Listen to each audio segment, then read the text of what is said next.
Should we do this? Good morning and welcome to guys. Graphistudio, Castle Ceconi, Italy. Welcome Mauricio. Welcome, Dario. This is Dario from Graphi and we are super excited to announce the third live show from this magical place. Mauricio, we are going to talk about so many things in a completely different way than last time. Yes, actually, I'm very excited because we're going to have from pet photography, boudoir, how do people really having different business models, how people is diversifying in the industry. We're going to have master classes, we're going to have live shoots, we're going to talk about sales, we'll talk about marketing, we're going to have talk about, everything, and the contest, by the way. We have the contest. By the way, I was waiting for you to say that. Yeah, by the way, we are running a contest as well, which is actually more an educational live critique. Yeah. And yes, we want to reward someone out there, you know, for his or her talents, of course, because it's part of the game and the fun and the excitement, but it's mainly a great opportunity to see a world-class panel of judges. We're very proud that we have, for example, Erica and Lanny Mann. We have Craig, he's a photojournalist from the United States, and then we have Eve, he's also POY. And then we also we have Sarah Ferrara, we have Scott Johnson and Gurveer Johal. So we have basically we have blended the two worlds. Yes, exactly. Right? Together. We have a different two school of thoughts, and people who are familiar, for example, with WPPI or the Portrait Master or all the different associations in UK, and also they know about Fearless and My Wed and Master of Wedding Photography. So we have like a mashup of different ideas how to approach photography, but we want to have them all together in a sign also of how do we love photography, and we have a different perspective, but we can share different opinions and really have a common understanding. So yeah, exactly. That's very important. That's why I said that it's going to be an exciting, I'd say, educational moment. Yes. Because when you see these great talents and professionals all together, virtually, but all together, talking and sharing their knowledge and, I'd say commenting and running this photo critique live, which is important, very important, live. You will see multi-awarded photographers from the two different let's say specters exactly of this industry coming together and sharing ideas and commenting. It will be enlightening, in my opinion. Think about the insight that you're getting, because they're the judges usually to set the standard. So right now is the time for you to have a sneak peek, like behind the scenes, put it that way, of what is the thought process really, and what happened when these people is selecting photograph and making sure this is the best photograph. So it's like a pre-gaming. Yeah, exactly. Perfectly said. Yes. Perfectly said. Because there are fantastic contests running all around the world. Yeah. I mean, you name a few: just WPPA, SWPP, MPA, BIPP, just to name the UK ones. And and then there's the Fearless one, the WPJ. So it's plenty of Cosmos. There are so many, and we are not here to compete with any one of them. No. We are here to explain you how you can better perform there. It's an educational process. It's an educational process. So it's an incredible opportunity for you. And guess what? It's free. 100% free, and you're gonna win something no matter what. So there's not no losing game here. No, exactly. You can't lose. You can only absorb and win in this case. And like I said, it's important because it will possibly give you tips and tricks to understand how a contest, how a picture turns into an award-winning picture. That's the proposition. What it makes really a winning photograph, and that's the question that we're gonna answer tomorrow after they select the photograph they're going to talk about. That's why it's very important, guys, for you to really submit the photos today. So today? Yeah, today at 3:30 UK time. So, don't forget, go on the website, graphistudio.com/academia. Academia is back. That's our educational program. This is the place for the Academia. We had Jeremy on the other side already. And meanwhile, Jeremy Price from the UK. For those of you that saw the pre-show live on Facebook, the new thing this year is that we have 2 places live at the same time. So Jeremy Price and Miranda Walton, it's on you guys. Yep. Welcome and good morning. Welcome to the UK team. Hi Jeremy, hi Miranda. Hey, good morning everybody. How are you? Welcome to Northamptonshire. We've had an amazing start. This is the most technical, weirdest one we've done. We need a BBC outside broadcast view.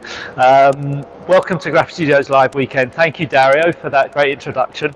You guys have seen the castle. Some of you have been there, some of you haven't. But I want to have you a quick look around where we are today. It's a little echo in here, and one of the great things about what we're doing is this amazing space that we've managed to find. The Natural Light Spaces here in Northamptonshire, a fantastic studio. So have a quick look around where we are. So we're going to be doing some Zoom links here with different photographers. This morning we've got Jane Briscoe Price, we've got Paul Toman, later on we've got Kate Hopwell Smith coming, and Kate Kirkman, and we've also got Miranda's here to do an amazing piece on our workshops, on her magazines. Really looking forward to an awesome day. Later on today, Chris Chambers, who's been doing a live shoot for us about making money on albums. There's a whole host of things. I've got Charlie and Amy here sitting there with their masks on, and we're gonna come and say hello to everybody here. So masked up. So say hi everybody. It's a gargantuan effort by the team. One thing really important, obviously it's a commercial broadcast studio here at Natural Light Spaces. Very, very grateful for amazing work that Tristan's done to help us here. It's super, super helpful, brilliant studios. If you need a studios, it's a great place to be. So we're all set. It's going to be fun because, as I say, we don't have a BBC outside broadcast van, so we're doing this from Italy. We're doing it from Northamptonshire. We're doing it from the USA as well. It's going to be an amazing day. Very much looking forward to seeing how we can get this interaction and finding out how our timing's going, because right now I can't hear anything from Italy, so I don't know how much time I've got left. But it's for you guys, you're going to have a great day. You're going to see live shoots. You're going to see training. Some of the best thing about it is the fact that we've got so many successful photographers who, throughout this period, have created great sales, great business, and they're going to teach you how they've done it. So, thanks everybody for joining us. Soon up is going to be Jane Briscoe Price, so we're going to be talking all about how to increase your average album order for your weddings. Thanks everyone. Looking forward to a great weekend. See you all soon.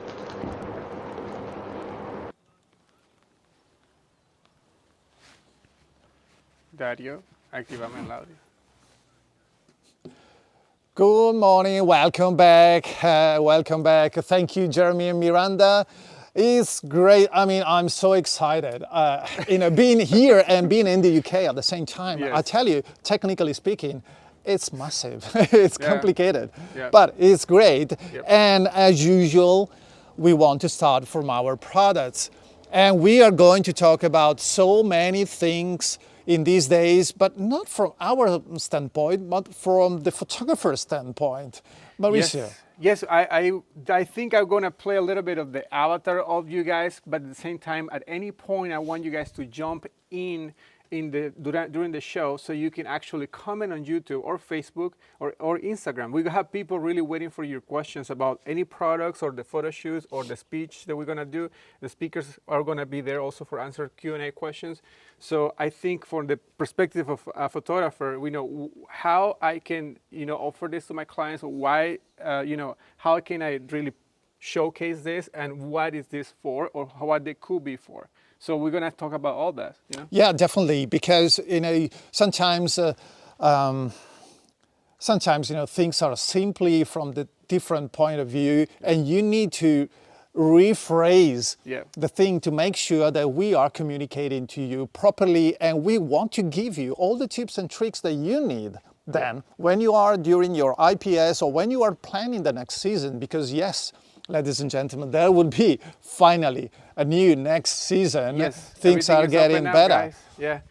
Yeah, especially also an interesting observation that I will tell you guys is something that you got to think about. It's like if you guys are like me, you know, you might want to diversify, something that I'm doing myself as a photographer, and think about like exactly what other type of, you know, products I can offer to my clients for my new type of business that I open up as well. So think about that, you know, and think about like all the things that it will actually. Yeah, you know, we recently launched maybe 48 hours ago the storybook, one of the most incredible products I ever seen. So versatile. Yeah, right. So versatile, so flexible, and you know, and gorgeous. Let me say gorgeous. I'm in love with this product, and we will go deep into this program. Yeah. But you know, from wall art down to the young book 2.0, which is coming, the wedding book. But you know, I want to explain you why some of these products have been around for so long, and why we have constantly evolved these programs, making sure that we are keeping the pace, because you know, at the end of the day, this company in its DNA has always been a first mover. By our nature, we always want to embrace new things, new technologies, and push forward, which is challenging, of course, but it's also exciting. And you know, and it brings value at the end of the day, because we want, whenever we release a new program or we expand a program or we adapt a program, it's because we listen from so many stories from all around the world. Yes. Okay. And like people from like you, you know, that could have a proper style, but it could be also, you know, more traditional wedding photographers. It could be anyone. I do also online coachings, and I was talking with a friend of mine that I'm helping. He's from Australia, and he did his first pregnancy shoot last week. And he usually shoot weddings, you know, and he was asking me like, what do you think I should like, how I should do it? What would be the approach? And then how can I place that? And then I told him like, you know, now we have to think about how they're gonna print this really, and how they're gonna take this to their house, because at the end of the day, you want their kids, you know, to see this photograph when they grow up, hanging in their house, or having them as an album for when they grow up, they can see, you know, how much their mom and dad love each other. So I think we're talking about all this stuff. And so I was telling him, are you a graphic client? And he said like, I will open. And so he actually signed up, and then now he's exploring all these ideas about like really what can you offer, because you guys have like so much, it's in the universe really of possibilities that you guys have here. And very excited. We're going to talk a little bit more about, you know, the storybook, but I'm very excited to talk about this later, because this fits so many, you know, genres of photography. So you know, 2020 definitely learned a lesson hard way for everyone.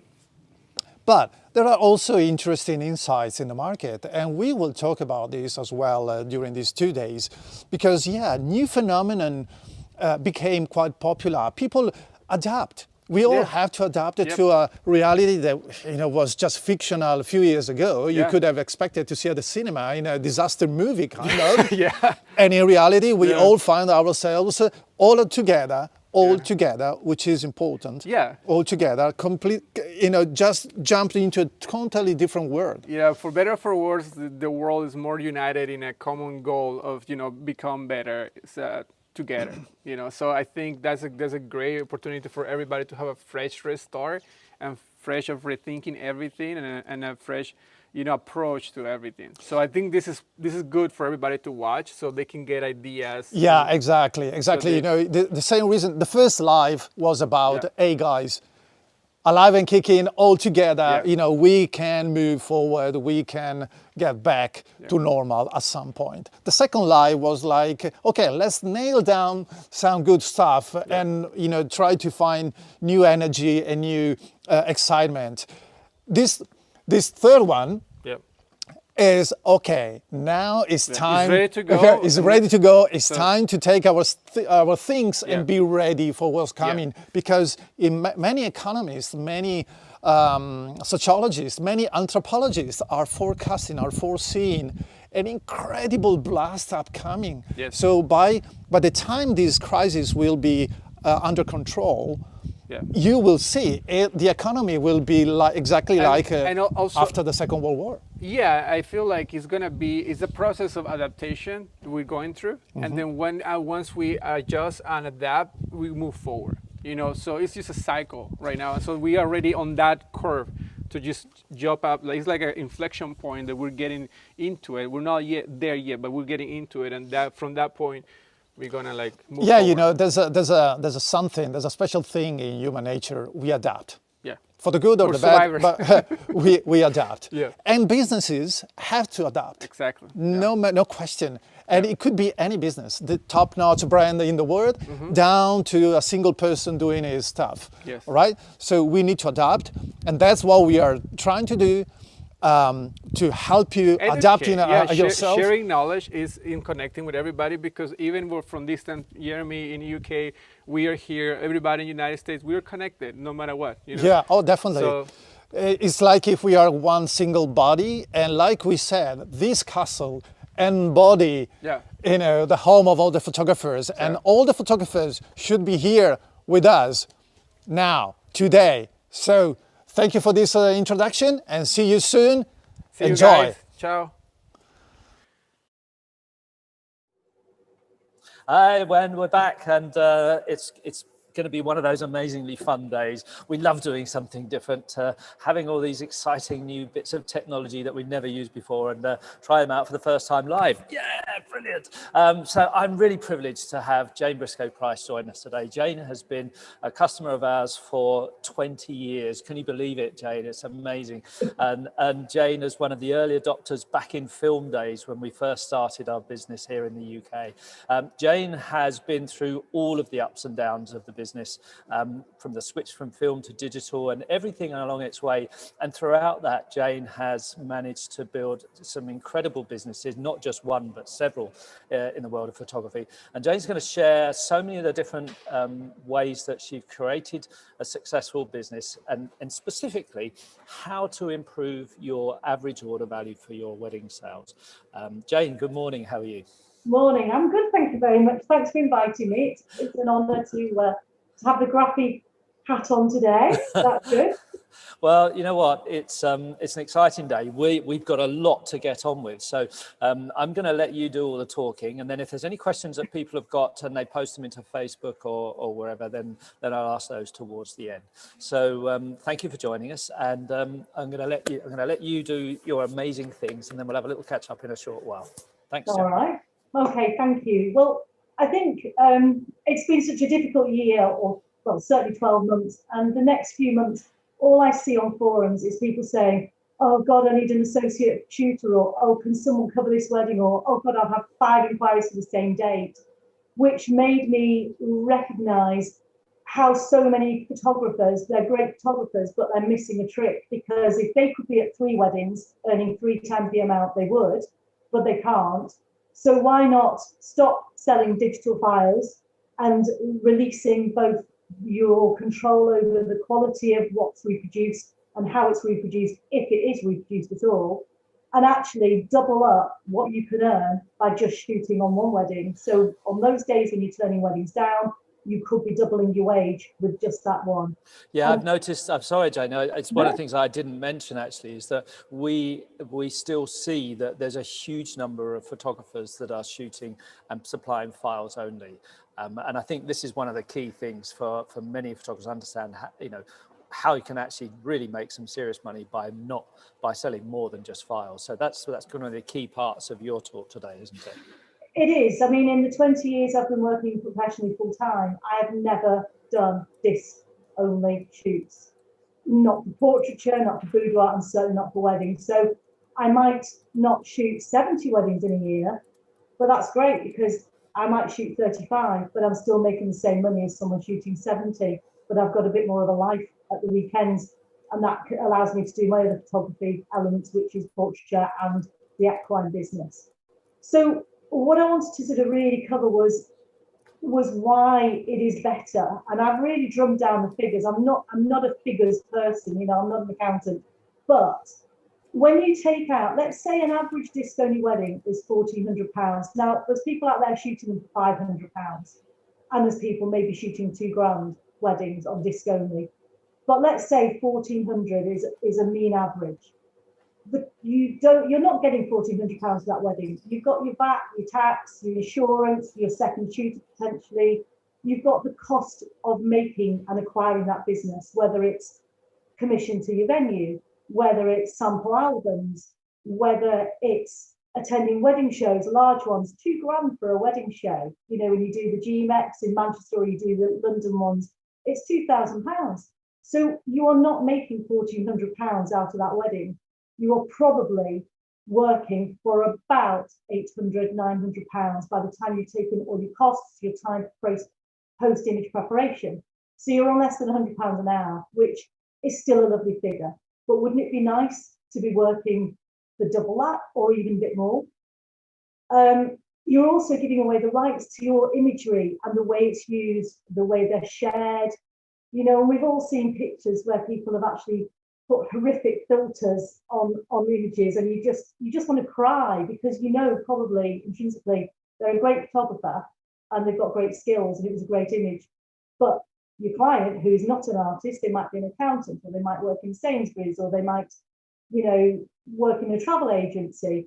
They don't have a visual eye, and they don't understand the concept of a story and a storyline. And as you shoot a wedding, you should be shooting for that flow and for that story. So when you produce an album like these, and there's hundreds in here, you are telling that story and you're shooting it on the day in mind. So the first thing I do is we always offer a pre-wedding shoot. At the pre-wedding meeting, we talk about weddings all the time. I'm sorry, about albums all the time. We refer to them and say, well, this is what we can do this. And, oh yeah, it's got a great archway. This was one at a different place, but this is what we do. So albums are always in hand when you're having any consultation. Then we offer a pre-wedding shoot. And the reason we do that is, one, it gets them to know me to know them. It makes my day easier on the day. But also they come back and have an in-person viewing. So we're already training them in a way to how they will select imagery. They are not going home with a proof album. They're not seeing them on an online gallery where Dad's going to say, oh, I don't like your nose on that. Mum's going to say, oh, I don't like your smile on that one, and pull them down. We want to build it up. So they come here to my office and we do a pre-wedding shoot viewing. And I would say 95% of the time, I upsell from that. So I'm already covering the cost of something that is being given as a complimentary. So probably my average sale there is about £350. It could be a framed signed for picture. It can be a collection of prints that they can mount, because I will sell prints, but in a collection. And that's how we work on from there. And do you do signing books from time to time from those photographs as well? Yeah, we do. We do signing books as well, and they've proved quite popular because, again, it's something that it's visual. People can relate to it. So yeah, signing books, signed for frames, collections on the wall.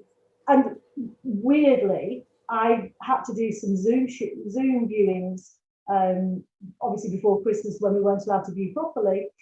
And my sales didn't drop. In fact, they actually went up, which was just, I think they went up because the couple had postponed weddings, so they had more available cash. So I did sort of 3 or 4 sales that were like £600-700, which is still profit on something that was given for free. When we do the pre-wedding plan, the meeting just before the wedding, I book in their personal wedding viewing for the day after they return from honeymoon. Or in the instance last week, I did a wedding last Friday, they viewed yesterday. So we've got them on that lovely high, that lovely wedding bubble. They haven't seen endless discs and USBs of you know, guests and relatives' pictures that have quashed down and limited the enjoyment. They're seeing pretty much their wedding images straight away. And they come here and we set that date well in advance, so they're in literally the day after their honeymoon return, or the day after the wedding sort of, you know, gap. What we do is make it a very special occasion. So again, like the personal viewing of the pre-shoot, we do a lovely picnic style lunch. We do champagne, they snuggle up, and the first thing they see is a slideshow of all the images put to music. I leave them to it, and I literally hear them laughing, crying, howling, because they don't have any concept of what we shot. So you're maximizing the effect that the imagery and the moment you captured has on them. And that's really important. It also means that it keeps you very focused on your cash flow. You're not waiting a year before you get a proof album back. You're not sending them off with a disc and saying, well, make your choice as and when. You've got a really, really focused time to get this sorted. So let's say we start off probably, I do it on the screen, so they watch the slideshow, which is about 45 minutes, and then we go through them the same method as we do the pre-shoot. So everything has already been a trial run. They're used to this system. And we might start off with 850, 900 images with 2 shooters all day. And that will hone down. First run, we'll fit it down to maybe 400. And the second will maybe get it down to about 250, 200, 250. And then I stop and I say, just don't worry, you've done really well. Well, let's look at albums. And then we completely I put the screen off and we look at the albums. I offer now probably the 3 sizes, 20 by 30, 25, 35, and 30 by 40. I think I'm going to do another 40 by 50 album. It did do me so well a long time ago when I first started with Graphy. I remember going to a wedding show and putting it out on display, and photographers were coming and said, got to see this album that everyone's talking about. All these brides are talking about this album. And it did probably get me an amazing amount of weddings. So I'm going to do the best of album very soon. So that's what we do. We talk about the albums, the covers, the style, the layout, the fact that they're all lined. I tend not to tell them they come in the designer box because I actually like to include that as a little bit of an extra gift. I think if you can maximize those little moments, whether it's with mini books, whether it's with parent books, whether it's lining it, or whether it's putting it in a designer box, it's just the icing on the cake when you hand over that album, and when they're parting with a lot of money. So we talk about the albums and get a preference. I usually go off and make a coffee while they sort of like holding them and finding out which one they like, the style of, the layout. I tend to be an all upright girl, but I've just got a young movie book, mod book, horizontal, and another one there because I think it's good to show them, but this is my preference. And then we go back to the album, to the image selection, and say, okay, so you can imagine those 4 confetti shots we've narrowed it down to will go like this: 3 on this page, 1 large one here. This is how it will flow. And I talk to them about how I see their selection of images living in an album. And they understand them, they can translate, whereas if you just have them on an online gallery or in a thumbnail proof book or on a disc to choose at home, you will never get that understanding of the design process and storybook process, which is vital to this next element. So everyone prices differently. A 20 by 30 album I have as a base, and this I think is probably going to be popular for maybe COVID weddings where they're a little bit more limited in numbers. 25 images. I sell images, not sides, because I feel, gosh, sorry, I should. That's 5 images, but it's 2 sides. But how do they know? That's 2 sides, but it's 2 images. There's got a lot of reflection there. So I sell by the image. 25 images in this size is £500. Any cover, any paper, any layout, any style, doesn't matter. That's how it is. And the 25 by 35 with 50 images is £950. That's it. Doesn't matter what cover or colour. I've priced it at pretty much top end. So whatever they have, there's plenty of workable profit. So let's say they have the 25, 35 with 50 images. There's £950. But we've got it to 200 images. So 275 images, for instance. So that at £10 an image over takes that album to £2,200. Okay, so it's £1,250 for the additional 125 images, £950 for the album, £2,200. I will then say to them, if we lose images, it's £10 an image. but I really don't want to. So I'll round it down maybe to £2,000, and that album will then be £2,000 with all their selection. And they know that they've got to lose beyond 20 to start making a difference in the price at this point. And then of course, Jane, the cost extra for you, apart from the design time, is only the cost of the extra pages, isn't it? Which is around, as we know, is, well, we don't talk too much about cost prices because we're actually live out to the public everywhere. But the cost for the pages compared to what you're charging for the page is really only your cost is your time in design and the cost for the page. So, it's the best way to make the most profit is increasing the number of pages in your albums. Yeah, it is. I mean, I actually pay to have the images retouched. I have 3 people that retouch in the UK. They're people I know and people I've worked with for in excess of 8 years. The reason I don't retouch them, and by retouch, we are not talking, fake, smooth to within an inch of their life, but we are talking a slight double chin or a bit of a crease here or a baggy arm or, fire exit signs that you really cannot help, in the venue. You've got a lovely wide shot and you've got a fire exit sign. All of that's included, their colour balance, and I actually pay £1 an image. So, and the reason they literally clean them up, tidy them up, balance them. I will then do perhaps another 10% to a few pictures. The wedding I did last Friday, the groom is quite a lot paler than the bride. He'll be warmed up a little bit and balanced. She's a little bit worried about her arms. They'll be nipped in on the odd one that's not flattering, so that there is a consistency right the way through that album where they look good, they're colour balanced. Luckily, I now work with second shooters that were on the same camera system, so that way at least there isn't that whole difference of profiling, because when you've got Sony and Fuji or Canon and Nikon, they do look different and it's a much harder balance. So by the time you get then to your album, the digital files come back to me, the retouch files come back to me. I design it because I feel I was there. It might take, I know people can use Fundy, and Fundy seems very popular.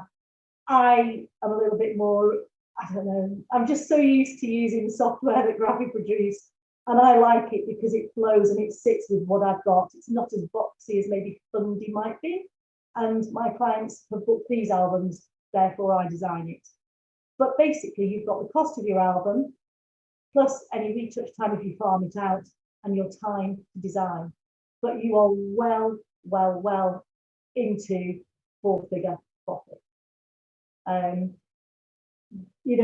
I think it's important to try and add a little bit of extra value. So I include little ones in it, or I might, as a gift, or I might have done a promotion at a wedding show where if you book today, you might get 2 parents' albums and 8 mini ones.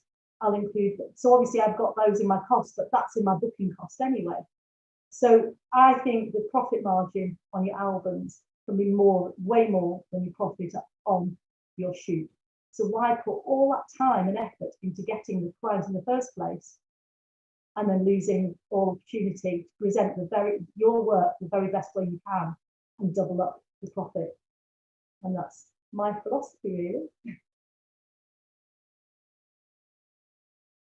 I can't hear you, Joe. Let me ask you a few questions. Let me ask you a few questions, Jane. So, every single one of your customers has actually had an album. Yes, every single one. So over the last 20 years, and they're all graphic.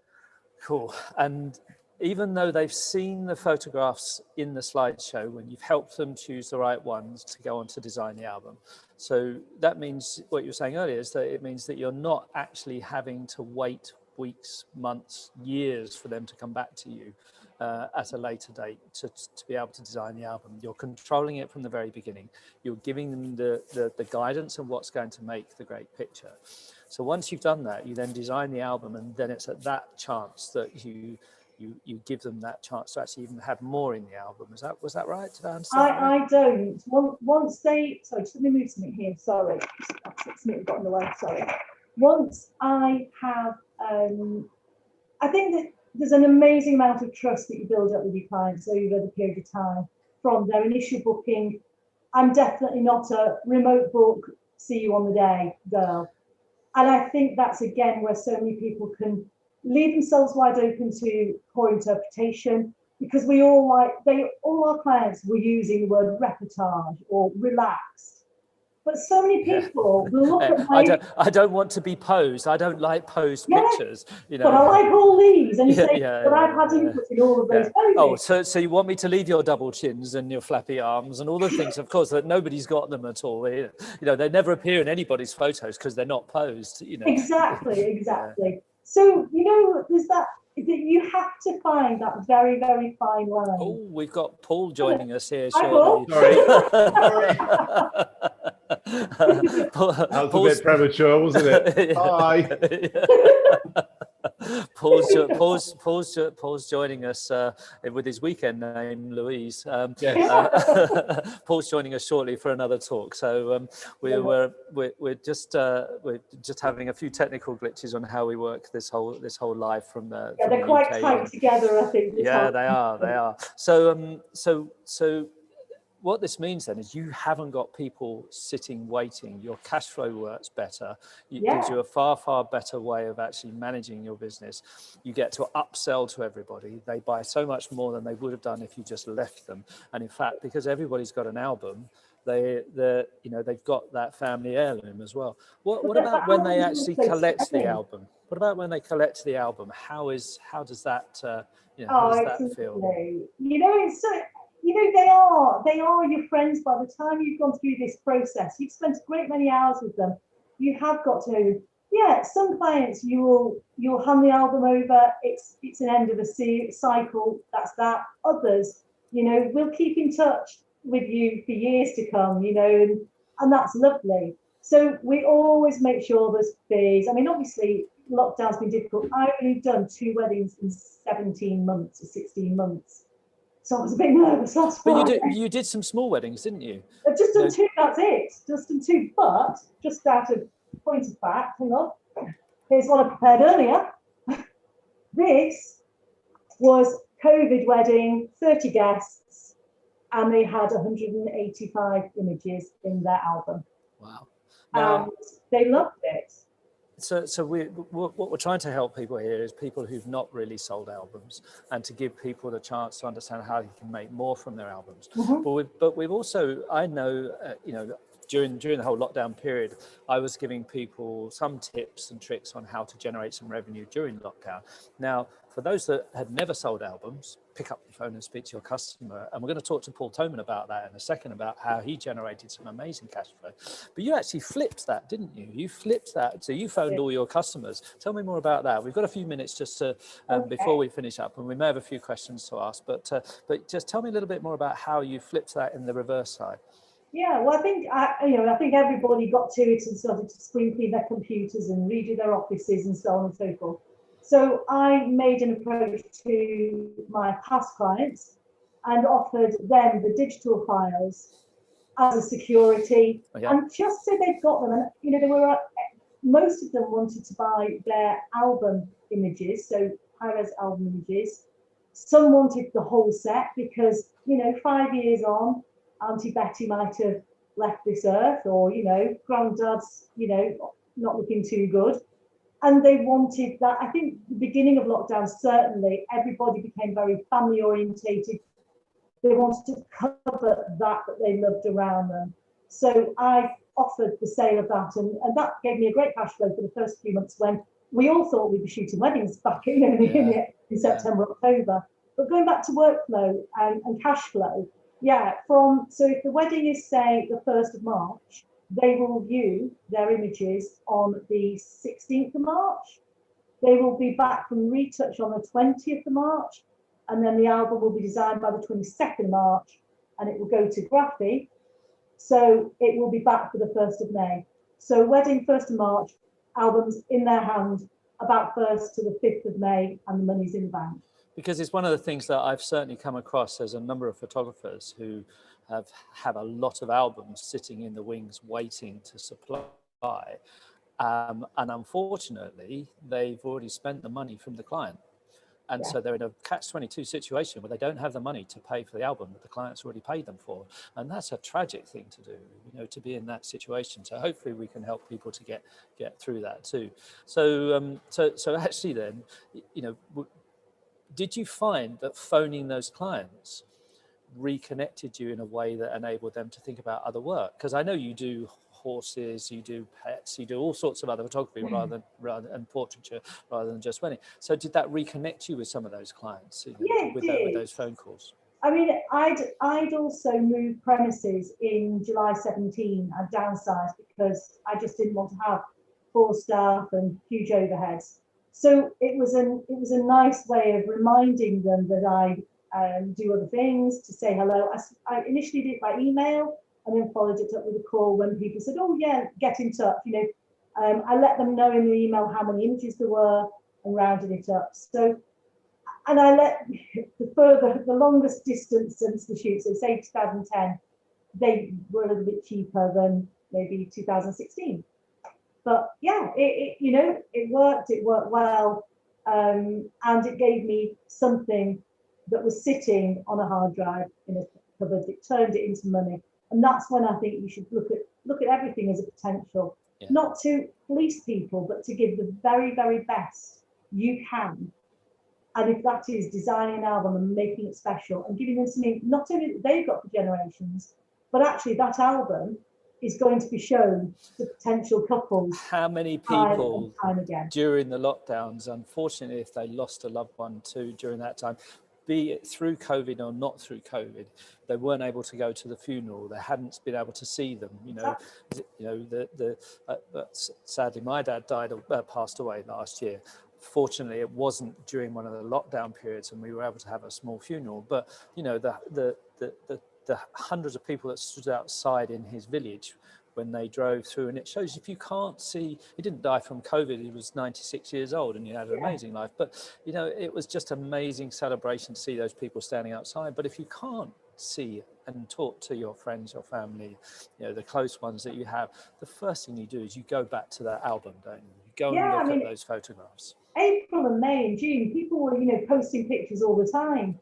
And I just think albums, especially the graphic albums that are going to stand the test of time, will be out on that table now. But when my clients have got babies, you know, and children grown up into 20-year-old adults, they'll be looking at those albums, and those albums will still stand the test of time. You know, you just can't. People think social media is the here and now. It's right here, it's right now. And the other day I didn't get a wedding because they wanted digital files, and that's fine. I didn't want that wedding because as I said to him, you know, for all that you think you want the digital files to put on social media, in 3 months' time, your friends will have gone to 4 other weddings. Your wedding will be old hat. It's like I know during the first lockdown, we did, I think it was something like 30 or so interviews. You very kindly came along. And yet, if I want to go and look at those now, I've got to search for those. They're not immediately apparent. You know, I do try and boost them up in our community, but so many great pieces of help that everybody gave during the first lockdown. But it's the same with your photographs. Once they disappear onto social media, you know, where are they? You know, you have no way of actually finding them. And when you've got multiple hard drives, and worse still, if they're on a phone and that gets lost and disappeared. So and just quickly, just finishing off, tell us just whilst we're finishing off, you've also moved into equine too. That's I know we're not here to talk about equine, but that's been an exciting new exciting. Oh, Paul's back. Again. Paul's back. That's an exciting new program for you, isn't it? Yeah, I mean, my first passion was horses. My second was photography. So I think to have gone full, and people, they're my third passion is people. So I think to be able to combine photography and people, amazing, great, love it, love it, love it. But now I've gone full circle. So now we photograph. I set up a company called Spirit Equine Photography, Spirit Equine Portraiture, and it's fantastic. We photograph competition horses, people with their horses, because You know, horses get to about 18, 19 and they start looking old, but they're such a big part of the family. So again, pictures on the wall, portraiture. I've got to shoot this afternoon actually for a show jumper on the British team. So right, so professional sports person. You can for their sponsor. Fantastic. Well, listen, Jane, thank you so much for giving us your time today. We're managing the live glitches between Italy, UK, and we add a third one into the mix a bit later on when we go to the USA too. So it's going to be a fun day. Thank you so much for sharing your tips. I know you do mentoring photographers, and that's something which you offer to help them with their business and your training. So I know they can reach out to you directly, I guess on Facebook or through your website if somebody's interested in looking at business training from you. That's correct, isn't it? Of course. Yeah. I mean, I think, you know, I've been very fortunate to have a lot of support through the years, and, you know, I think every now and again you get to a point where you just maybe meet a little bump in the road and you just don't know quite the direction, or you maybe now want to go and offer albums but are just scared of taking that plunge. And sometimes you just need somebody there that's been there, done it, and save them making the same mistakes. Just like when I sold my business, you know, she walked into something ready-made, so it was a fast track to success as opposed to a hurdle. Well, that's good news. So coming up shortly, we're going to, as you've already seen, Paul, aka Louise Toman, is going to be joining us in just a couple of minutes. Jane, thank you again. Okay. We very really grateful. Everybody, so watch out for what's going on within your trade area. There's going to be and actually on the academia page, we're going to update quite a lot going on there. We've got a new promotion that we're going to run for new customers and existing customers. So go to the academia page, go to your trade area, check that out too. If you haven't got ready to submit to the competition that we're running, please get your favorite best photograph that you could have submitted it to other competitions. It's absolutely fine. If you get ready, go to the link at 3:30 today. You can enter your photograph. It's an adult stroke family shoot photograph, so it's got to be of adults or teenagers. It can be of children. It's just we don't have anybody there for newborns as such. So to go to the competition page as well, so that we can actually make sure for 3:30 today. Paul Toman with us in about a couple of minutes. So thank you so much, everybody, and we'll see you again shortly. Bye. Bye-bye. Thanks, Jane.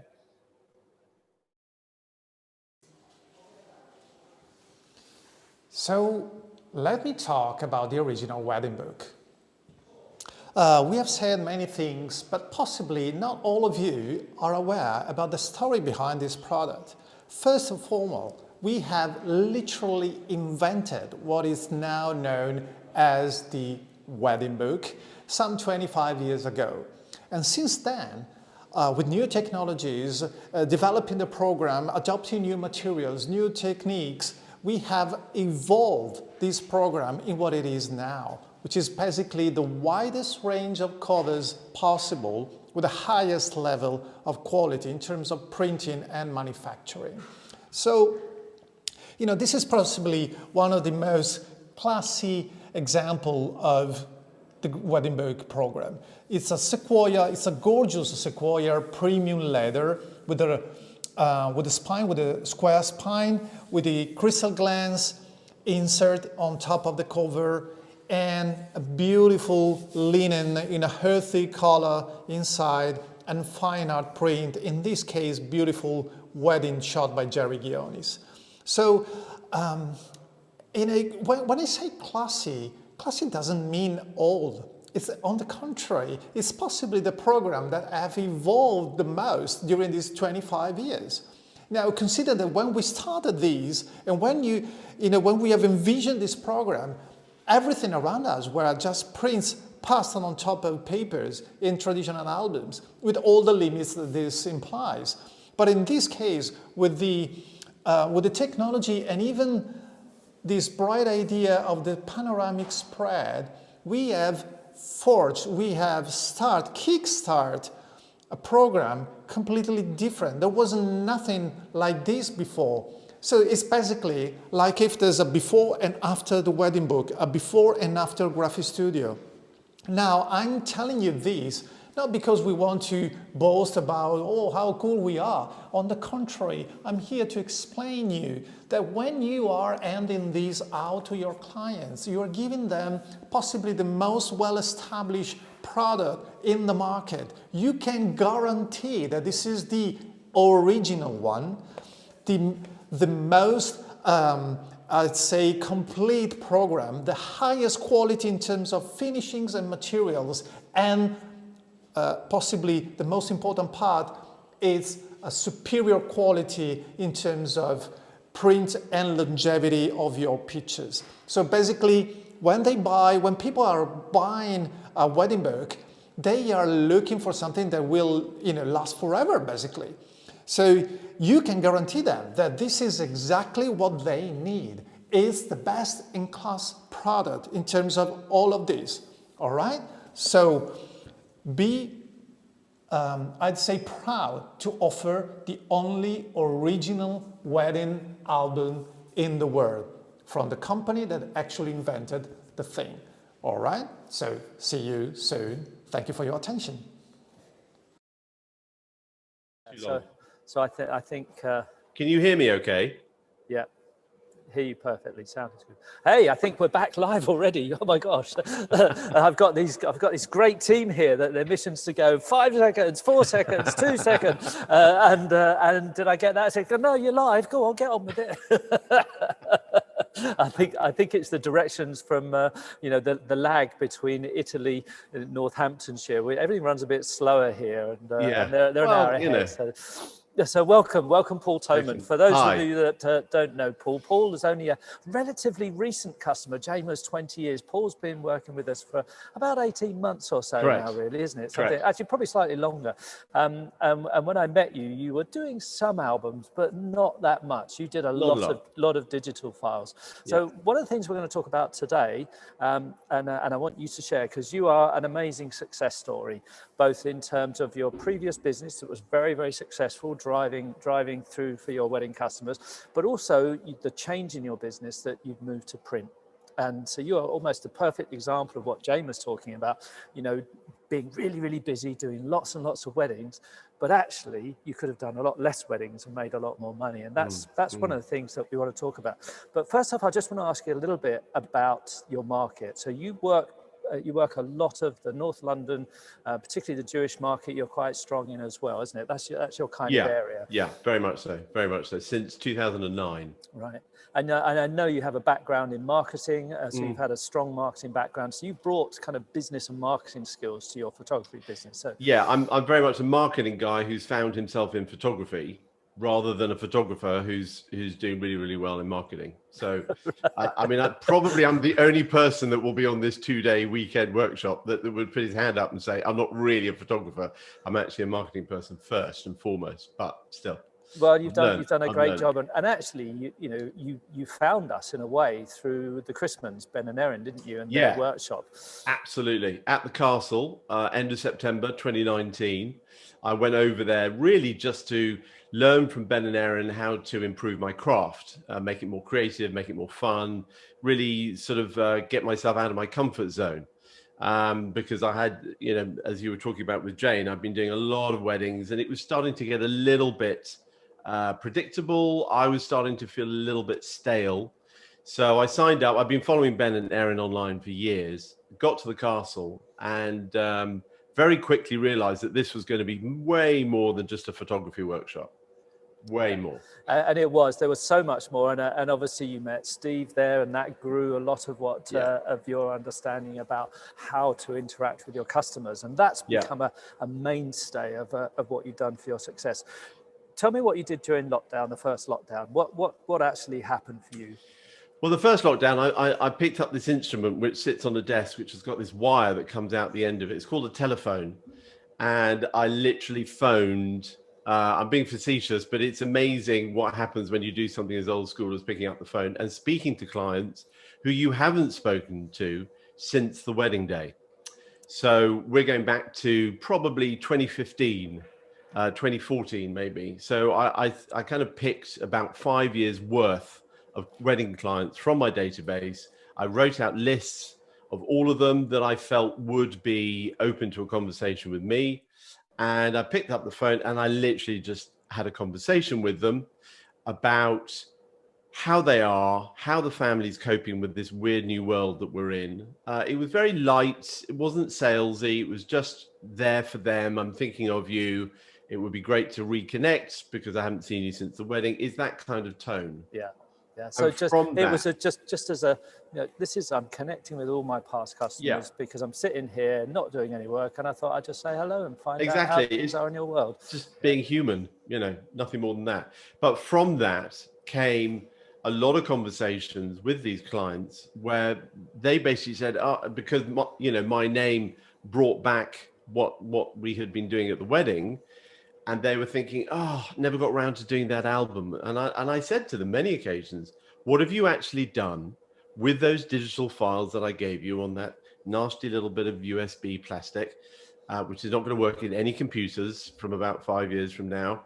What have you done with those images that I gave you? And they said nothing. Wow.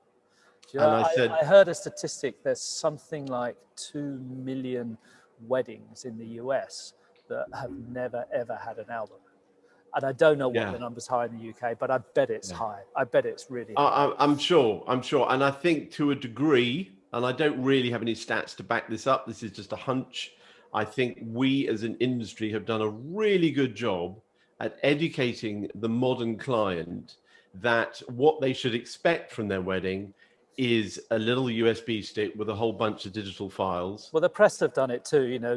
Make sure you get high-res images. You don't need to get an album them. You can get it online. And I think when you went to the castle, you saw that what we offered was just so different to what the public can get. Totally. And also there's something wonderfully physical about picking up an album or a print or a piece of wall art, which you don't get when you pick up a USB stick. No. There's no comparison. So being in the castle, which obviously is a truly a magical fairy tale place to begin with, surrounded by some of the world's greatest photographers coming as attendees, with awesome tutors and people who really know what they're doing, imparting their knowledge. What it made me realize was, oh my God, what have I been doing the last 10 years? And what I've been doing is perpetuating this sort of this feed from the industry, from the press, from the general zeitgeist, which is you should get a USB stick, image files, reproduction copyright, and then you're done. Yeah, and I think one of the things that I've certainly noticed is there is a generational shift. In a number of ways. There's been a generation that hit digital and went, we've got to have everything digitally. Then the younger generation's coming through and starting to see print as something exciting, unique, different. The amount of little Instax cameras that are spitting out this amazing, oh my God, look, it's printed. It's actually something you can hold. It's really strange. It's this dichotomy where we've got incredible technology, which can, you can airdrop photos from one mobile phone to another, and yet at the same time, people are really into old vinyl records and turntable machines. So there's this, it's kind of both things are really popular. So how did it work for you? Let's let people, how did it work? Tell me what happened. Picked up the phone, had some great conversations, really got the client to, I didn't have to get them to slow down because they were pretty slow already because we were in lockdown, but really to stop and think about how they felt and what the wedding has meant to them and what their life has been since the wedding day. And from that was a conversation along the lines of, well, we can do something for you. Let's work together as a team to cherish those favorite moments and feelings and emotions that you had on the wedding day in a beautiful premium quality printed product, whatever it is, right? So the client went, oh, great. I didn't even know. That's brilliant. So from that came a design process, different styles of albums. And I mean, we're looking at about 50 albums in less than about 14 months. Yeah. And I know during the lockdown period, you were sending us album orders. Yeah. And I know we saw kind of 10, 20, 30, 40 albums coming through. Yeah. So you weren't working, and I remember you said to me, I've made more money in the last 6 months than I did during the previous 6 months when I was shooting. Yeah. In terms of actual profit. Yeah, absolutely. Absolutely. So, and then that gave you an opportunity to have the album, bring it, have it delivered here. I check it. I then wrap it up, lots of bows and ribbons. You have a very special way of delivering albums. And then we've seen a couple of your videos of. We might put out some of these links later, but because clients can't come here to pick up the album, and I can't really go into their house, I literally take one of these tables that I'm sitting in front of now, with a kind of a covering and some balloons. I get some champagne and I take it to the client's house, stand outside on the pavement or in the car park, and they come out and we go through the album together. And from that, you hear these nuggets of gold, like yesterday when I was standing in a freezing cold car park in Mill Hill, and Hannah and Charles came out to look at their album, and she said, "This is a game changer." These were her words. Wow. This is a game changer, going from looking at pictures on a screen to actually seeing them come alive in front of your eyes. And I feel like I'm back there in the wedding day. This is the bride, right? And it's a primo book. It's a beautiful album. But the emotional experience that she went on was so different to saying, here's your USB stick and then run away. Yeah, I mean, I've managed to see the video of that, and it's you're right. It looked like it was a cold day. It was freezing. The balloons were flying everywhere. It was quite hard to manage in terms of production. But the point is, the client is getting a different experience to what I had been offering before. It's been something that's relatively easy and straightforward to do because you guys are all set up to do it. You haven't closed at any point really, and I'm just having a lot of fun. You know, I think there's other things I know that you and I have worked on, and throughout that, you also challenged us to create some unique things for the albums. We did one with a part of a hooper in there, didn't we? Which was really cool. Yeah. So that was a couple who got married in the summer of 2019. The bride's dad had died quite a few years before, and they'd stitched his name in Hebrew in the material of the chuppah, in the roof. It was an outdoor ceremony, right? So that when she stood during the ceremony, his name was above her, which was really significant. And I said to them, this was even before the wedding, I said, guys, we've got to do something with this because you put so much emotional energy into the idea of having his name there so that he's with you during the ceremony. So anyway, they cut out that piece of material, they had it hemmed around the edges, and we built in their original wedding book, in the presentation case, a false floor, as it were. Into the design box, wasn't it? We made into the design box, yeah. Into the design box. So it's completely bespoke to this couple. It doesn't exist anywhere else because it was to the measurement of that piece of material. So they have a one-off design box, and I've seen it. They've put the material in this false bottom, so to speak, the shelf underneath, and then the album on top, because now her dad is with them in the design box with the album.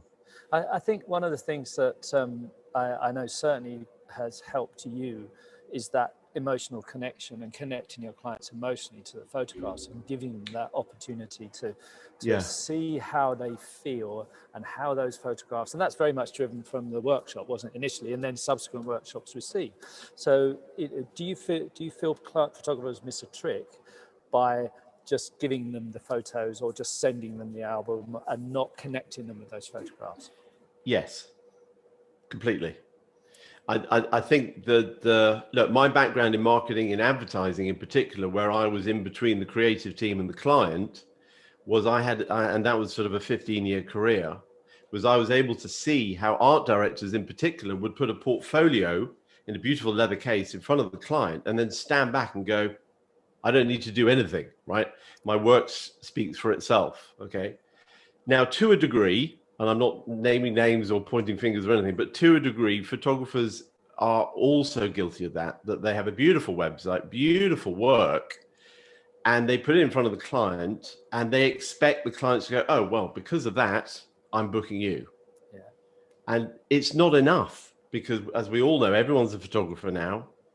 And, you know, you are the premium quality product supplier in the world, but you're not the only one. So there is an industry full of suppliers, and therefore people think, oh, well, I can just be a photographer and that's all I need to do. It's not. I would say the photography in my business is about 20%. Right.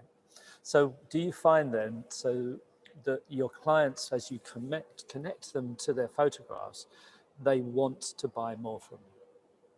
Do you think that, because you also have, you've recently launched a studio as well, haven't you? So you're now getting more into portraits to pets and families once you can open up. Yeah. So do you think that by connecting people to their photograph, it changes the value of that photograph?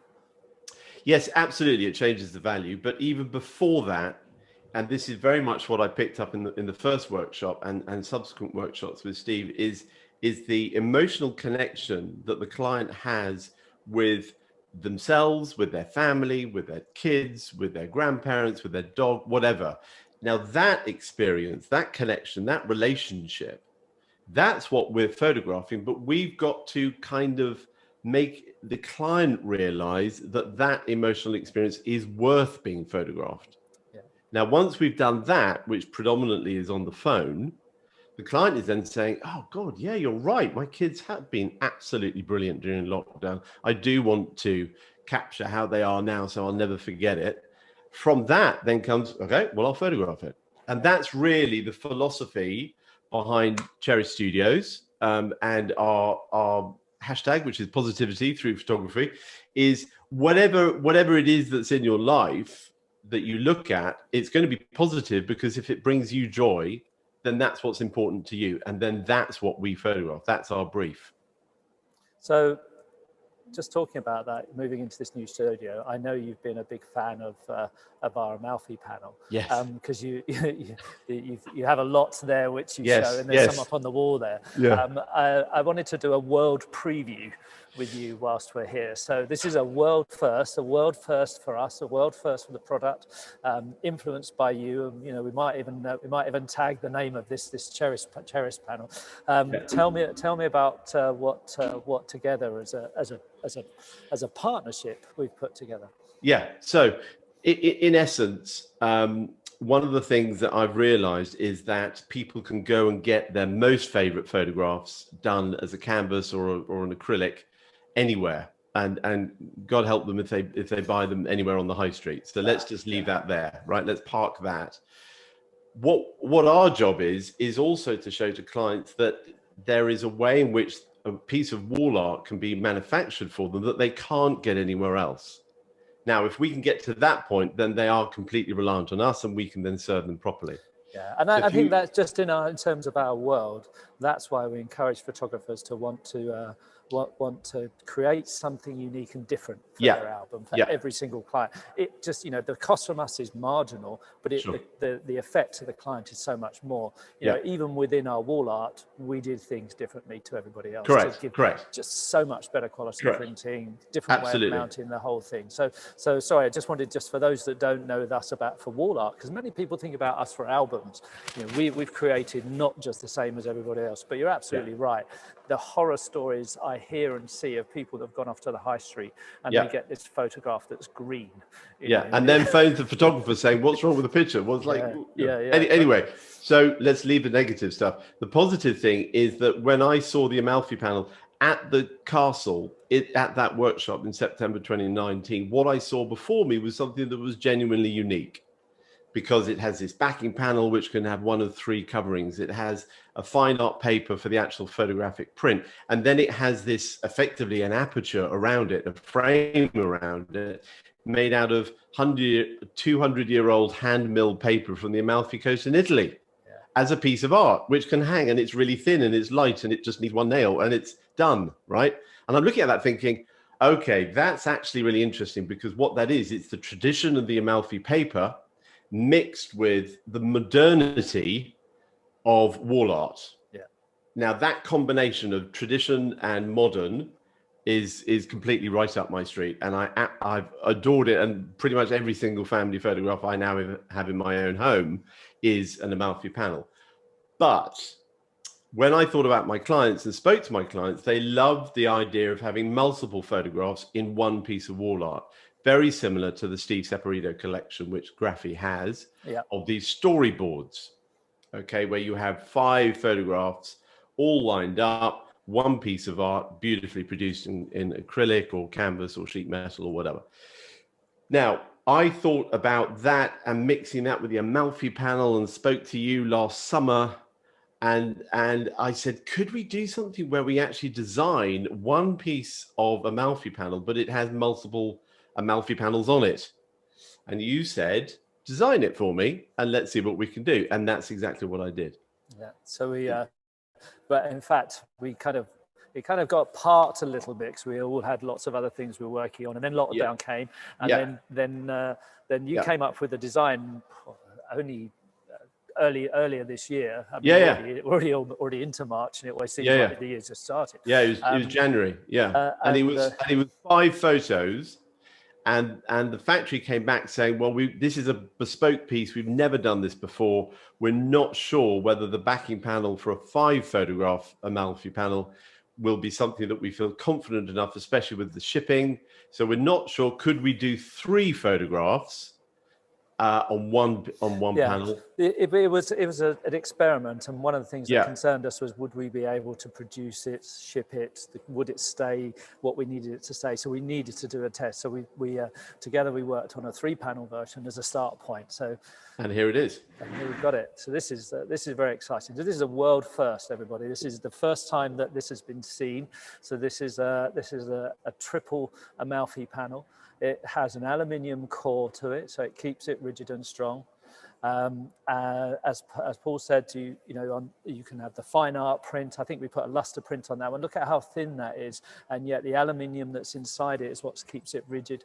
Paul actually mentioned that the paper that's around it comes from a paper mill that we use in our book that's in the Kelly Brown range called the Favola, and also we're in the products we're about to launch this weekend called the Storyboard.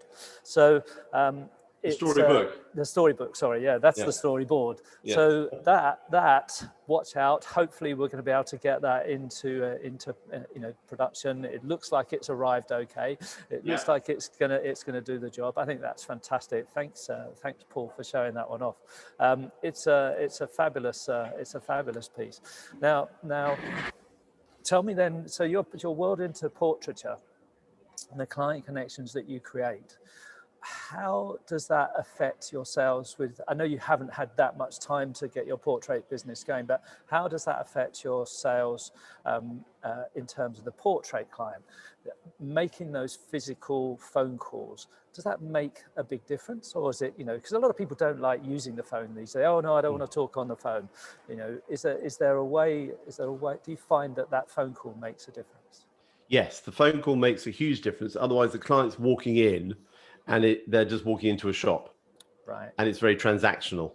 Okay, they're not walking into a shop; they're walking into an area where they're going to have an experience. Okay, so service then is something that makes the difference. It's so not the photography. For me, it's so not where you put your lights or what lenses you use. It's all about how the client is feeling when they first walk into your studio. Right. So in their mind, they're already buying before they've even had the shoot. And you can only do that on the phone. Having said that, there will be certain clients that have a different way in which they consume media. So for some clients, it's done over WhatsApp. We video call each other, or I leave a lot of video messages on WhatsApp.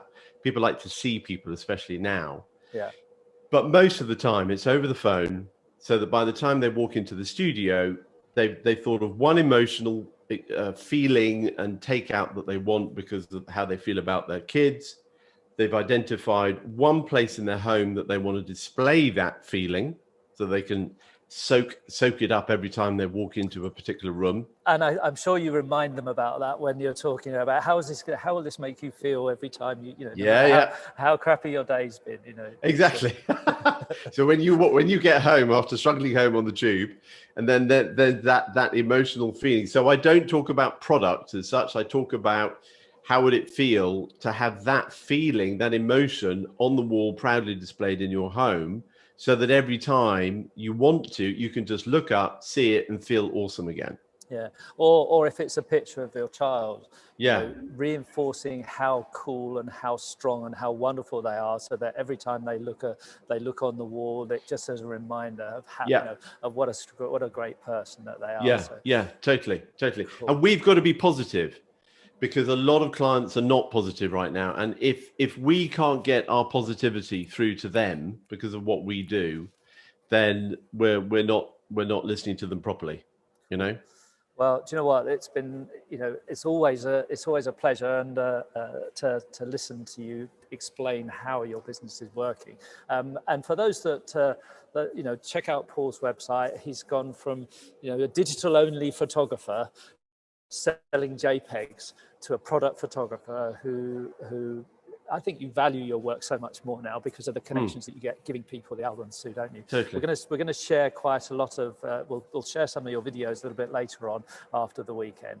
Great. Paul. So to those that are making great success out of their sales, what would you suggest? Just pick up the phone. It's that simple. Pick up the phone and talk. Pick up the phone with genuine intent to listen properly, actively to your clients, and listen to how they are and what they want, and then deliver that to them. And that's actually the essence of marketing. Listen to your clients and give them what they want. Paul, thank you so much for sharing your tips today. It's been great. Thank you. I really, really appreciate it. We're going to have a little short little session, and we're going to be going back off to see Dario now, off to Italy to see Dario. And then we'll be back in a little while to talk about how to successfully use magazines in your business with Miranda Walton. So see you all guys soon. Thanks again, Paul. Speak to you again soon. Take care. Cheers. Bye-bye. Bye-bye.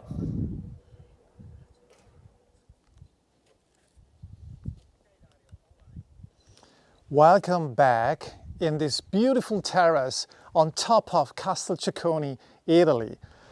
So, you know, we have briefly mentioned a concept before, and I said first mover. So let me explain to you what does it mean, or what it means to us at Graphi.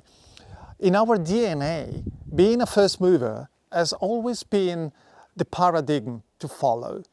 And that's, you know, that's even in the first, I'd say that it's incredible to talk about that, because this business, this company, was what we call nowadays a startup 30 years ago. And the three shareholders that are still the same three shareholders have invented the wedding book. And before that, other programs for the company, literally spending their nights as young boys, you know, in their garage, and trying to mix and match different technologies, different materials, way ahead of the available state of the art. So literally breaking printers, you know, mixing things that should have not been mixed, but trying and experimenting. And that's great, because as any startup, you have to go through an experimental phase and literally forge your ideas even ahead of the technologies available at the time. So first mover means also daring and challenging reality, bending reality, forging your dreams and taking shapes into products or services. Now, you know, beside the patents, beside what we have invented, the thing is that when you sell these products, you can tell to your clients that what you're selling is the original thing. It's the first company that invented. And as you can imagine, this inspires your clients to rely on the product that you pick for them. So it's not just, okay, it's a made in Italy, it sells itself. Yes, sure. But it's even more than that. It's made in Italy by the company that invented this, and that. So it's an incredible added value that gives also more, I'd say it gives more honor to what you are doing to them. Because when you cherry pick in the market all the medias, all the inks, all the equipments that you normally buy, well, you know, it takes time and it takes expertise and it takes a lot of knowledge. And your knowledge is what you are selling to them, all right? So be safe, let's say, trust blindly trust the quality and the heritage of this company and our products, because when you hand out your creations as an artist, as a photographer, you are handing out the best shape they can have. So it's a way to glorify your art, but more importantly, being a first mover means that you are giving respect and justice to the stories that you are telling, therefore, to your clients. So thank you for your attention, and let's drive now the conversation towards a great product, the magazine, with Miranda Walton, live from the UK. So it's to you, Miranda. Hey, welcome back. One of the amazing things about this natural light space here in Northampton is the ability we've got to create different sets and different places. We're going to be working around this unit all day today and over the weekend, and I'm really pleased to welcome Miranda Walton. Miranda Walton, good morning. And I know that you absolutely really didn't want to do this. This was something that you tricked me. I tricked you into. It's way out of my comfort zone. Okay, so thank you for joining us. I really appreciate it. It's awesome to be on this amazing lineup with other awesome photographers. I've got that imposter syndrome. Well, you're not an imposter, because the reason that we're here is because you've taken our magazine program and you've made it your own to suit your business. And we're going to talk a little bit about that. So I know that you're a newborn and family photographer, and you have a background, but you have a background in marketing, is that right? So I started off, my background was in graphic design, which I did from college, and went on to teach graphic design for a year at a college in Oxford, and then went into marketing. I then had a really bad horse riding accident, which put me in hospital for 2 months, and it was one of those life-changing moments where you think, do you know what, I don't want to work for someone else.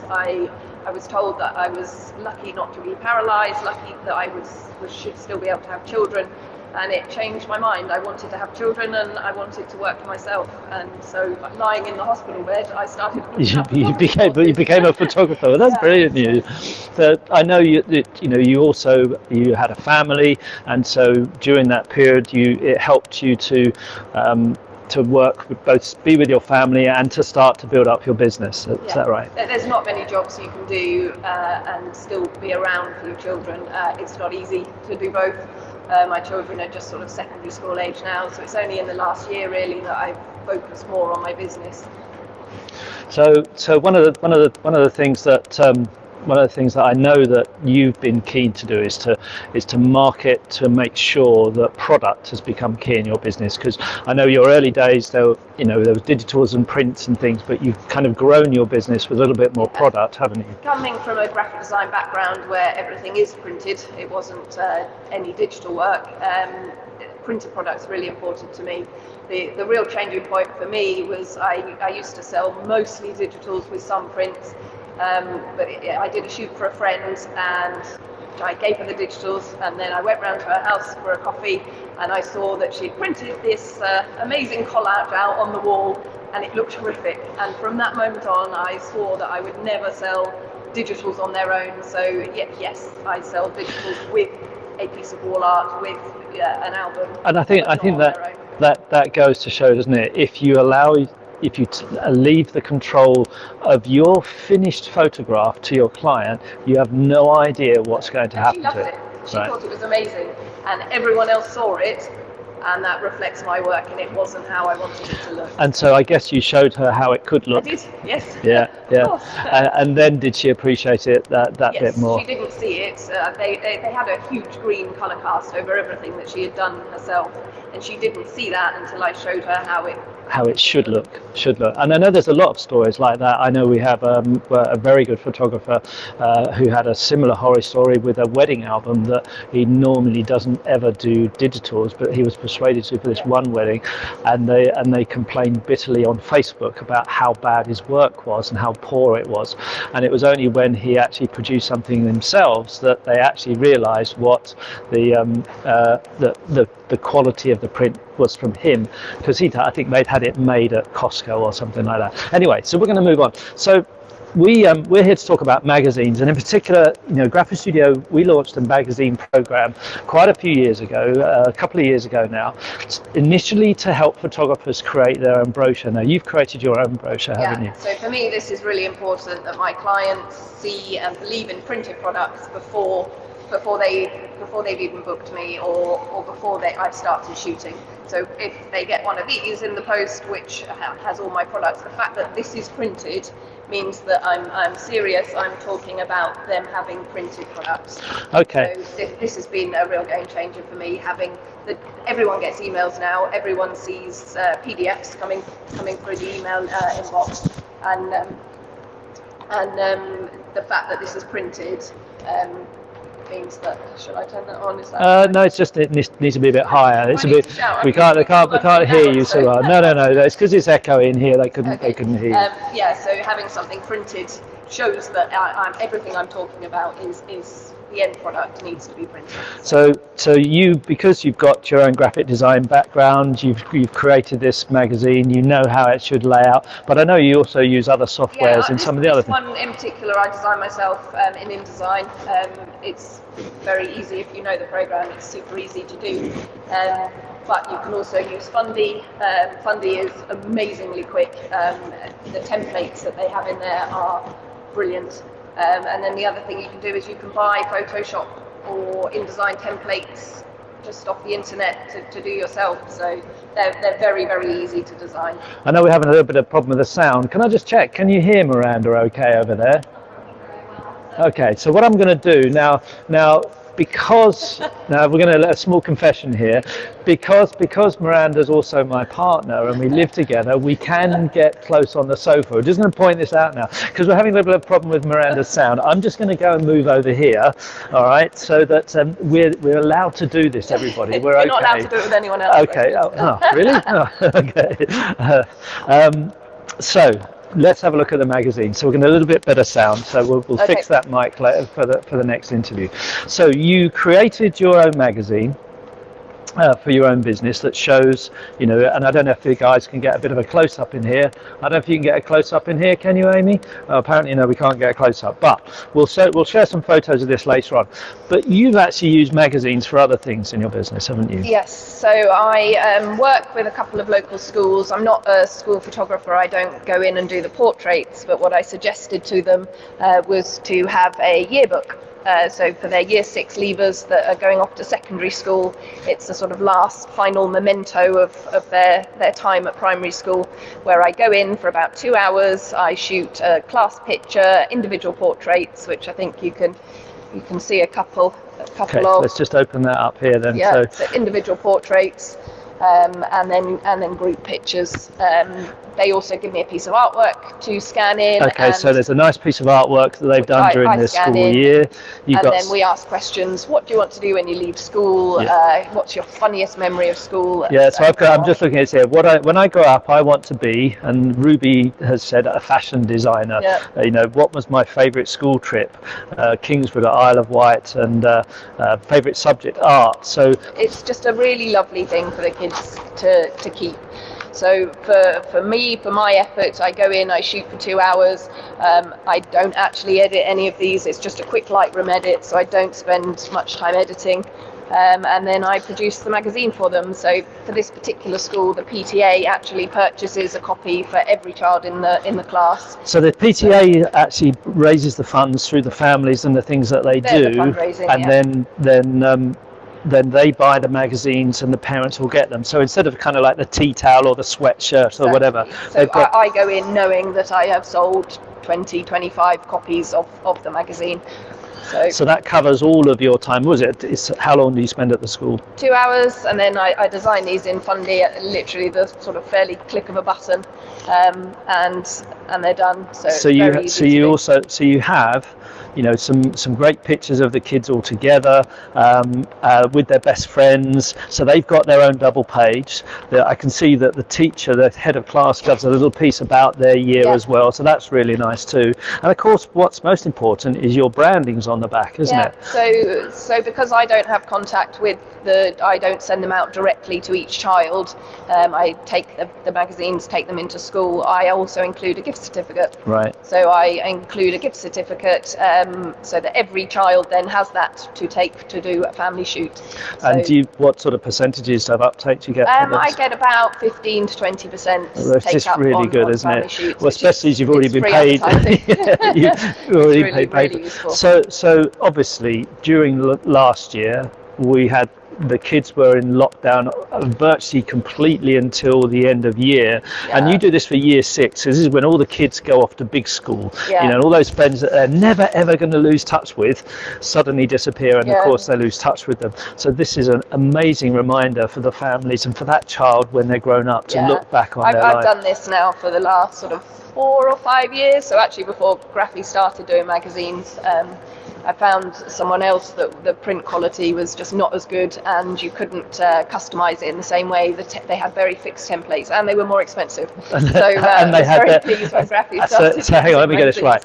They couldn't customize the templates. The printing wasn't as good. It had their logo on it, and it cost more than us. And it cost more. So you heard it here, folks. So lockdown was very different. There were a number of children in school. I tend to photograph these in around May time. So there were some children in school, not just key worker children. You could, at that point, you could send children in, but you didn't have to. Right. So I think this class in particular had about 5 children that didn't feel safe at coming into school that day to have their pictures taken, even though it was all outside. They didn't go inside at all. Yeah, and you did it differently, didn't you? I went to their house. So if they didn't want to come into school because they all lived locally, I went to their house to do it. And obviously they couldn't do the with my friends pictures that they had, but you had more artwork. So I asked for a picture they had to send in a picture from home. So this has got some of their own pictures that they've had, or school trips or something. So not all my pictures in that. So even though they were in lockdown, they still got the magazine. Yeah. Now, having done it once with the school, do you think it's something that the school, suddenly has to keep on doing, or how does that work? The first year that I did it, I had then parents request saying, "Are you doing the yearbook for this year?" So it's really been driven by the parents. And I think if you can get a PTA to fund it, what they do, the way PTAs work, what they do for 1 year, they have to keep doing it. It has to be fair across the school.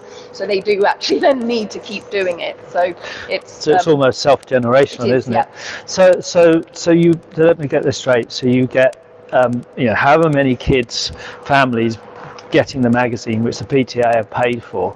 So you're easily paid for your 2 hours of time plus design time, plus you get to give free marketing out to that whole year with a gift certificate to come for a family shoot, of which you get about 15%. So and it's really good fun to do as well. It's not as I think school portraits can be very quick, and you're on the photographer's under huge pressure and time constraints. It's just really fun. And we all know when the kids have gone to school and you suddenly have this envelope come through where you think, how much for that? And it's like, that's a terrible picture. You still buy it though. Yeah, of course. My poor kids. Of course, you still buy it because they're your children. You just do. Now we're going to move on, because I know you've actually used business. You've created business alliances with different suppliers, and have actually used the magazines to generate yourself revenue there as well. Yeah. How was that? Tell me about how that's worked. So this one is, I work with a local children's shoe shop. They had a very similar customer base to mine. So when they started up in Toaster, which is just down the road, I went and introduced myself and asked how we could work together. So what they wanted was initially just some pictures of children in shoes, because their stock photos were just so the suppliers had sent them pictures of shoes, but no kids wearing them. So that's what they wanted. And so I suggested to them that we did a model call, because it would be great to use local children. It gives them a great experience and something fun to do and to tell their friends about, and it got a really wide reach. So typically we open the model call for 3 or 4 days maximum, and it gets around 300 plus people applying. We close it because we can't deal with too many more. So and that's 300 leads for me because I run it all through my website. And so I take control of the model call. 300 families with children that of the age that you'd love to photograph, of whose parents who love the idea of their children being a model. Well, the children, their photos go up in the window of the shop. They get used in the publicity. We have them obviously sign a model release so that I can use the pictures and the shoe shop can. And then before I was always just then selling prints, so they could buy prints, no obligation, but if they wanted to buy the print themselves, they could. Varied response, but not a massive uptake usually. People would maybe buy 1 or 2, but nothing too much.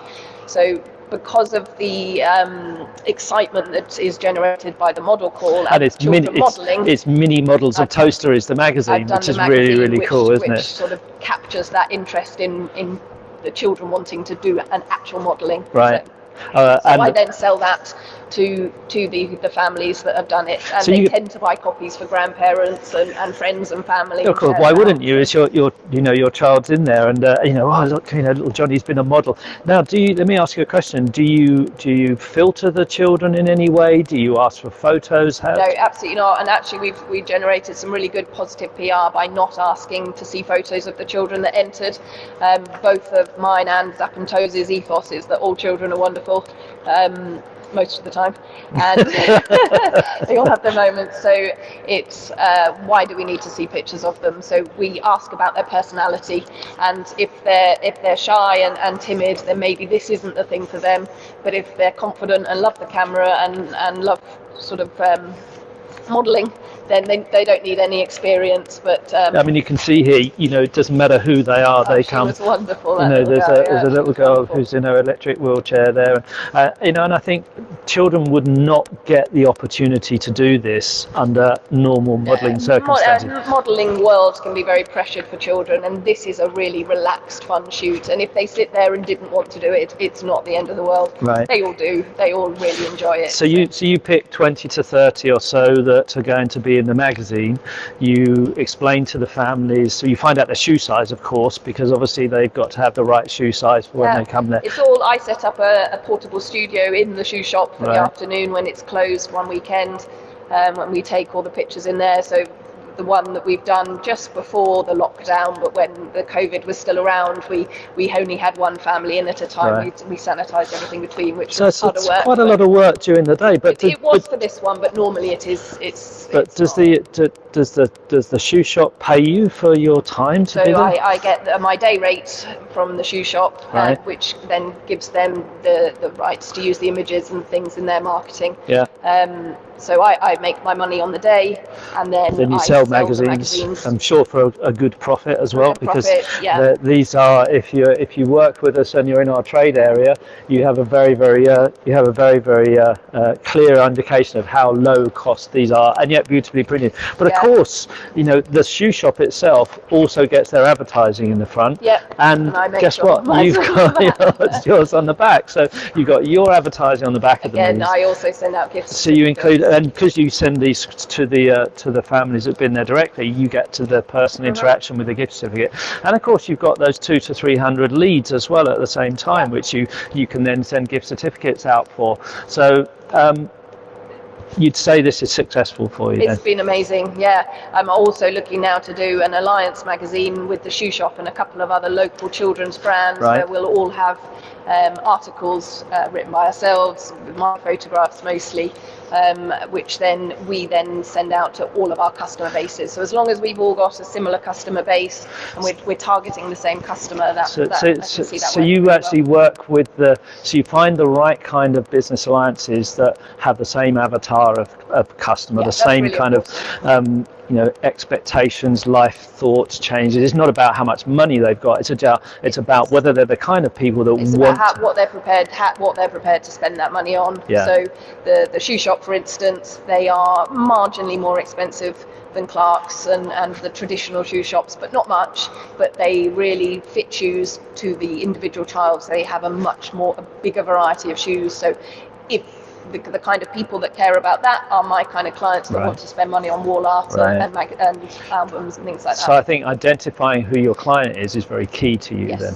So making sure that all those business alliances, and I guess too with those business alliances, if they don't have the photographs, a photographer that can do it for them, don't you? Exactly. Yeah, so you can get actually not only just the referrals that come through the magazines that you will give out, but also the fact that you suddenly become doing their headshots or their business photographs for them as well. Yeah.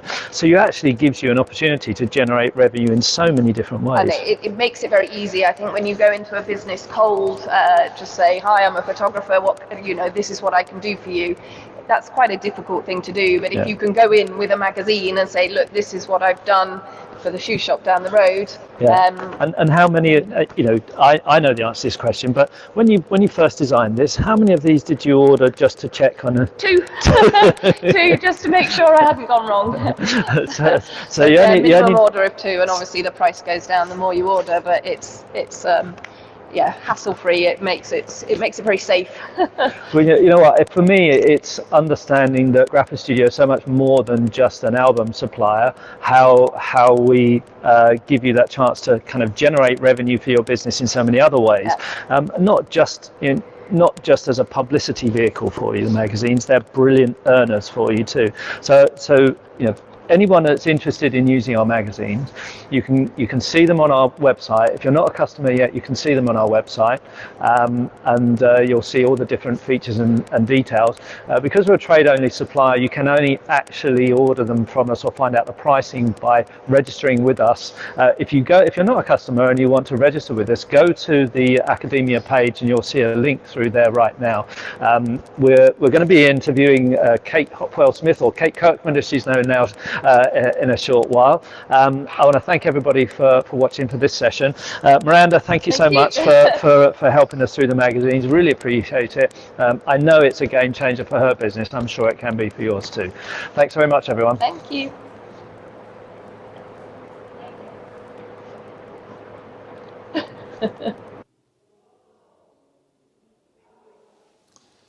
So we have talked about the wedding book before, but let me talk about its natural evolution, I'd say, which is the yarn book.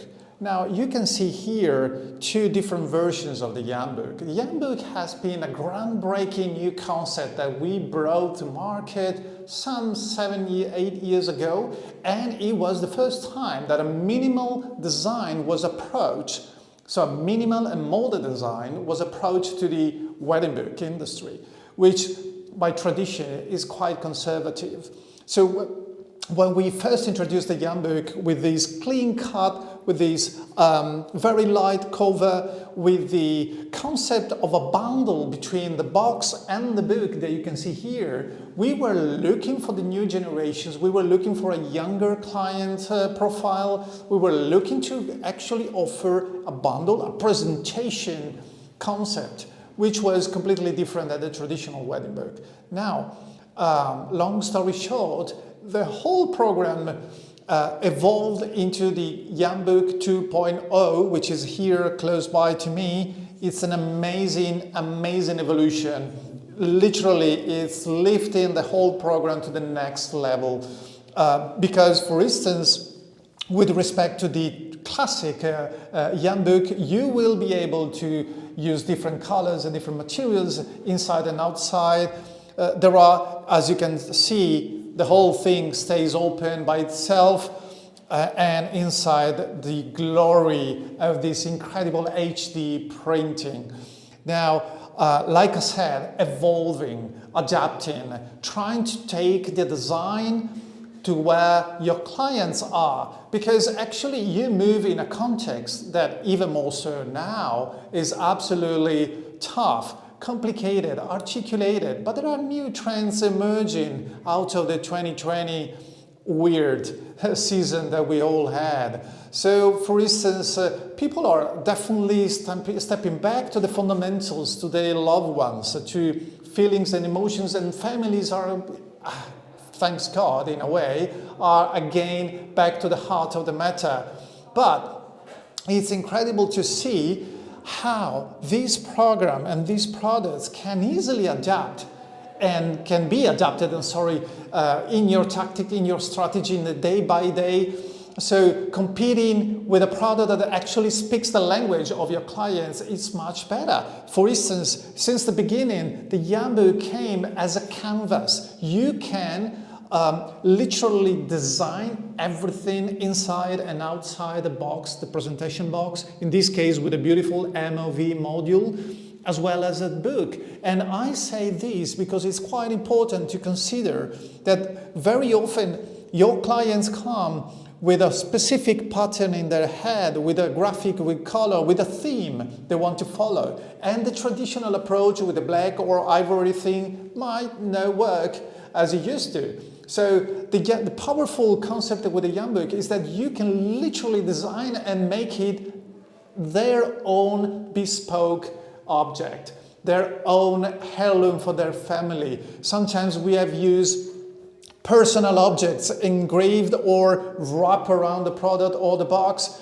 This is the incredible capacity of a program like this. The Yambook comes as the evolution, the natural evolution, the consequence of the wedding book. And it speaks the same language, but to different people, to different profiles. So, like I said, consider that so many have literally reinvented their business, repositioning their brand in the market just because of the Yambook. Consider these elements for your next strategy. And speaking about strategies and tips and tricks, let's dive in the Zoom call with Mauricio Arias-Mora and Jeremy Price, and I will join them in a few seconds. See you.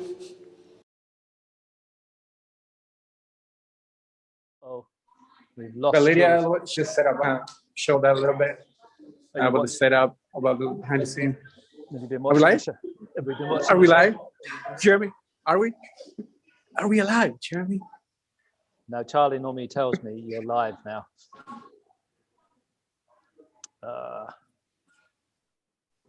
Okay. So. Good morning. How are you? Good morning. How are you? I'm not stressed at all. Me neither. I'm actually relaxed. We haven't had any glitches and sound issues. Gosh, this is crazy managing to get this organized. And like I think, but actually, it looks smooth from outside, so it seems it's working. Well, consider we've got multiple different microphones and different setups and all sorts of things, and the temperature dropped massively last night. It was super cold, so it's not warm in this building. We've got the heaters on, but because they're quite noisy, we're having to. Oh, look! Oh, cheers! Oh, that was needed for sure. So is it looking okay from the outside? Because I haven't seen it. I don't know what's Yeah, definitely. It's working beautifully. It's smooth, and so far, so good. Indeed. Great talk with Paul. I'm Spain. Outside, it's pretty. That's gorgeous, isn't it? Yeah. Do you know what? I could have done lockdown there. That would have worked for me. Yeah, it was a good talk with Paul. He's always, he speaks well. He's a good, and it was good product information, and that's the other thing. So it kind of touched a little bit on the Maverick side of things about phoning your past customers. And obviously, I haven't seen what we've done so far. What are we going to talk about, guys? So the idea is now to recap a little bit what have been said this morning, and especially introducing the second section. So anticipating a little bit, talking about the concept of the contest. Yeah. So we want to reiterate and reinvigorate people and make sure they are going to enter. Are we talking about the promo or not? Oh yeah, of course. We have to stress the promo, definitely. We added a banner in a small, delicate banner in the Academia page. I don't know if you noticed that. Let me go there. And see where we are.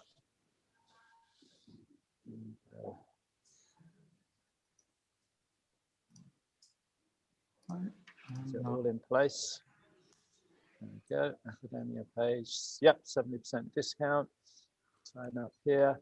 We're talking about the promo for existing customers as well, or? It's existing and new ones. So the up to 70 is the new one. 30 is for the present one, the current one. Right. Like same thing we did last time, basically. Right. Cool. So we have to encourage people to enter their pitches at 3:30 p.m. UK time. Yes, exactly at that time. Maurizio, did you connect with Scott about what he needs to do? We have 2 minutes apparently. Yes, I did. I'm actually gonna have a phone call later. All right, fantastic. With him about it to explain Good. him step by step everything.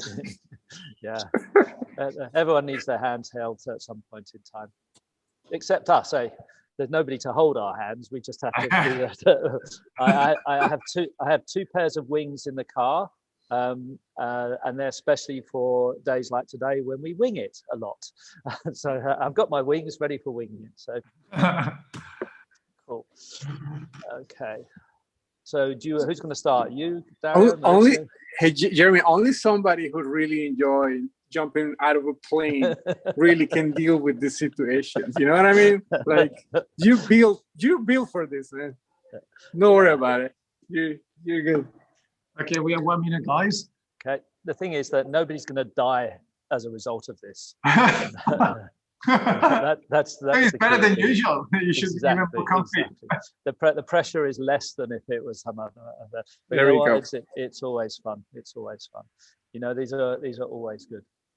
Perspective. I love it.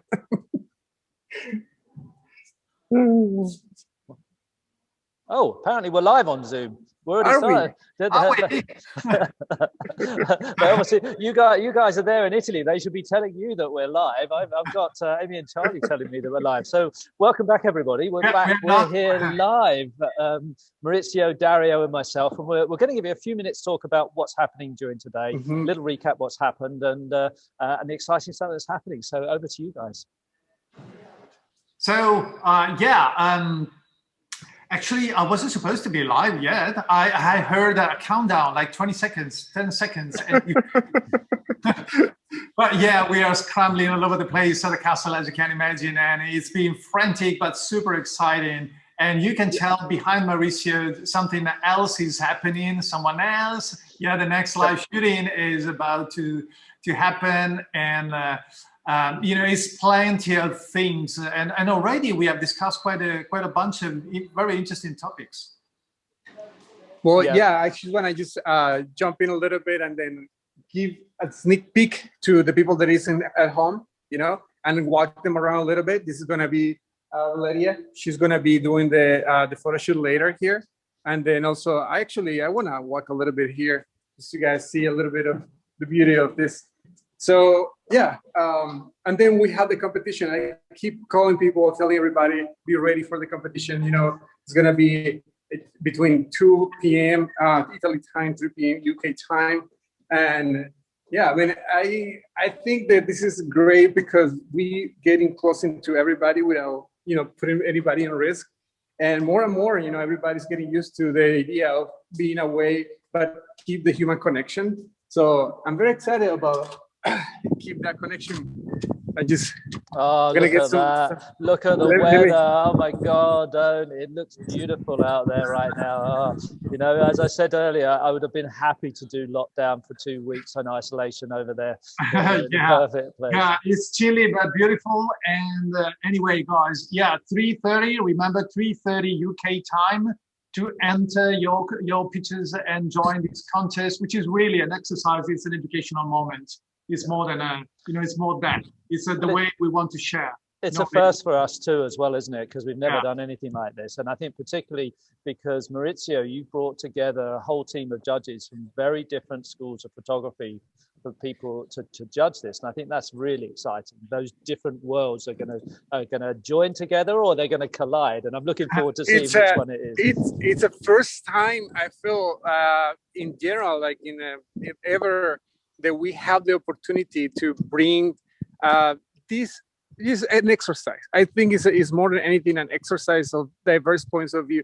And the beauty of it, because I'm 100% sure about this, is that we all gonna learn something different. Because honestly, I love to see other people that it does do something totally different than what I do. that's what I really admire, because I cannot probably do it because I can't help myself to do what I do because it's who I am. But seeing other people doing and performing, doing something different, and it's like, wow, that's what I like the most, what things that are different than what I do. And so I want everybody to get out of their echo chamber, like out of their comfortable zone a little bit, and just see and explore that other reality that exists there. And you just kind of like open up. So that would be like a reflection of, the everyday life that we should do every day more and more. So I'm excited, man. Yeah, we all are really indeed. And so let's, speaking about diversity and adapting and learning and things, in a matter of a few seconds, we will broadcast the first session about the new normal. So this widely used and abused sometimes definition of what's going on around us. So we have Christian Pierrot, our IT and web expert, and he's going to talk about the digital transformation, the different customer journey that we all are trying to let's say to understand first and then to adopt in our day-by-day. So let's dive in the next session, guys, and see you right after. Thank you so much. Stay tuned now with the new normal with Christian Pierrot, IT and web expert. Thank you.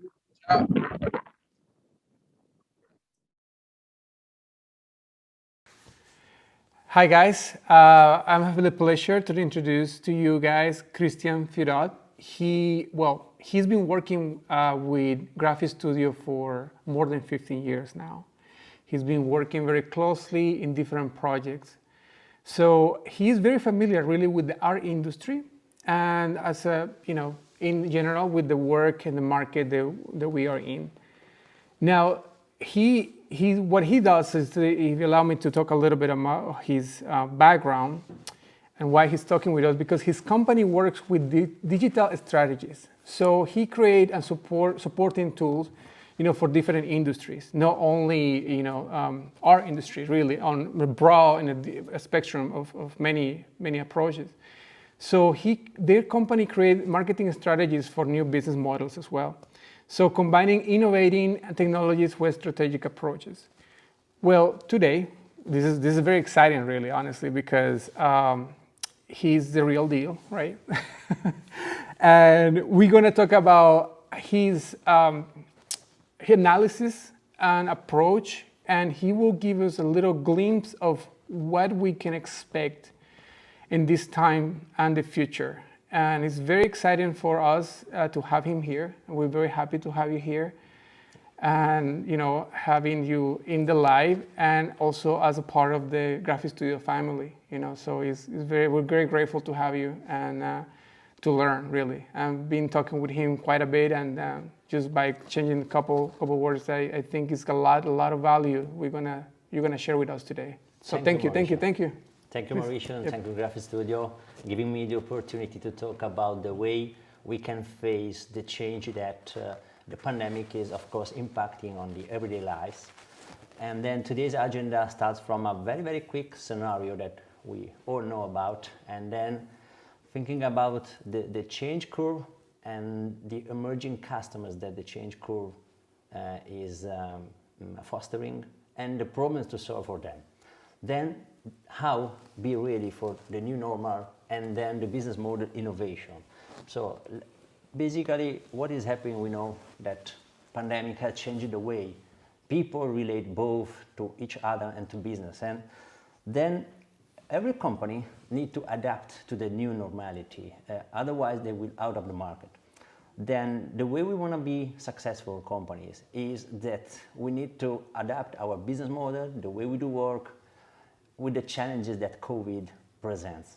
And then technology, of course, plays an increasingly central role in the new scenario, and it needs investment, but not only investment in terms of course, money, but also on the cultural and on the organizational perspective too. Because we know that the scenario has had a very impacting let's say, issue in our daily life and in the way we run our business. The social distancing, the hygiene precautions, the travel restrictions, and the limitations on the large gatherings have been, for the photographic industry, of course, a very big issue.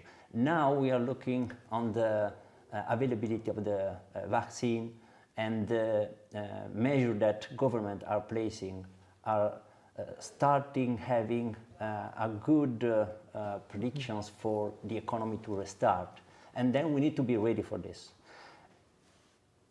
But what does it mean, new normal? New normals is a phrase that denotes a condition, a behavior, and a state of things that is atypical, but then it becomes the baseline, casting a long-lasting effect. So it's not a temporary change. It's something that from the change, from a big impact, that impact will turn into the new normality. And usually when we do have a big change in our life, in our business, we usually face the name is change curve. So basically what happens when we face a change, and what emotion do we go through and how we do react. So the very first emotion and the very first reaction is a shock usually, right? So basically people put themselves into a temporary defense mechanism which takes time to be processed, and then usually it turns also into a denial of the reality. So you do not believe that this big change will impact in the future. So you want to wait that the issue will be fixed in a while, but of course it has not been the case. And then the next step is to start be aware about the reality. So of course people can react negatively, but they can also react with confusion. And this is where, of course, we need to start thinking about the acceptance of this change. And then it's not an issue going through that curve. It's something that all of us, as a person, as a family member, as an entrepreneur, will face. And when we hit the acceptance phase, then is the time we finally are more comfortable with the new reality, and then we can start thinking again positive. We can start thinking again how we can face the situation, how we can work on ourselves, on our business, to start actively reacting, and then to start experimenting new things for us, for our business, and then deal also with the reality by testing new approaches, new skills. And I hope most of us are at least at this stage of the experimentation, because again, as we talked before, the scenario is now slowly coming back to the new normality, and then the daily life will start, let's say, going to be ready for the restart of the economy as well. And the next step is to pass from the experimentation, so trying many things, many technology, many new business models, many new approaches, to those that you want to select for bettering your customer and your business experience. So this is very crucial for all of the business. We need to understand where we do act on our workflow, where do act on our value proposition, in order to fine-tune with the new customers' expectations, because of course everything has been changing because of those limitations and those issues on the daily life. The last stage of the change curve is the integration. So basically the new skills we got during the experimentation stage, during the searching stage, will become norms for the everyday life and for the everyday, of course, business life. When we get to this stage, we can start to reap the rewards of change and then enjoy the new normal, because at the end of the day, new normal, it means also new opportunities. Of course, it's up on us how we want to face this change and how we want to deal with, of course, the threats, but also with opportunities. I think that this is something that probably many photographers has yeah, passion. I actually wanted to kind of like a little bit recap to see if I understand. I will play a little bit of your avatar here for all the friends that maybe will have a lot of questions but may can kind of be here right now. But so yes, definitely nothing is like it was before, right? So this is the new normal. And then we live in a different reality now, right? And I've been through myself, honestly, through this cycle, you know, this curve and inflection points where you have a crisis. The crisis now, I remember when this happened, actually, I was in the United States traveling, and I had so many booking weddings. Not that many really, but I have my booking weddings and then, yes, good ones though. And the thing is, like, I get cancer, right?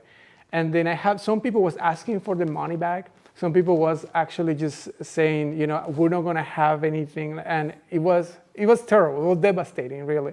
Economically, you know, psychologically, the whole thing was rough, to say the least. Now, that's exactly the shock that you're talking about now. And then what I really empathize with the way you're saying, because I see you coming from a totally different background, working with in different industries, but you have identified this not only for the, you know, photography printing industry, but for the world, right? We all are, and that is, in a weird way, it feels like it's great that we are on the same page. Exactly. For once in the world. And then, but I love to see the cycle in a very, you know, clear way, and see that we have now to integrate and to have to create a new strategy, a new vision to keep going, because I feel like now a lot of my friends are diversifying, some of them, and they're trying to experiment with different kind of photography that they might don't was the first field that we're in, but then now maybe more industry work, more commercial work, etc., or minimizing the time or changing the business model in general. So I just love what you're doing here, but I wanted to just kind of summarize, because I'm slow sometimes to learn stuff, so I'm just playing a little bit the avatar, because I'm pretty sure people will be very, very interested to know. So tell me more, please. Thank you, Mauricio, for your and the impact is so big that basically McKinsey said that as you know, before and after the war, we say that the terms are considering that very big impact event. Yeah. The same will be for describing the 20th century, but also the same for the COVID, pre and post, because again, the impact will be something that in the history will be aligned. Defined. Exactly. Before and after. Yeah, and the same it can be for our business. Yes. And McKinsey said again that companies are 3 times likelier than they were before the crisis to conduct at least 80% of their customer interaction digitally, because of course the market changed. The clients asked for having the experience for their needs going digital, of course. Yeah. But this is something that it will be stable in the future. Yeah, now this is the way we're going to do business now. Exactly. This is it. So, for example, we have assisted to a very huge growth of companies and also of services about the wedding through remotely channels, right? Right. Zoom or other channels. So, and this is something that, of course, has grown a lot because of it was the solution against the restrictions. But in the future, why not having the same for widening? You know? Yeah. The attendees. I heard that as actually the people is now booking for one time, for another time, or something that I have done myself is saying like, guys, I will, you know, hold the deposit and we reschedule the wedding and we're going to do it again and then with as many times as we can, to make sure that it happens, because people really want to get married in my case, or want to have the photo shoot or want to keep going with life keep going. And our business, our industry may be very hurt by it. But honestly, for example, my experience, because my clients must be like in New York or San Francisco, Silicon Valley, they're doing great. Finance and technology, they're doing amazing. So they do have jobs and they're getting opportunities. Right? Exactly. So, but it's some other industries that we are a little bit more hurt by it. Yeah. Yeah. And the end, it means that basically they are solving problems for the clients, right? Exactly. Exactly. And also they are solving problems for their own. Mm-hmm. So for example, you said that you do work a lot abroad. Mm-hmm. And then it means that, of course, you need to face with the travel restrictions, right? Now we're here. And also the social distancing, the hygiene precautions. Exactly. But then there are also other impacting, let's say, effect on the situation, like the remote selling. That is not only having a call with Zoom with a client. Yeah. It means changing the way you do propose your value through the remote channels. Doesn't mean only switching on a camera. Yeah. Right. And the same is for the value proposition. The value proposition is such a great concept that I wish we had more time to really explore this. But can you, and I know maybe that wasn't the plan, but can you elaborate a little bit more on the value proposition? What is this? Maybe some of my friends also have this question. Yeah, basically, at some point you need to understand if you wanna fight for the price. Yes. Or if you want to position yourself for the value, for the quality, for the services, for putting the client as a center point of your company before your products, before your service. And then clients feel that you are taking care of them or their needs or their expectation before you want to get their money. Yeah, we're building value with every step of contact in every way. Yes, and this is, it means also aligning with their values. Yes. Not only the values that you perceive, but the value you identify in the Exactly. And of course, the technology gaps are another area where you need to focus, because the more time it will pass without your new investment on technology, and the more problems probably you will get out of this. Yes. So that's huge, but that's where we at now. We need to bridge that gap now. Yeah. Yes. Yeah, because the pandemic strengthened this gap. Yep. Unfortunately. Yeah. Right? Yeah. And then you know that company had issues, other company grow up a lot. Yeah. Because they've invested in the right time, with the right value proposition, with the right technologies. Or they've invented some technologies. Yes. But this is maybe something we can talk in another, I think, future event. Because we have a lot of ideas here in Graphistudio on this, on the technology. Then, how to be ready for the new normal? The pandemic impact, we said, is on the new generation and push society more and more towards on the everything now. So you want to have everything now, immediately. Amazon, Netflix, Just Eat, all those big players are forcing the customer having immediately everything. Yeah. Right? And this is something that, of course, will be spread across many other industries. It's just a matter of time. It's just a matter of time. So how you could be ready for the new normality? You need to, of course, discover, you need to analyze, and you need to understand in your workflow, in your business model, how you can be more conversational, how you can approach with a contactless experience for the customers, for example, and how you need to put your customer at the center of your value proposition, but also how you can combine both the virtual and the physical experience before technology.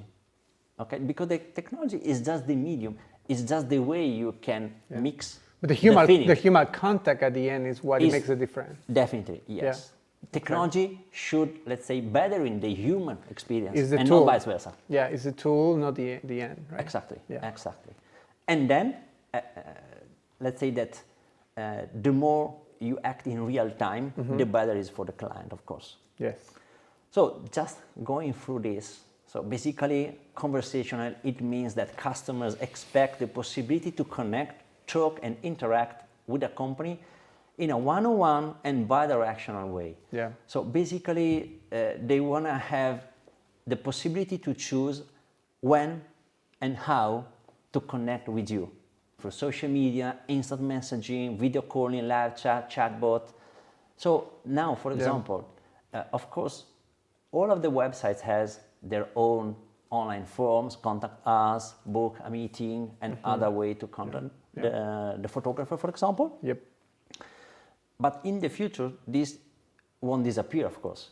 It will be easier for the clients having immediate feedback on their request. So if I want to book a meeting, why not having immediately confirmation?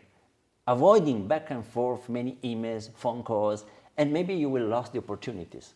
Yeah. So the traditional marketing went from an online form, sending email, working on your CRM, then you qualify the lead, then you give a call, and then you schedule a meeting. Yeah, no, it takes too long. Yeah, exactly. The more steps you have in between the contact and you, and time goes by, it just lost the excitement, really. Exactly, and also maybe the possibility, because maybe some other photographers reverted back. The market right now, the offer is pretty intense, yeah. Exactly. Exactly, yeah. Then in the conversational marketing, you qualify during the chat you have, during the call you have, during the conversation you have, and then instead of having days or weeks before having a good and a qualified contact with your prospect, you will only have minutes. Of course, you cannot stay there live 24/7, but this is where, for example, comes chatbots, automations, and other stuff. And I know that is not human, but we need to know also that millennials and Generation Z are more keen also to talk with chatbot. So no need for us, let's say, to prevent this, because it's something that we do not are used to do. Yes. But our clients are ready. And then here we have some stats about the importance of going conversational. I will go through this because we will, of course, give the presentation to any of you that are interested to get a copy. So no problem. Yeah, that's actually great. I asked early to Christian if we could have this. So guys, you have access to this keynote, this PowerPoint presentation, because it's really interesting. It's very, I would say, food for thought. So you guys to really start understanding and not understand. I know you get it, but I wanted you guys to contribute on the exactly on the way we can, on the ideas of the weekend. How can we combine we will together? share on Graphistudio communities, on the Facebook groups, on our social. So feel free to give us your feedback also. It will be very useful. That would be great. Yeah. So the other driver is the contactless and the contactless economy. So basically, consumers are already demonstrating a preference for companies that deliver great service, reducing risks, and all along the customer journey. So think about how you can revise your workflow in order to make it easier for the clients to finalize without having a contact needed, as for example, starting from a contract, for example. Yeah.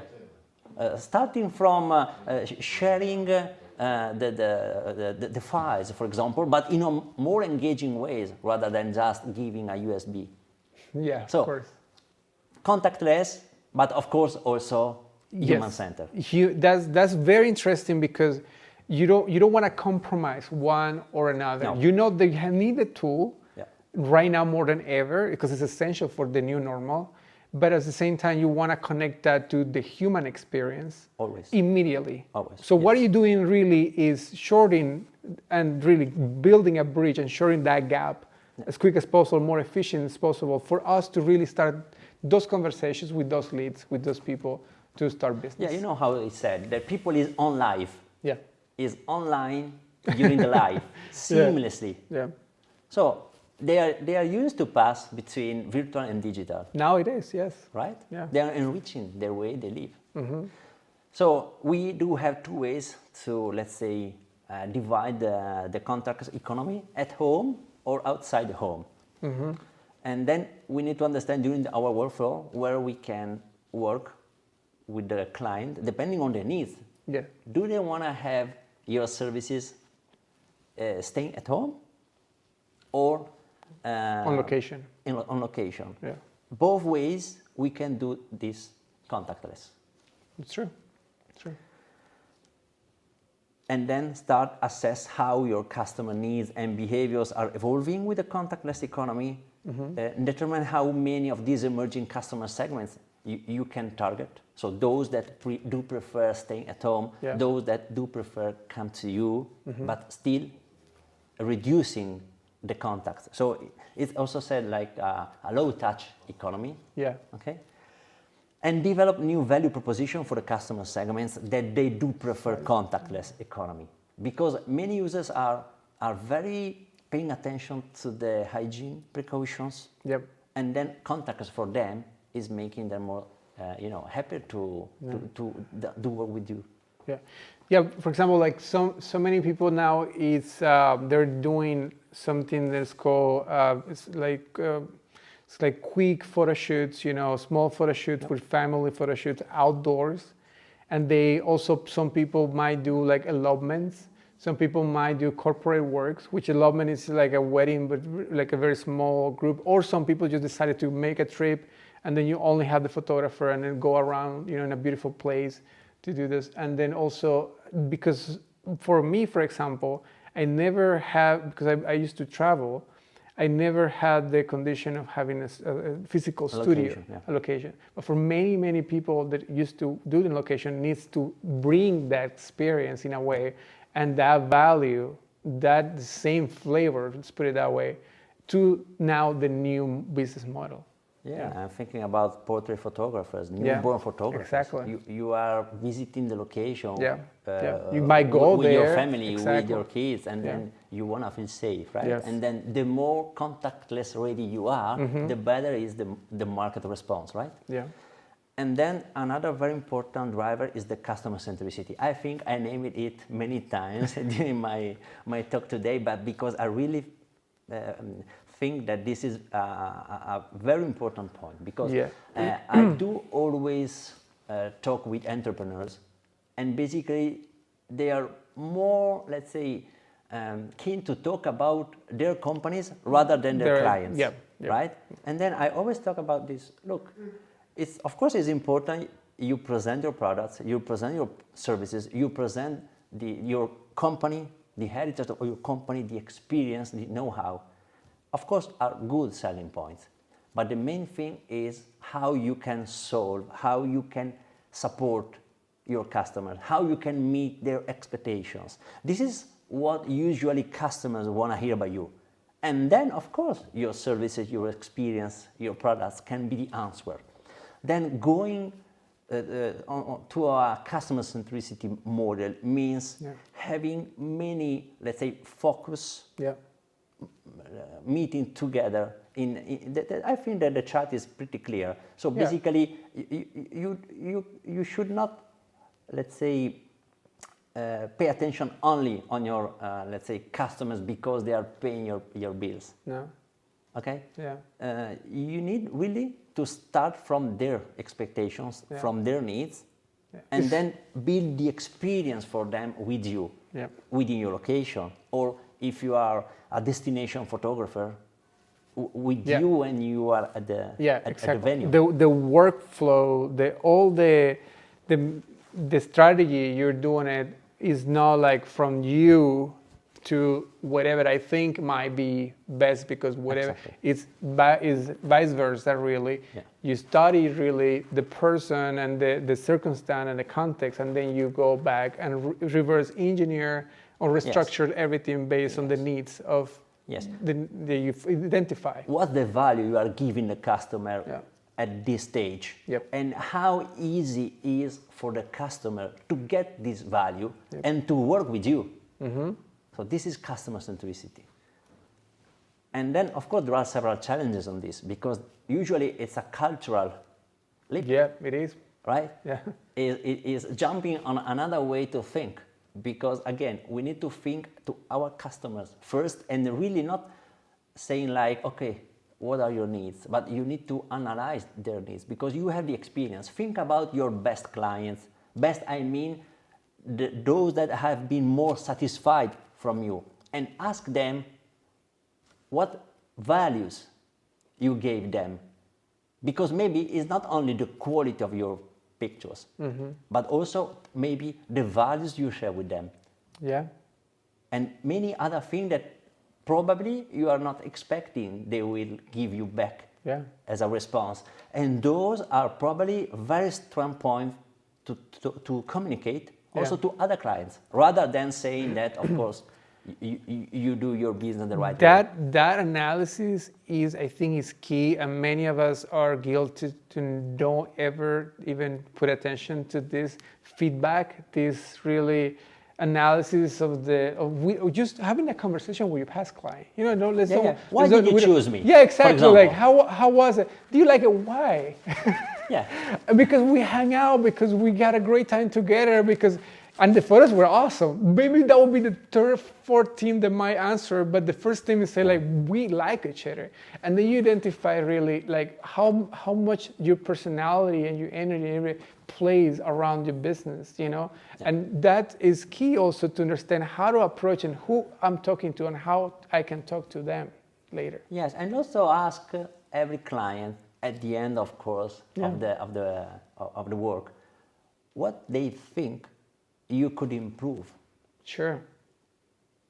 Because they are happy, they are satisfied, but sometimes it's good for you also to asking for this, because this way you can really understand how to be more customer centric. Exactly. Yeah. And then we were talking about this, the phygital, right? Phygital. The online experience. So basically, the customers are hyper connected, switching between devices, many devices, and also, for example, in the shops, you are looking at a product, then you browse the web for reviews. So those are digital experiences that the client itself is making. Why not for you to prepare a better experience for the user you wanna give to go through? Right? Not everything is online, and I think Amazon is one of the biggest example of this customer-centric philosophy, and as well, and very successful also, and experience that they have. Yeah. And I think that also photographer has a more, let's say, it's easier for photographers having and proposing a digital experience, because you work with emotions. You work with pictures, videos, with something that comes for the users as memories, as good memories. And then it's easier for you to give them a very nice experience, an immersive experience. So when you do present, for example, your shooting, how you can present them on a digital way. And this is not only something that for sure it will be probably positively impacting on your customers, but probably something that can position you apart on other. And of course, probably your clients. And how do you share and hopefully present your products in the digital way? Exactly. Exactly. And of course, it will be probably another way also to upsell. Right? And the very last thing I want you to focus is the real time. I mean, not only, of course, real time as a chat, but real time, I mean, as a business process and value chains that are digitized and connected each other. I was talking about before about the way, for example, you can set a meeting. And then you can set a meeting with a live chat, and then you give me immediately a feedback. But you can set a meeting, for example, with some solution. Maybe you hear about Calendly or something similar. So that are very useful tool you can send to the client, and then they can automatically book a meeting with immediate confirmation rather than going back and forth. So this is real time, and business process are let's say all connected. Your agenda, client needs, and maybe the chatbot connected with the bookings, so you can get bookings in 24 hours, for example. This is just an example, but I mean, the very important thing is that we do understand how people is living in a real-time society. Yeah, no, we do. I mean, we rely actually in so many softwares that we use, and so many tools we need to, now more than ever, we'll need to. Yeah, and there are many different, and sometimes it's like different computers also. So sometimes we'll have, the one is operating system might not match with the other one, and it's not quite integrated, so it's not an easy, workflow at the end of the day. But we need all of them anyways. Yeah, for example, digital payments. Yeah, exactly. We do one for that one, but we need another one for something else and part of it. Like each of them, have their own little little business going on there. Because but we can have a lot of examples, but I don't want to run out of time. Sorry. Go ahead. So basically, what's next? So the near-term challenge is to move from reacting to the crisis and to building and institutionalizing what has been done well so far. So basically, try to improve your business model. I hope thinking about those 5 drivers we just shared together. And because many businesses, of course, have spent much of the past 9 months, scrambling to adapt the situation, the circumstances that were very, very extraordinary. But we assisted also to other companies that emerged because of their very innovative business models, and that came from specific key differentiators. So basically, they launched new digital experiences, or they did some new partnership, for example, because sometimes it's better to partner with other colleagues or vendors or partners in order to go to market quicker, and maybe also to save money and have a better service. Or again, they did a risk management, adjusting supplying and the operating model. And again, they changed the sales model, the way they do sell. And this is something that it will be, I think, by my point of view, mandatory in the future to change the way you do sell. And of course, another very important thing is to foster the product development, but also your service development. So going agile, we said, right? So having rapid iteration with the clients and with your team. And all these changes that we need to do in our business model are subjected to really if we see it. If we don't see it, we don't change it. And we tend to repeat our patterns that we feel comfortable with. So this breaking of cycles that we have to do, and I think to this like horrible reset that we have, now there's a good time to rethink and the new processes. But it's good for everybody listening that we need to stop and really have an internal analysis of ourselves and the business to really understand which are those specifically because it's different for everybody. I think. Yes, definitely. Yeah, that's why, for example, revising the workflow is something that is really individual. It's personal. Every business has its own way to work, right? But the very important thing is to try to revise the part or the whole workflows going digital. But again, not only going digital means having an email, a website, social networks, but going digital means having or giving digital experiences, means having conversational marketing tools, having real-time connected systems. That's what I mean is reviewing the workflow. The future is asking this. Then I've prepared for as an outcome, let's say, of today's live, a matrix. I think it would be useful for all of us to fill in order to rethink the workflow. So basically, think about your workflow, starting from the lead generation till the customer service, and then try to think and analyze how you can, for every step of the workflow, make it more conversational, contactless, customer-centric, digital, and real-time. Of course, I know it's not something you can do in a couple of minutes, but it's something I think it will foster you to think about this, and then you can prioritize from where to start. The way I might do it is asking myself how to attach to all of them, how to lead, in a conversational way, how to do this lead generation contactless, how to make it. I'm sorry, this is the phrase that it helps me for me to really trying to put it together and process it, because it was going to be a great exercise for everybody to do, really. Yeah.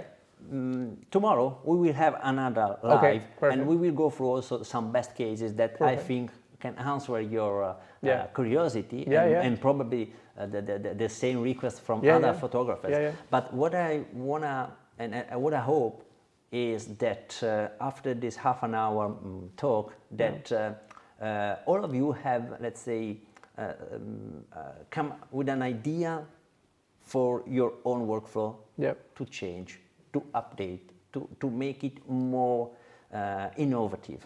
Yes. And then no need for you to fill all of the cells of this table, of course, but just start working on this, and then you will see that ideas will come. But of course, also Graphistudio is working on this matrix. We are filling our way the matrix. It's good to know. Yeah, not only for us, but of course, and I mean us because I feel as a Graphi member. Yes. But also for the market, for the industry, for the photographers, because Graphistudio aims to be always supporting the industry, the photographers, and then we're thinking together to create some innovations on the workflows to propose and support photographers doing this switch you were talking about before.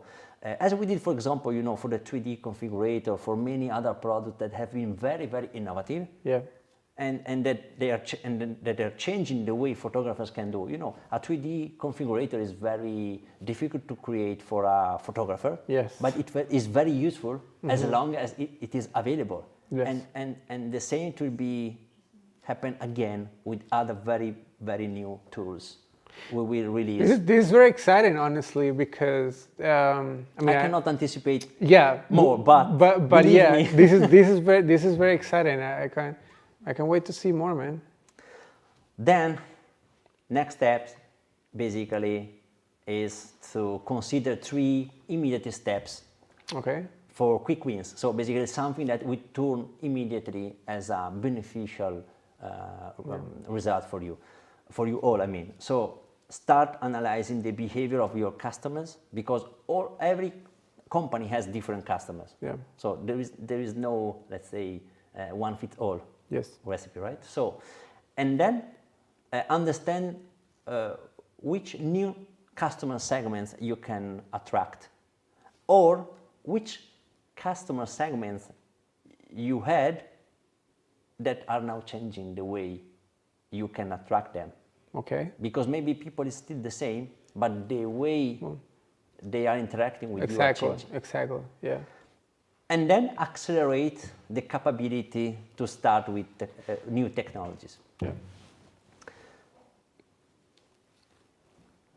So basically, the pandemic will eventually and finally pass, and our lives, of course, will always be a little different, but as an entrepreneur, we must continuously understand, of course, and adapt the business to the market. So today's couples are tech savvy, are planning a lot their weddings and their everyday lives on their phones. They are Zooming weddings. Every day with everybody. They are Zooming, every day everybody. And they're creating many things digital. They're going digital. So of course you need to be prepared for and planning for go digital as well, because millennials and Gen Z, of course, are there, are waiting for you to be more digital and more, let's say, customer centric. So I also trying to, wrap my head around everything.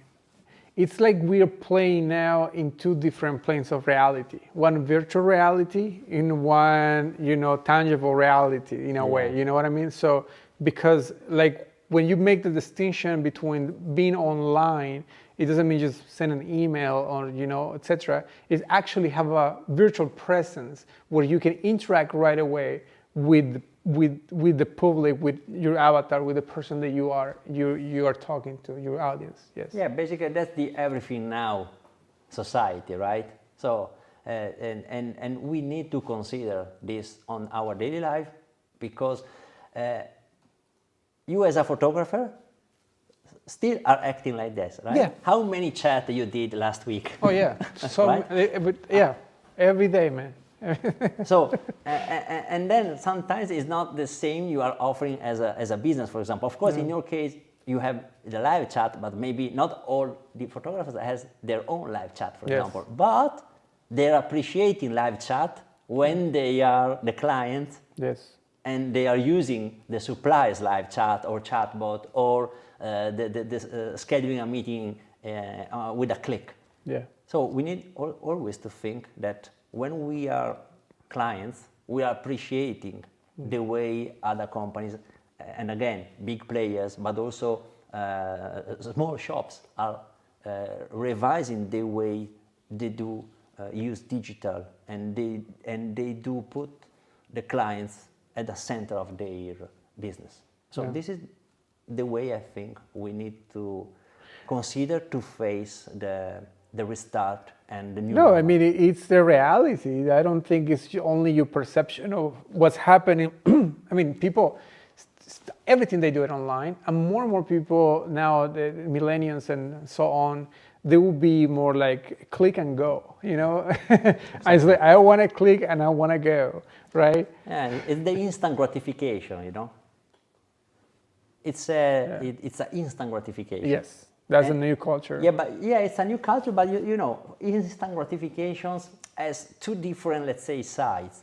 One is, of course, that I'm getting immediately the satisfaction, and the result I was expecting from you at no time. Yeah. But on the other side, sometimes it also means that I'm losing some. I see what you're saying. Yeah. Because time is not always the right answer to your needs. Yeah. But this is, of course, something that we need then to mix. Of course, everything now, but not for all. There are something, the human and the humanity feelings you can establish with your clients that cannot be something always everything now. Yeah. Right? So it's an approach, but again, always to consider the right balance between things. That's what I was about to say. This is an art almost to really recognize and maintain the balance, because at the end of the day, we all humans, and these are only tools. And what we trying to create is a more efficient way to connect all the time. And human connection is everything. That's when I started in the wedding industry. I remember it blows my mind. There was a whole industry based on love, like so much, like hundreds of thousands. What? Time. What? We don't have more time, so it's very. Okay. I think our talk has been so interesting for so us, at least for us. We had a great that we can keep talking another hour, but I think we are running out of time. So okay. Thank you, Mauricio. We talk tomorrow. Yes, sure. Okay. The second part tomorrow. By the way, you're gonna be you and your wife are gonna be my models for the photo shoot. So I'm really looking forward for it. Thank you very much for your time. Thank you very much for everything. I really appreciate it, man. Thank you. Thank you all. Thank you. Bye-bye. Ciao. Ciao. And we're back, and we're seeming to get the hang of this whole timing thing and managing to get all the technologies to talk to each other. So welcome back, everybody. Thank you for joining us here in Graphistudio's live weekend of events as part of the photography show. We've done 3 of these live events now, and they're incredible fun and really challenging. But you know what? It's bringing you information that you would never have got unless you come to the shows. So the fact that we've still been unable to get to shows, we're trying to share as much as we can with you right now of all those great photographers who would have come to talk at the Graphistudio Pro Lounge. But this time we get to share it from the castle, and we get to share from America, we get to share from everywhere. And right now I'm so happy to be sharing my screen and my time with Maria. Maria Michaels, lovely to see you. Thank you for joining us. Hi, Jeremy. Thank you so much. And looking at all this amazing photography in the background there, don't you find that we've all suddenly become very background conscious since we've all been getting into Zoom? We definitely have. Excuse me. So Maria's here to talk to us about pet photography, which is a massively growing genre in the UK. It's always been out there, but I think more recently we've seen almost an explosion of people wanting to have their pets photographed. So Maria's going to talk a little bit about how she runs her business. And you've done all sorts, isn't it? You know, you've done weddings and families and all sorts of. You're well versed. Really, yeah. Well versed in our world.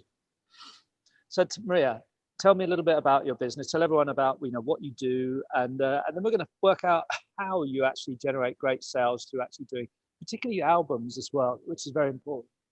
Okay, thanks, Jeremy. Well, thank you very much. I've missed everybody so much. Photography is always such a great laugh, and I always feel like I'm a little bit part of the team of Graphistudio, and I've missed everybody really a lot. So it's lovely to see, and it's just such a credit to you guys. You can get all this stuff up and going. So thank you to the whole team. Yeah, so I'm Maria Michael. I had a little intro bit on my slideshow, but I'll do it like this.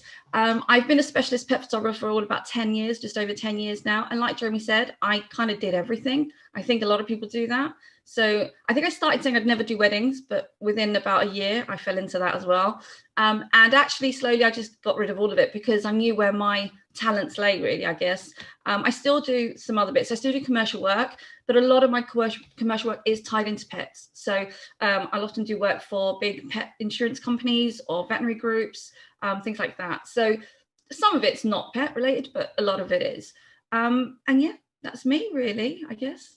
So you excuse me, it's not COVID, don't worry.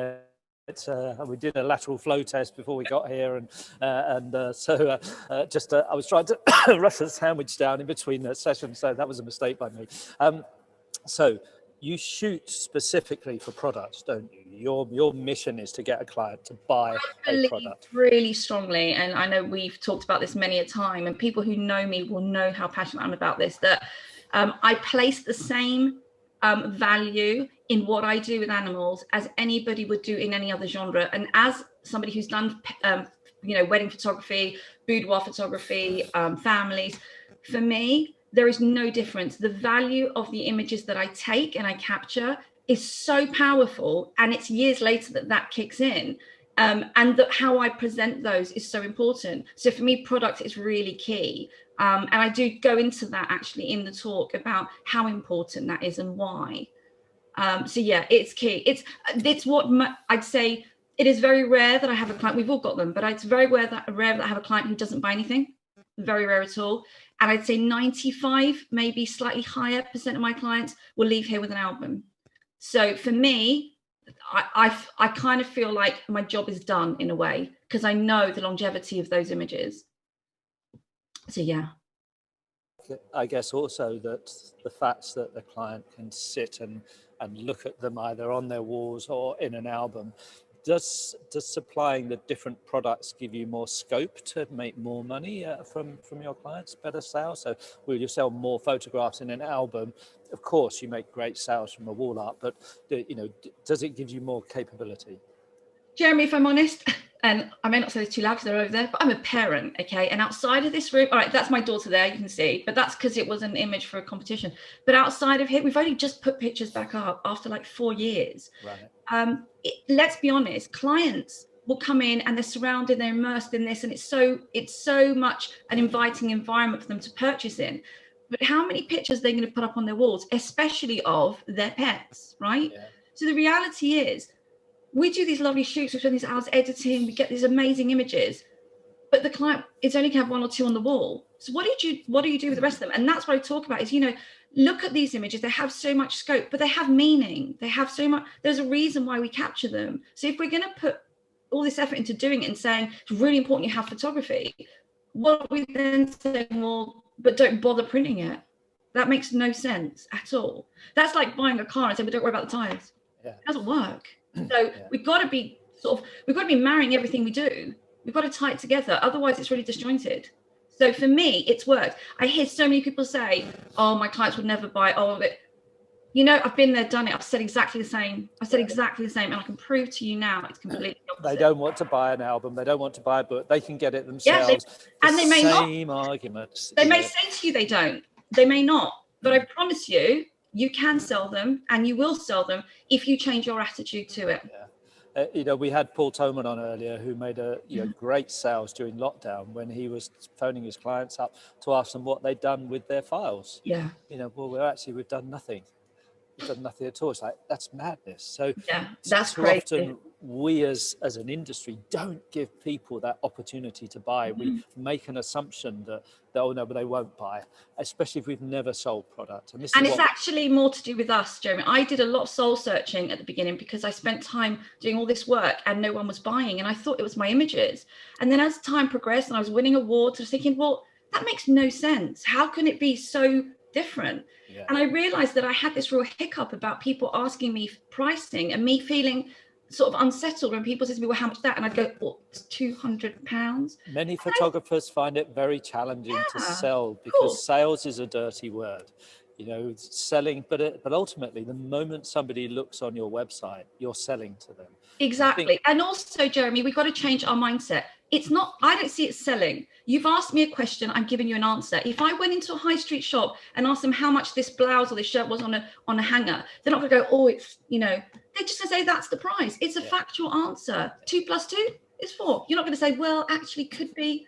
I don't know. So we need to take that attitude away. Tell me about what you do with actually the shoots themselves then to create, to shoot so that you know that you're going to get the right kind of product. Well, do you want me to go through the slideshow? Would it let's be? Let's do. I think I'm kind of jumping. I know you've worked hard on creating something. So let's. I'm going to shut up and let you run your presentation. Chip in, but I'm going to try and do the screen share. Everyone bear with me because this always goes wrong when you want it to go right. Okay. So I'm going to firstly not do that because obviously I was not on the right button. Okay, so here we go. So screen share. Okay, so can we see this? Perfect. Okay. Yeah, we can see yours. We just whizzed through because obviously we did the introductions. Yes, that's me. I'm a mother, wife, sister, specialist pet photographer, speaker. And how challenging has it been for homeschooling? I'm so grateful my kids are older. Mine are 18 and 16, so I don't have to do any of their work, else they'd fail everything miserably. But yeah, it's been hard, I think, more for my daughter who's 16. She's more social and, misses everything really. But yeah, my son enjoys PlayStation, so his life is quite easy really. Fortnite, is it Fortnite, one of those? No. To be honest, I think the fact they can speak to their friends on there and a bit of FIFA, a bit of this. So yeah, it's a lot easier for him. So I'm a speaker and a trainer, and I do a lot of my talking is both nationally and internationally. And I do some commercial photography. So there you go. So I wanted to say a bit about the ethos because I do think that it has a key part of where the business went, really, about, I think, our feelings towards the way we work and how that then presents in our images, and how much value we place in the work we do then bounces onto our clients. It's that kind of influence that we give without realizing. So for years, I personally dedicated through research and through training to learn about the animals that I work with the most times, I guess. So mainly horses and dogs is what I tend to work with. I do work with other animals, but they're my kind of key client base. And in turn, I've developed a reputation, as someone who understands and prioritizes the needs of the animals I work with. I am not interested in formations. I'm not interested in, the show side of things at all. This is purely from an innate connection point of view. So it's about behavior and psychology, completely nothing to do with training or anything. But my clients tend to choose me for that reputation and my expertise, and they know that I'm a specialist in what I do. So I aim to kind of maintain that in all aspects of my work. So for me, when clients come to me, they get professional from start to finish. That includes the quality of the products that I deliver. And it's really important for me to maintain that for the whole way through the business, from literally the gift vouchers they get to everything. It's got to be that way. So because of my experience, I tend to work with a lot of nervous or reactive animals, or animals that a lot of people may not consider really suitable for photography. And that's mainly why I work on location as well. And then by the time my clients get to the viewing and ordering session, so we may have spoken on the phone, we may have met at a show, we'll arrange their photo shoot. I won't have a time limit on the photo shoot, because I believe that we should be building the connection with the animals and allowing and working with them in a way that's right for them. So it may be that session's an hour, it could be 2 hours. We could be traveling 4 or 5 miles over countryside and stuff. And then by the time my clients get to come to the viewing and ordering session, they're so relaxed and they feel so confident in the relationship that we've built, in that working relationship, that they don't feel like they're coming into a trap. And a lot of people talk about this idea that, they're going to try and sting you right at the end, and this kind of reputation we've always brought up as professional photographers. So they come in and I want them, and I put there, ultimately, I don't want to force a sale. I don't want to be a Kirby salesman or a window salesman. I just want to be the person that enables them to see the images that they fall in love with, and then allow them to want to buy these things. I think Paul mentioned this earlier, is if you've given incredible service before and during the shoot, you've given way and above what they were expecting in service, then and you build in those connections with those photographs, then the relationship to the photograph is way more than the piece of paper or the album or whatever. It's actually that full experience that they're giving. So it's the experience that they're having, and then the relationship that it reminds them of. I always say, Jeremy, to my children, it is never what you're trying to say, it's the way you're trying to say it. And that works the same in an experience. The last thing I want is a client to come in here apprehensive that they're walking into something where they're afraid they're going to have to, or they're going to feel forced to spend money they don't need to. So actually, I probably do the one thing that most business people would say is awful. I always start whenever I meet people for the first time, when I'm talking about the kind of way I work, I always say to my clients, you're never under any obligation to purchase anything. And they look at me really odd. And then I say, because I know what they're expecting, I say, and no, we never delete your images. As long as I'm alive and breathing, they should be there. And they look at me like, that can't be right. But actually, I tried to look at it from a human level. How would I want to be treated? Because the minute you make me feel like I'm backed in a corner, I will come out fighting, because that's my way. I would run a mile if I thought that I was going to be cornered into doing something I don't want to do. But if you let me do it on my own, I'd probably spend far more than I ever thought I would. And that's what happens with clients. So that's something that Jerry Gionis, a great line that he has. He's joining us tomorrow. When he talks to a client, he says, my job is to give you the most incredible experience that you've ever had, to capture the most amazing images that you've ever seen, to have you leaving, remembering this time as the most amazing time ever. Your job is to try and not want to buy every single photograph that I shoot. And I think that's a great way of putting it. It's true. It's true. So I want to be really clear, because for people getting into pet photography, or even people who've been doing it for a while but feel, I don't know, maybe that they're struggling a bit, I'm going to say something really good. Firstly, I'm going to say, let's get something really straight. We've all seen the pictures of the dogs hugging and the horses doing the passade or the rearing up. They're not my clients, and they're really unlikely to be yours. unless you specialize in working with highly trained animals as part of what you aim to do, which I definitely don't, they're not going to be your clients. So for me, I don't focus on that end image to be something specific. It hasn't, that doesn't even play in my mind. It's, for me, the majority of my clients are people who've got a really close bond with their pets. And my aim is to create images that capture their pet's individual characteristics and personality, but also images that evoke a strong emotional connection by photographing their pets naturally doing what they see them do every day. Now, people think that's really like, oh yeah, as if, but actually it's really hard because you turn up to places and it could be but that's what they do every day. And when you look at things in life as we go along, we're constantly storing subliminal messages all the time. We don't know we're doing it, but you get deja vu. Oh, I've been here before. When a client looks at a picture of a dog in woodland, to you and I, it's just the woodland, but their brain is so accustomed to seeing it that it's familiar, it's comfortable. And that's the emotional connection. Those images for me are far more important than getting a really great pose in a studio, which I do sometimes do at shows. But it's not what I do as a main thing, because for me, there are so many things around that, i.e. what I'm saying about the connection, but about the ethics around working with animals in studios and stuff like that. This is a common theme we've already had all the way through today, is connecting your client emotionally to the moment in time when those photographs are connected is what makes the true value of the photograph. But I want them to connect, Jeremy, even deeper. I want them to connect that to something that they share every day. So if you go to somebody who's had a dog share their lives for 10 years or 15 years, and then that dog's gone, and they've got the most beautiful picture of this place that they walk every day, it's not just a nice picture of their dog. It's like a teleport. It sends them back to a place that they've shared for so long. All the smells, the sounds, everything. It's just such a powerful tool. It's more important for me to capture those images because I know the longevity of them and I know what they mean to someone in the years to come. So the other thing I will say is when people say to me, oh, I've got a dog or I've had horses or, so I know how to work with them. I've had dogs. I've been around horses most of my life. Don't be silly. I've had kids, but I don't want to go touching everyone else's kids because it doesn't work like that. So I spent years, all this time actually learning. And for me, learning is not, just about study, although I've done a little bit of it. I've trained with people like Monty Roberts, the horse whisperer. I've spent hours years ago sitting at a rescue centre watching the way dogs are. I've spent hours at the Wolf Conservation Centre, which sadly you can't get to now, watching the way wolves behave. I've spent hours upon hours talking to people that I know who are experts in dog psychology about, these interactions. Again, nothing to do with training. I don't want to know about training. Yeah, but it is training, isn't it?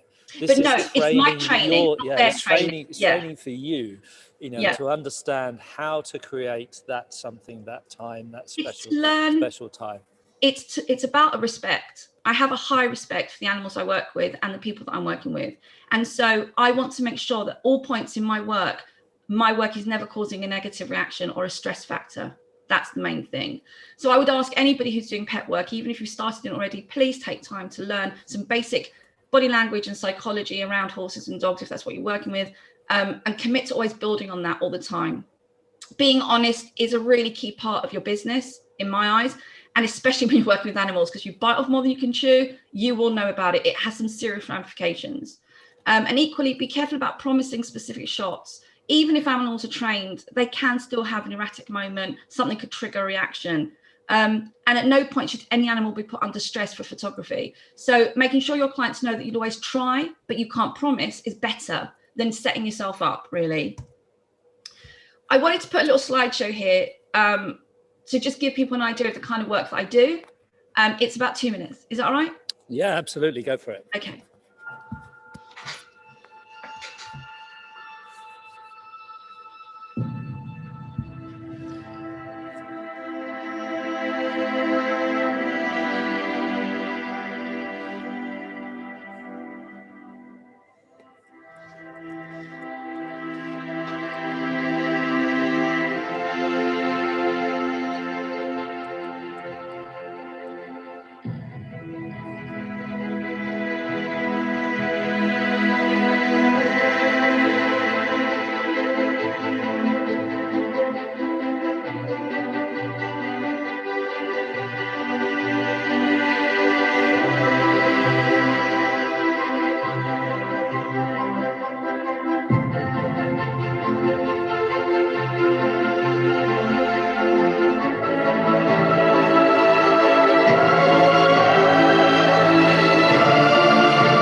very nice. Love it. Love it. That's So, really cool. Naturally, we go on to products and investments, and they are investments. They are, because they have more relevance in the future than they do now. They have more power and more value in the future than what they have now. So I'm hopeful that most people will share this feeling. I'm a photographer and I want to create images that people see and that they enjoy for years to come. But if I don't respect the work that I do and put the value into, and why would I expect anyone else to do that? So if I don't set that understanding from the very beginning, then why would anyone else be doing that? So, and my clients, obviously. So I believe that the choice of product and the quality of the product plays a huge part in that process. And the true value of an image is only understood in years to come. So I've explained that. But selling products is not something you do right at the end. And a lot of people do that. And I think I've been guilty of that in the past. Think about something as an afterthought. Instead, products you plan to sell should be identified right at the start. Alongside identifying your cost of business, they should form an integral part of the foundation on which your business is built. From advertising and marketing right through to shaping the way you shoot and edit. There are pictures that I take on their own are irrelevant. They make no sense, or you would never put them on a wall. But in an album, they work perfectly because they all form that storytelling. So it's things like that that are really key. And once you start to incorporate the products in your way of thinking from the start, everything has that, it's influence in everything you do. So what's great about selling albums? I'm trying to move. Oh, sorry, that's my fault. I'm trying to read it at the same time. So on average, my clients, so I shoot probably about, I'd say I'd have about between 20 and maximum-ish about 40 final images for any one particular session. Now, a client would really buy maybe 2 to 3. I have had clients buying 6 wall pieces, but that isn't, you know, that's not an everyday thing. So what happens to the rest of those lovely images? So albums give you the opportunity to print perfectly all of your clients' images and ensure that they're seen the way you intended them to be. Now, when I edit with the mind of it being printed. So I want it to be seen that way. And I've seen the aftermath of a digital file done wrong. It's not nice. And I don't want my name assigned to it because it's horrible. They can be personalized, obviously, through choice of fabric and colors, combinations, and text. And I always have I'll tell you later, but I always have a page with text on. And the unique design of the Go Book, which has been Graphi's absolute most fantastic innovation for me. It's just amazing. It has completely changed the way we do things here. And I think that's one of the things that people often, they think about, oh, an album. Yeah, well, I don't want to sell an album, or it's just an album. But the Go Books are something, just another add to the range, who's actually been incredibly successful in so many genres as well. Yeah. It's crazy because it completely changes and goes against your perception of what an album would be. So obviously, for those of you that haven't seen it, and we'll show you some in a minute, the graphic book is an album inside a box with a Perspex cover. So Jeremy might have one there. I've got a couple in the background here to show you. I've got one here. Here's one. Here's. Thank you. That's one of mine. Yes, lovely. And here's one we prepared earlier. Yeah, it sits up like a picture in a frame, but it's your album. So instead of being put in a drawer, this thing is already built and designed to be on display, and that's what clients want. It's brilliant. So it not only means that clients are regularly reminded of the service they've had from you, because every time they go past this thing, they remember this album and you're tied into that because you created it. But it also means that other members of the family and friends will see that album. It's a lot quicker when someone walks past to go, oh, that's really nice. Go, oh yeah, have a look. Yeah. And going, oh, let me go and find that USB somewhere that I might have had. You know, the picture on the wall is great, but it's one picture or 2 pictures. There's a whole album full of them. So basically it's being a salesman for you as well, isn't it? Of course it does. And it explodes your reach, marketing completely. So, you know, it's such a good tool to use in that respect as well. If you don't already do in-person sales, and I know lots of people have issues around why they won't do this, I promise you, if you can just, even if you do it in your living room and you get things out for that session, do it, because it completely once we can all return to to seeing people and going into places and everything. Put the little caveat of COVID in there. It's key to have a warm, I believe, I mean, mine, okay, I'm lucky when we did extension, we built this huge office. You see this part of it, but there's more here. And as you can see in the picture there, that's a TV screen surrounded by images, Go book is always there, because my clients sit on the sofas to the right of that image facing the television. So the Go book is always in their line of sight, but I don't talk about it till right at the end. But it means that subliminal messaging is always forming and they're seeing it there. So I always have, well, when we used to be able to, you know, I know if my client's lactose intolerant, or, you know, because I want to make sure that I've got things here to make them a cup of coffee or a tea or whatever. I don't have dogs in the studio, in the office generally, but I do make exceptions for people who have dogs that, you know, are so nervous and have severe separation anxiety, they can't leave them. I would always try my best to adapt to help my client. And having your samples around is also important. If you try and explain to someone what Lego is, it's really hard unless they've picked a piece up and stuck it to another piece, right? Yeah. So it's or they stand on it. Or they stand, yeah, or they stand on it. And also people buy what they see. Why would you know what a Go book was unless you'd seen it? Let's be honest. Yeah. So you see it, you touch it, you feel it. And the first thing to say is, wow, that is so beautiful. It's such a good quality. Okay, yeah. It's a key. I'm looking at one of your Go books now, and just seeing you're actually able to create, you know, lots of photographs in that one book. Yes. And I think that's part of it. It's, you know, how many photographs can you sell? Plus, it's creating that one special thing for the client. Well, let's be honest, Jeremy. Would you rather have one or two, or would you rather have all? Yeah. Okay. All at a time when you can see it whenever you want to, and I think that's part of it. It is. What is it that we all do? We create beautiful photographs for people to see, and if they're stuck on a hard drive, you know, hardly ever to be seen.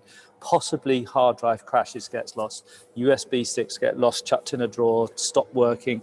You know, how many USB sticks have you had that you try and plug in and it says they're full, and then you have to go to recovery and you have to try and recover them? You know, it's just crazy. And USBs don't live forever, even if they don't corrupt. They have a lifespan.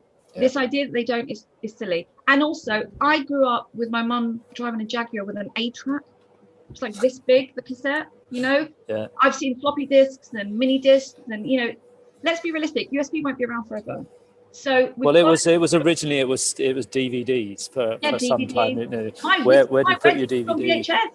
Yeah. I upgraded it to DVD. That's how sad it is. And now it's, you know, we can't play that either. So it's really important. Print. How many times do we find prints? Do we find albums? Do we find things that we've forgotten about? And you open up that shoebox, which has all those prints in there, or whatever it happens to be, and it just reminds you of that moment in time. And it's not for today.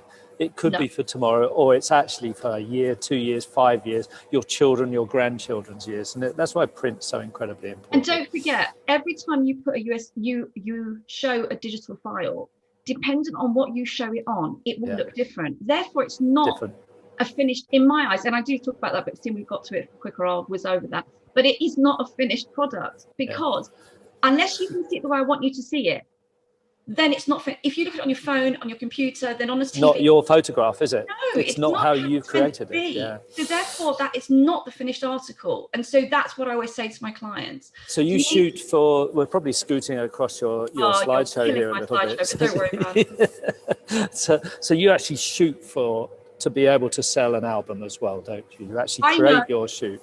There's a minimum of 20 images I want to capture, not as in a set images, but I know I want a minimum of 20. But when I'm shooting, it's unlikely for me to ever get less than that, because of the way I shoot. There are the odd shoots where, because of complications with, say, exceptionally young animal, or, you know, a very elderly, poorly animal, so that I know that we may not get necessarily 20, but as long as I've got 17, I can still create an album.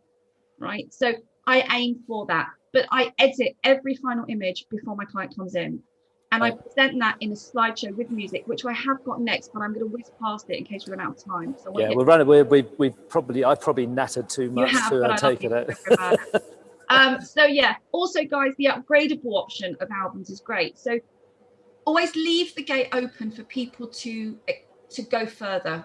Be careful that you don't block their path to buying more or upgrading. Upgrading options are great, more pages, you know, things like that. And obviously the key, like I said, the key to it is presentation. So when they come in, they sit on these sofas, they see that TV, we put on a slideshow with music. I'm going to squirt through past that now because we don't have a lot of time. So sorry. I said, we just talked about this because Jeremy whizzed us through. I do have digital files. I'm not saying don't use them. I use them as a carrot, and I use them to guide my clients to the kind of collections and stuff. But I don't want to be selling digital files on their own. Yes, I know if I sold this USB for as much as I sell this USB with all their photos on, which is a lot of money if it was on its own, you could say, well, you make good profit on that. It's probably better than anything else. Yeah, but what does this do for me in the long run? And in all honesty, is that what I value the work that I do? Have I spent 10 years learning everything I've learned about working with animals and about spending all these years learning to edit and stuff like that? For that, sorry, it's not me. Yeah. It's not my way. So it works for some people, but I think as a long-term business strategy, there's a lot more you can do with them, Jeremy, a lot more. And once your client has got this, your likelihood of resale is down massively. You'd be lucky if you get 50%. So just think of it. It's also a barrier. So you've got to use it smart. Price list, always have your prices really clear, because people need to feel that there's a value to each item. Because when you go to do collections, like I do, and I would encourage you to do, if every item has its own value, then the collection makes more sense that they're getting this much off the list price. And I genuinely do sell everything individually at that price if someone wanted to buy it. But the collections are attractive because of that. So I use the digital files. These are my collections at the moment. My most popular collections are the two center ones. I only added the ultimate one in, don't laugh, January last year, because I had clients the year before wanting to add more things in. And I thought I'd do that. And then obviously we hit COVID and everything went to pieces. But anyway, so if you look at the first one, they get up to 10 digital files, up to, because they can choose to have the odd few, but they're not going to, in my pricing plan, it's up to 10, up to 20. So they can choose to get 2, but they'll still pay for up to 10. But on the collection, they up to 10. Second one is up to 20. And then the two at the end, they've all got they get all the images. But in every single one of those collections is an album. Right. Every single one. Because if you take this and you go and print this off at home or at Snappy Snaps or at Boots, other printers will be around, whatever they call it. I know that you open that album up and you see the difference. You think, oh, that wasn't what it was meant to look like. And that's important to me, because I don't ever want to see a picture on the wall that looks awful and you think that's what I created it to look like. So, well, we know with and when everybody, obviously this is going out on YouTube and to the photography show and various other places. Don't remind me. So we don't talk specific cost prices on here, but if you go to your trade area, you'll see how inexpensive actually the cost of the album that's is. Good that you told me that, because I might have to whiz through one of mine. Yeah. Okay, so album design. Okay, so when we do the viewing and audience session, I run through all the customization options. So when they've picked to buy, say, a collection, we'll go through things like what color do they want? So we've got the swatches. I have threatened to take these bits out because it's not my color schemes, but I think it's only fair my clients get to choose what they want. So they get to sit here and choose what color they want for the box, what color they want for the album, for the spine and the back. There are linen. I don't tend to sell linen, if I'm honest, but that's only because a lot of my clients obviously are horsey and doggy people and they worry about cleaning it. But this has got so many options. So I'm not gonna lie.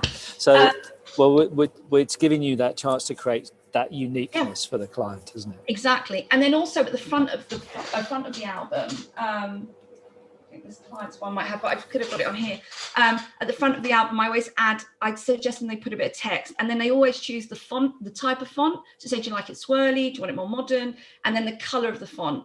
So, we're massively, and probably all my fault, running out of time. Okay, but if somebody wants to find out more from you about your training, they can come to your website. They can find out more about how you train in terms of the pet photography side, and they can also find out more about and actually talk to you about your albums and how you do the sales and that directly with you. Is that right? Yeah. Can I whiz you just through? Yeah, absolutely. I'll go through that part. So I always design 2 albums. Well, I say always, if anyone's got more than 20 images or so. And what I do is I tell them that from the beginning, because I don't want them to feel it's a trap. And I say, I will message you when they're done. They'll go onto a gallery, online gallery, 2 different galleries. It's your choice. One will always be the standard 20 pages, and the other one will be additional pages. And it's up to them to decide whether they want that, but there will always be an add-on fee. But what I do is I say to them, look, because they've already bought a package, it would have cost this much more. And I've got a set price list that says for every page it's £30. So spreads, double pages is £60. And then, you know, this is how much it would have cost. But because they are a valued client and because they've already bought a package, they'll get a discount. So it may be like this one was a client that I have here who had bought an album that had 44 pages and it would have cost them £720 extra. But I did it for 250. Well, your cost is very low for that, isn't it? So it's an addition on. But because the difference in adding the pages wasn't extreme, and they've already spent a lot of money with me, a hell of a lot of money. So I want to be able to kind of give back a little bit and thank them for that, but also enable them to buy an album that I think is truly beautiful. And this was the album that they bought. So these are and a thicker album, it just looks so gorgeous when you see it in person. And these are the kind of spreads that we were creating, you know, where these big pictures. You know what? I wish we'd run an extra half an hour in our talk, because I know I'm getting a signal in my, you know, saying we've got to wind up because we've got so much to fit in today. I've finished anyway. that in such a short space of time, you've given us so much information. I really want to thank you for giving up this Saturday to help us. Thank you so much. Look forward to when we can get together to meet up for a coffee and a chat, definitely. and and for the next show hopefully. So thank you, Maria. Thanks so much. Thanks for joining us, and we'll see you soon. Thank you, Maria. Bye-bye. Bye.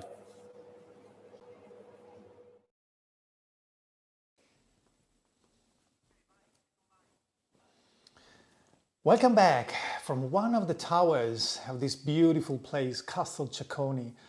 So I'm here now to talk about something that you probably know I love so much, which is the HD printing. But I'm not going to share with you the technicalities behind that. I'm actually here to talk about our heritage in terms of printing. So the HD printing has been I'd say the last chapter so far to this long story about Graphistudio and the printing. But reality is that many years ago, actually almost 3 decades ago, the shareholders, the founders of the company, were so passionate about printing technology and at the time and the printing industry that they were involved in super hyper complicated and demanding tasks, such as printing masterpieces, art piece from the Vatican Museum and the National Gallery. So you have to imagine that when you are asked to print such beauty, you feel the responsibility to reproduce onto paper the correct gamut, all the colors, the shades, the flavor, the feelings that these masterpieces from Michelangelo to Raffaello, Leonardo, and so on and forth. So, you know, that's the heritage, that's the story, that's the tradition of this company. The 3 shareholders are still here. They are responsible for production. And that's the same passion, the same knowledge that we are basically teleporting 3 decades later to the HD printing. And that's why we were so excited. And don't forget that I was witnessing the first early days, the first questions that we heard about this technology. I have to say, the first stages with Canon, such an incredible company. And you know, this corporation listening to Graphy, partnering with a tiny company with respect to such a gigantic business as Canon. But still, the partnership was founded, was brought together by the common passion for perfection and giving tribute of imagery of any sort and kind.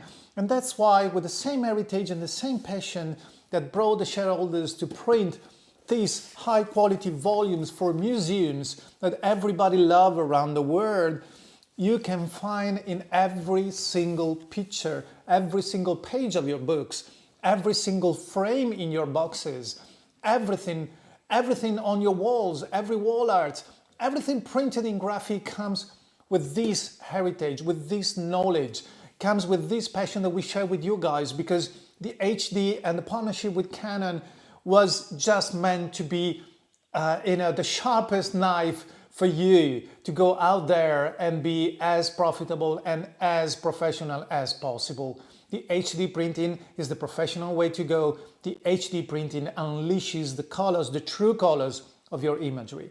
So thank you for your attention. We will talk more about the HD printing. See you in a bit. Ciao.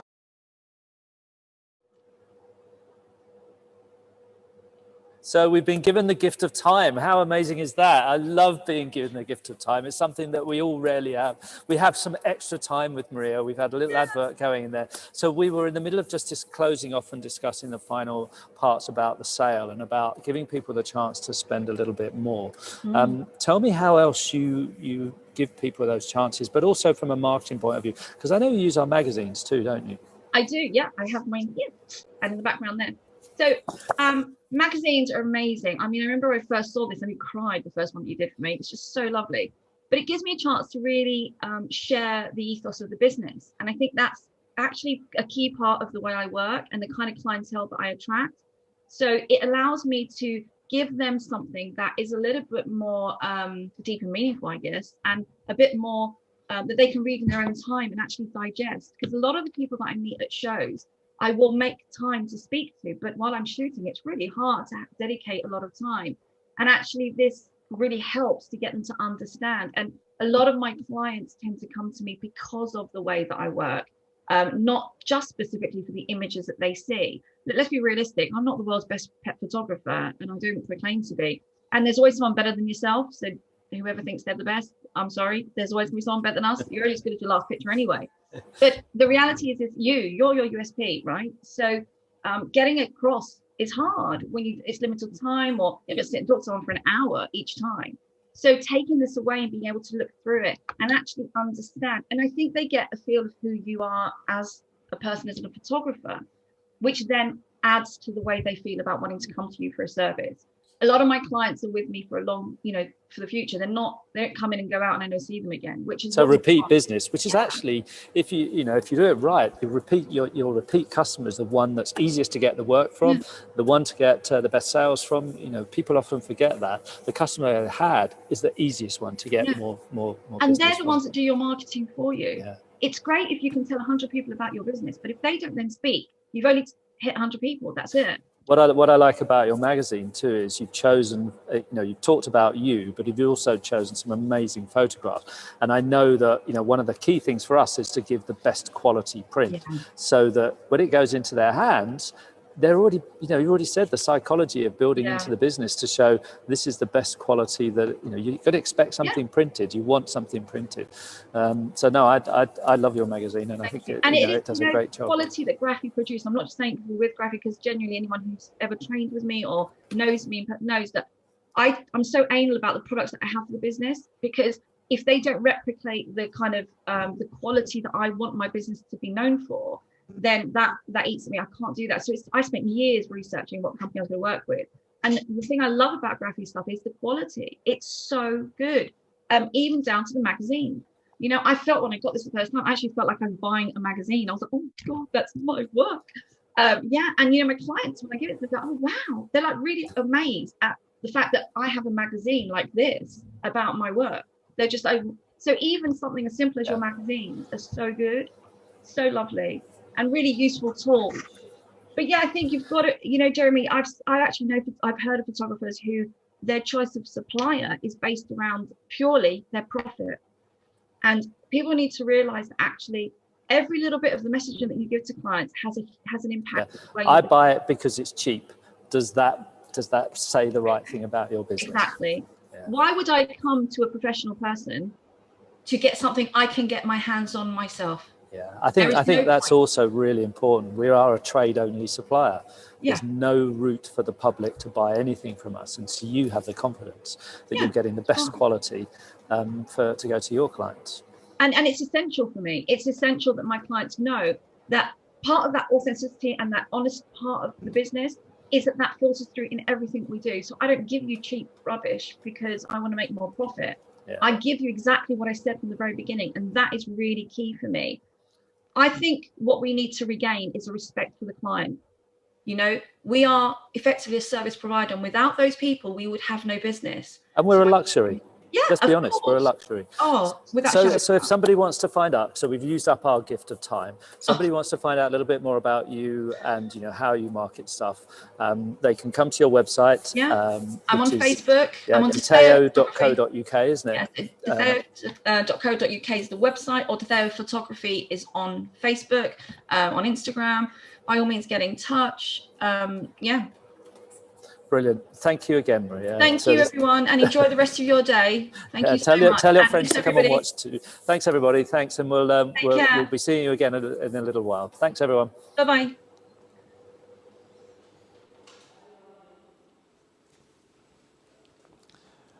Ladies and gentlemen, now that's something that I'm so proud to introduce to you. This is the actual rollout, the worldwide rollout of this new program. You probably already guessed what I'm talking about. This is the storybook. Yes, it happened. I would like to mimic the emoji like, oh, it happened. Yeah, it's here. It's ready for you in your trade area. Go, and also in our website, it's plenty of information.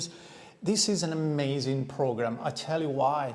First, because it features some of the most incredible substrate and technologies, but secondly, because it's just the right thing at the right time, and time to market is nowadays possibly the most important thing. We have said here and there a few times, everything is changing out there, right? And some of these changes are going to stay there. We will never get back to where we were before. So it's better, as businesses, it's better to adapt, and it's really important that we start planning for the future. And planning for the future means understanding the market. The market is changing. I'm sure that you're reading a lot of interesting insights on online portals as well as magazines. Everybody are trying to define the trends. For instance, I'm sure that you know that ceremonies are changing, right? For the obvious reasons as limitations, restrictions. You can't have as many guests as before, but also because our mind is coping with a different reality, and many people are going more intimate, not only because of restrictions, but because their mindset. So looking to an intimate, I'd say introspective approach to ceremonies, any sort of ceremony. For instance, allotments are going big, and of course, because that's the normal reaction that the market is having, as well as home-based ceremonies, anniversaries, all of those people that actually got married in 2020 with a very small, frugal ceremonies are going to celebrate in a kind of first year anniversary type in 2021.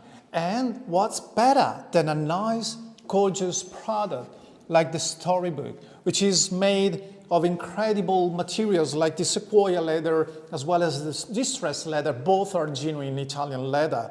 Now, with this concept, we are trying to interpret all the trends that I was talking before about. So every storybook comes in a beautiful, simple, but yet elegant and eco-friendly packaging in 4 different colors. I will show you in a minute. So every book comes wrapped in a very elegant vellum with a seal, and inside you have this beauty, a beautiful Italian leather, full grain leather book, handmade for you, possibly customized with, like in this case, with a beautiful golden foil debossing. And look inside. This is amazing. Oh, I told you, December 19, 2020, we are talking about something exactly tuned with what I was talking about before. This beautiful handmade paper, the Amalfi paper, with the characteristic decolages. And I tell you in a second, I will tell you why there are these decolages.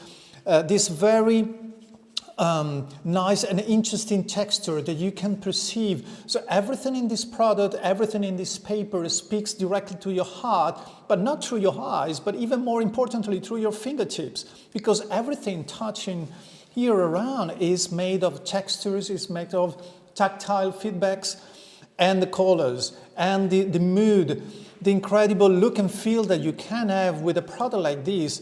And soon, in the middle, like you see here, so, that's the kind of finishings that you can have by our artisans in Graphi, the optional leather tie that actually goes all around, and in the end, you have this beautiful kind of Renaissance age scrapbook design that gives to a wedding album or to a portrait session or to one allotment service, or maybe boudoir session or family portraits. Any sort of photography can fit in this incredibly versatile product. I tell you, it looks like a Renaissance piece of art, but it's plenty of technology. And I tell you why, because the Amalfi paper that I was illustrating before is possibly one of the most challenging surface to print on. And you know what? Tulio was teasing me the other day. He said, you know what? I'm ready to give for free storybooks for one solid year if anyone in our audience will figure how we can print with such accuracy on top of the Amalfi cotton paper. Amalfi cotton paper means handmade paper. This is every single paper sheet is handmade. You will see in our website there's a beautiful video where you see artisans actually working with their hands into the pulp, the true rag cotton pulp, and using a sort of frame to grab a sort of quantity and then going through a process which is absolutely manual in these tiny, teeny paper mills in Amalfi Coast. We all know that beautiful place, a very, very popular touristic place, but it's also known as one of the most characteristic production districts in Italy, straight from the medieval age. And kings and queens and emperors and empresses were using the Amalfi paper for their documentations, because this was the first time to have a very high quality substrate available to people. Now, centuries later, with the same flavor, with the same almost regal, exclusive, exquisite feeling, you can have every single page of this beautiful book that goes from 16 up to 48 pages. I love it. I have to tell you, I'm lost each time I see it. And when you touch it, it's even better. Like I said before, it comes with this vellum, with this cardboard, which is eco-friendly. There are 4 different shades of colors for the cardboard. You can match yours. There are different colors, different substrate, different finishings. So the distressed leather, which comes with a gorgeous color scheme, as well as the cloud leatherette, super colorful and very, very versatile for many, many ceremonies, even budget ceremonies. So I tell you, this is incredible. Go to graphistudio.com/books/storybook. That's where you can find plenty of information. All you need to know, go to the trade area, place your order now, because you want to be one of the first showcasing this beautiful product, which is exactly what you need to go out there and entice your clients, like I said, for the new normal ceremonies, for the new mood out there, for people adapting to something, to a reality that is completely different and needs something that actually will last forever. Thank you for your attention. We'll see you soon. Next session. Thanks. Hey, and welcome back. This is the perfect time for us to have a weekend with you guys. Should have been the photography show, should have been the SWPP convention, so many different things happening. I'm here today with the lovely Kate Kirkman, who some of you will know as Kate Hopwell Smith, amazing wedding photographer, amazing portrait photographer, commercial, food, all sorts. It's like a bit of everything really, Kate, isn't it? Welcome, and thank you for joining us live here as part of our weekend of live events for the photography show. nice to be out. But it is, isn't it? It's so nice, even though we've got our 2 meters ish kind of distancing, and it's just so nice to see people in real life, isn't it? Right. Yeah, I can't wait till we're actually able physically to just hook up with all customers. But thank you for joining us, and your great husband Brent standing in the background here, not wanting to be on camera this time around. So, but we're here to talk about your business a little bit. Tell us a little bit about your world and where you've come from, and what your business is now. So I started like a lot of female lifestyle photographers as a wedding and portrait person, and that was my focus, and I loved it. And about 10 years ago I began to notice that there was something happening in the States called Boudoir, and it really wasn't here at all. And I actually got asked to do a shoot for a husband's 50th. And she called me and she said he's a very wealthy man, he has everything he wants, so I'm just going to give myself to him for my birthday. And I was like, okay, great. Result. And organised a shoot. We got there and she kind of got everything out, and it was all kind of clothing. And I said, no, that's great. She said he loves my legs. Fab. I said, where's the lingerie? And she was like, what? Because we hadn't really called it a boudoir shoot. And so she kind of opened this big drawer up, and there was amazing lingerie. And it really went from there. That one shoot, I think, stirred something in me. It probably took me about 18 months to realise how I wanted to shoot boudoir. It was really misunderstood, but I think in the UK now it's established. Yeah, it's had a rough name, hasn't it?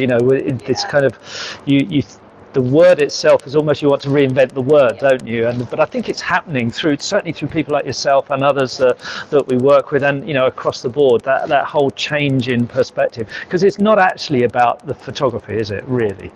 And in fact, people who react negatively to it just don't understand women. Yeah. Because sadly, it's about women, and it's about the fact that 80% of UK women don't feel good about themselves, and I'm one of them. Yeah. So it's a common problem. It's sad. Yeah. And actually, all women deserve to feel beautiful, and that's what I do. And it's just a mechanic to make people feel better. Yeah. And often, I'm really strict. I don't show women any pictures at a shoot at all, because it's just let them have the experience, and they go away on fire. I tell you, they look, they walk differently, they speak differently, and I get a lot of emails from husbands and partners saying thank you. Wow. Yeah, and I've noticed this, through the kind of last few years that we've been much more involved in portrait photography, that, what we realised too is that it's actually most of our work that we do, your work, all of our clients' work, our products are actually bought by women. And from the wedding photography, from the portrait, having their children done, their pets, it's a very small percentage of the man that's actually buying. Whatever the relationship. Well, in today's world, everybody has a contribution to make, and I think that's why it's important. If there's another decision maker in the process, that they're included, whether it's a husband, a friend, a child, or whatever. There's a decision maker, but specifically in boudoir, the time I've spent around photographers to understand actually it's about how it makes them feel, the experience of it. Yes, and it's about addressing the fact that women, sadly, don't often feel great about themselves. And a fascinating thing for me is that we do ourselves and our partners a disservice by feeling bad about ourselves, because often the people that love you, they think you're beautiful, and they can't understand, and men struggle to understand this, but actually, so by doing, whether it's boudoir or something similar, you can actually transform your own relationships, your sex life. I mean, honestly, I've seen it all, and I've done, people who've had cancer, coming back from cancer, and it is truly transformative. And this is why when people kind of are negative about boudoir, I just think it's so sad that actually people don't understand what it's about. It's a label, and you're right, it'd be lovely to have a new one, but I don't think that'll ever happen. The reality is now, at least women in the UK understand what it means. Yeah. And it can mean anything from glamour to... Well, it was interesting when I was looking at the numbers of our active customers that are actively buying products from us. We're now at nearly just under 60% of our customers are actually women buying our products now. So the growth of female photographers in our industry, thankfully, has gotten more and more positive, and it's growing, and the influences that you'll have, not the least of which is on our products too. So the things that we've been doing that have given us the opportunity to help you more. So talking about products, I know that your business has evolved through weddings with wedding albums, but you're finding Boudoir is actually one that's actually creating print too. You're actually, print is one of the things that's actually happening through Boudoir for you too. Yeah, for me, it's the thing I print the most, and interestingly, I think with weddings you almost have to encourage people to print and quickly, because life happens and people have kids, and we all know the reasons why people don't do their wedding albums, and it's certainly not a lack of love for the imagery. But I think a lot of people are surprised that Boudoir leads to print, because the way women feel about these pictures is incredible, and it's very precious, and there is no sale. You don't have it's not what it's about. The women want the pictures, even if they're going to keep it really, really private. But actually, they keep it less private than you would imagine. I think what happens is, and I do wall art, a lot of it, but the kind of wall art that people buy varies from what can be seen in the house, as opposed to maybe what's in the bedroom and the bathroom. I mean, your photography is amazing because you cover from the beautiful, stylized, looking amazing, discreet photographs, and then there's the things that people don't see, that you cover that kind of whole area, the body sculpting side, and all that side of things. But you're right, it's hard for people to put boudoir pictures anywhere other than their bedroom, isn't it? So and we're going to talk about that in a little bit more, because we're really excited about one of the pieces that we produced for you, so that's going to happen too soon. One of the things that I found in talking to you about your work, and then when I look at the work that you've done, and I look at the different works out there, you can see a distinct difference often in the photography that's come from a woman than it has done from a man. And I think we can learn so much from you guys about thinking a little bit more about what it is that the end result's going to be. So tell me about, what is it that people see in the prints? And I know you do actual physical prints in mounts, and that it could be in a folio box or whatever. Tell me a little bit more about that. Do you find, do you actually give the prints to your clients? Do you see them and actually hand them over when they see them, or do they get sent to them? And what's the reaction to the prints? I think I've never been what I'd call a local photographer. So in terms of our weddings, they're often clients abroad or all over England. And with Boudoir, people fly in from Europe. Wow. I went up to Scotland recently to do a shoot. And so I don't have that thing of half an hour away someone can come and see me. And so, no, I don't get to. You don't get to no, see I it. don't. And actually, when they see the images for the first time, I think it's deeply private. And even if it's for a present, so if a lot of people doing it for weddings or 40th. So bridal boudoir, for instance. Yeah, absolutely. It's a gift. A lot of women, sadly, feel they need to have a reason to book. That they're not a good enough reason how they feel about themselves. But I understand that. So it's a gift. But I still say, I know you're gifting this, but this is a big thing you're about to see. You're going to see yourself in a totally different way. It's going to be emotional. Have a glass of wine and be on your own. And I think other people would say, absolutely, that's not the way to do it. I think it is. I think it's a deeply personal, private experience. And I hear back from women once they get that gallery link, it's within 15 minutes. Really? Yeah. Wow. I get expletives, I get emotion.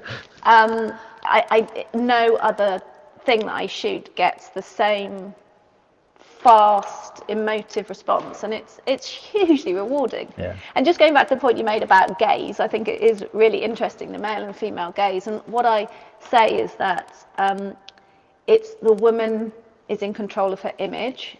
So I say, you know you're being watched, you're okay with being watched, and you're controlling the gaze. You're not being objectified by a man. Right.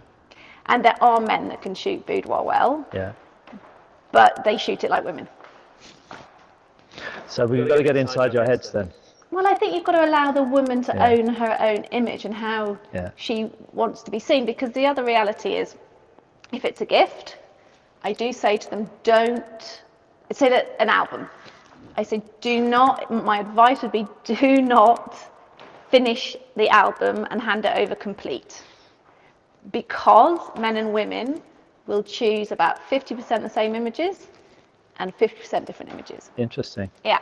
And so I say, if you do the whole album, you're giving him your favourites and your version of you. But the reality is, if he then sees the rest of the images, he will honestly say, well, why haven't you included that one? And it's not just maybe the sexier body stuff, it's the portraits. And a lot of people say to me, why do you think portraits are so important? Women need to see that they're beautiful in every way, and I think it's all in the eyes. And I think it's interesting too. I've had a number of people discussing and talking about that some of them talk to the partner before the shoot. Do you do that as well sometimes? I always say to the women, be honest with me as to why we're doing or why you're doing this, because I need to understand. And sometimes I would say 20% of my inquiries are from men for their partners. And they're saying to me in an email, very honestly, I want my wife to see how beautiful she is. I can't get through to her. Please show her.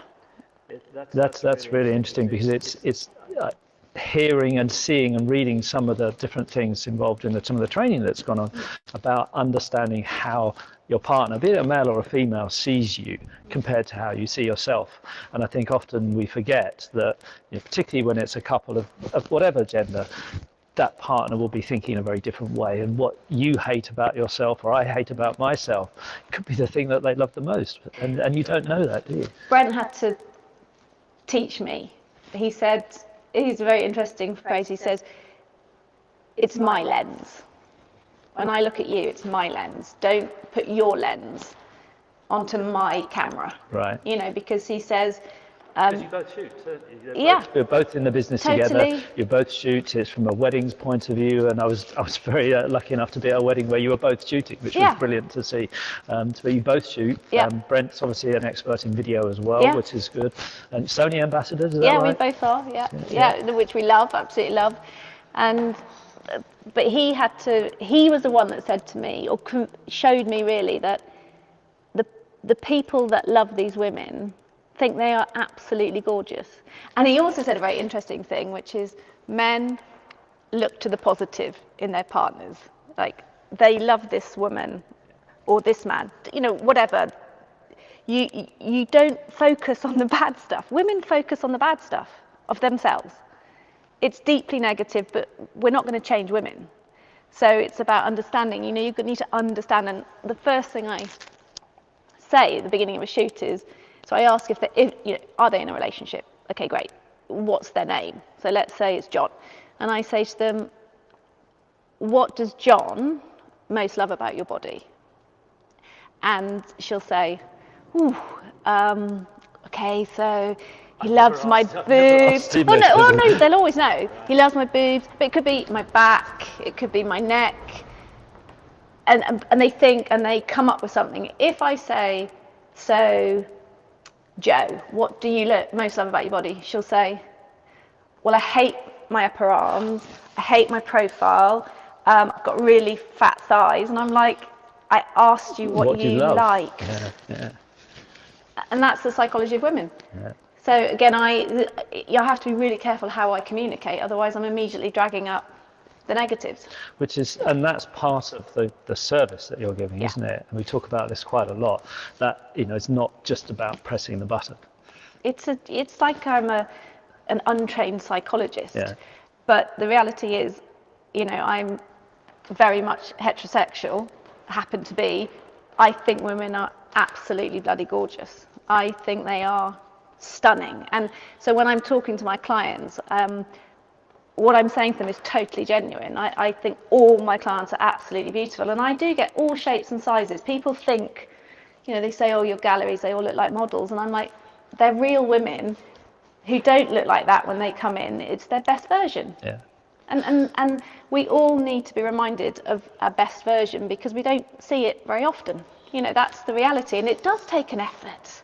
Yeah. You know, but to just celebrate that I think it's a deeply positive thing, and there are two types of women I photograph without question. The smaller minority are the ones who are in a very good place with themselves physically at that juncture in their life. So they're getting married, they're about to have a baby.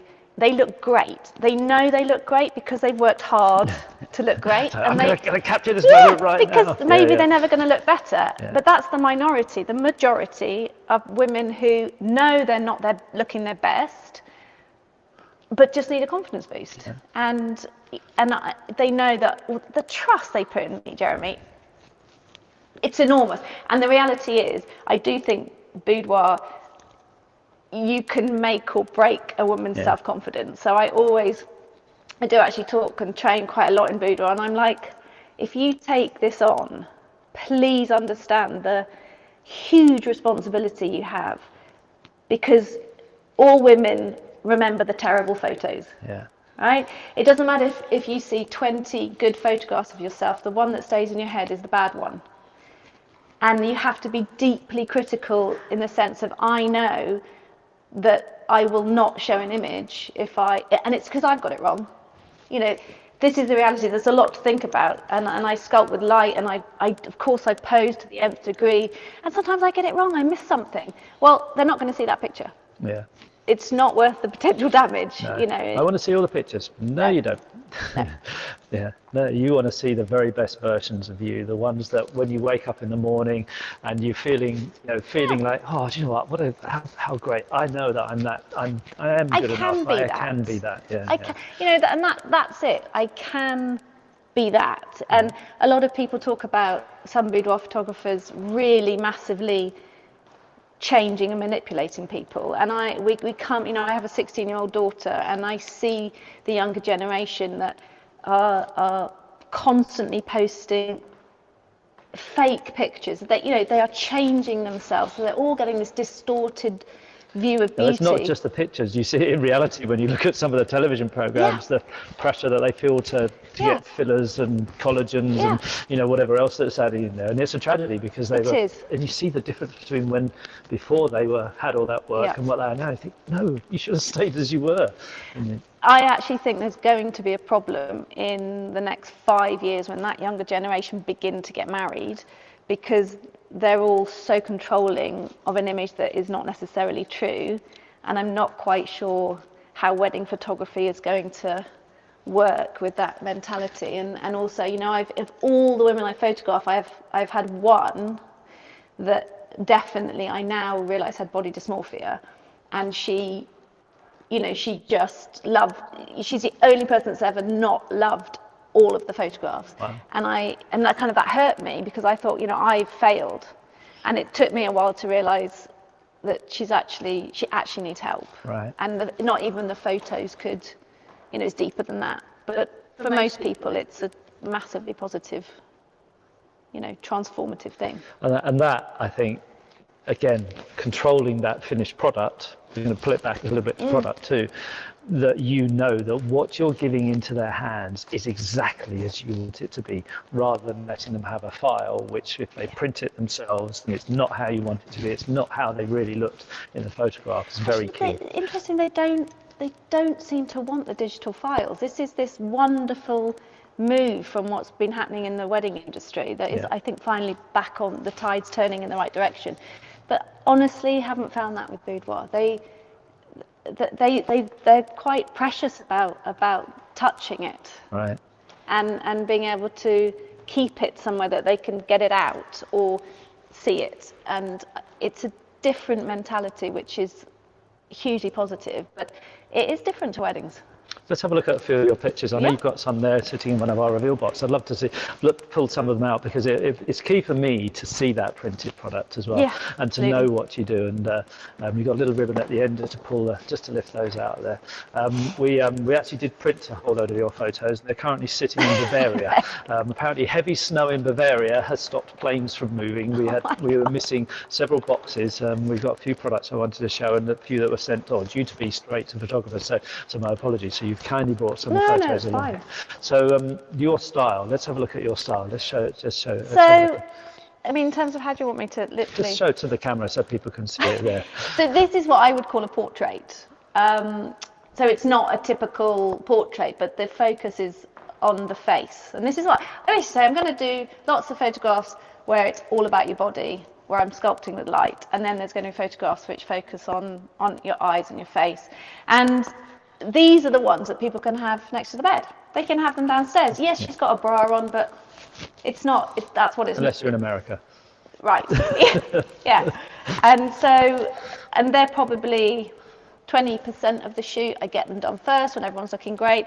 And I get asked a lot, do you retouch? Yeah, I do, but in the sense of, in a sensible way. High definition. We have to be kind, but I don't change.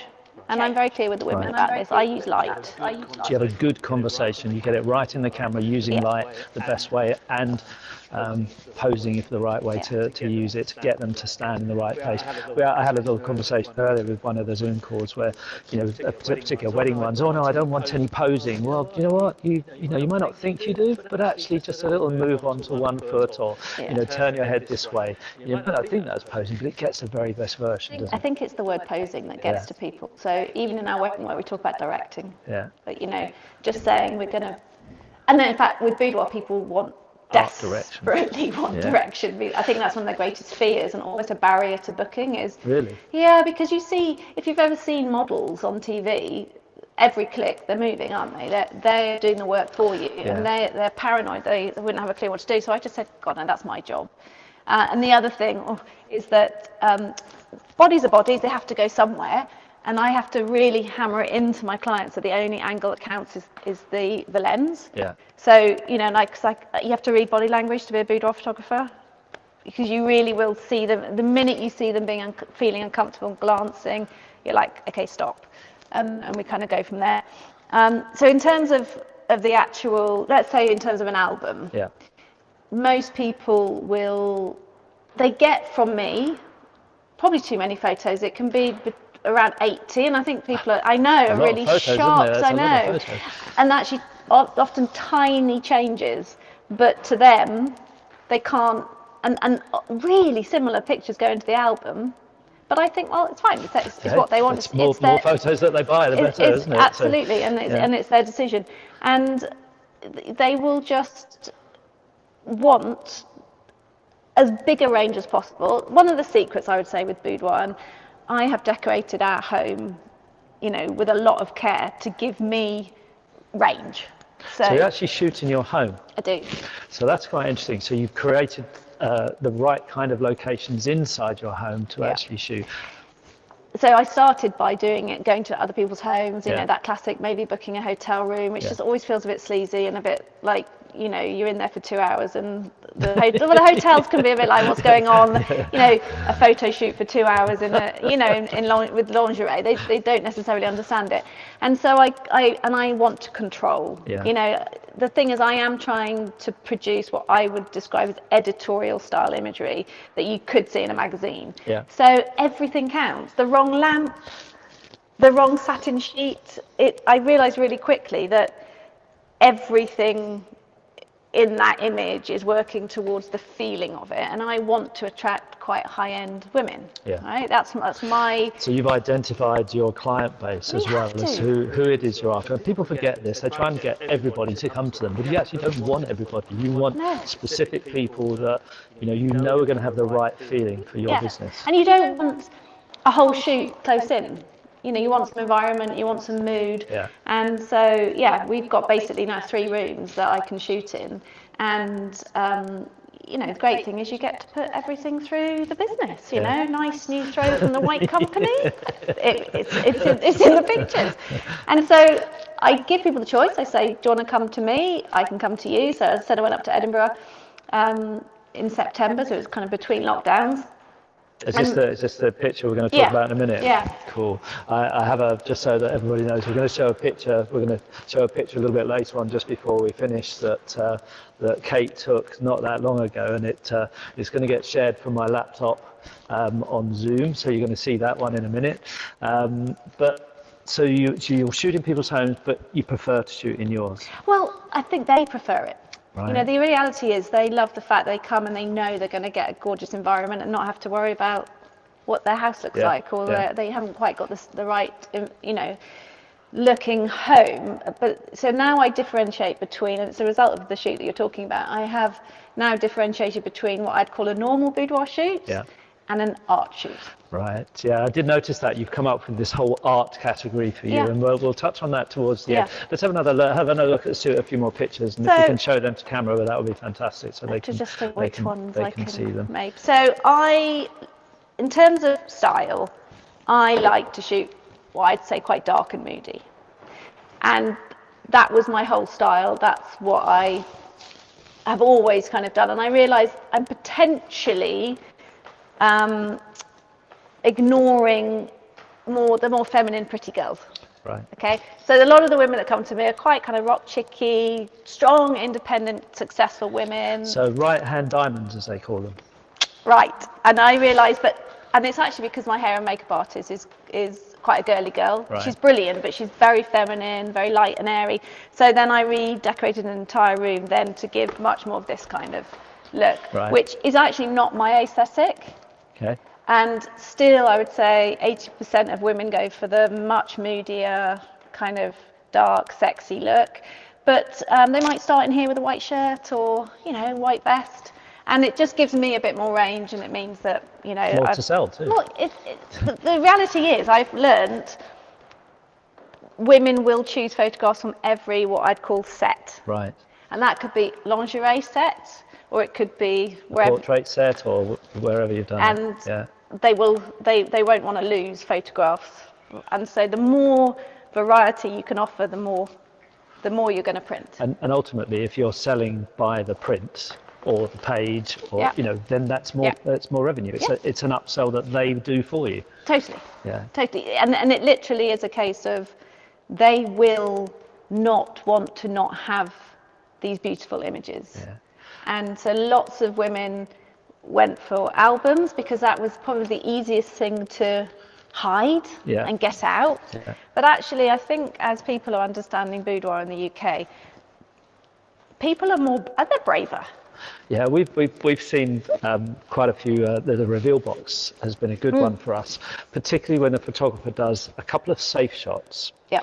And we've heard experiences where the reveal box has been in the living room with this nice portrait shot of the woman sitting. Oh, that's lovely. Oh, yeah. And then behind the box, behind all the others, hidden away those shots that they know are there, but their friends and family have no idea about. You know, and so they've got this secret little stash that's there. And I think that's quite exciting for people too, isn't it?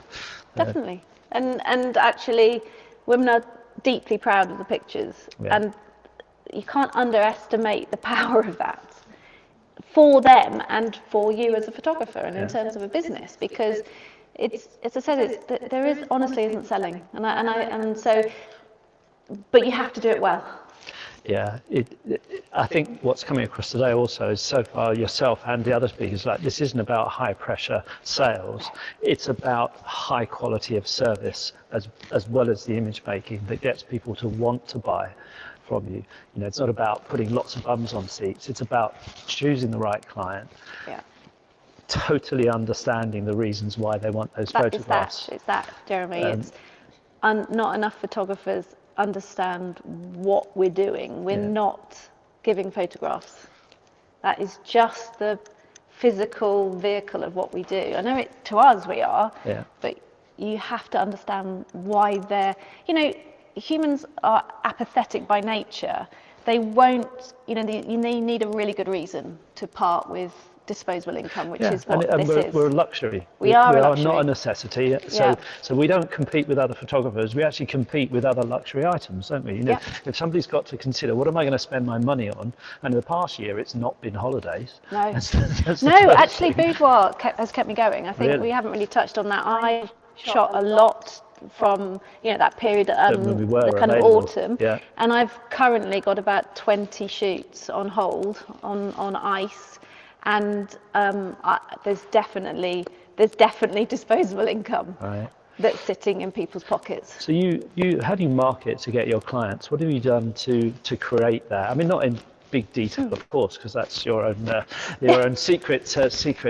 Actually, there's not really a secret. It was very much a word of mouth business, and that was fine. I wasn't, I was still very focused on weddings and everything, and it was kind of a secondary thing. And it was actually Brent realizing that our websites were not working at all in terms of SEO. And the reality with Boudoir and all other niches like food and like animals and that kind of thing, there's less competition.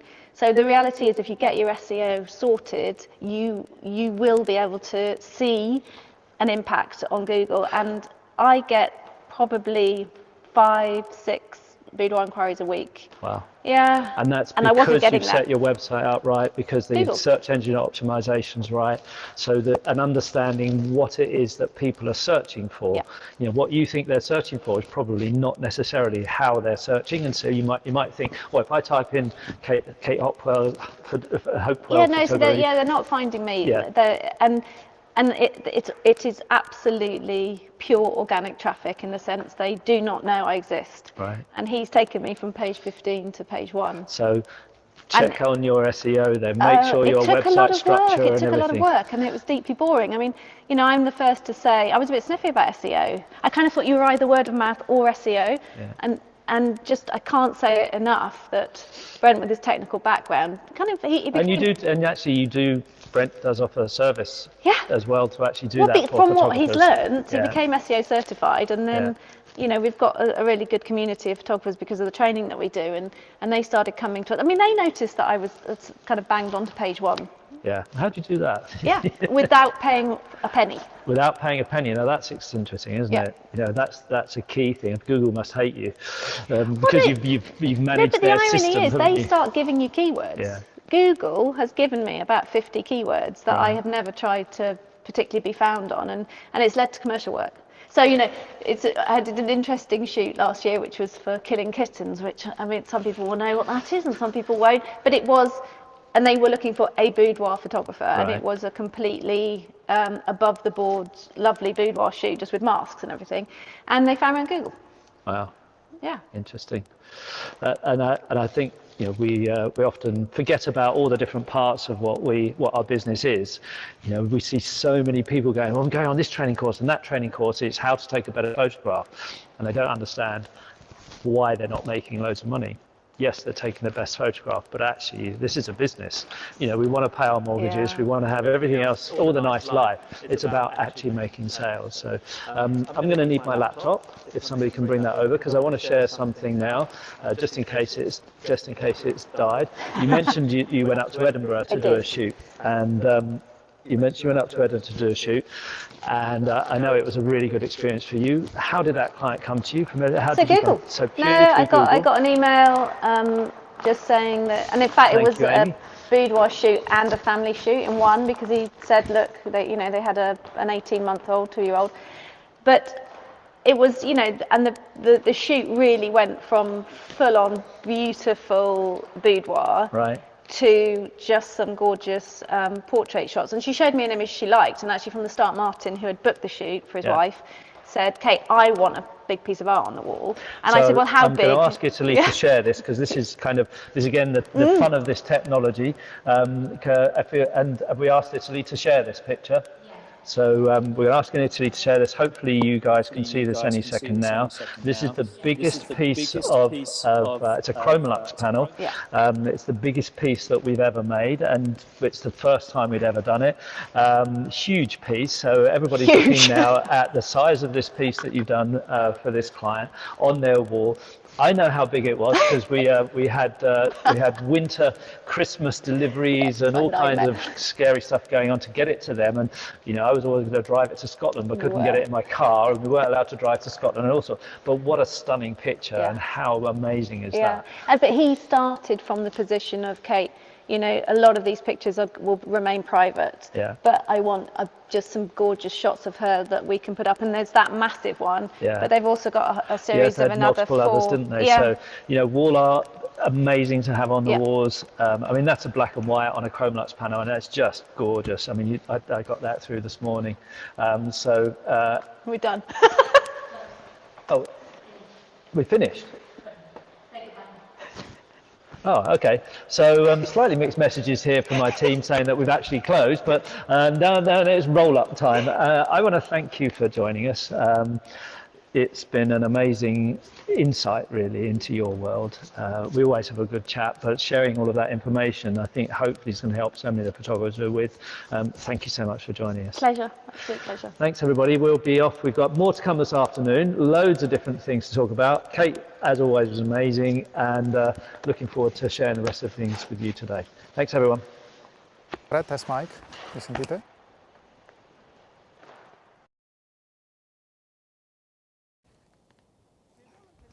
Test mic, 1, 2, 3, test mic.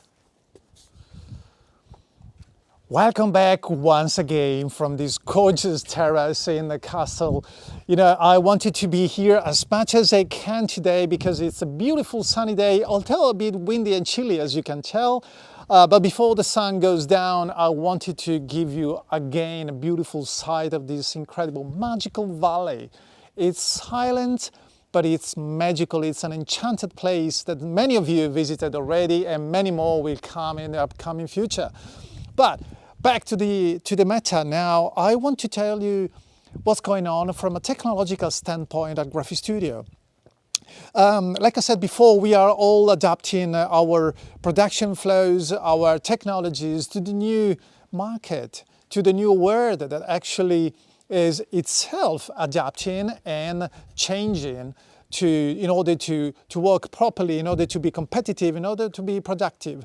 Now, what does it mean for Graphi? Well, actually, I'm sure that you saw some of the pictures that Julio shared in different communities. We are not only rehauling the entire production side, but we are also updating all the IT backbone of the company, which means that very soon we will be able to deliver a much better, lighter and faster and more efficient user experience, which means a new trade area, yes, is coming, a new trade area with a new design, with new services, new let's say, options for you in a matter of few clicks to accomplish your task and save time and, like I said, be more productive. Because being more productive and efficient in a way, in a world actually where it's a contactless world, right? So there is so much less, unfortunately, human interaction at the moment, and you need to expedite the business in a different way. So what we are trying to do is to accomplish this monumental effort and bring online on the back end as well as the front end, more contents, more informations, more tools,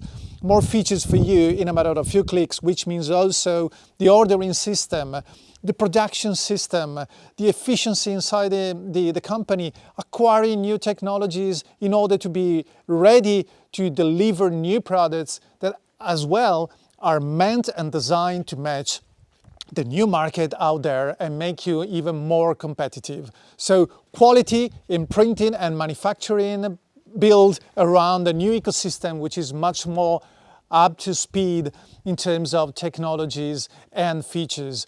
Like I said, the human interaction is possibly less impactful at the moment, but the connection and the passion to share and the storytelling and all the knowledge that you bring into your artistry must be there, but it must be there at a glance. We know that we have to deliver a much better service to you. We have to be more supportive. We have to be there timely.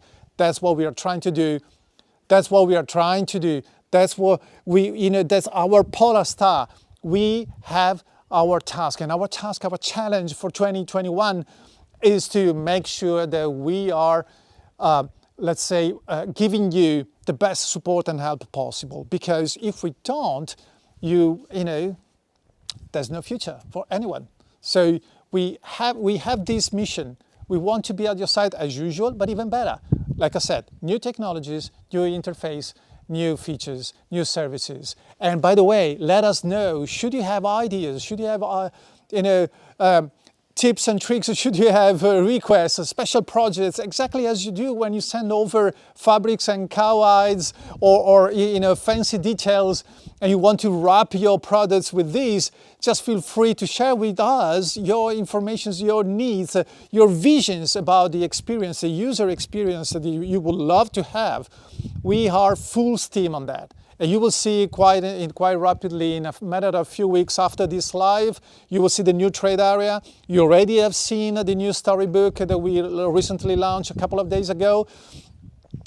You saw the Maverick program. The Maverick is all about the integration, right? The Maverick, as Jerry will explain you tomorrow, Jerry himself, Jerry Giannis, the Maverick is all about efficiency, is all about a simple product, yet elegant, streamlined, no-brainer, but featuring the best quality possible. I've said many times today, printing is our polar star, and manufacturing is as well. But above all, our service and our relationship with you guys. So thank you for your support. See you in a minute. Ciao.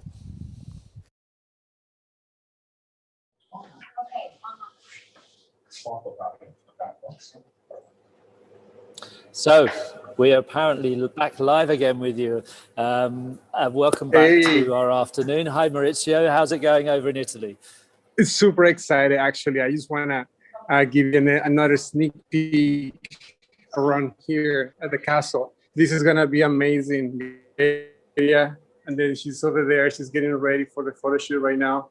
Like you can tell. It's going to be really amazing. I'm really excited because it's the first time we've actually had homegrown talent from Italy that's actually going to do live shoots. And I know we're going to need some translation in there, but it's amazing to have some homegrown talent actually at the castle, part of our international series of live events this weekend.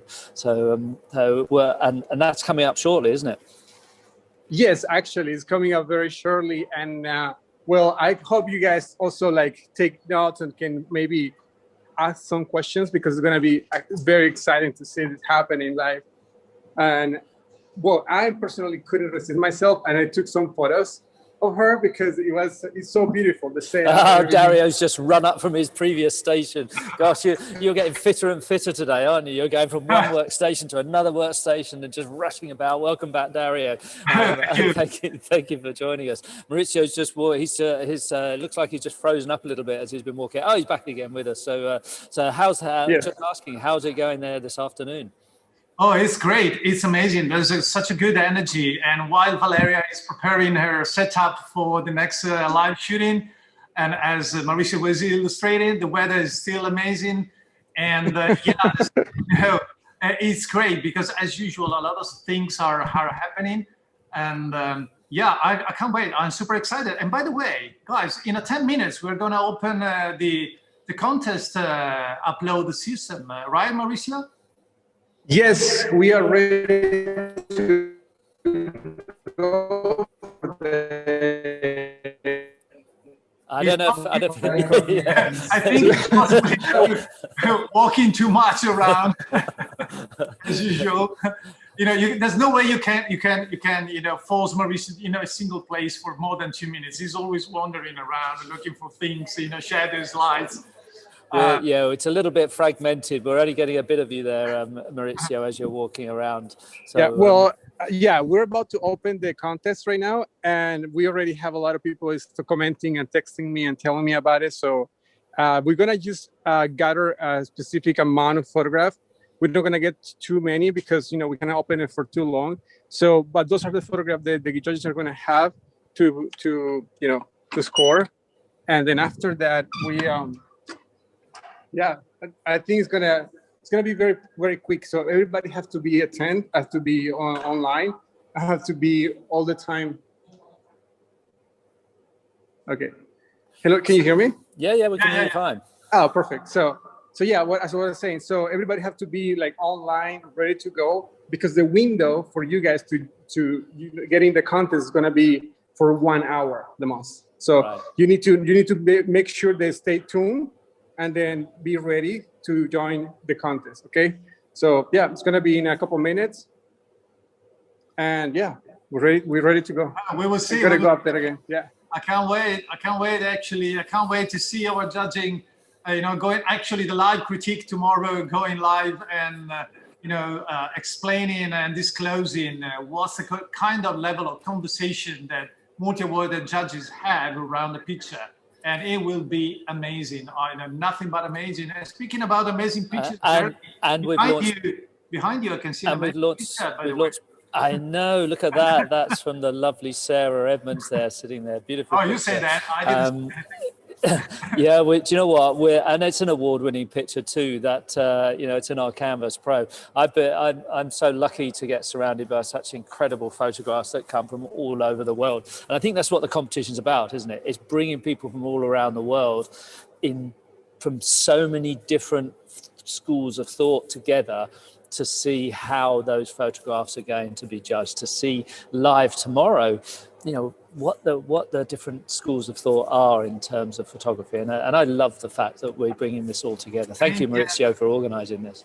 And in the end, Jeremy, competitions are meant to be part of a better industry. It's a healthy process. It's a sharing knowledge and passion and bringing it all together, elevating the bar, pushing farther. That's the thing. And at the end, who is going to take advantage of that? Our clients. People out there waiting for their stories to be represented in the best way possible. Speaking of which, I'm going to move to the next station and leave you guys talking for a few seconds. Okay, that's cool. Yeah, we'll see in a bit, Dario. Thank you. Off you go. So Maurizio, you brought together these judges, haven't you, from many different schools? We've got Scott Johnson, we've got Kabir Yohal, we've got Sarah Edmonds, who people may know as Sarah Frau, and you brought in some amazing photographers from the whole different field and thought of photography. Tell me a little bit about those. Well, we have, for example, Erica and Lani, and then we have Eve. That's Erica and Lani Mann from Two Man Studios. You might know them from, the Two Man Studios, yes. So they both will be judging and talking about what is the standard, what they think is a good photo, and why. It's same Eve. Eve is actually, he has been POY from meaning Photographer of the Year from 3 really big organizations, and it's something maybe like, for example, many people might don't know that, but like inside their circle, again, inside their echo chamber or bubble, a lot of people know him, So that is we also have about 5 seconds to go. We have about 5 seconds to wind up because he's going to get over to Dario's section now. So we're looking forward to catching up with you on that. I know you're going to talk more about the competition later on. So we're going over to live show. I'm going to hand over to you to wind up there. Yeah. Talk to you soon, man. Ciao. Thanks everybody. Thanks for watching. See you soon.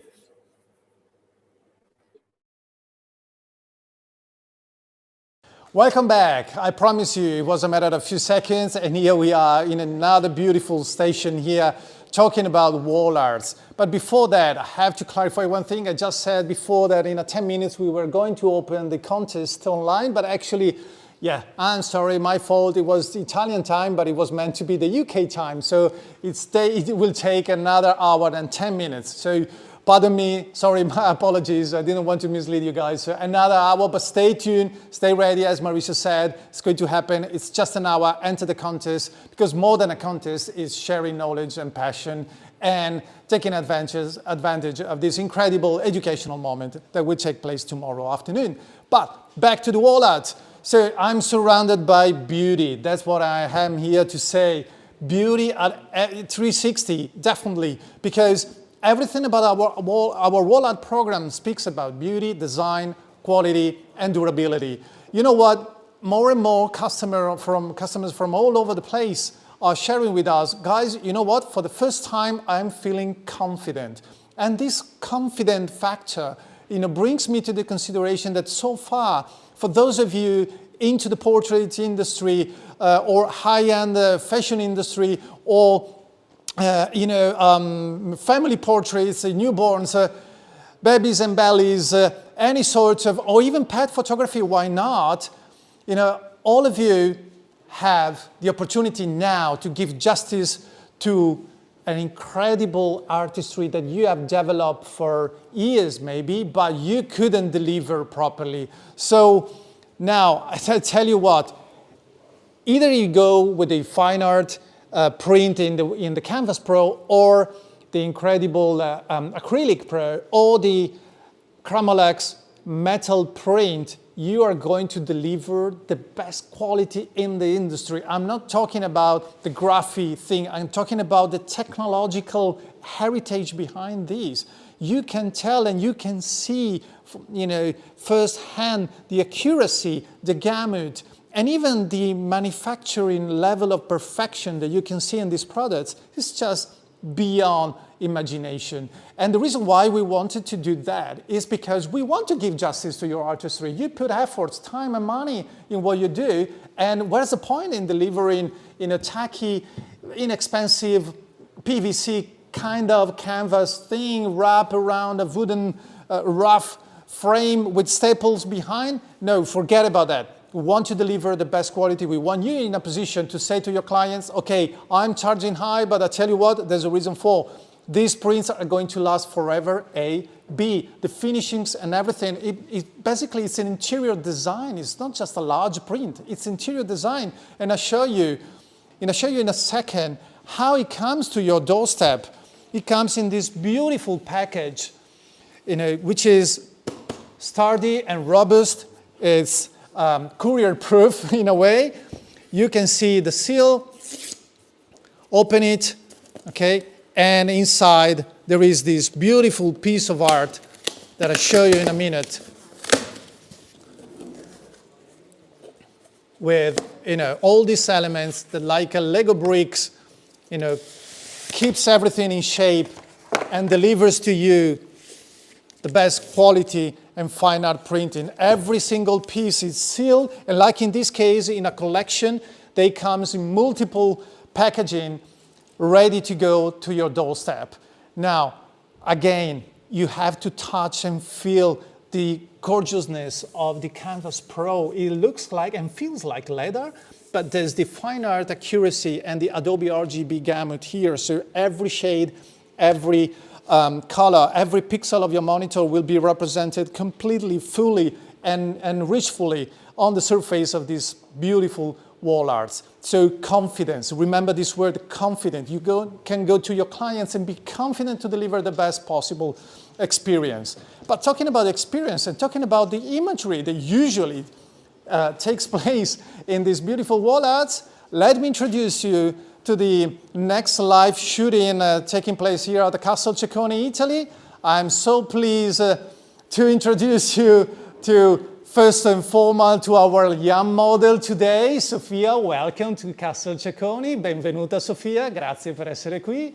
And of course, Valeria Lobbia, that is our master today for newborn families, portraits, you name it. You are definitely a successful case in our domestic market and much more than that. So enjoy the next session. Thank you for being with us, guys. Ladies and gentlemen, Valeria Lobbia, it's all you. Sofia, thank you.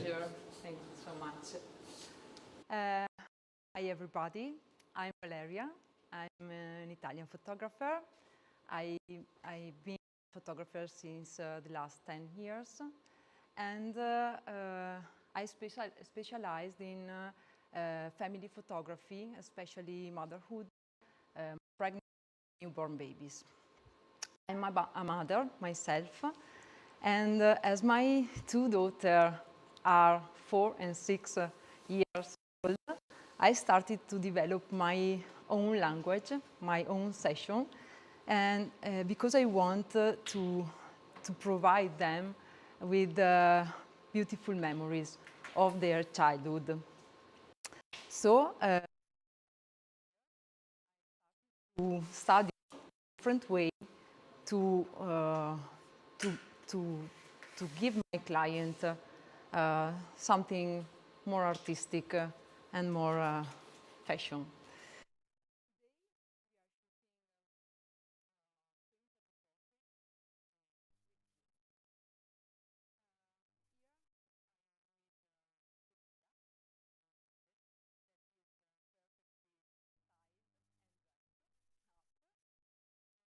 I usually use canvas backdrop. Sorry, we might have a little issue with your microphone. So Yeah. would you like to speak louder, maybe? Yes, yes, of course, of course. Sorry for it's my emotion.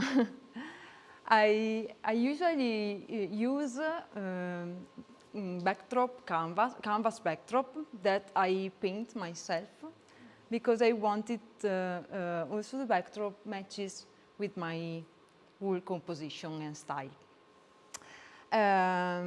Also, the dress is made handmade by an Italian stylist, and I use a simple setup made by usually only one light. That is a flash, 400 watt, and a modifier 19 centimeter diameter. Then I'm using a round reflector under my model. So we can start.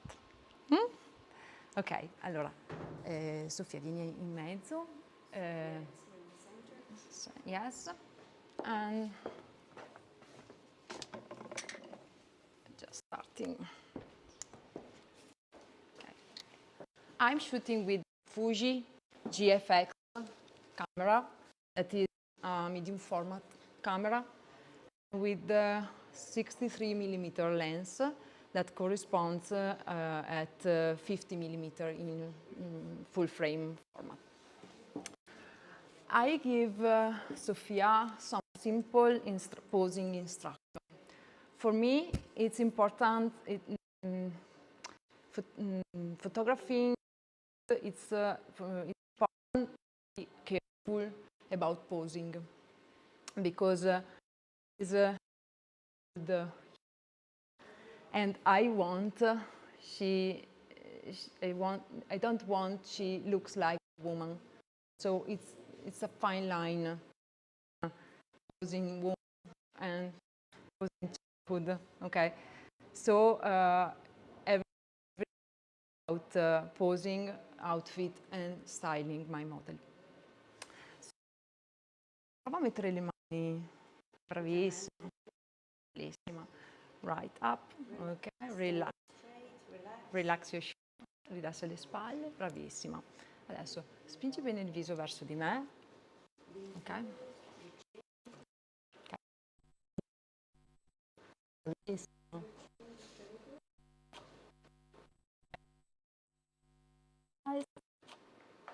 Perfect.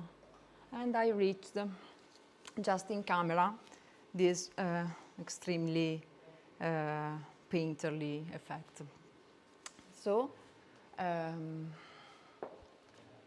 wanted to tell you that my modifier is it's tilted at 45 degrees in the front plane. It is a simple butterfly beauty setup that is made, usually used for fashion photography. And this is my first setup. We can play with body language, with body, with shape of a body. So, prova a mettere le mani come prima, una mano abbraccia, bravissima, l'altra mano sotto, bravissima. I don't want the hand to look. I want very few hand in my composition. Ok, dritta il viso. Ok, gira un pochino, perfetto. Rilassa la bocca. Allora, restami dritta col viso. Ok, perfetto. Lungo il collo verso di me. Bravissima. Perfetta. Apri bene gli occhini, il mento. Brava. Perfettissima. Brava. Ok. Let's open our our composition. We can start also moving and make some other composition in the frame. Ok, allora la mano ritorna a mettermi la cortesia a braccia, inclina un pochino il viso, ancora un... Ah, ok, bravissima. Chiudi gli occhi. Wow, beautiful Sofia.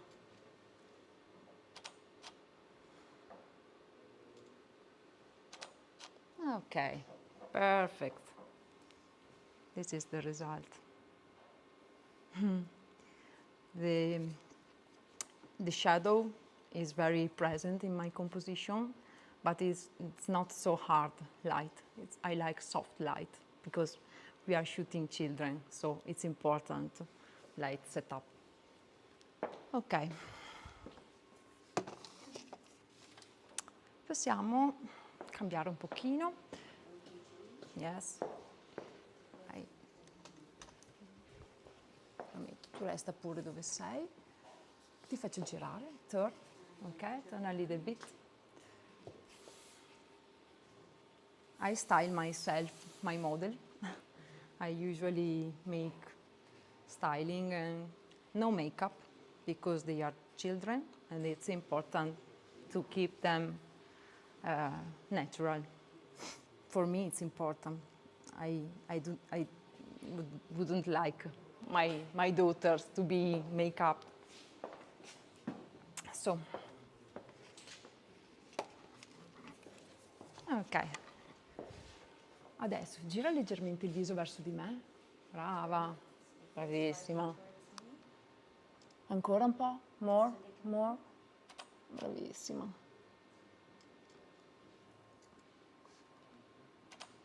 Perfetto. Soffia un po', Sofia. Rilassa la bocca, brava. Riesci a venire leggermente un po' più in qua? Ok, brava. Prova, guardami, la spalla un po' in avanti, ancora, bravissima. Non esagerare, bravissima. Ok, adesso abbassa un po' il mento e gira un po' il viso verso di me. Guardami, bravissima. Stop. Ok, torna indietro come prima. Aspetta, non muoverti, torna. Brava, bravissima. Vieni un po' più avanti. Ok, stop. E adesso prova la spalla, turn your shoulder, ok? And it's... Abbassa un pochino il mento. Brava, e girati un po' verso di me. Ancora solo il viso, solo il collo. Oh, bravissima. Ecco. Perfect. You are beautiful.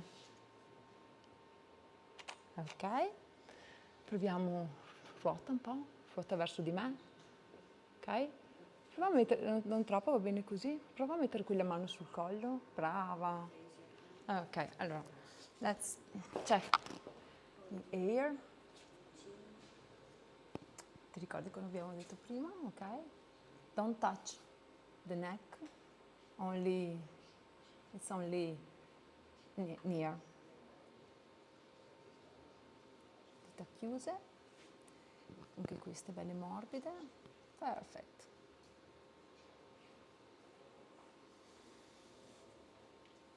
Perfetto. Ok.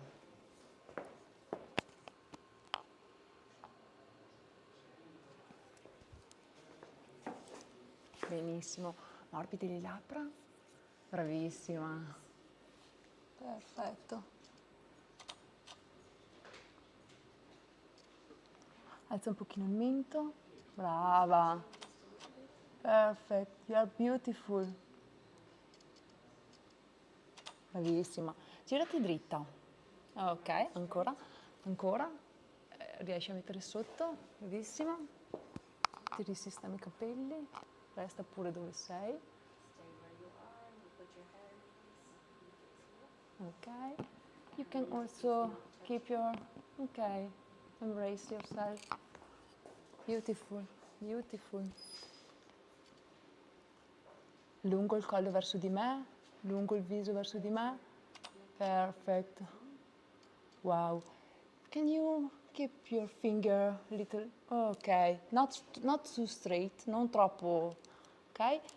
Tornami dritta col viso. Bravissima, stop. Stop that. Perfect. Wow, we got it. Ammorbidisci le labbra. Wow. Ok. Bene. We can change something about the session. So, it's time of the time of breaking time, no? We can make a chignon.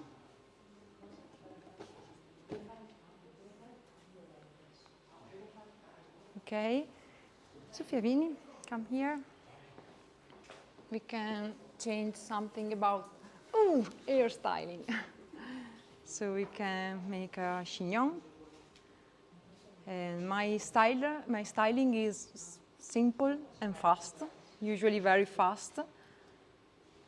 But it allows me to give more variety in my session. No, not now. So.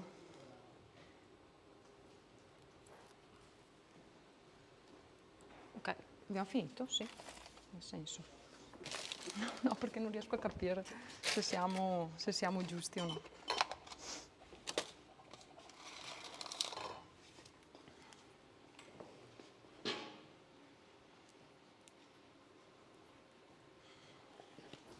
Ok.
So I'm back. Sorry for the little glitch. So I'm hoping that you are enjoying Valeria's session. You know, the live shooting is always something that you love because you see your colleagues live in action, and that's great. But you know, thinking about portraits, families, babies and bellies, newborn, and in general beauty portraits.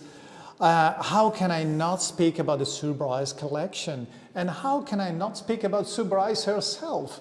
This incredible talent, this incredible entrepreneur, this incredible woman that actually took the market by storm and not only brought her experience over decades into a method, into a body of knowledge that she's sharing with all the people joining her program, her platform online. It's a learning platform, second to none.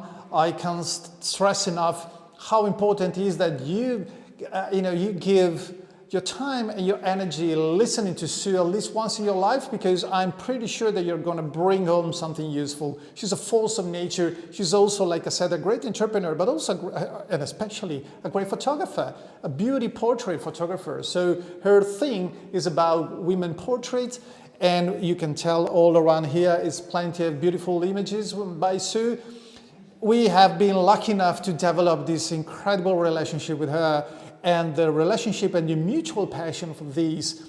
By the time we were actually expanding our operations from the wedding industry towards the portrait industry, flourished into this incredible range of products. And you can tell here with these iconic reveal boxes and the super elegant leather print lid on the legacy box, these are the best sellers out there. Possibly the reveal box is, I think, one of the most copied and cloned product out there, but there is nothing like this. It's incredible because it's, in this case, this is the Eco Leather Deluxe, which looks and feels as premium leather, but it's animal friendly, so basically it's eco-friendly and totally recyclable.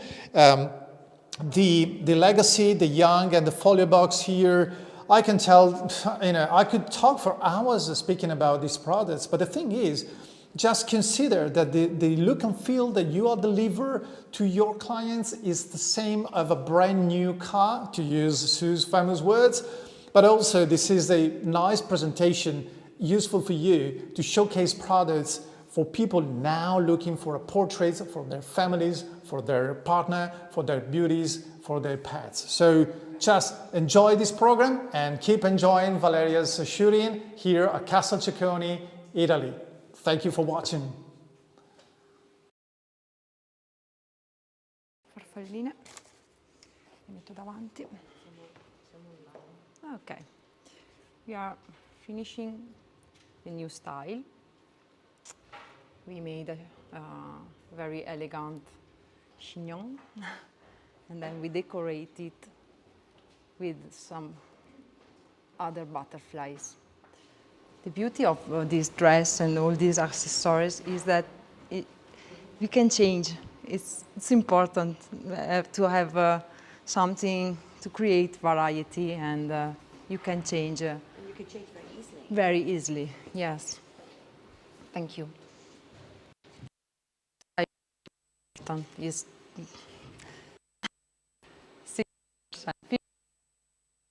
my session is based on the styling. Here, I don't like. Okay, I think we can, but maybe.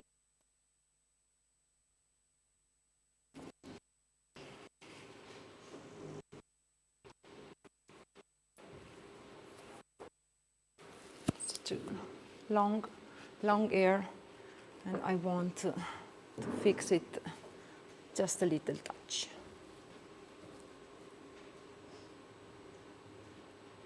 Okay.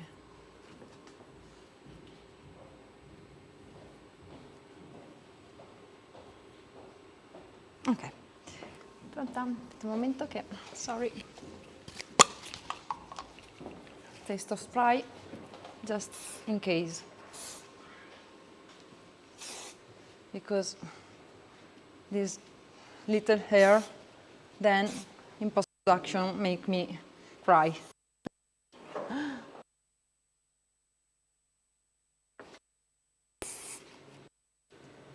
Okay. Oh, sorry. You okay? Tutto bene? Mm-hmm. Sì? Perfect. Let's come. Sempre qui.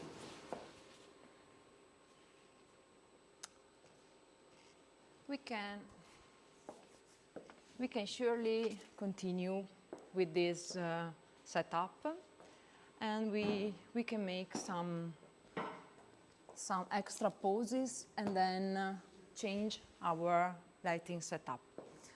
Only a moment. We need to fix it because it's important to keep an image as clear as I can.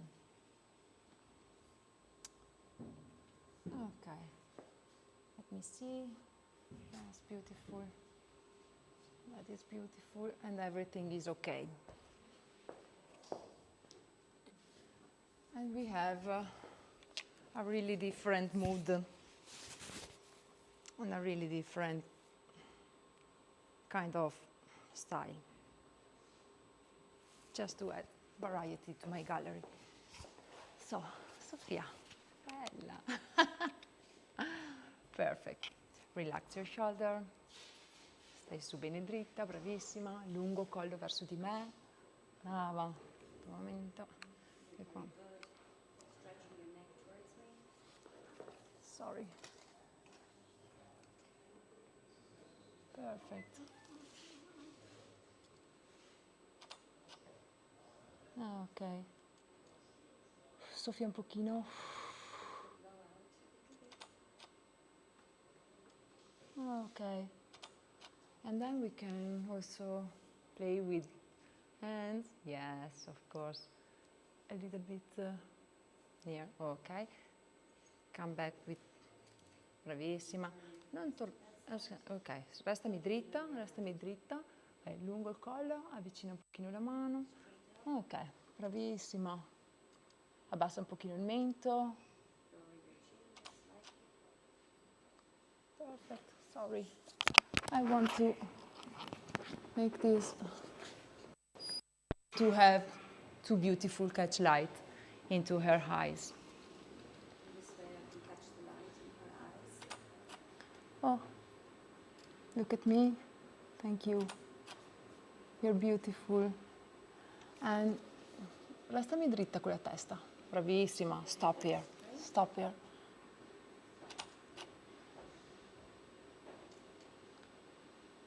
Ok. Perfect. Soffia un pochino. Ancora un po'. Perfect. Okay. Now we can change our light.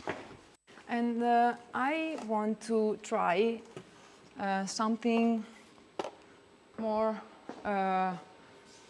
near to the Rembrandt light.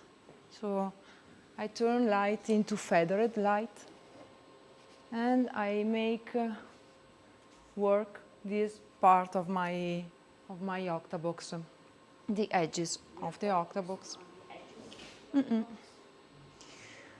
We can.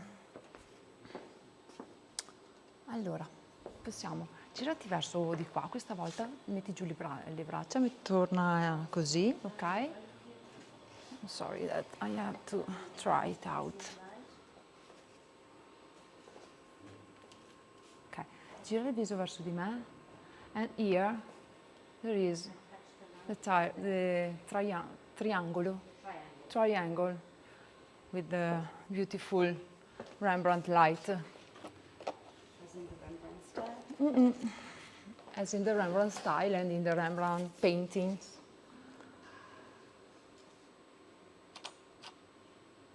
Okay, it's really different style.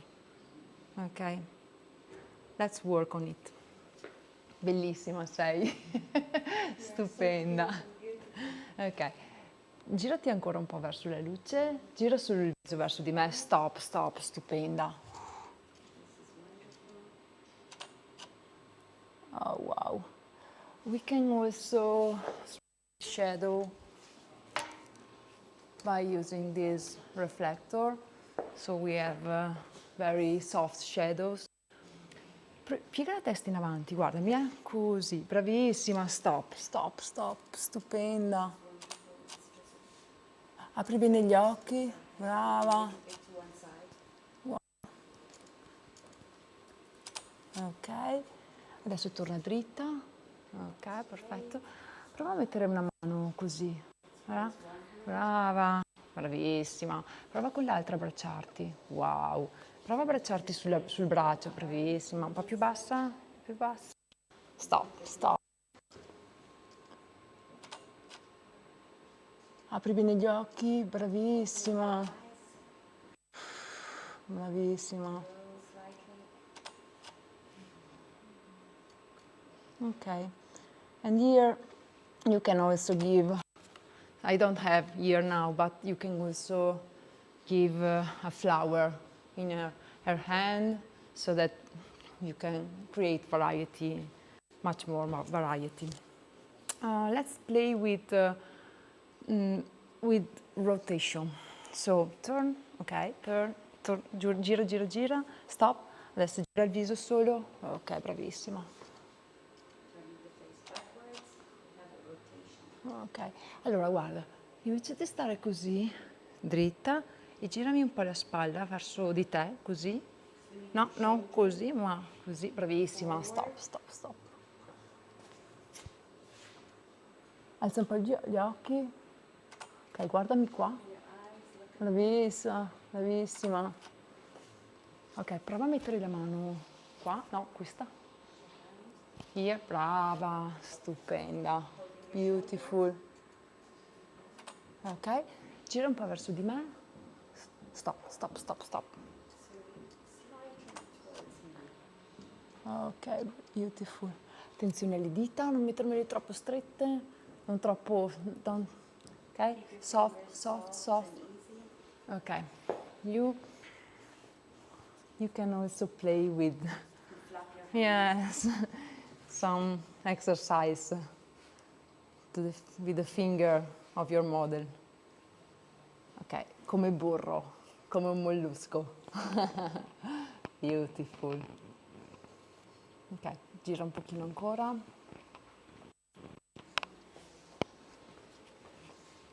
Prova a mettere anche l'altra. Brava, bravissima. Ok, abbassa le spalle, belle morbide, bravissima. Gira un po' il viso verso giù, guardami. Guardami, l'altra parte dell'altra.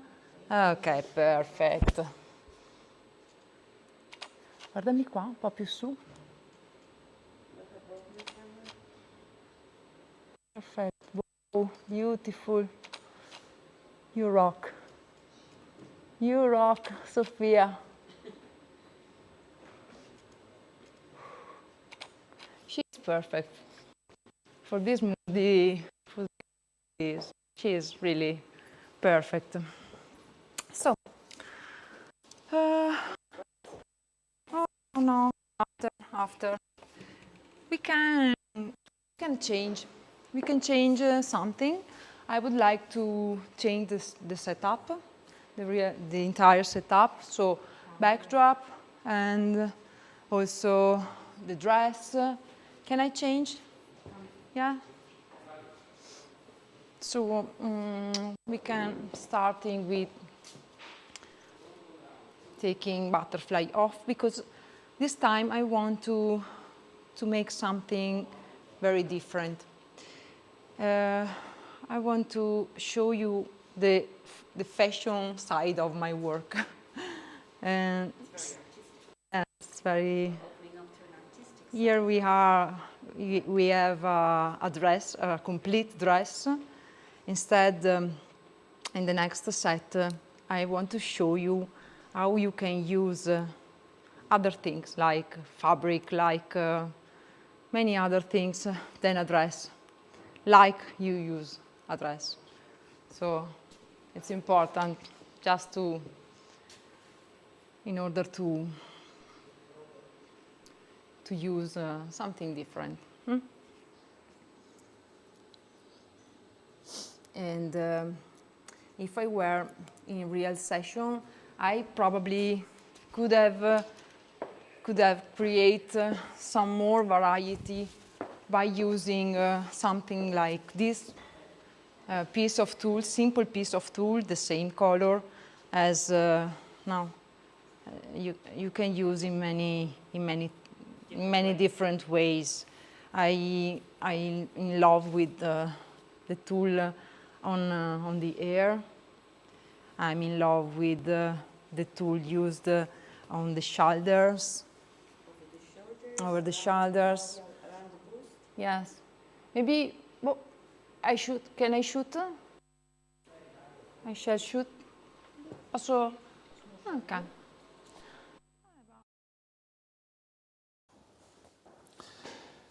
Welcome back. Welcome back in another tower of the castle, because every castle has many towers, right? Like in fairy tales. But this one is particularly special because this was actually the Count Giacomo Ceconi office. So we are in the very heart of the Santa Santorum of the castle.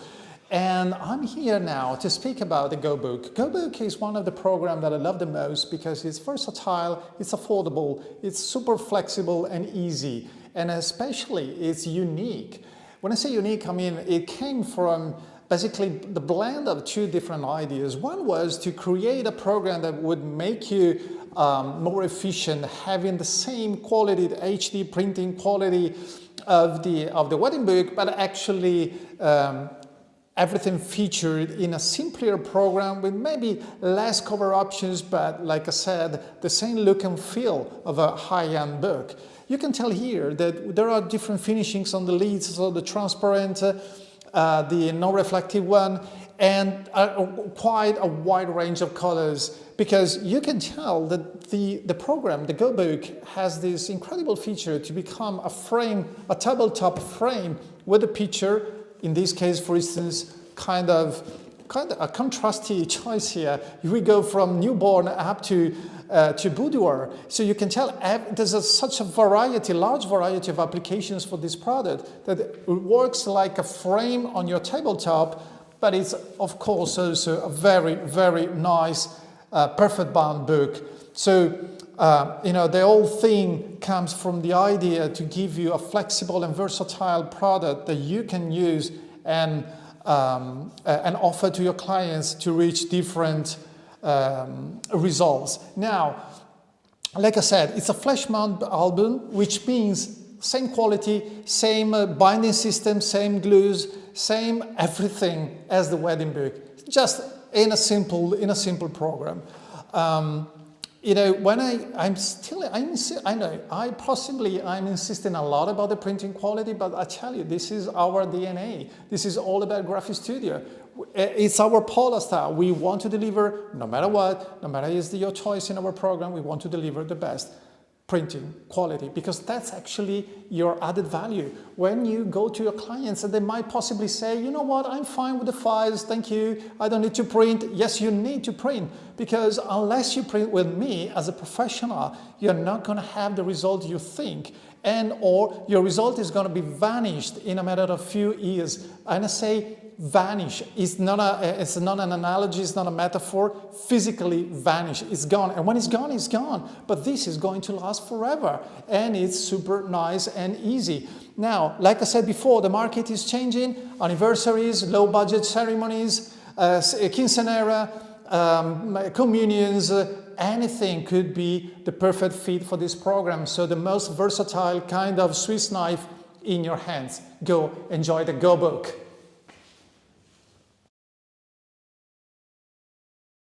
Or something else but a real dress.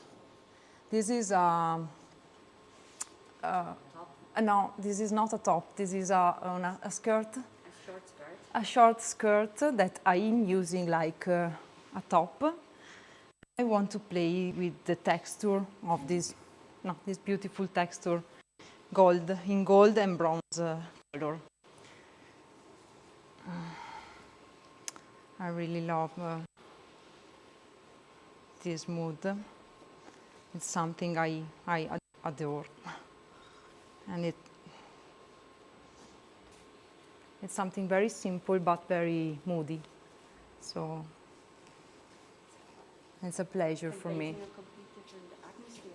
Yes, it creates another atmosphere, and then everybody can easily find these pieces of fabric also in the store, no?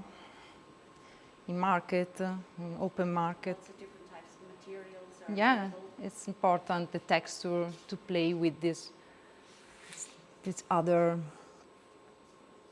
Okay. Again, Sofia.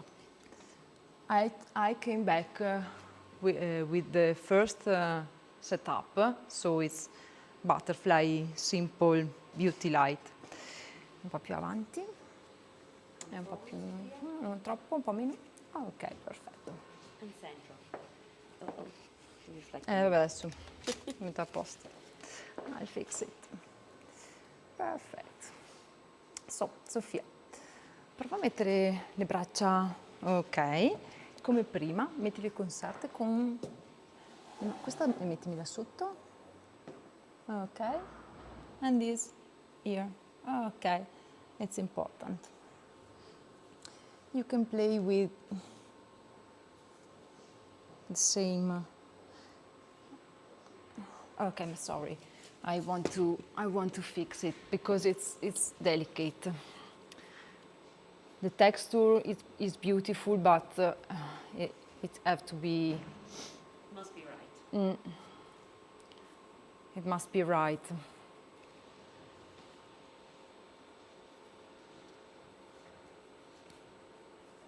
Also, it's important to fix the air underneath the net. One way or another. Because it's. You change the atmosphere. Yeah.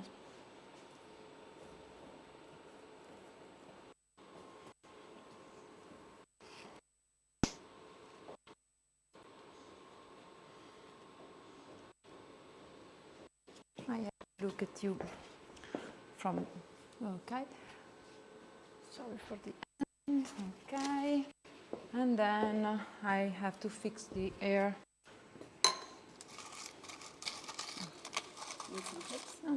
Sorry.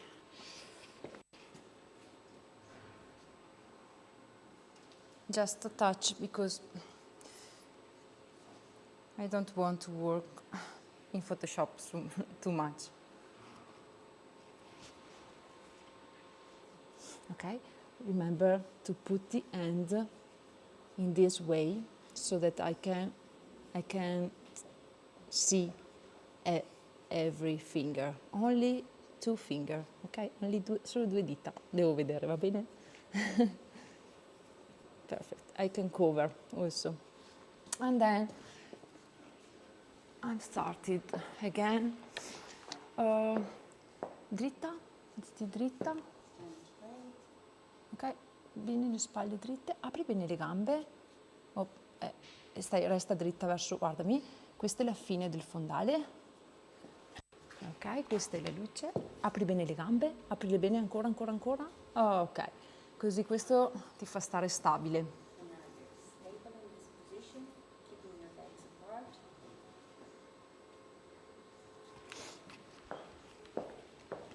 Ok, Sofia.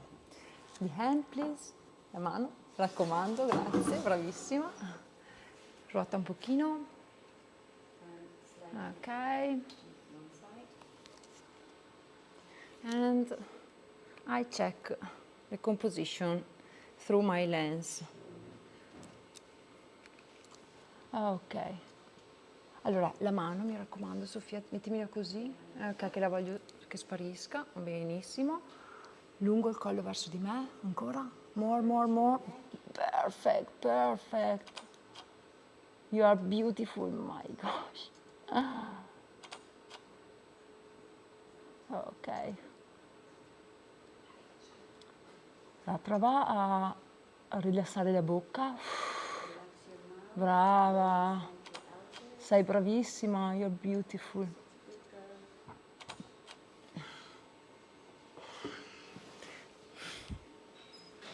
This is the result.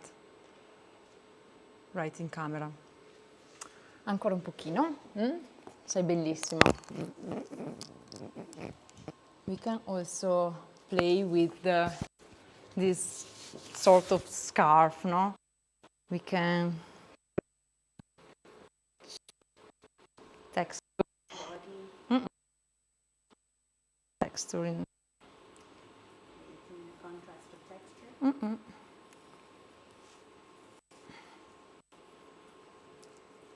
The good thing in photography is in the back you can't see anything, so you can fix everything in the back of the body. Perfetto, tieni bene le manine sempre attaccate al corpo, bravissima.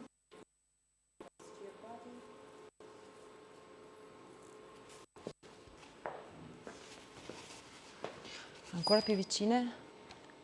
Prova a metterle più basse. Ok, adesso girati un po' verso di qua.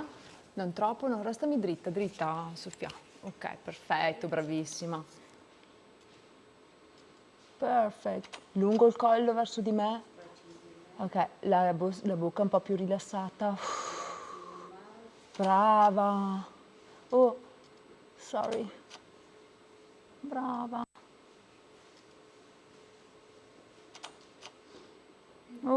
attenzione agli occhi. Allora, sei un po' stanca, vero? Un pochino. Lo so, lo so. No, non manca tanto. Abbiamo quasi finito. Sai cosa? Prova a mettere le mani. Prova a mettere le mani così. Ok. Restami dritta, dritta, dritta. Ancora più dritta. Bravissima, così. Apri un po' le gambine. Ok, perfect, perfect, perfect. Just fixing just a touch here and here.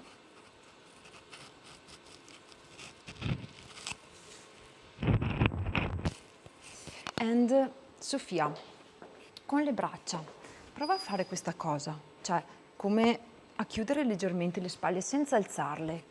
Chiudi leggermente. Guardami. Aspetta, guarda che ti mostro bene. Così. Prova. Brava! You got it. You got it. Perfect. Rilassa la bocca. Bravissima. Wow, wow. Allora adesso, se riesci anche a rilassare le mani, ti faccio anche un ritratto un po' più aperto. Resta dritta col viso. Bravissima. Perfect. Ok. Beautiful. Adesso guarda Sofia, ti faccio anche muovere un pochino. Ruota un po' verso di là. Stop, stop, stop. Ok, we can also make something like this. I can get a profile by changing light.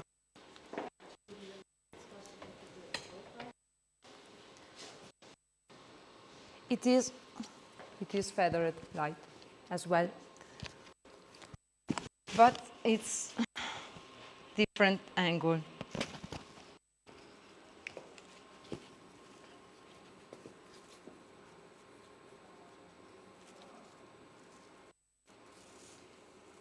In this case, we have to fix the backside because it's visible. Ok, giusto proprio il profilo. Adesso guarda in alto, Sofia. Brava, bravissima. Close your eyes. Chiudi gli occhi.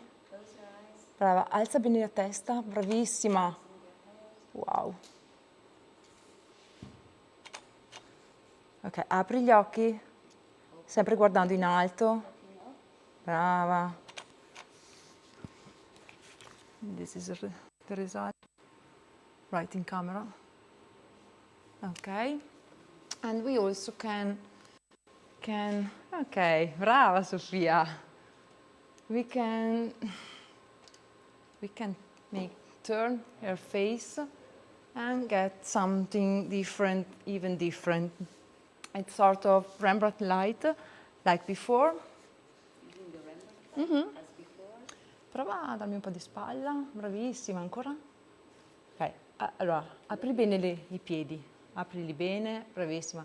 Prova, dammi un po' di spalla. Perfetto. Dobbiamo fare solo ancora una cosina, sai, dopo abbiamo finito. Bravissima. Abbassa un pochino il mento. Brava. Lungo verso di me.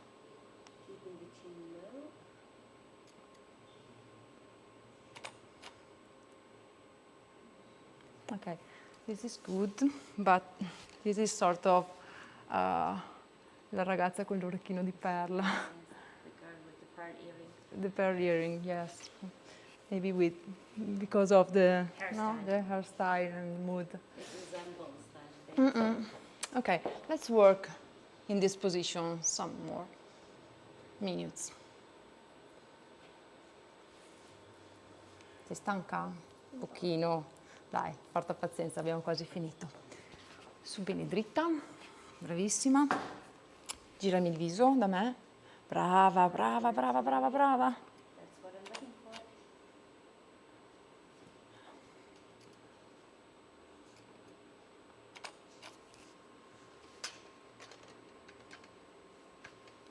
Rilassa la bocca. Perfect. Un po' più vicine, bravissima. Wow. Su, vieni dritta. Bravissima, wow. You are beautiful, wow. Gorgeous. Abbassa un pochino il mento.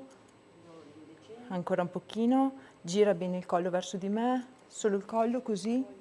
Brava. Ok. Su, dritta con le spalle. Bravissima. Oh, okay, she is 8 years old. So she's really good enough. Okay. And then we can change. We can change something, and that would be my last setup. It would be. Sì, sì. Ma aspetta, faccio io perché è proprio. So, great. Abbiamo quasi finito. Facciamo l'ultimo set, ok? Bravissima.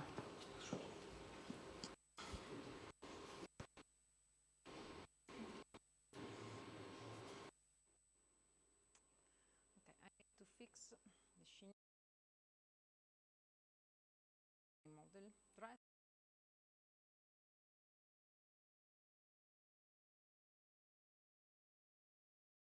Will surprise you.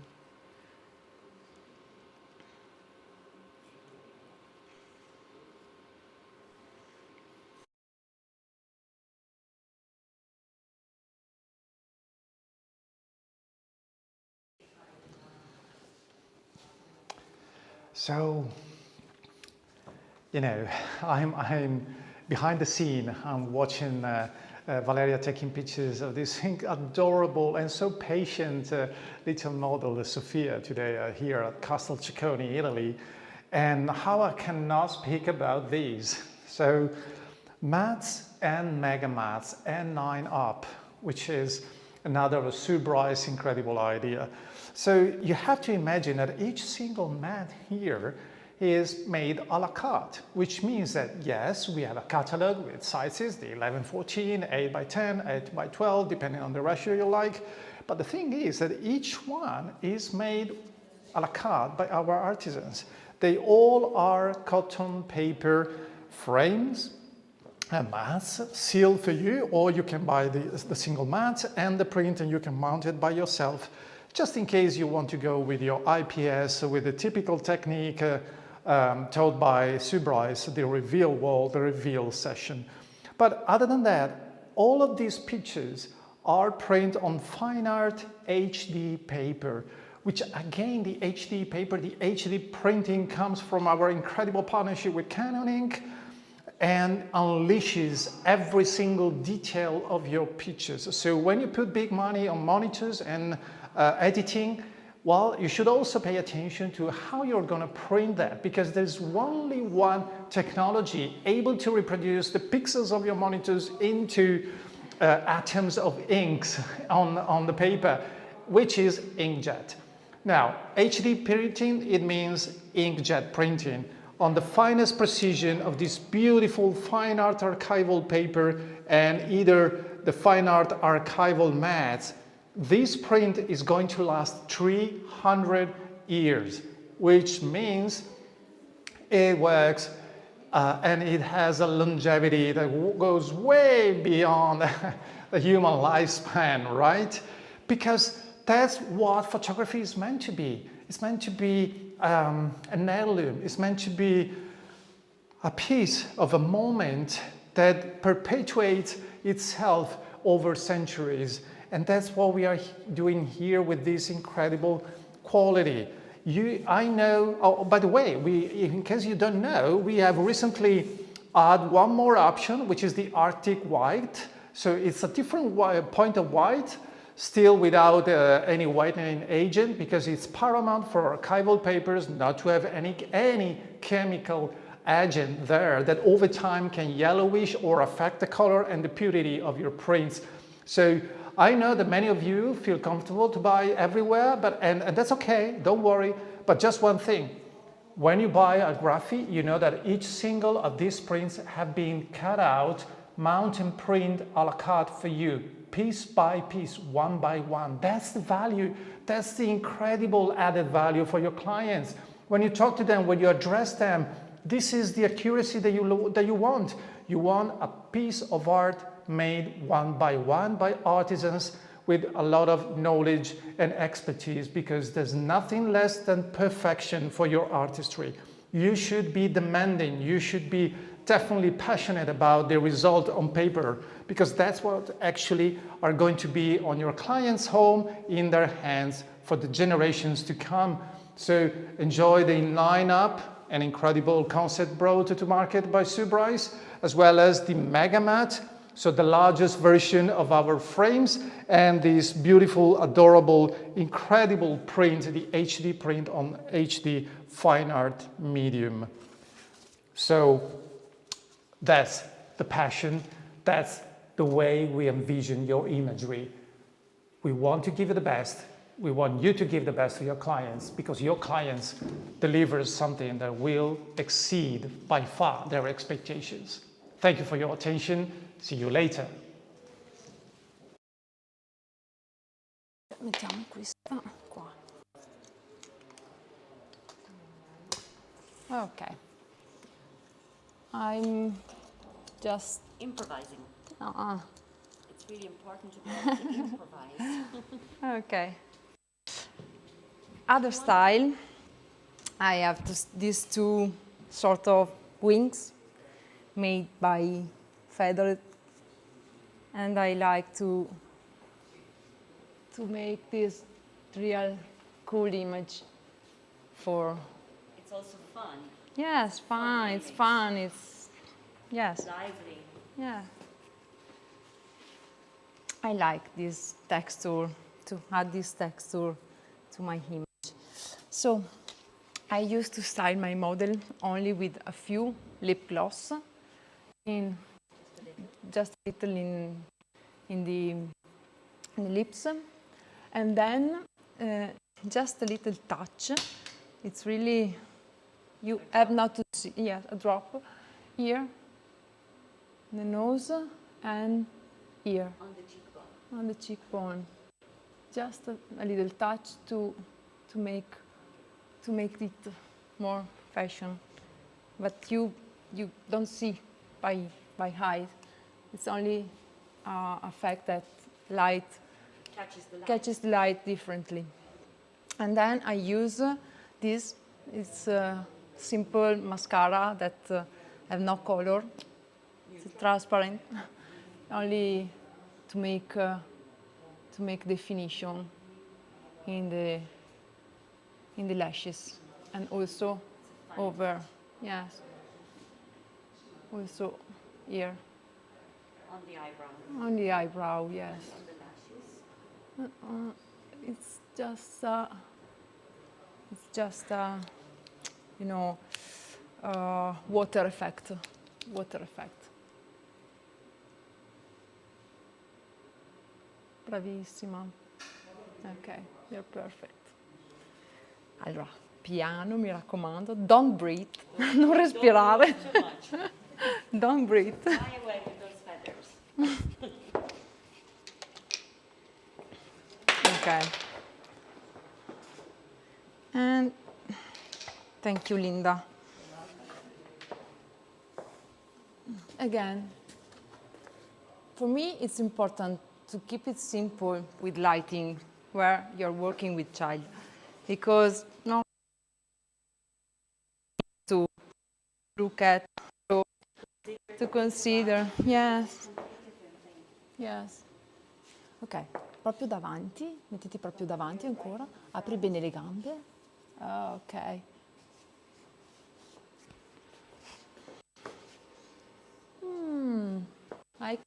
I checked the composition. See, there is something different here. Ok, un po' più indietro, scusami. Ok, basta. Ok, qua andiamo proprio a... Give a nice texture. Okay. Again with air.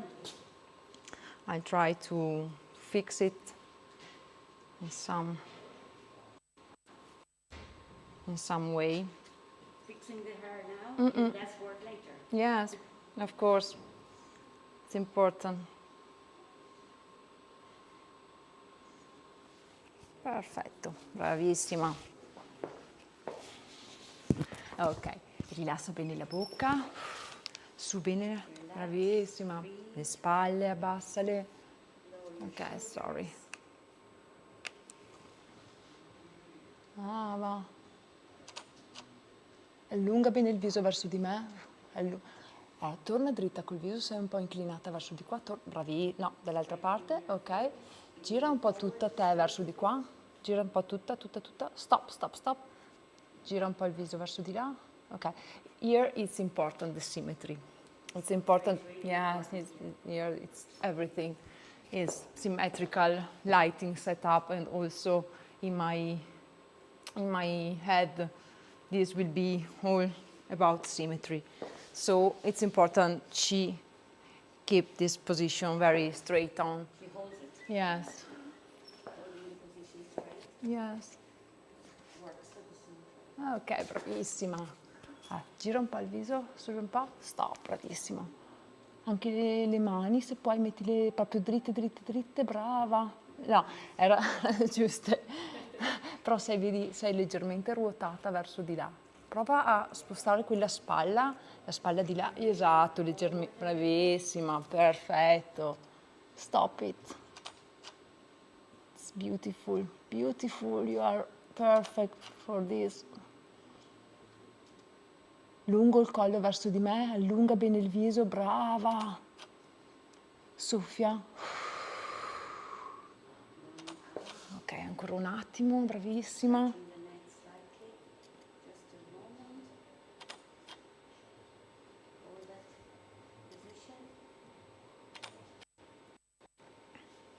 Ok, adesso inclina il viso verso di là, ancora. Ok, chiudi gli occhi.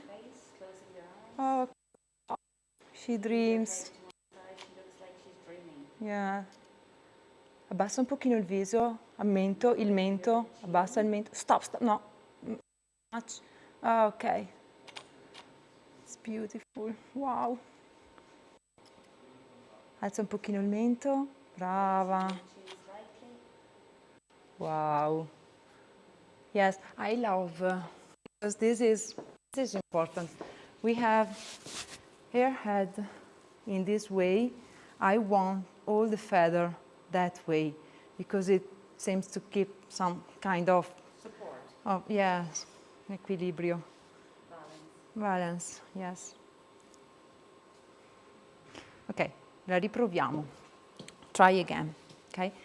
Let's keep this, okay, like this. And then close your eyes. Chiudi gli occhi. Aspetta che ti soffio.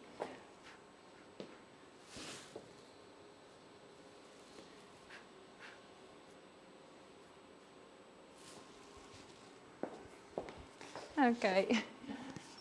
Close your eyes, close your eyes. Chiudi gli occhi pure. Bravissima. Wow. It's a real dream. Yes, it's beautiful. Ok, guardami adesso. Wow. Perfetta, bravissima. Ok, adesso, proprio così. Girati da quella parte. Ok, vai. Stop, stop, stop. Ok. Gira il viso verso di me. Ok, solo il viso. Ok. And then, prova a mettere la mano, questa proprio, brava. Allora, non è così, it's not like this, it's like tu ti accarezzi la spalla. Ok, un po' più bassa. No, tu non riesci. Ok, un po' più alta, prova. Ok, con l'altra prova ad abbracciarti. Brava. Sì, bravissima. Ok, so I would like to only turn up just a touch this feather because it's the same concept like as before.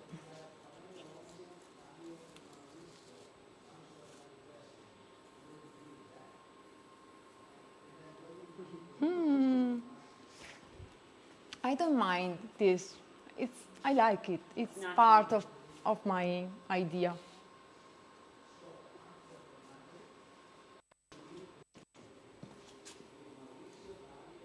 Okay. Let me see.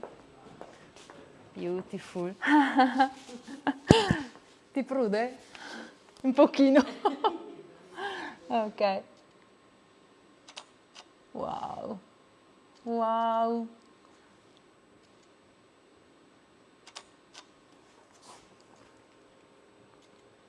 Rilassa la bocca, Sofia, brava. Abbassa un pochino il mento, bravissima. Wow. Prova dall'altra parte, ok? Prova l'altra, metti l'altra. Ok, brava. Un po' più indietro sul collo. Ancora, non voglio vedere le dita. Tieni le belle morbide. Perfetto. Wow. Abbassa un pochino il viso, brava. Just a touch. Allora, ok, aspetta, tu sei un po' stanchina. Gira tutto, anche i piedi. Ruota tutto, anche i piedi, aprili bene. Ok, perfetto. Ok, and then I could also keep all the feather to one side, to the back side of my model. It's like to be, like a decoration. Wow, perfect. Girati. Wow. Prova a spostare più indietro la mano. Brava. Ok. Soffia un pochino, Sofia. Wow. Ok. Ruota leggermente verso di me con tutto il corpo. Ancora un pochino, ancora un pochino. Stop, stop. Ok, ok. Ok. Abbassa un pochino il mento. Brava. Lungo il collo verso di me. Abbassa un po' il mento. Ok.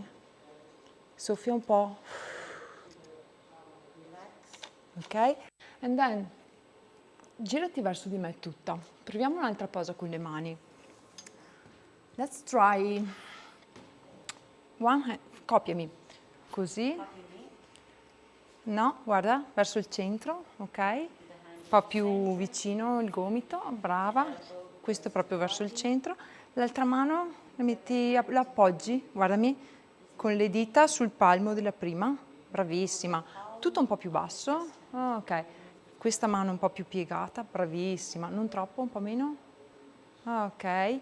Le altre dita non sono così tese, sono un po' più morbide. Il mignolo resta insieme alle altre. Aspetta che ti aiuto. Ti aiuto. Ok, it's just relax your fingers. Ok, just like this and just like this. This is right position. Ok. Sei comoda? Are you comfortable? Apri bene i piedi. Ok, and come a little bit. Ok. Questo tu riesci a tenerlo un po' più basso, no? It's not, ok. No, it's ok, it's ok. Morbide le dita, tienimi lungo solo l'indice, e il resto, it's very, ok, soft, very soft. Ok, sorry, I have to fix also the feathers, so because now it's very straight position, and we have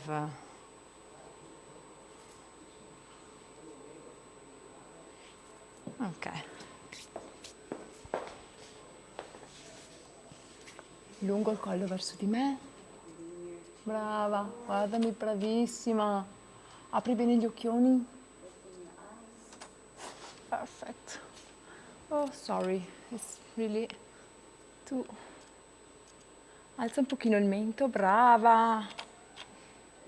Beautiful. Rilassa la bocca. Brava. Ok, gira un po' il viso verso di qua. Tu, no, troppo, un po' meno. Ok, dritto il viso. Bravissima, così. Stop it. Apri un po' la bocca. Alza un po' il mento. Brava, un po' meno, ma va bene, va bene. Tienimela. Ok. Okay, I think we can. Yes, of course. There's some. Okay. Let me see if I can display, because the file is very heavy. So, okay, this is the way. With children, you have to take many pictures to capture the right expression, because the moment, the right expression, yes. Okay, I think we can stop, because Sophia is Sophia was wonderful, but it's 8 years old and she is tired now, so she needs to have a pause. No? Thank you, Sophia. Be so.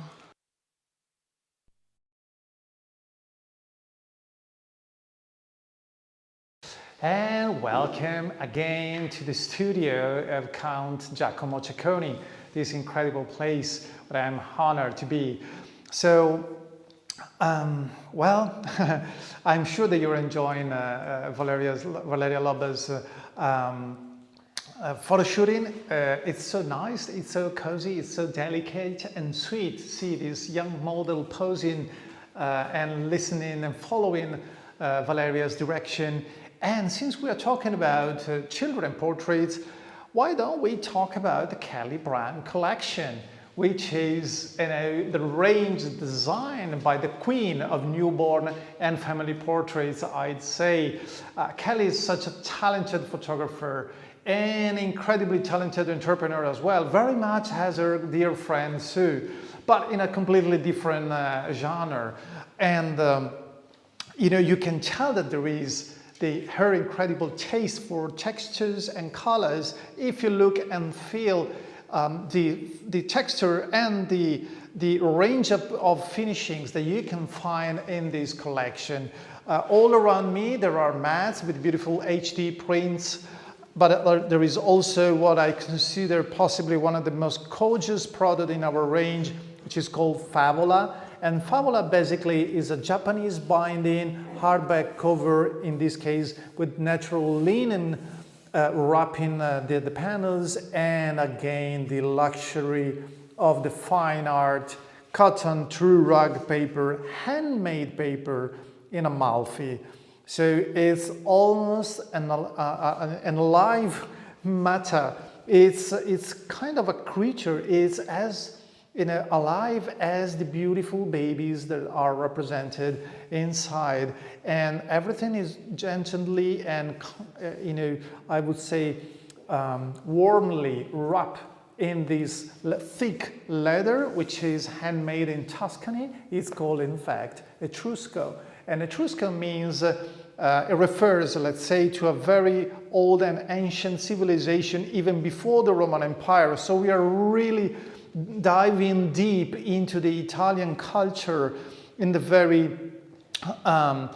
most very traditional way, so to speak. But everything in this range is made to accommodate all your different tiers, all your different requests, because sometimes in newborn sessions budgets are limited. We know that. But that's why we are here, and that's why Kelly intentionally designed different tiers in these programs to help you overselling to your clients, because very frequently they ask you files, but why don't, and that's why there's scatolina, by the way. Scatolina means little box, and there is this magnetic USB pen, and you know, is kind of a mini Yambook, if you will, with a magnetic closure, and you can personalize the cover, the lid of the box with your name, with the studio name, or maybe the baby or the family name.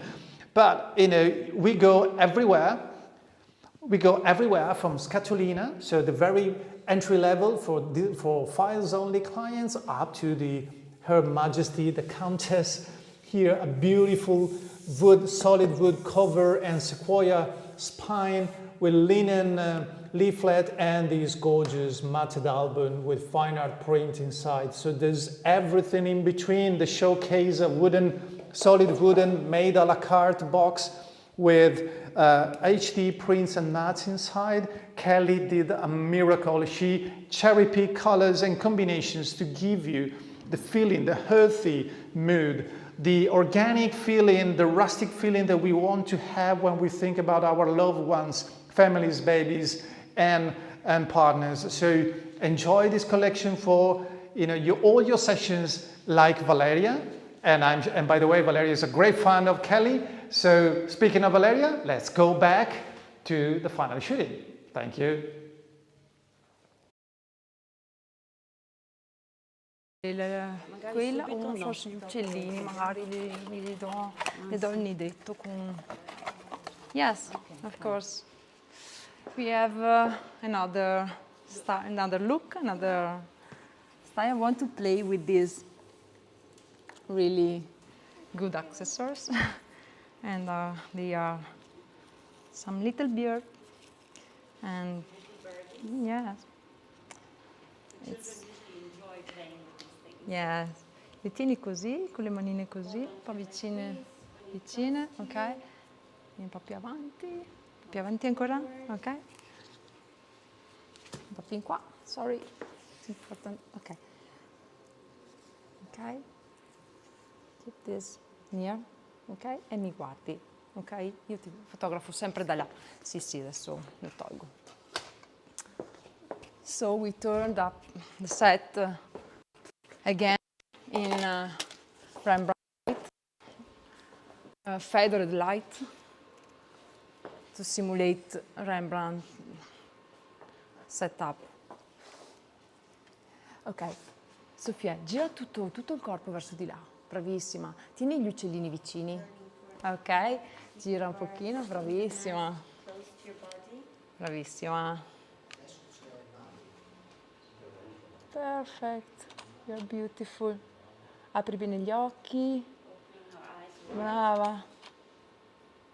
Bravissima. Aspetta che ti avvicino un pochino il pannellino, che voglio avere un po' di... Ok. Ti piacciono? Sono divertenti, vero? Ok, ritorna a missare un attimino. Brava. Bravissima.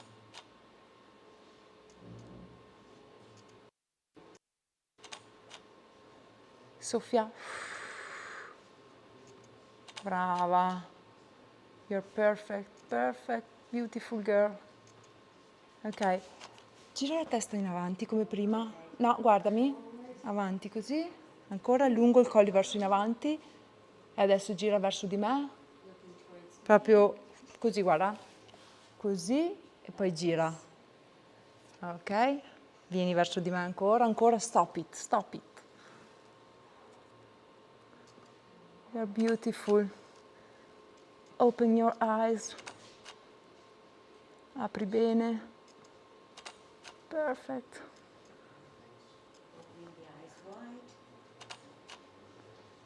Alza un po' il mento.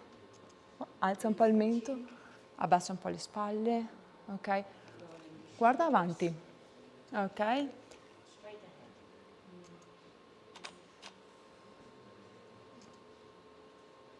Guarda in alto, ancora più, more, più alto, in cima al soffitto, ancora, brava. Sorry, un momento, let's turn. Ancora un attimo, . Okay. Just a touch of light.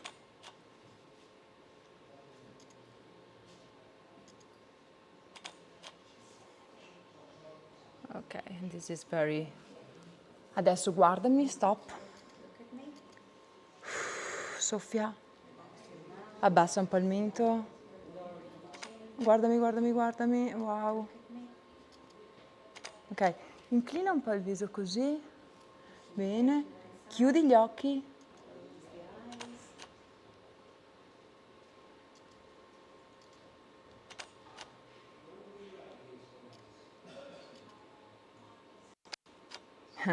Stanca, stanchissimo. But it's beautiful, beautiful. Only a moment. Some more. Some more.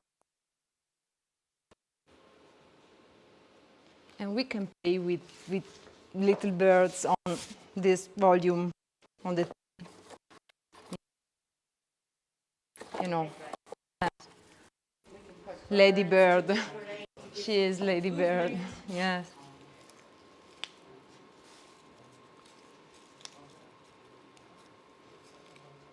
They have as clips, no? Very practical. See, very easy. Clips, very easy to use. Yeah. And they're very light too. Mm-hmm.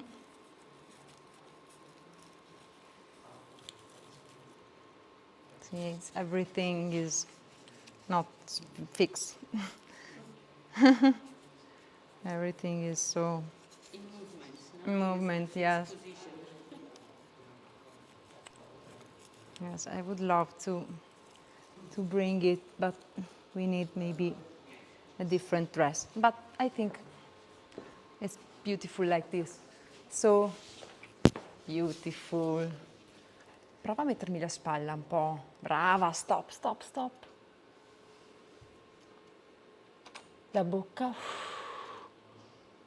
Alza un po' il mento. Bravissima. Perfect.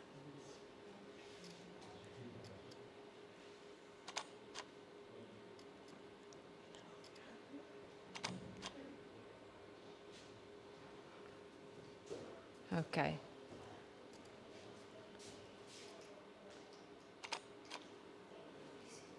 Wow. And this is the result, right in camera.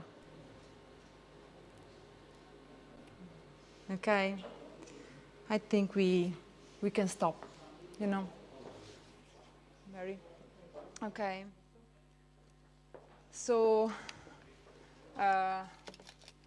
Sophia, you were beautiful. You are such a great model. Sei stata bravissima, abbiamo fatto tantissime cose. Ti sei divertita? Are you happy? Have you enjoyed? Okay. Let's try to... Ti piacciono? Sono carini, vero? This is all my stuff. All my mess. It's like my world. Very beautiful. Sei stata bravissima. The ideal model. Yes, of course. She played, yeah.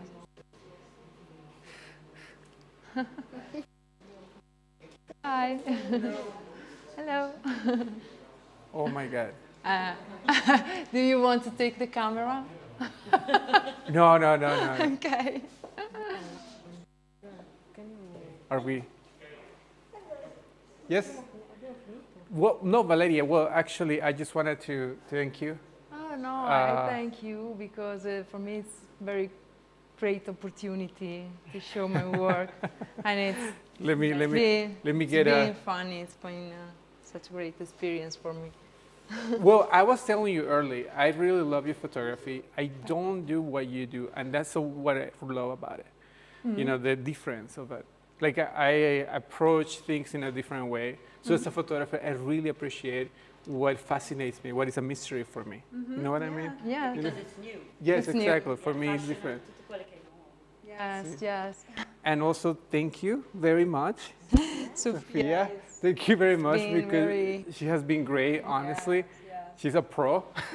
She's a pro, yeah. She has very natural talent. And later also, I think we're gonna have also some, you're gonna show us, talk a little bit about the photographies as well? Yes, I will post-produce one image. Oh my God, I can't wait, yeah. honestly. I would love to see it, honestly. Yeah. And I really thank you very much for being here. Thank you very much for being part of this. And I hope you keep coming for the next things we're gonna do. And then, you know, this facility is the house of all photographers. So yes, you're welcome. Paradise for a photographer. You're part of the family. So, well, I just wanna also, I don't know if you know this, but we have also a contest happening. Yes, I knew, but I don't know. Well, let me tell you about it. It's a contest, so it's open, and this is very interesting. It comes really along the lines of what we're talking about, because it's a contest that is gonna, people who are judges from WPPI and this type of you know, photography that is actually more fashion-like, you know, and then people who is more used to photojournalism and just like capturing moments, etc., which is more like my field. They're both actually coming together, and they're gonna judge this like quick contest. It's not like a real contest, it's more like an exercise. Yes. So because it'd be interesting, you know, like we have a diverse, like us, right? Yeah. But if we see something beautiful, we both recognize beauty, you know? Yes, but but we see it in a different way, but it's always beauty. Yeah. So in this exchange, and this is what we're gonna do. So the contest is about that. It's about really creating some synergy and in unity, you know, in terms of diversities of opinions. So, so we're gonna announce it officially. The contest is open right now because it's so many people probably who wanted to enter. I know that we already have a lot of people waiting for it, but officially it's gonna be open in a couple minutes. So I want to tell you guys, stay tuned, because it's gonna be on the live. If you go to the website, you're gonna see, you know, all the specifics about how the image has to be. It's gonna be portraits, but it's gonna be different portraits. For example, it's gonna be like a portrait, you know, like the ones you execute right now, and also portraits like a spontaneous portrait or something like that. Yes. So it's gonna be very interesting to see what comes out. So I wanna see what's gonna happen next. Yes, I can stand. Okay, and then actually, I feel like I understand that all the work that probably has been done here, we're gonna publish later for people to see, because I'm sure a lot of people is gonna be wondering like about the photograph. Yeah. So later, maybe next week, or we can publish everything on all social media. It'd be great also for me. Yes, exactly. So people get to know more about your work and more what you do, and then honestly, you require a specific sensibility to execute stuff like that, because it's also a concept in itself. Yes. You know, everything starts with an idea. Exactly. It's a build-up. It's not. Yeah. And I usually prepare this session by with something like this. You have an inspiration board. Yes, mood board. It is great for me. Because it's, it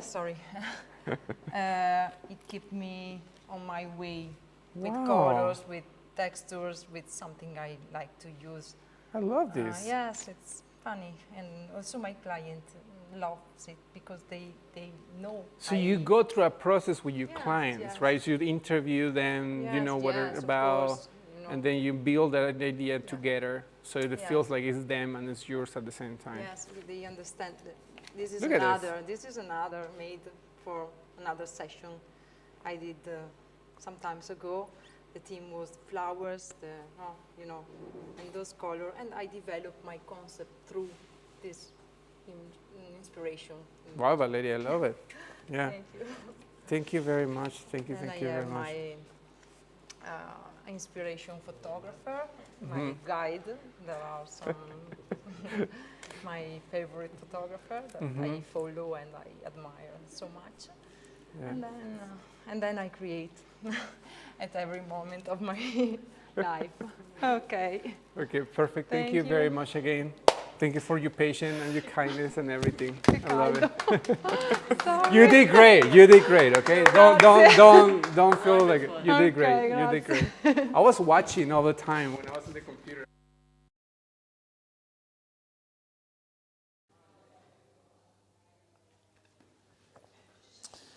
And after the Caliban collection, after the Surprise collection, I have to talk about the Jerry Ghioni's collection, the upcoming program that we have designed with Jerry and Melissa Ghioni's. Now, this program is made of, haute couture or high fashion products and features and materials, because we all know Jerry, his incredible taste for this kind of finishings, and you can tell everywhere he speaks his language, his formal visual language. You can tell by what is called the sophisticate, which is this kind of Gucci style in weddings. So you can tell by the pattern leather and the cover lead of this beautiful box with the either lovely and incredibly rich and posh almost cover with this beautiful piece of art with HD printing. It's incredible. It's just incredible and adorable. Like I said, it's the HD printing, so it's the best technology, it's the best quality possible. And of course, Jerry didn't want to unleash anything less than perfect, anything less than the best for you and all of those clients looking for something exclusive, but yet defining your style as a studio, as a brand in the market. Because we have talked about some flexible and versatile products, but it's time also to talk about those that actually goes on top and elevates the brand flavor. These beautiful non-reflective acrylic prints that will go into the ice box. That's the name of this piece of art, kind of substantial time capsule for your pictures. It's a sort of evolution of the typical reveal boxes, but in a totally different flavor. And then again, all these non-reflective acrylic prints are print on fine art paper as well. So everything speaks the same consistency, the same accuracy, because for you, being able to be consistent throughout all your packages, it's another key factor, it's another competitive advantage.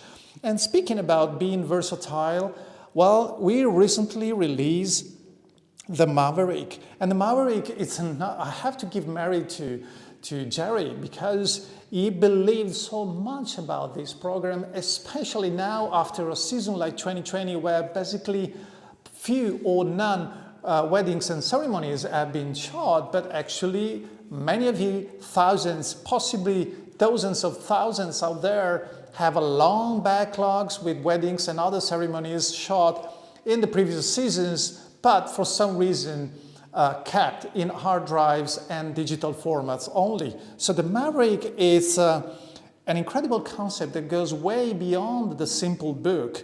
It's a method, it's a scheme, it's an ecosystem made to help you selling, and I'll tell you in a second why. So this is, for instance, a 12 by 12 box, okay, with in black, super classy, high quality leatherette that you can personalize with this beautiful rice varnish on top of, and it's super nice, and it gives you immediately tactile feelings. And underneath, there's an equally elegant book with the same material. It's a flesh mount book with square spine from 30 to 50 to 70 pages. Never, needless to say, HD prints all the way. So everything is HD here, because that's what you want to have.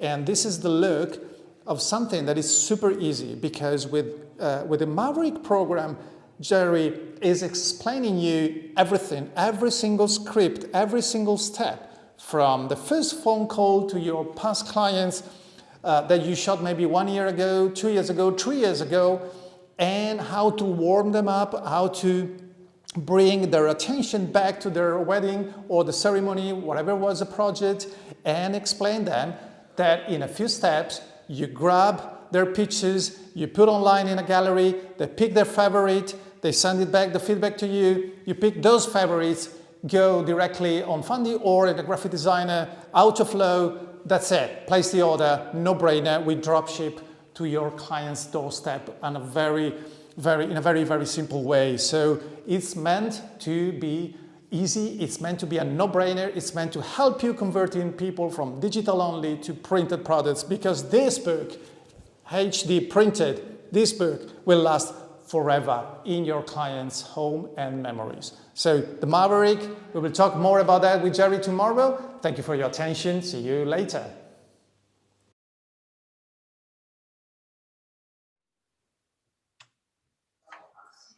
Hey, welcome back, everybody. That was an amazing shoot and very unusual, very different to what we've seen before, but showing a very different craft, a very different skill set. And we're back here live, as always, all weekend, doing some amazing stuff. And we've got Maureen, who's our country manager for United States, Canada, South America, you know, all the big markets over there. So welcome, Maureen. Maurizio, of course, who you've already met. And we're here to talk quickly about the photo competition and critique.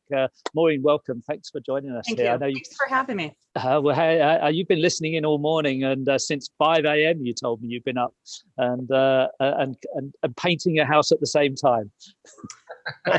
in a lot of caffeine, but I don't think I needed any caffeine. You know, the program that you guys have put together has really energized me. So hats off to all of you involved. It's just been rich with content. So thank you. You're welcome. And I know that people can watch this all over again. We'll be saving it. We'll be chopping it up into bite-sized chunks that they can watch later again. Come to our YouTube channel, look onto Facebook. They'll all be saved so you can watch each individual segment as later on. So Maurizio, the competition's gone live, hasn't it? We've already got loads of entries coming in. People have still about another 45 minutes or so, no, maybe half an hour left to submit their photos. Is that correct? Yes, it's correct. And I'm very excited. Thank you very much for everybody to jump in and really be participate of this exercise. I'm very happy. I'm very thrilled about this opportunity and for everybody, because everybody really is playing along with this idea that is, I will admit it, is a little bit risky, but at the same time, it's very exciting. You know, like now what we're going to do, we're going to say, what we're going to talk about it, it's going to be tomorrow at the end of the show. So I want everybody to stay tuned and then, you know, just keep it watching. And then also tomorrow, by the way, I just make a small commercial inside everything. I will do a photo shoot, a live photo shoot where people can zoom in, and we're going to be on Zoom, and then people can ask me questions at the same time. Cool. I just want people to don't go anywhere and then just stay with us. Stay tuned. Stay tuned, guys. Stay tuned. But the competition, actually, I don't think we haven't talked so much about the prizes, and it's a very that's astounding. And the company's decided to give everybody the chance to win. The winner's going to get a full piece of Graphistudio wall art. Their photograph will be on one of the Pro series, the Chromolux, whatever piece, whatever finish that they want. The top 10 winners, all of those images are going to be fine art printed. I know that. Plus, there's gift certificates, vouchers, whatever you want to call them, for samples and other things that are being there. Around $2,000 worth in US land and about £1,600 in the UK. So it's really worthwhile entering, and I'm looking forward. So make sure that you send your entry in. You only have just about 20 minutes left to actually submit your photos. And Jeremy, let me interject quickly. This is one of the first photo contests that I'm aware of that there's no entry fee. Correct. And so not only it's free, but then there's these incredible prizes. But more importantly, I mean, I love prizes. Don't get me wrong. I mean, that's a great motivator, but the ability to have some of the top judges in our industry to critique the photos and really take the learning curve for everybody that's submitting their work. I think, isn't that really what it's all about, is to be able to learn from this experience and improve your craft? Yes. Absolutely, isn't it? And from two different worlds, well, not two, but multiple different worlds of photography. And I think that's why, Maurizio, the judges that you brought together have come from those different worlds.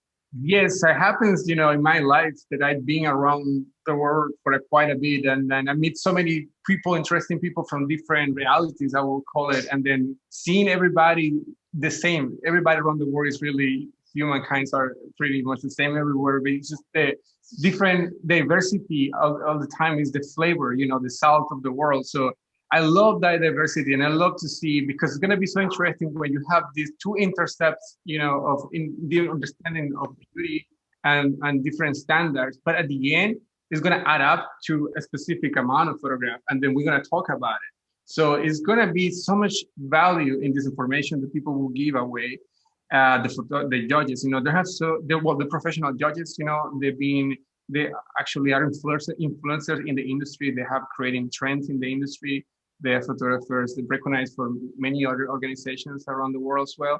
So it's people who really know the craft and they're doing, great, in what they're good about it. And I just want to learn, As do we all. And one of the things that's been brilliant today already, I've learned so much from our speakers. The people who've contributed already, when you hear so much from them and sharing that with the photographers for us all to benefit, I think that's what's important.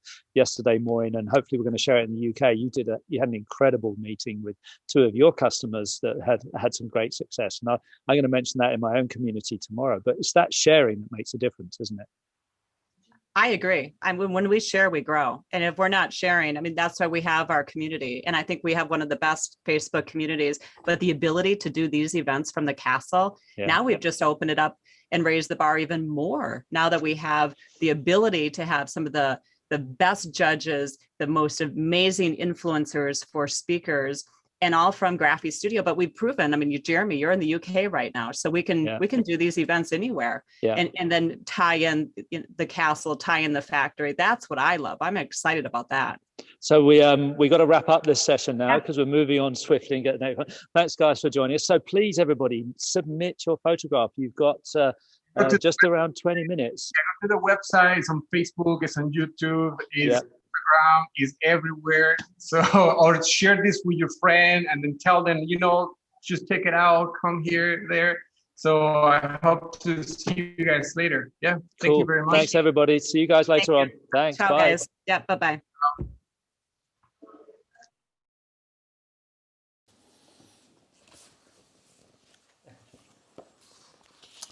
Well, you know what? I was looking at these incredible masterpieces in this book that we already discussed this morning, right? When I was talking about the HD printing and innovation in general.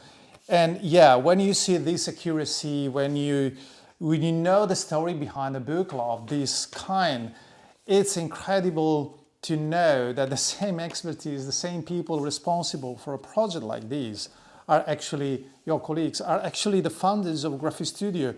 And that's the heritage. But there is no possibility to build a business like ours around this without the constant innovation, without the constant push to rethink about yourself, to question yourself, what I'm doing, where I'm going, where the market is going. And when you do this, there are strategic decisions, but there are also things like, for instance, the technologies that you're using that takes a lot of time and investments, money for sure, but even more important than that, it's your mindset. So when I'm sure that you got a chance to see the pictures that Tullio is kindly posting over social media is about the overhauling of the production floor. We are repainting the floors, we are moving things, shelves, renovating everything, every corner of the factory.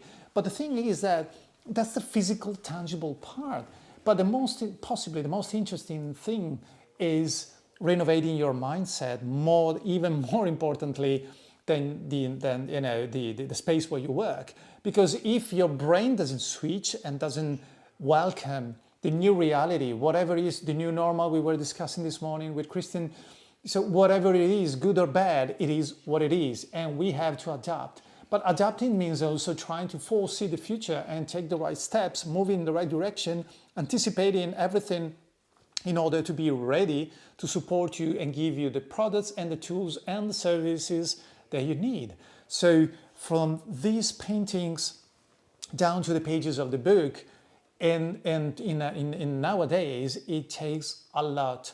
But like I said, it takes a lot of commitments to this industry, a lot of passion, and passion definitely is the inner engine of this company. Everybody there loves what they do, and basically because we love photography, exactly as you guys. So sharing this passion, sharing this knowledge, and looking at the future all together, that's the spirit that actually moved Graphistudio. And that's why it's been possible to bring this knowledge and this beautiful work of art into the day by day in our job nowadays. So look at the pictures that you print or we print on your behalf. Be proud of yourself.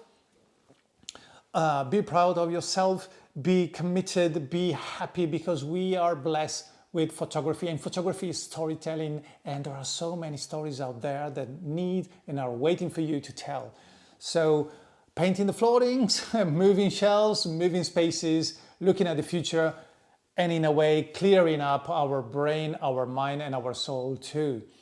And since we are talking about paintings and art, why don't we go back with the shooting that you saw already, and we actually filmed yesterday with Gianluca Moretto. So we are now going to have the post-production editing aftermath with Gianluca and Mauricio. So enjoy the next session, Gianluca Moretto and the art in photography. Thank you for your attention. See you later. Welcome everybody. Welcome back to the Castle Ceconi for the third live on Graphistudio. Welcome to the home of all the photographers. So today I'm pleased to introduce you a completely different project. You will see the master is going to give you a journey throughout history, throughout the art, throughout some of the masters from the Italian heritage that we are so lucky and blessed to have in this beautiful country. So, welcome Gianluca Moretto, benvenuto Gianluca, grazie per essere con noi. Tutti quanti voi. Gianluca, he's a painter, he's an artist, multifaceted photographer, very active in fashion photography. Tu fai fotografia di moda prevalentemente? Sì. Come tipologia di lavoro professionale svolgo proprio l'attività di fotografo di moda.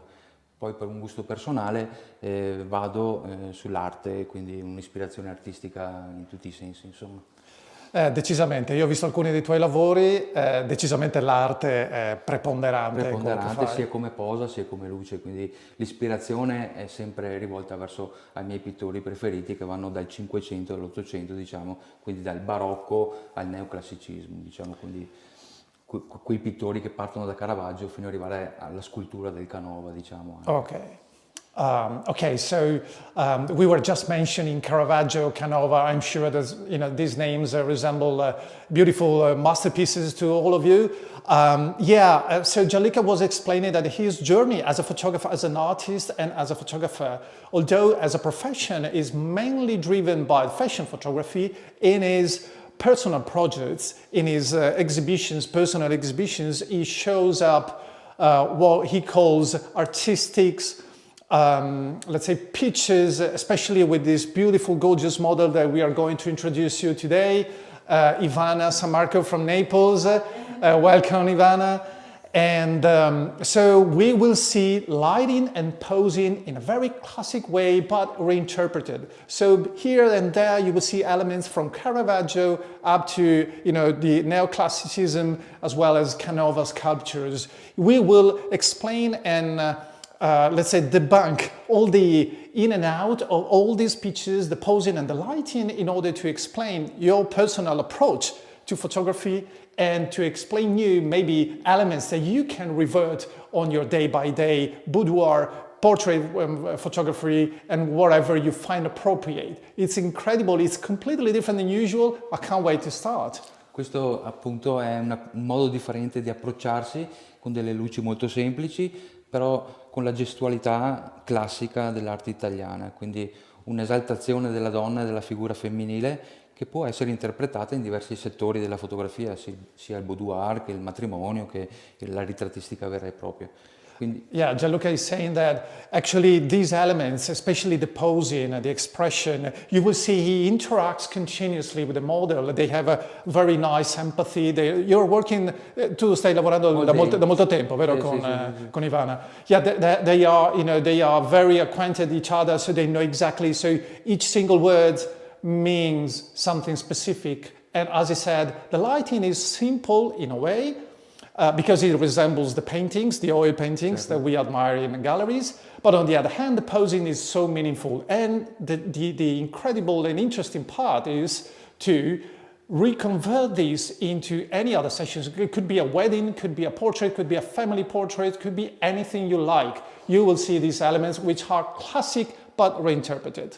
Oggi voglio dare degli accenni, visto il tempo di un'oretta, diciamo, voglio accennare proprio il senso dell'arte che voglio portare nella fotografia e della reinterpretazione, dell'armonia che può creare il corpo femminile. Ecco. So we will give this tribute to the feminine body and figure. We will try to glorify the beauty itself as a philosophic meaning, and we have an hour shooting, so we will try to condense everything down to this. It's not a full masterclass, but it's enough to show some bits and to possibly entice you and make you more curious about this journey. Like I said, welcome to Gianluca Moretto's session. Thanks a lot. Art into photography or photography into art, as you like. Let's see and enjoy the beautiful model of today, Ivana. Thank you again for being with us.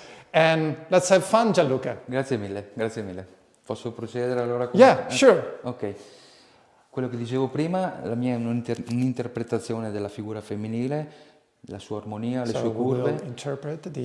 Cercheremo sempre di armonizzare i movimenti con delle luci molto semplici. Oggi svilupperemo il progetto con 3 luci, flash, una luce neo e una luce sempre continua. We will use continuous lights. We will use an ice light, so we will use soft and hard lights. Sottolineare la psicologia che vado a fotografare, ok? So there is a sort of importance in the philosophic approach, and the photographer is going to explore the psychological level of the model and try to extrapolate the meaning of photography and posing and trying to give an inner sense to all what is going to shoot. Le mie ispirazioni principali sono ripeto, dal barocco fino al neoclassicismo, quindi Tiziano, Caravaggio, fino ad arrivare alla scultura del Canova. Quindi in questo primo set cercherò veramente di far capire con piccoli accenni la differenza in un amor sacro e l'amor profano del Tiziano. Okay, so we will start with the very famous painting by Tiziano called Amor Profano and Amor Sacro, which means profane love and sacred love. So the contrast between the sensuality and between the philosophic approach to love. So with the posing and the lighting, he will try to replicate and reinterpret Tiziano's masterpiece. Creano dinamismo nella fotografia e creano questa tridimensionalità, luce ombra, luce ombra. So with the pattern of light and shadow, and 2 main sources, we will try to put live this inspiration from Tiziano masterpiece. Then we will see also later on some Caravaggio lighting as well as Canova posing.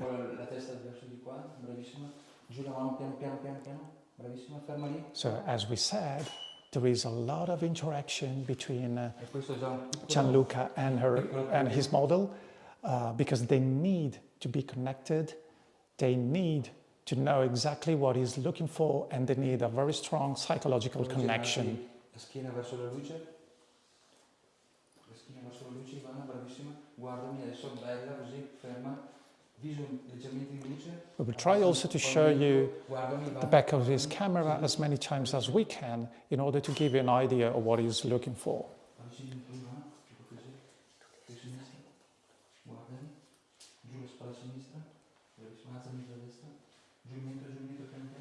Vai a carezzarti il viso, scendi sul seno, scendi piano piano sul seno, guardami, guardami,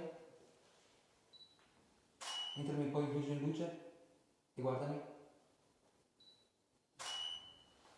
Ottimo, ferma lì, scendi un po' col viso. So the idea is to recreate straight in camera something that he will, he will add it later on to show you, but you can tell now. Okay. So basically the classic posing and the journey already begun. E questa è proprio la differenza fondamentale della psicologia del Tiziano, ossia l'amor profano, ossia una donna che mi seduce con lo sguardo, mi guarda, vestita però. non è come si crede di solito che l'amor sacro e l'amor profano siano differenti perché vanno contro religione, contro qualcos'altro, no. L'amor sacro e l'amor profano è proprio un'interazione tra il soggetto che mi guarda e l'altro soggetto che è l'amor sacro, diciamo, che non ti guarda perché è molto più intimo, molto più desnudo. Okay, so basically he's saying that the profane and sacred love in this case aren't what usually is referred to. So basically it's not really about being having a naked figure in front of you or not, but it's mainly about the eye contact, so the visual contact between you and your lover. So when the model is looking at him, she's representing the profane love because she is exposing feelings. She's going directly into the love connection with the audience, in this case, with the photographer. But there's the inner part, which is the sacred love, which stays in her heart. So it's the unspoken part of love. Quello che è importante per me è anche creare sempre una spirale aurea, un disegno in cui l'armonia sia completa. L'occhio umano è abituato a vedere questa spirale aurea, ok? So is saying that one golden rule that he's following basically in almost every shoot is to keep the golden ratio, so to keep the harmony of the composition with the spiral perfectly shaped around or in the model body, which is clearly a pattern that our brain recognizes easily and makes so much sense at first sight. Ok? Mano sul fianco, con la mano destra alzami un po' il vestito, delicata, dammi un po' un movimento con la punta del piede. So il piede è molto importante perché dà del movimento. Okay, so now the posing, he's taking care of the feet posing, asking for the model to keep her feet on her toe, because this has a dynamism that wasn't there before. Bravissimo. Alzami di più il vestito, prendilo più in punta il vestito. So he's looking for recreating the shape, the spiral shape, so giving, with the drapes of the gown, giving this dynamism to the composition, although she's standing still, but you can tell that the feet posing as well as the gown shape with the drapes now, with all these creases, makes the whole thing completely different than just a few minutes before. Sempre molto delicata. Indice pollice proprio per rendere questa delicatezza nella posa, okay? But we are talking about love, and love means being delicate, being soft, being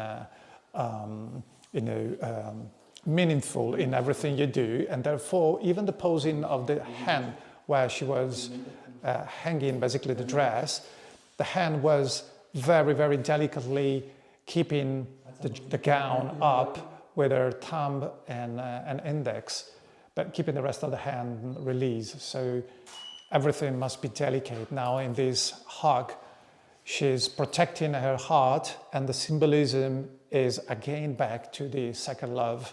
So no eyes contact and her keeping her breast closed. Per dimostrare questo amor profano, ok? Quindi la delicatezza, la morbidezza, però la seduzione stessa dello sguardo della modella in questo caso, ok, ma del soggetto che vuole comunicarmi qualcosa.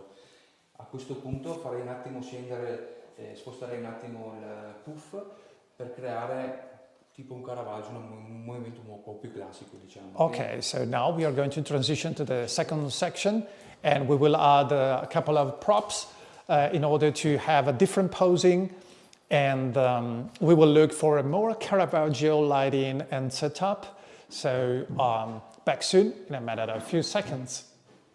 The Amalfi album.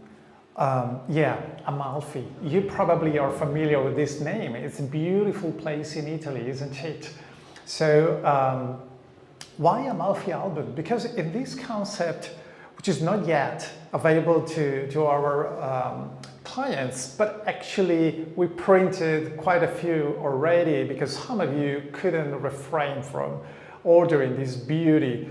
I tell you what, it's beautiful because it comes in a leather wrap, in this case with a very rustic jute fabric to give a sort of let me say, rural look and feel.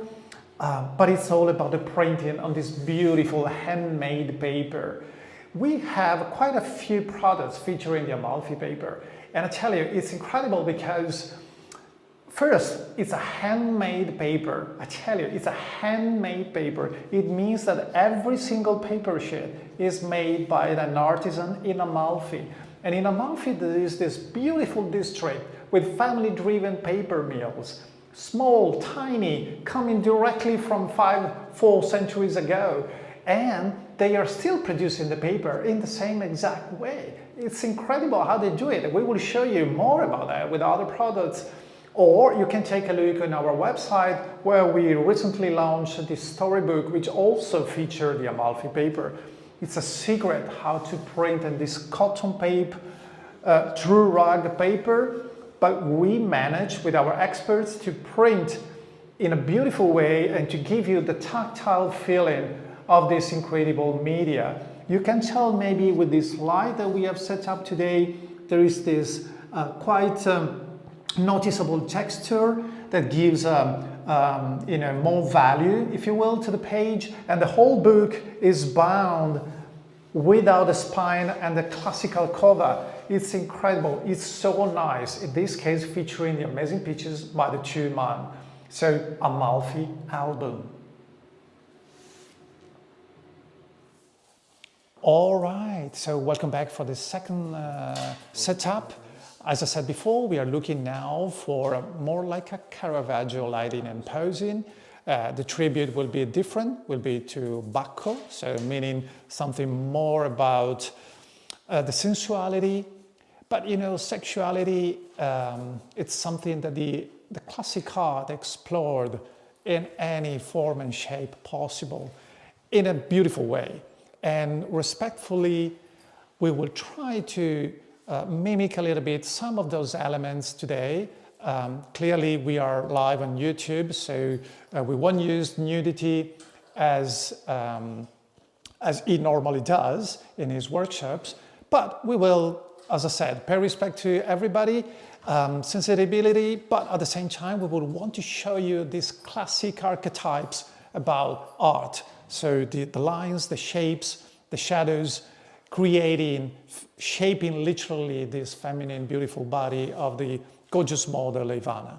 So, in questo momento ho appoggiato Ivana come fosse veramente un'ispirazione al Bacco del Caravaggio, quindi la posa è quella che mi interessa. Chiaramente non ho frutta, e aggiungo degli oggetti tanto per renderla un po' più interessante, ok? All right, so like I said, we're using this pearl necklace as a prop, and the posing now is a tribute basically to Caravaggio. Abbassami un po' la mano per non mi entri ombre nel viso, bravissima. Ferma lì.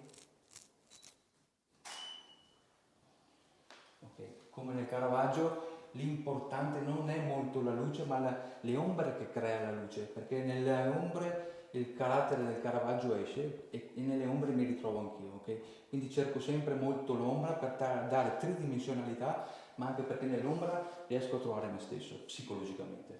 Okay, so Gianluca is saying that like in some of Caravaggio's paintings, the most interesting part isn't in the light, isn't in the highlights, but is mainly about the shadows. So the darker areas are where he's looking for something special to this shot, as well as Caravaggio did in his paintings. And he also said that psychologically, looking into the shadows, defining the art into the shadows, it's something that represents himself as well. He psychologically tends to gravitate towards what you can find in the shadows rather than in light. So that's a personal approach, of course, and that's the beauty about photography and art in general. Each one of us has his own approach and psychology behind that. So that's why Gianluca's work is so interesting.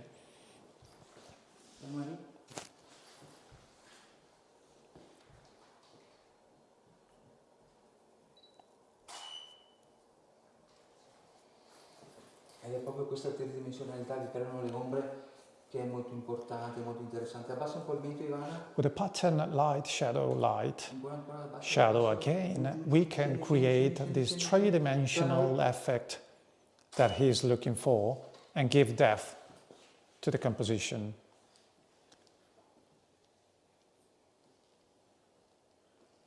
Now, you see that basically the picture is pretty much there in camera, straight out of the camera.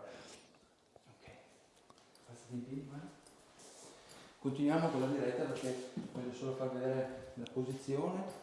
Okay, so they will now switch to a different posing again. And all these gowns, these fabrics that are creating transparencies on Ivana's body helps Gianluca to create the shapes that he's looking for. And of course, like I said, also to respect our audience today live on YouTube.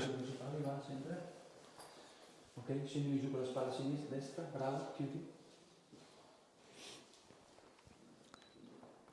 Now, as you can see, she's still holding her breast, and in this posing, there's a sexuality coming out like in a flower opening, slowly, step by step, and that's part of the process that Gianluca is bringing on today in this live shooting. Bravissimo. Punto di pianta su con la spalla sinistra. Bravissimo, giù mento, piano piano. Ferma. Questa possiamo quasi definirla una Maddalena penitente, ok? Una donna molto che si sta pentendo di propri peccati, ok? So, like I said before, now the sexuality is coming out, and the reference now could be the Magdalena. And so still speaking about the canons from the classic art. So there's a sort of regret in her posing. She's trying to deal with her scenes, with what she considers her guilt, and that's just that's an interpretation. And you can see the harmony in the composition and the pattern of light shadows again that creates harmony and depth. Il soggetto in questi casi, siccome l'occhio umano va a cercare il viso umano, che sia sempre il viso in luce, ok? Questo è fondamentale in questa tipologia di ritratti. Okay, and this kind of portrait, it's very important to keep the face of the subject in light, because that's what the human eyes is trained to do. It goes there. We naturally look for eyes, for an eye contact with whoever is represented in the portrait, and therefore he's paying attention to create the shadows, the interesting pattern we were mentioning before, in anywhere else than the face. Abbassa un braccio, Ivana, per cortesia. Bravissima. Guardami, alza il viso in luce. Guarda verso il muro. Ok, abbassami quel braccio lì, l'altro alzamelo. Bravissima. Più alto, leggermente più alto, ferma lì, stop. Now she seems to defend herself. There's something that is possibly threatening her, and it could be psychological, it could be physical, but she's clearly looking away and trying to raise her arms and protect herself from something. Maybe a sense of guilt, maybe a physical threat. Io direi che il primo set possiamo anche terminarlo qui per far capire veramente cos'è la posa e con una luce molto semplice, ok? Per creare delle ombre e delle luci che danno tridimensionalità. Quindi ci sarà sempre quella regola del pianoforte, bianco, nero, bianco, nero. Okay, so exactly as in a piano keyboard, we will keep this pattern white, black, all during the shooting, and we will see now with the section number 3 how to recreate another canon from the classic art. So thank you, Gianluca, and let's be back in a few seconds. Ciao. So since we are here in this beautiful castle, in this beautiful place, let me grab the opportunity to talk about sustainability. And I grabbed the opportunity because simply this place is protected with what we call the wilderness law. It's a law that we have pushed through the governor region and basically protects the entire valley and the forest, the Ceconi forest. Speaking of which, Graphistudio owns the Ceconi forest and we take care of it. It's a beautiful thing that we will explain you about in and out in the upcoming month. So you will see what does it mean and what you can do for it. But speaking of forest and meaning, speaking about the environment, let me grab this moment to talk about our efforts to make our production sustainable, which means using, for instance, only papers that are certified and comes from sustainable forest, which also means not using hazardous glues and chemicals, but on the contrary, using elements like those in an eco-friendly setup, making sure that all our people at the factory, and even more importantly, you guys at home and your clients are using an eco-friendly and a lower carbon footprint product. We are also adopting new technologies. We are trying to make sure that all the past era things are gone and finally left behind. Sustainability means that everybody are called to take an action, to be proactive and try to reduce our impact on the environment. And since we print on paper, it's quite of a demanding task. With that being said, let me also say something. We take it so seriously that quite soon in the new website that we recently launched, you will see what we call a sort of ethic code about environment. So we will explain in an official document all our efforts and initiatives to that respect. Eco-friendly, the ecosystem, the environment are things that we hear about all time long. And I tell you, we know exactly what does it take. We know how important it is for your clients. And we want to make sure that each time you handle them a product printed in Graphi, you can also say, hey guys, you know what? I choose my supplier because I want to be sure that they are compliant with this important aspect of every production. So again, sustainability, it's a thing and we are totally serious about that. I hope you appreciate. See you soon. Ciao. Okay, so welcome back for the third section. So now we are going to be more introspective and try to look for a subjective portrait. So there will be still a very pictorial light, but it's more about looking for the face, the expression, and the connection.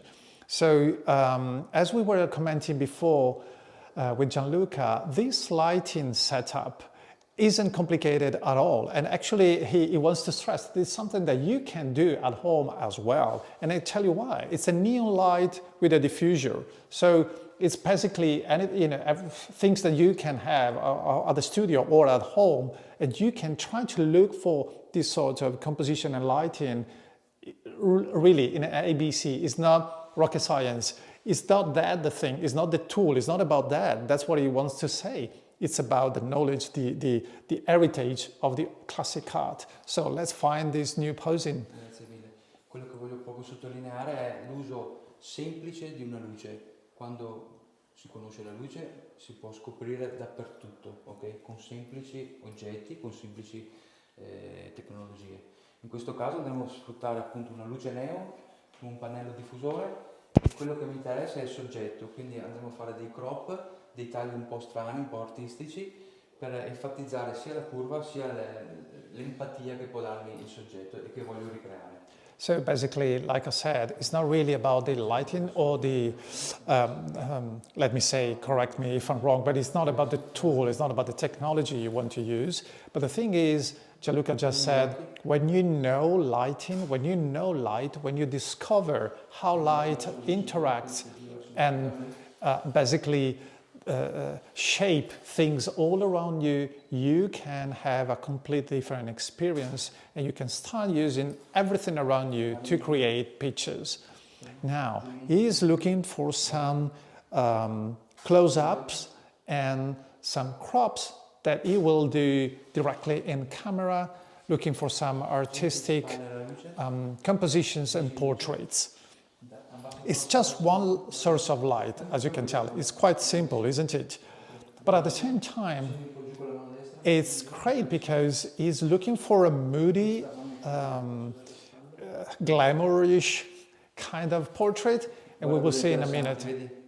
You see the pattern here? Let me show you. You can tell, starting from her right arm, there's a shadow, then light, then shadow, then light. So this is the kind of pattern, like the keyboard piano we were mentioning before, white, black, white, black.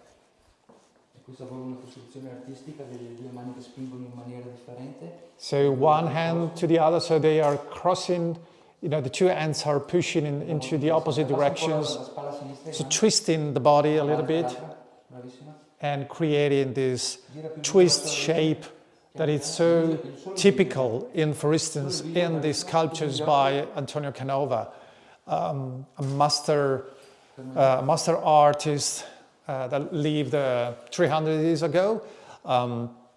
Canova is basically from the same area where Gianluca lives, right? Gianluca, you live in Canova's territory in a way. Yeah. In a beautiful Bassano. I work in a castle. Yeah, and your office. Yeah, your studio is in a beautiful villa of the same period. It's called Castle Ceconi, one of the most glamorous villa in the area. Il messaggio che deve passare è che deve ritornare il gusto del bello, ok? Lo stiamo un po' perdendo in questi anni, ok? Quindi è meraviglioso riportare questa armonia dell'arte e ricostruirla ai giorni nostri. So looking back to the classic art, his contribute to make in a society better in a way. And photography is a society thing, is a sociological phenomenon. We want to take people back to beauty and harmony. And beauty and harmony are the main traits in the classic art, aren't they? So that's what we are trying to do today, to speak about harmony and beauty through this pictorial lighting, through this classic posing, through this connection, and going into the psychology of the model, giving tribute to the beautiful feminine body and to the beauty itself.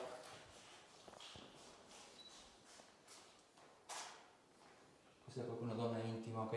Ricreiamo un Rembrandt sotto la luce, sotto l'occhio. Now you can tell he's looking for a Rembrandt lighting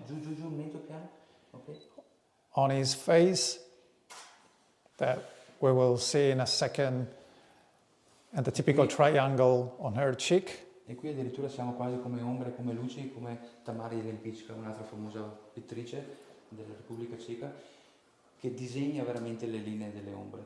Okay? Quindi qui siamo veramente vicini al suo genere.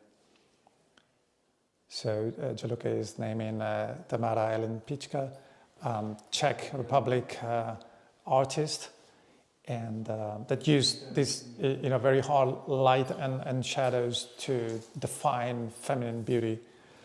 Adesso vorrei richiamare con una posa che veramente richiama il Canova nel suo amore psiche, quando Psiche cede la farfalla all'amore, e quindi sarà una cosa molto delicata, sempre indice e pollice. So now we are looking for, like I said before, I was anticipating a little bit, we are looking for a super classic by Antonio Canova, which is Love and Psyche, and we are mimicking that composition using this necklace of pearl instead of the chain of the original. So basically, one hand is delicately handing over the necklace to the other hand. So that's the reference to Canova's masterpiece.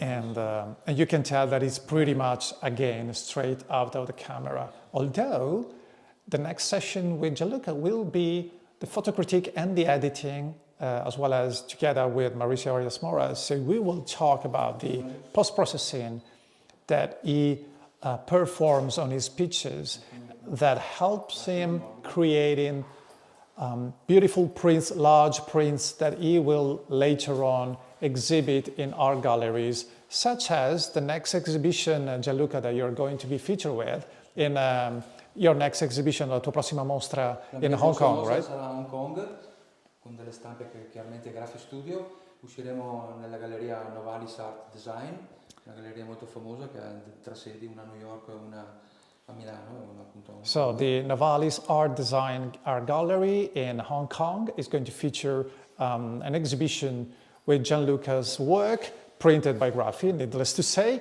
And so the art gallery has offices in New York, Milan, and Hong Kong, like I said. So it's a great opportunity for Gianluca to showcase his work, which is very much unique and I would say unusual for many, especially for our audience. And that's the richness that we want to look today for. So we want to show you a completely different approach to photography and possibly inspire you trying for this kind of lighting and posing in your work in the day by day. So now we have changed.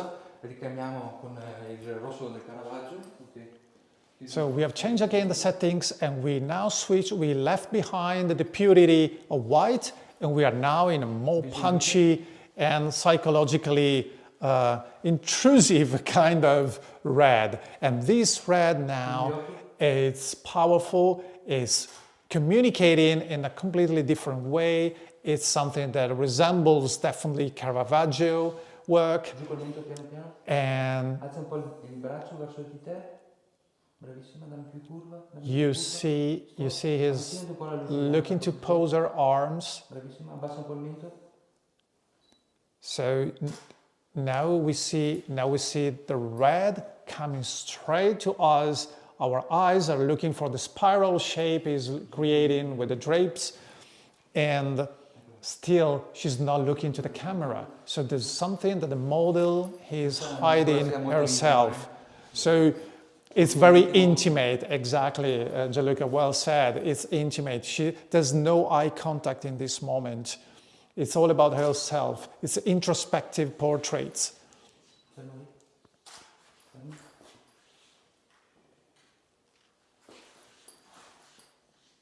We can guess the body shape behind the drape, and the idea is just to hint about beauty, but project it towards the fabric.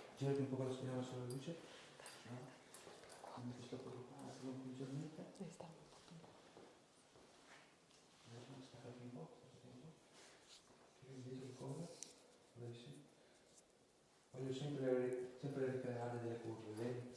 Sempre delle armonie, delle curve che possono richiamare un po'.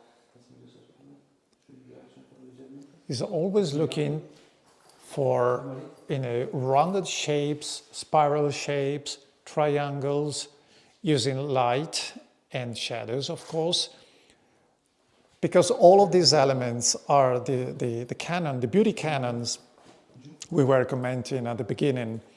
So this helps him keeping the influence of the masters from past centuries so prominent in his photography. Non dipanata, quindi cercherò che le linee e le ombre siano più nette, quindi una luce molto più dura, per dare più contrasto e più introspettivo. Okay? Without the diffuser, now we are going to use much harder light and therefore a much deep and defined shadows. And this helps Gianluca to recreate an even more intimate portrait.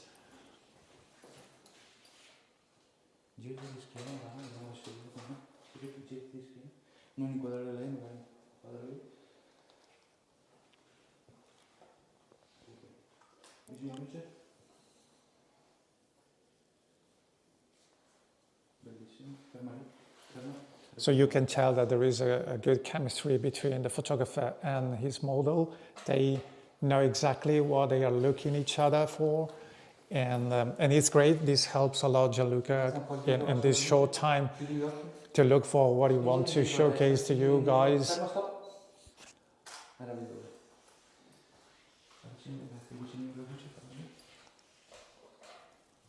So Ivana is doing a brilliant job today trying to help Gianluca deliver in this message of harmony and beauty. E qui creiamo veramente delle linee e delle ombre molto più nette, con una luce molto più forte. Okay, so now shadows are much harder and sharper, and of course, with the neon light so close, that's exactly what he was looking for.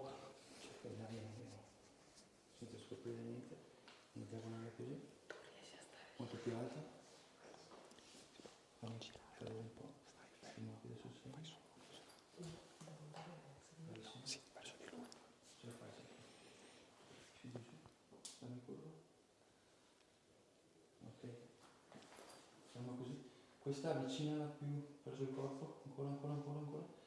Viso in alto, verso la luce, giù in mezzo, piano piano.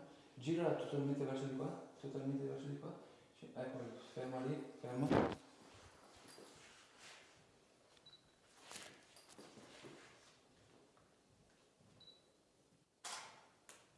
Bellissimo. Ok, questa è proprio la seconda esibizione. E quello che volevo far capire è proprio con una luce semplice cosa si può creare, ok? Questa differenza tra luci e ombre che possono essere più dipanate, molto meno dipanate e molto più dure, spostando semplicemente un pannello diffusore ed entrando nell'intimità del soggetto, va bene? So just removing the diffuser, actually we have reached now a completely different effect. So Gianluca is trying to show you how we can go deeper into the psychology of the subject and be more introspective just with a simple element like this. So, like I said, we are respectfully keeping our body, you know. Con il corpo completamente nudo riusciamo a creare delle curve molto più nette. Con I vestiti e con le velature così si viene un po' a perdere un po' l'armonia del corpo. Sure, yeah, I was just about to say that we are filtering a little bit today your work, because usually he loves to define these shapes using directly the body shape. Like I said, we are live on YouTube, and therefore we are paying attention and respectfully keeping things accessible for every kind of audience. So we are still playing with the same elements, adding a little bit of color or a little bit of other elements like these beautiful fabrics. All right. All right. So another section is gone now, and let's step into the next one. But before that, let's talk about a little bit of our products. See you in a minute. Welcome to another section. Let me talk about the row album. This is a unique concept.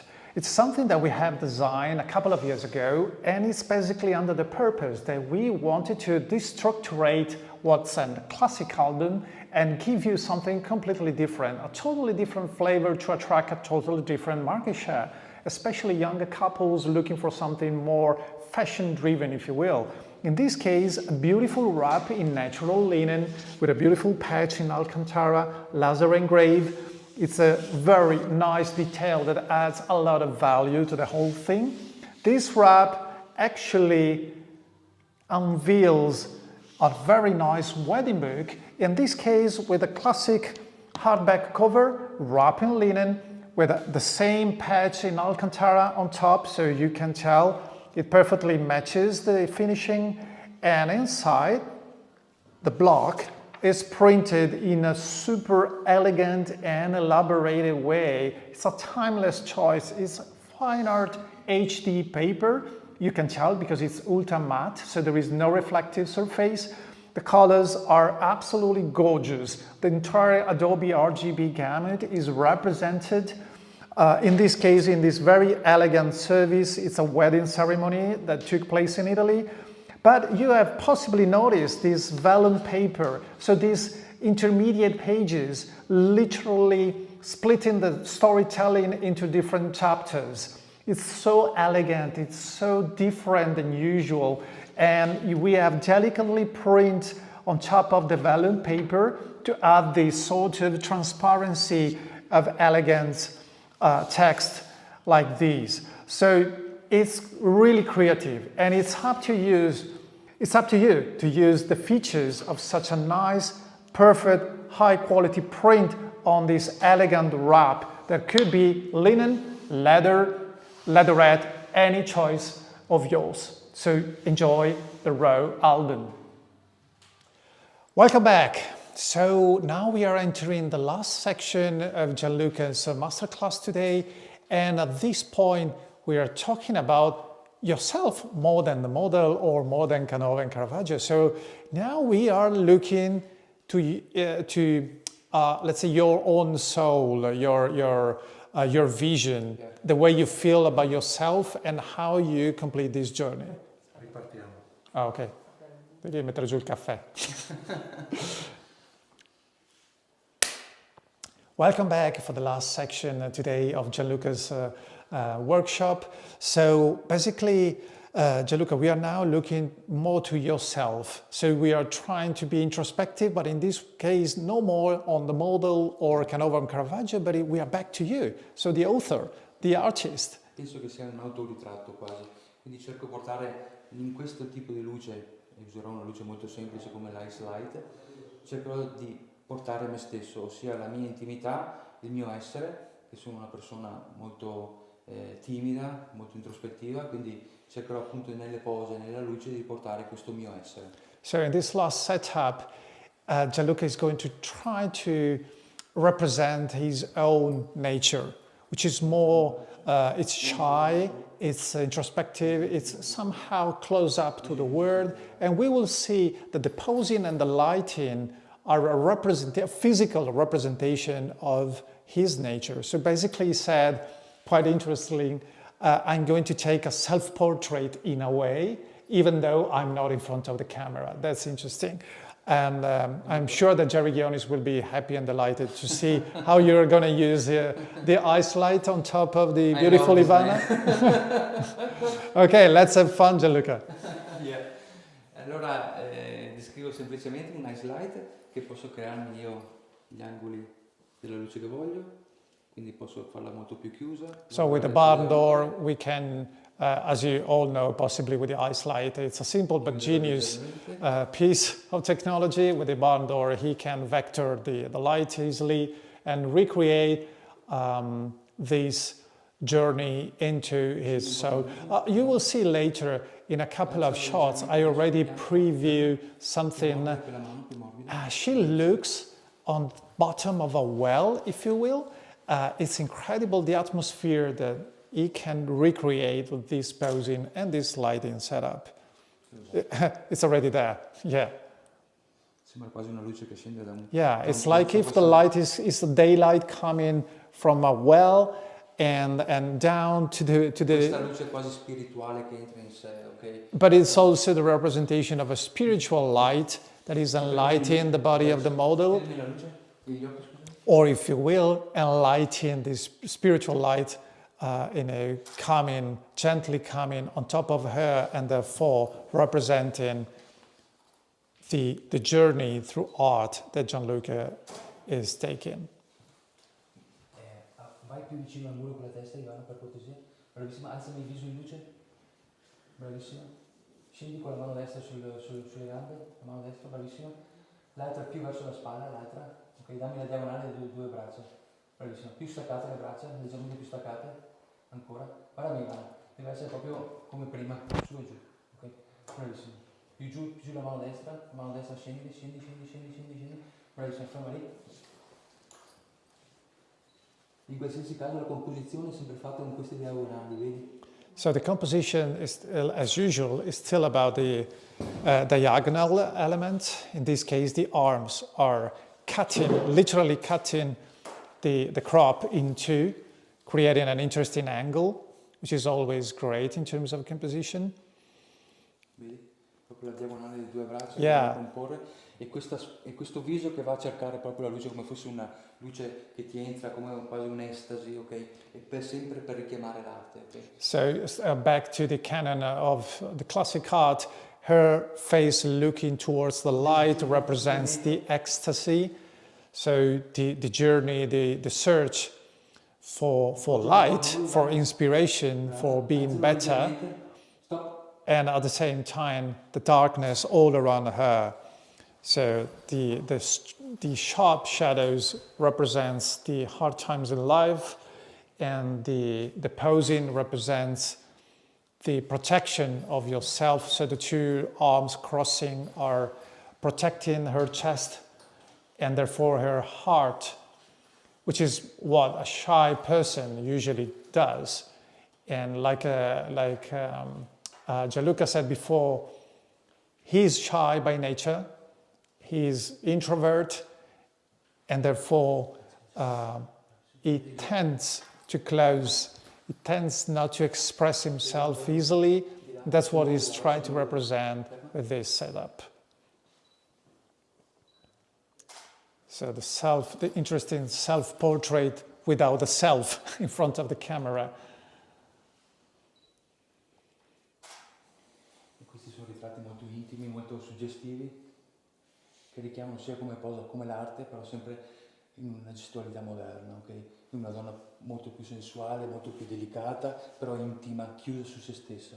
So despite the modern sexuality and the modern look of the model, we are still referring very much to the classic art canons, and therefore it is an intimate portrait, but actualized in modern era. Questo sarebbe concettualmente la tipologia dell'arte che prediligo. Chiaramente oggi sono stato un po' ristretto per la posa e per le vedature, chiaramente non potendo far vedere veramente la sagoma del corpo.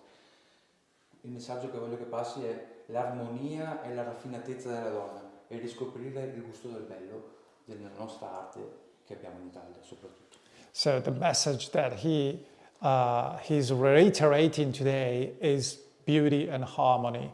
Now he usually looks for these shapes, this harmony with a naked body figure. Like I said a few times today, we pay, of course, respect to our audience on YouTube Live, and therefore he couldn't perform as he normally does in his masterclasses, workshops all around the country, but still he was able to deliver this message, and we have commented and discussed how this pattern, light, shadow, light, and how these shapes are giving a tribute to the feminine beauty, this canon in the classic art. Volevo ringraziare Graphistudio per l'opportunità, innanzitutto, Ivana San Marco che ci ha deliziato con le sue grazie.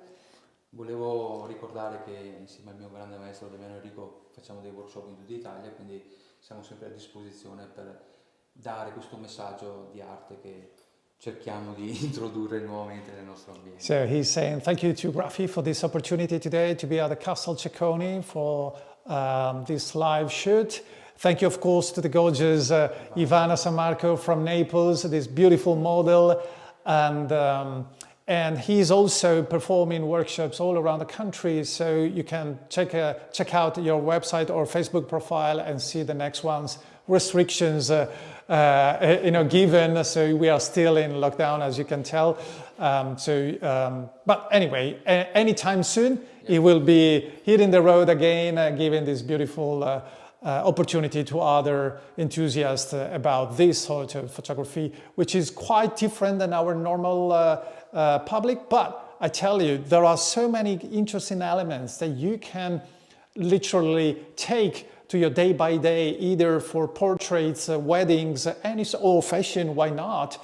So it's classic beauty. It's from art. We are lucky enough, especially you living in this area, full of masterpieces from the past centuries. We are blessed by this beauty, and it's great that we can share this beauty and this knowledge and this tradition, this heritage from the Italian culture. So thank you so much, Gianluca, for being with us. Thank you. Good luck for your exhibition in Hong Kong. Thank you, Ivana, again. And thank you guys for being with us. So see you next session for editing and photo critique with Mauricio as well. Thanks a lot. Thank you. Thank you. Bye. Thank you, everybody.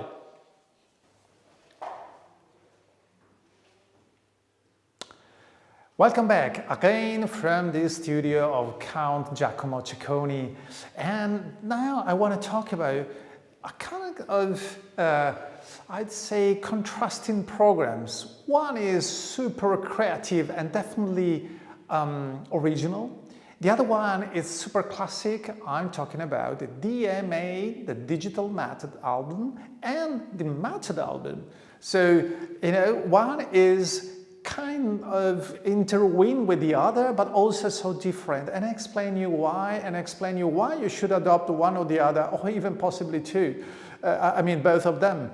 So let's start with the DMA, the Digital Method Album, which is basically a super creative canvas ready for you to be classy with a design that goes basically mimicking a little bit what you could have with frames and apertures, but it's all printed, so the paper is the same, so the tactile feeling and the illusion of the 3D thing is given by the design. And you can even have a spread like this, which is basically half printed and half is with a photographic paper on top. So you know you can have basically the best of both worlds, or you can go with such a luxury print all over the spread, coming with this. And I wish you could touch with my fingertips this incredibly articulated and beautiful texture all around the picture. It dressed this spread in a unique way. So guys, with the DMA, you can go really creative. With taste and skills, you can create an absolute masterpiece that will far over exceed your client's expectations. So be creative, try to dare for something different. Don't go with the obvious solutions to your clients, especially if you want to add value to your offer, to your brand, and you want to aim a little bit higher, or you want to approach clients that usually don't think about these kind of things, and you want to excite them with something they don't know. But you can master, and you can use the graphic software, graphic designer, to create beautiful artworks like this. But on the other side, there is this super classy, timeless, incredibly elegant Method Album. And I think we all know the attitude of this product. It's just pure amazing class. And we made it simple. So you can have a beautiful Method Album like this with apertures that you design by yourself, and it doesn't take you to learn any catalog, any complicated softwares. Just drag and drop pictures on a PDF. We will convert any shape, any ratio you need into apertures and these beautifully mounted spreads for an incredible wow factor with your clients. It's amazingly easy, and it's amazingly classy, and therefore luxury, pure luxury for your brand. Offer these to elevate your business, offer these to classy, very high-end clients. It's beautiful and it's easy. It's easy, so go for it. I see you in a minute. Let's go for the photo critique with Mauricio and our guest. See you later.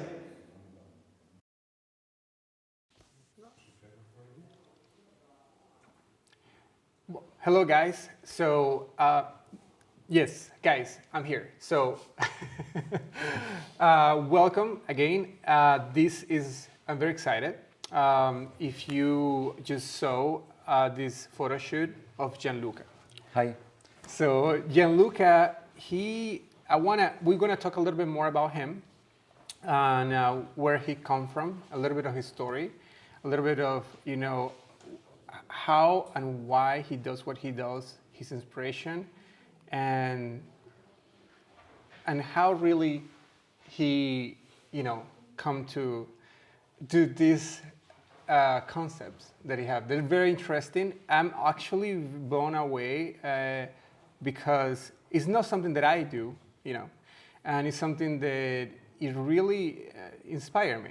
Like after talking with you for the last couple of days, I feel very inspired to, you know, keen on that sensibility and really focus more and in depth, you know, and put more attention to this, you know, it's really different. Exquisite, but yeah, sometimes for example, in weddings, what I do, it's so fast, you know.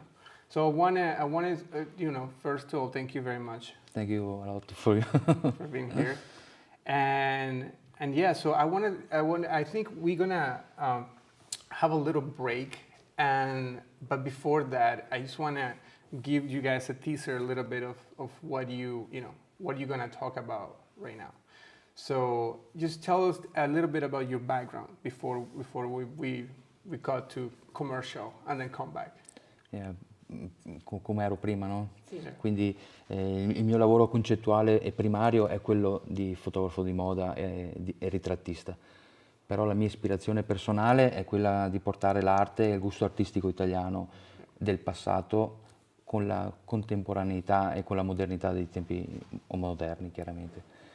Tutte le mie ispirazioni, tutte le mie fotografie si ispirano sempre a pose dell'arte antica, specialmente ad alcuni artisti che vanno dal barocco, diciamo, al neoclassicismo, quindi dal 500 all'800 come periodo. E niente, tutte le mie fotografie in questa sessione che abbiamo fatto oggi, ad esempio, sono ispirate continuamente all'arte. Okay. Okay, we're gonna come back later with the translation. So we're gonna really, because everything he say, I'm more fluent in Italian now, so I think it's gonna be very interesting everything he's saying. I wish you guys should understand, everything that we're talking about right now. Sorry. But no. Believe me, I love that you actually do it in Italian. You can also speak English whenever you want, but it's it's a lot of history. It's a lot of classic art, Italian art, So, perfect, thank you very much. And then we go back in a second, okay? So just hold on, we're gonna wait for Dario, and then see you later, guys. Bye.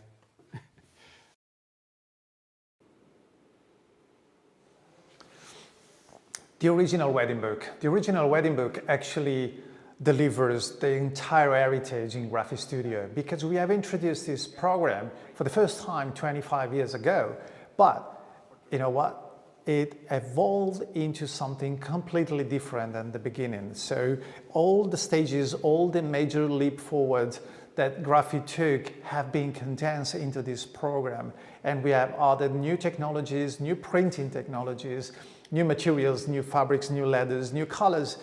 Basically, it's been a live matter that shape itself according to the market trends and the new step forward that the company was taking. The classy, timeless solution of our original wedding book basically delivers to the hand of your clients the most reliable, the most refined product out there, simply because this is the original. So when you hand out this program to your clients, you can be confident enough to say, guys, this is nothing less than perfection. This is nothing less the original product that literally invented the industry. I mean, in the wedding photography industry, there was, boxes, prints, and albums with prints pasted on top of the pages. But when Graphi invented and introduced, first in Italy, then in Europe, and then in the United States, this program, the entire industry was taken by storm, because no one saw before something like this, which is basically a panoramic spread. So without the limitations of the typical classic albums of the time, and like in this case, with a beautiful paper, non-reflective, you can actually have the best representation of your files on paper. It's just glorious. And it comes in such a variety of covers and paper options and colors that you can mix and match everything in order to create an heirloom that will last forever.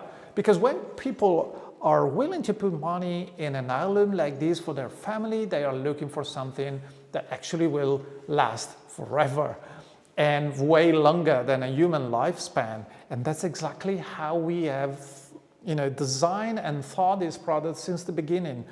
This is perfect. And if you go with the HD printing, it will be perfect for 300 plus years before you can notice the slightest difference in the colors. So it's just a piece of art that I strongly encourage you to try or to explain to your clients, because there's nothing less then quality all around 360. So the best printing, the original product, the handcrafting capabilities in this, everything is just designed to give you the keys to success, to give you the keys to your clients' stories. So this is the wedding book, the original one. The original one. Thank you for your attention. See you later.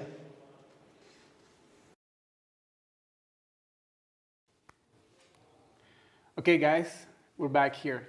So, well, first of all, let's try the English first, okay? Yeah.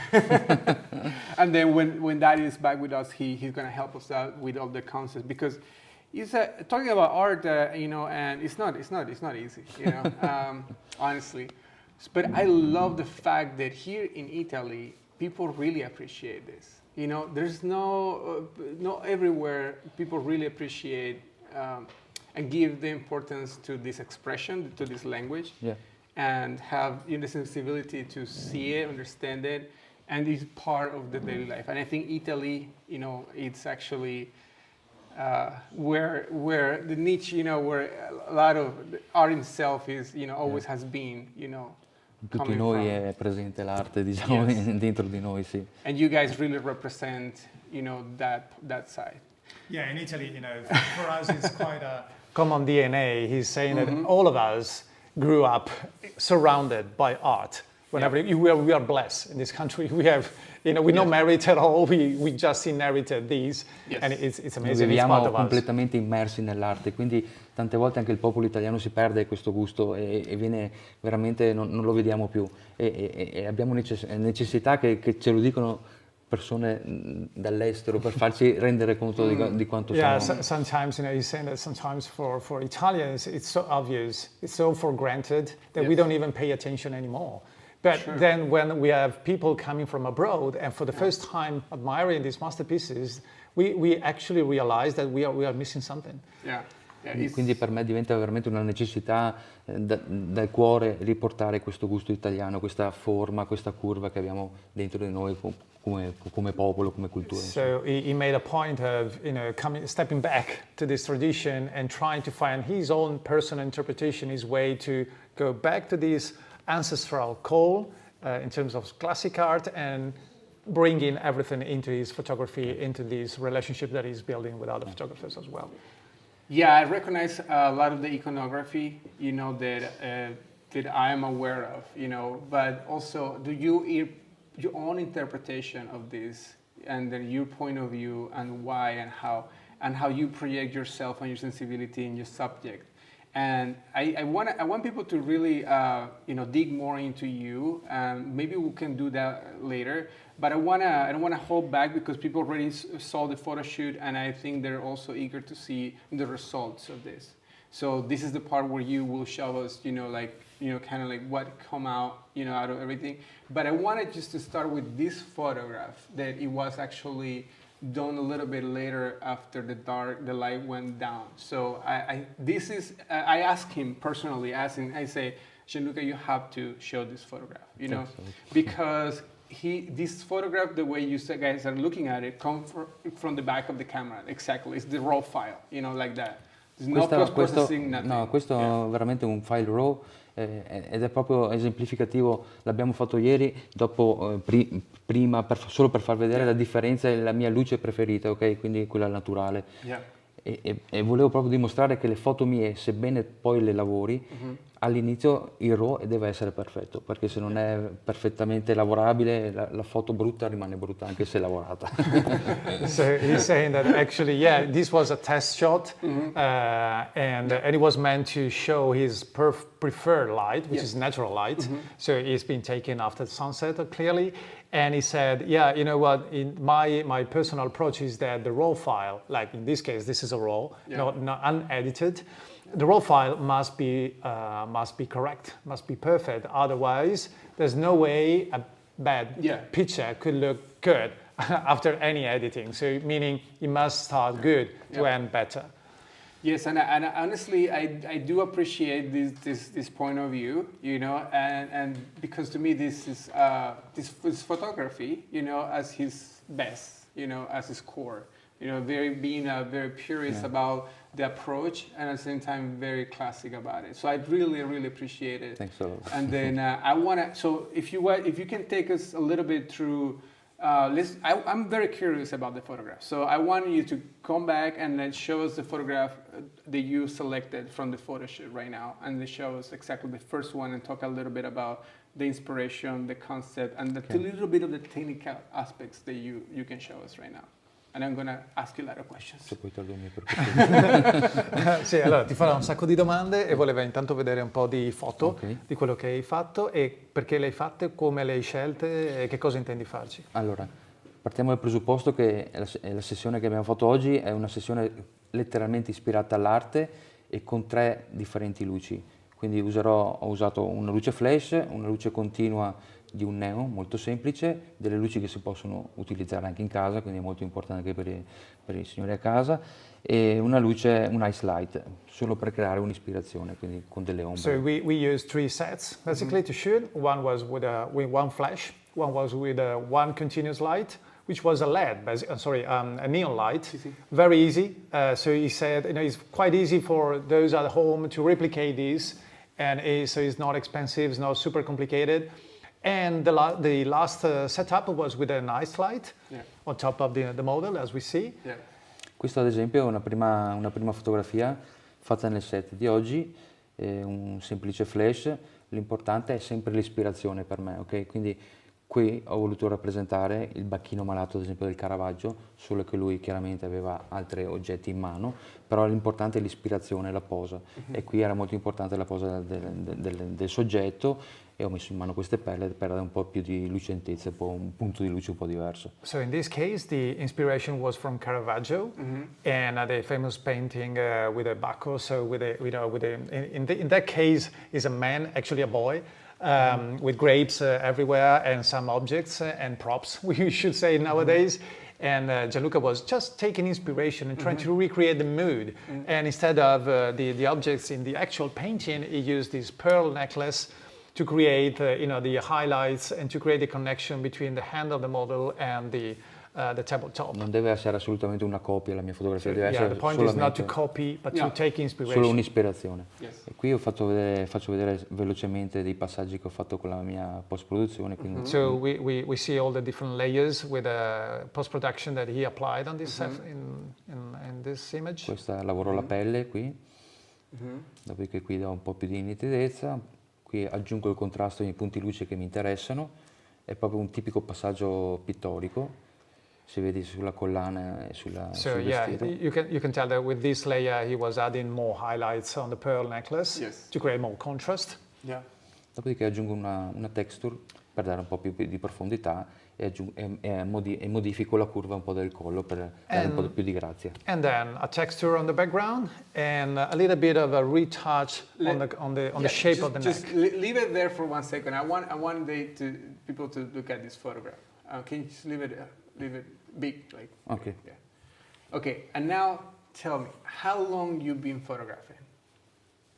Da quanto tempo fotografi? 3 years. 3 years. Can you believe that? Okay, now, now, tell me, what was your background related to the arts? Ho studiato arte per 30 anni, dipingevo prima, quindi ho studiato molto e mi sono impegnato molto. So he spent 30 years studying arts and classic arts, and he's a painter as well. So this possibly is the reason why in only 3 years he could handle light in this way. La fotografia è stata un passaggio obbligato per me perché è molto più diretto, molto più veloce. Yeah, photography was a sort of step ahead for him because simply it's more practical and quicker than oil painting, for instance. Yes. And so it was the ideal form of art. But also I want to make a point that this photograph, it does look great from the beginning because the way you see the light, with the finest, details, and it's so intentional. Like I've been listening to you talking about everything that you do, and everything you do is so intentional, very deliberate. Everything that you since the pose, the little tutto quello che fai guardando la luce, le posi, è tutto molto intenzionale, no? Si capisce che stai cercando qualcosa. It's just like it's cold. you know, like you're sculpting something in there. È proprio dipingere, ma la fotografia la vedi con gli occhi, cioè non servirebbe proprio la macchina fotografica, perché una volta che vedi la luce come dipinge veramente il corpo di una donna o di un uomo, di un soggetto in qualsiasi caso, può essere anche un fiore. È semplice, è lì la fotografia, basta solo spostare magari di un grado e è tutto fatto, è semplice. Yeah, so basically you see the picture is already in his head, because when he's looking at the subject, it could be like in this case a beautiful feminine body, but it could be a man, could be a flower, could be anything. But the thing is that the picture is there. You don't even need a camera. The camera is just the technical equipment that you need to grab it, but it's there. In questo caso lo stesso, sempre una luce flash. Qui era intenzionale il gesto della modella che con molta delicatezza, oltretutto ringrazio anche Ivana San Marco che è la nostra modella di oggi, con molta delicatezza vedi anche la grazia della posa della mano e la luce che la accarezza veramente su un lato. E comunque sia, cerco sempre il chiaro scuro, quel pianoforte che mi dà tridimensionalità. Like we said during the shooting, the pattern, so the light dark, like a keyboard piano scheme. So this alternate creates the three-dimension depth. That's what our brain and eye needs to read the image properly. And in this case, there was one flash on the left, as you can tell, and this elegant, very gentle movement of her right hand, and the left one, keeping the gown and creating this drape, which is clearly resembling the spiral, so the golden ratio anche and everything. Il movimento della gamba che dà quel senso proprio di leggerezza, di movimento della modella. You can tell that there's the knee, the right knee of the model coming a little bit forward, and that's why he's hovering with the mouse. And in this case, this is a very, very classic way of posing the female body, and it creates this grace, this light feeling that you have. Yeah.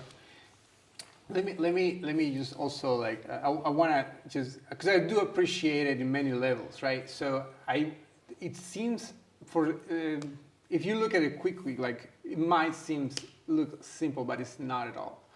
Like that's what I Se love. vedi velocemente queste cose sembrano semplici perché appunto seguono delle regole chiare, But it's ma not non at è all così. because everything that you're thinking about, every angle, is so much geometry in it, so much proportion, so much light, so much, like you say, depth in management of the shadows and the highlights, and also in your post-processing, because you are also painting, like accentuating. Your post-processing is just to accentuate, really, just to help what it really is already there. La tua post-produzione è pensata, concepita solo per enfatizzare un po' quello che è già lì, però non stai inventando niente. No. Come ti ho dimostrato prima, la fotografia mia di base è già buona. Quando abbiamo parlato io e te, se ti ricordi, tu mi dicevi non lavorarle, e io ti ho detto devo, perché lo sento dentro. Yeah, like you said, he was shooting and you were saying like, don't edit, it's there. Yeah. And he said, no, I have to, because I want to give the final finesse to deliver what I feel inside in my heart. But with that being said, it's there in camera. E per questo accentuo certe luci, certe texture, perché ho bisogno di vederle come un quadro. In competitions, you should compete in the SOOC category, right? Straight out of the camera. Sì, c'è una categoria specifica nei fotocontest, anche quella del file diretto fuori dalla camera, senza editing. Questa è un'altra ispirazione, quasi fosse un'estasi, diciamo, sempre con una posa molto elegante, richiamando il rosso del Caravaggio, queste ombre questa luce che si va a diffondere nell'ombra. Okay, this has been taken thinking about the Caravaggio lighting, and you can tell because of the red accent of the fabric, which is another typical trait of Caravaggio paintings. And the representation was about the so-called ecstasy, which is a philosophical concept that it was so deeply studied and explored by the classic painters and sculptors. So the ecstasy meaning that the human figure in front of you is reaching a different level of awareness, and in this case there is sort of disconnection between her mind, her heart, and her body. Yeah. She's protecting her chest, but looking upwards, but with eyes closed. And you can tell the light is fading out on darkness. Si vede la luce come fosse proprio lo spirito che entra su di lei, che la chiama. Quindi è proprio un richiamo anche religioso che troverai spesso nelle mie foto. Sì, perché hai spesso fatto riferimento all'amore profano, all'amore sacro. Assolutamente, assolutamente. During the shooting, we were naming quite frequently the sacred love and the profane love. So these kind of yin and yang, if you will, so two aspects of the same thing together. In this case, it was simulating a sort of, or resembling, I should say, a sort of holy call from up above. That's where the light is coming, right? So that's the ecstasy. Ecstasy is nothing about sensuality. It's a different energy level. It's where you feel a higher call, and then you fall into this expansion of your senses. Sebbene la mia foto di base sia un nudo artistico, non richiama mai l'eros o il sesso, richiama la figura della donna come figura elegante, l'armonia delle curve della donna, per rivalutare anche la donna, ok? Non come oggetto, ma proprio come ispirazione artistica e culturale. So this is important to stress that in his photography, although it's mainly because that's his personal path, his personal journey through the classic art, there are frequently actually female bodies, right? Mm-hmm. So these beautiful women in front of the camera, but the thing is that whatsoever, he's not looking for anything related to sexuality, properly said, but all the figures, the lines, the shadows, the highlights are meant to glorify the beauty, the essential beauty, and therefore paying a tribute to this beauty and trying to recall the sensibility of the audience back to the fundamentals and give respect and, I'd say, give love to what is meant to be loved. Ancora qui una donna sempre con un flash molto semplice, le luci che uso sono semplici, però è il concetto che voglio che arrivi alla persona, ok? Quindi in ogni mia foto ci deve essere una storia che qualcuno può leggere dentro. Chiaramente questo è uno shooting veloce, però c'è sempre la posa, se vedi c'è sempre una spirale aurea nel viso, nel movimento, le spalle sono che chiamano, una chiama l'altra, la perpendicolarità, l'orizzontalità, le mani che si incrociano. Quindi c'è sempre un richiamo artistico in qualsiasi caso. Even in this posing, this is another simple setup, light setup, and he was looking and asking to the model, as you can tell by her arms, one is going to they are in the opposite directions. So this is creating a tension and basically twisting her body, and the two shoulders are not aligned because it was intentionally recreating this sort of twist shape that, stressed by the drapes of the gowns, create or helps to hint to the spiral, so to the golden ratio again, that ends up in her face.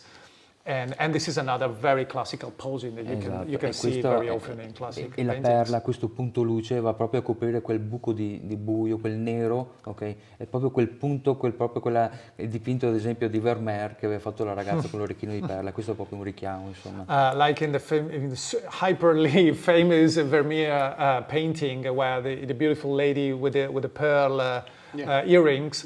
That was the inspiration for this shot as well, because you can tell that the highlight perfectly plays on her ear, which is in the dark area of her face, but that highlights contributes to create a nice contrast and give a balance and a three-dimensional effect. Actually, I wanted to just make a parenthesis about how important it is for everybody to have this database, in your conscious and subconscious of every time we work, right?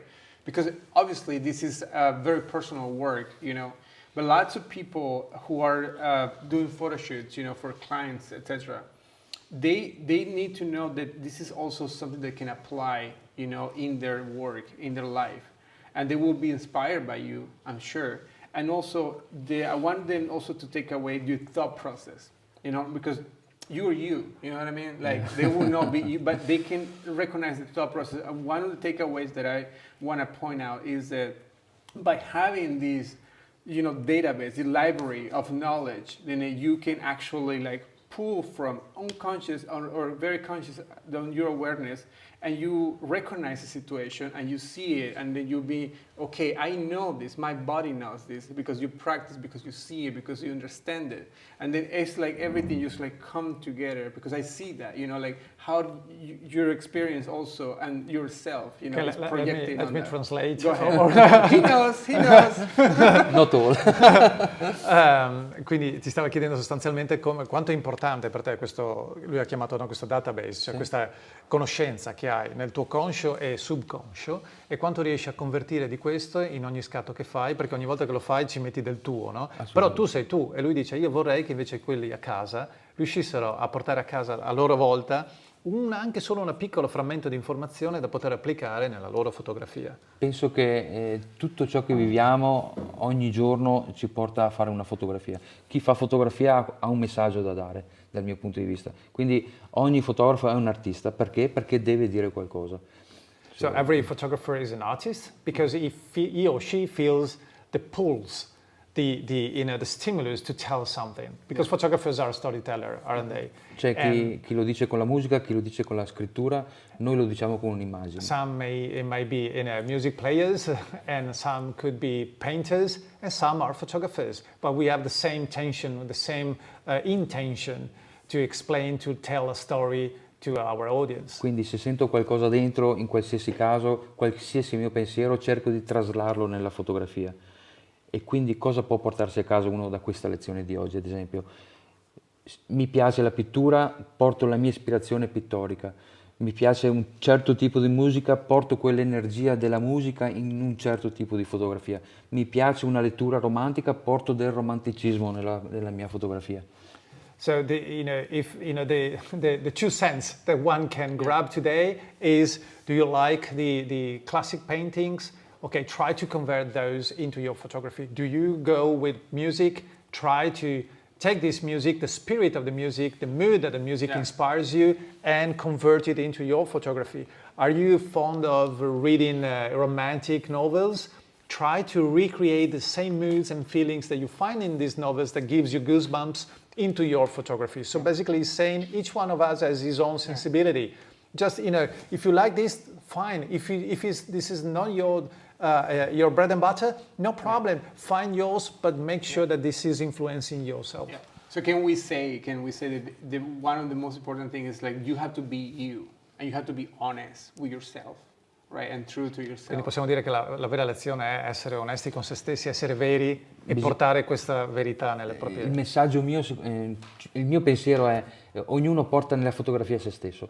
Quando io faccio uno shooting, non sto fotografando una modella o il suo carattere, sto portando un'immagine di me riflesso. Sto fotografando me stesso, il mio pensiero. Every time I shoot, basically, I have a subject in front of me, could be a model or could be anything, but the thing is, I'm not really depicting the model in front of me, but I'm bringing something from inside me outside and onto the picture that I'm taking. So basically, I'm telling something about myself with the picture. So I'm communicating my nature, my soul. Se sono aggressivo farò una foto aggressiva. If I'm aggressive, my picture will look aggressive. Se sono dolce farò una fotografia dolce. If I'm kind and sweet, either ways it will be my picture. Quindi cos'è un ritratto se non fotografare se stessi allo specchio, dal mio punto di vista? So his point of view is that a portrait is basically a self-reflection. Yeah, it's a self-portrait, every portrait we take. Yeah, definitely.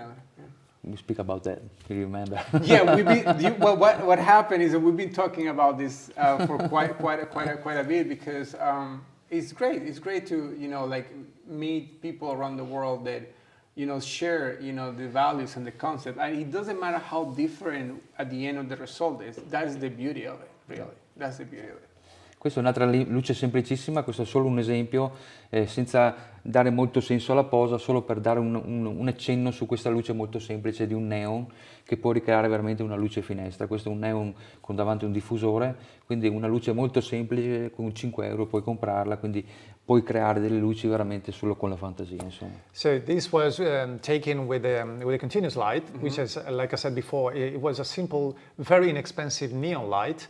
And he said, with a neon light and a diffuser on top, you can recreate a kind of a window light anytime, anywhere, with few euros. So it's affordable, it's available to anyone. It's just about using your imagination and try to recreate a mood that is not there. Però se vedi anche qui abbiamo sempre ricreato luce, nero. And even though he didn't pay too much attention in this specific case to the posing, he was looking more the light than the posing, but you can tell the pattern is still there. Light, shadow, light, shadow, light, shadow. So the keyboard scheme we were considering. E questo dà molta tridimensionalità ed è quello che le ombre dicono in una fotografia. Oh, okay. So this was the taken on the final setup with the Questo ice light. è proprio l'esempio di una fotografia che sento molto mia, una luce molto semplice, un ice light verticale, e però c'è l'ispirazione sia di luce, c'è l'ispirazione estatica, diciamo, posa, c'è abbastanza del mio lavoro, del mio concetto fotografico in questa fotografia, insomma. Yeah, so in this case was another simple layout. There's basically on top of, just outside the crop, there's on top of the model, there is an ice light with a barn door, projecting the light straight on her head. And while he was taking this picture, we were considering, well, it looks like if she's deep down in a well, and the daylight is coming from on top, and she's just on the very deep pitch down, and she's looking for a sort of inspiration, maybe a higher call, like we said before, maybe for an ecstasy. But you can tell again the posing with the hands going this way, meaning that there is a tension there. And Gianluca was explaining that in this specific case, the posing, the lighting, and the whole setup represents his own character. He said, I'm introvert, I'm shy, I'm quite close, I find hard to open my heart to people. And this was, he said, the closest representation to his feelings. Però è una luce molto semplice, però studiata e con una posa sempre artistica, ok? E riesci a recuperare tutto ciò che hai vissuto in 30 anni, studiato in 30 anni, ok? È molto semplice, è lì. So yeah, even if it took him a 30 years journey throughout the classic arts and the formal education, he said, it's all there. It's just one source of light, one model, one posing, and it's all there. And I have condensed my path. Something that I want to also point out, and I know you want to also do it, is mention the collaboration that you have with the subject, because I think like you guys work as a team. The model, what's her name? Sorry, I forget. Ivana. Because it's a collaboration. It's also understanding. Because I see. Me well. Yeah, exactly. It's like you mentioned also that she's also a choir artist, right? She studied this as well, so she understands the reference. She understands exactly the iconography, religious iconography that you're coming from, and so it's like the communication and all this. Is equals. And also that is very well researched as well. Quindi questa connessione che hai con Ivana, no? Sì, è molto importante perché non con tutte le modelle posso ottenere questo, perché non tutte le modelle hanno la cultura per fare questo. Yeah, I can't do the same work with all the models like you were saying, because she had the same background. Basically, she studied arts, so she knows when he's asking for something like, okay, let's do the profane love. She knows exactly what he's talking about. So she knows how to pose. She knows. Plus, they have developed this greater empathy, so they know each other. E come dicevamo, tra menti artistiche e creative, come dicevamo prima, c'è come una calamita che vengono attratte, no? So, artistic and creative minds think alike. Yes. E questo è successo principalmente col mio maestro Damiano Enrico, lui lavora a Napoli, e c'è stata empatia subito perché lui vedeva e vede l'arte come me, ok? Abbiamo la stessa visione. So his own teacher, his master is Damiano Enrico, another Italian photographer from Naples, and he said exactly with the same empathy that I have immediately developed with this man for some reason, I have developed the same relationship with my model, and it's based on the same background, the same E per questo quando facciamo i workshop in tutta Italia, io e lui ci troviamo e ci confrontiamo tutto l'anno, perché tutto l'anno continuiamo a studiare sia la posa sia la storia, c'è sempre una ricerca sotto, ok, per arrivare a un certo tipo di fotografia pensata. So Gianluca and Damiano performs workshops all around the country, and almost continuously, COVID aside, of course. And so they had so many opportunities to talk and discuss and develop this journey, this style. And he said, it's great fun for me because each time we are together, not only we can teach to others and maybe inspire other photographers, but it's also great because I'm involved and I'm taking steps ahead each time. Yes. E questo è appunto la luce naturale che preferisco in qualsiasi caso. But with that being said, the natural light is his own, his natural niche where he loves to play and experiment.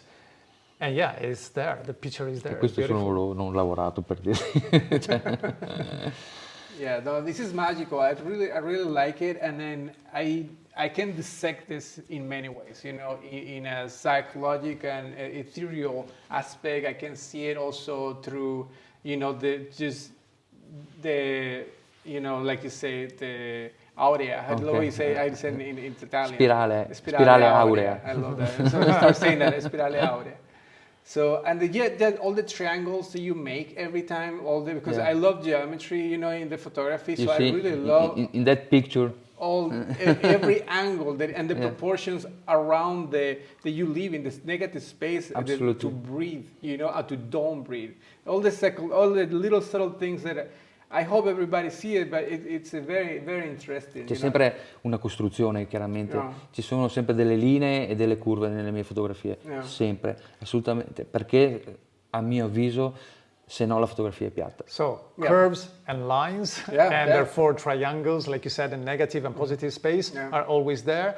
So, yeah, definitely we can tell this was quite a different section than usual. Yes. Very, very, very different than our Thank you very much. normal audience. So I hope, Gianluca, you have inspired our audience today. Yes. Thank you so much for your time. Thank you for bringing here the lovely Ivana from Naples.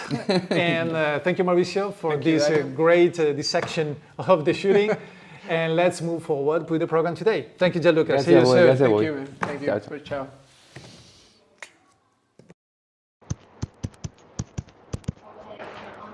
Hey, welcome back, everybody. Back in England now. We're in Northamptonshire. We're here with such an amazing day. Shortly, we're going to have a print critique with Valeria. She's going to go through some of the images that she had, and in a little while, we've got a fantastic shoot through with Chris Chambers, who's been to our castle 4 times to do his workshops. So we're going to go through the shoot, and then they're going to sit down and have a conversation with him about how he used his shoots and how he creates the best environment for people to buy their photographs from him in albums, of course. Talking of albums, what I wanted to do is, I know we kind of mentioned it on a little bit, but we've got 2 new programs that have just started up. One a couple of weeks ago, which is the Maverick program, which is a really simple album system set up with a program for you to, especially those that have never really sold albums, to not get too confused with loads of options, but to give your clients something simple, something easy. So if you haven't sold albums before, check out the Maverick program on our website. It's really, really important to do so because it's simple, it's easy. There's a whole structure behind how you actually sell them. The thing I want to talk about, 2 things right now especially. The first of which is we talked a little bit about the Go Book, and I just wanted to show you something here. I'm just going to take this off because it's probably a little bit reflective. So there's the Go Book. This is a Go Book, and it gives shows the kind of information, the things that you can do inside the Go Book itself. Let me just see if I can bring that a little bit closer for you. Hopefully you can see that now.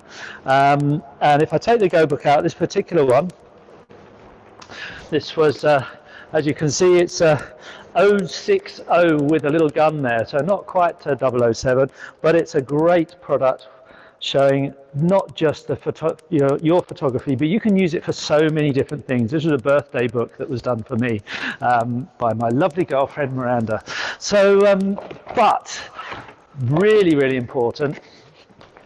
This thing here, is it a cardboard box? No, it's not. This is the presentation for the new storybook. These only just arrived. I only saw these this morning.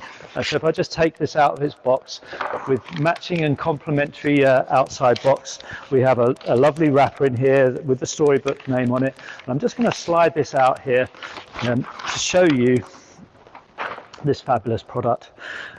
the lovely story behind this, there's two parts to it. If you've ever been to Venice and you go to the writing shops and you see these beautiful pieces of artwork and you see these lovely journals, very Hemingway inspired, little sketchbooks, drawing and writing books. This was very much based around that. So you have your leather strap, which you can undo and you can take off. This particular one's made out of a natural sequoia leather. It's one of the most beautiful, soft, natural leathers you can see. So the actual book itself inspired by that classical Venetian writing book. Inside we have a stunning piece of printing on a paper that comes from the Amalfi region. In Amalfi region there are some paper mills that have been making handmade paper the same way for the last 200 years. This particular paper goes through hand pulping, and if you go to the website on the storybook you can see the way that the water mills are still grinding the stones that's grinding the cotton pulp to make this paper. Now this paper was not really meant for printing on, and what we've done is we've spent probably almost a year, the team inside Graphistudio are working out how they could print on it and get such beautiful results. The point about this paper is that all other papers is there's a consistency to it, whereas with this, the ink absorption rate is different across every page, let alone between the pages. But look, this isn't a deckled edge that's put on afterwards, it's how it comes out of the individual jigs. So I urge you to go to the storybook page on our website, have a look at this. I can't tell you the price because this is going out publicly and we're a trade-only supplier, so, but log into your trade area to have a look at this. This is a, it's a stunning product. Beautiful presentation, so you can have, with your wrap strap in there, it comes in a lovely sleeve in the box. Brand new product, officially launched this weekend.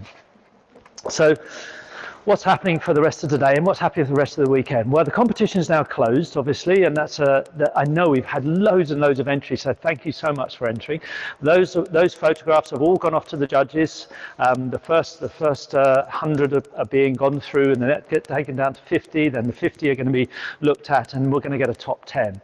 Tomorrow afternoon, the top 10 are going to be critiqued, and you're going to have insight from the 7 judges that Maurizio has pulled together, and so we're going to have some really good insight from so many different worlds of photography, not your classical judging that's gone on before. You're going to see some fantastic discussions where the different worlds of photography come together. Hopefully they won't collide, but hopefully and we're going to get some great feedback, maybe a few arguments and discussions about what makes a great photograph, and that's what we want. We want to inspire people to believe that they can do whatever they want.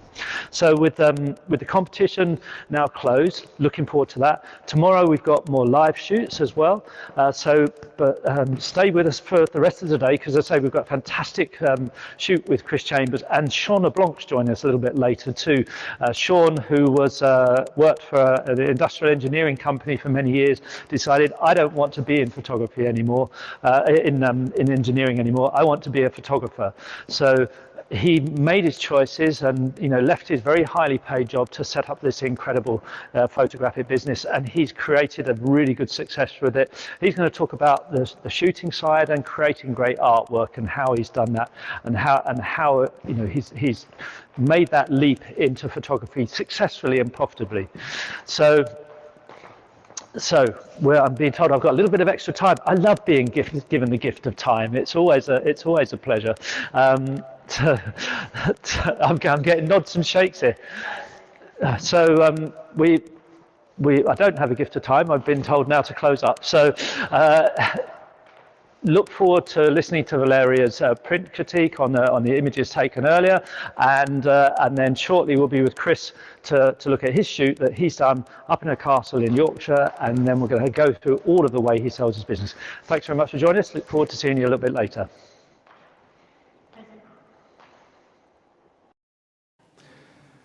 So, if the wedding book is our flagship, I have to say that the young book is its natural evolution.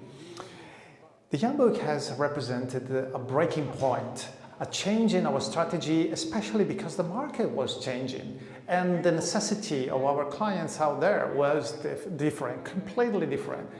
Long story short, brides and grooms, young couples, new breeds coming, new trends coming, new technologies were mature enough to bring our product to the next level. And the next level was the young book, which is completely different than a traditional wedding book. And I explain you why, because first and foremost, it comes as a bundle between the box and the book. And in this case, with a beautiful MOV module as well.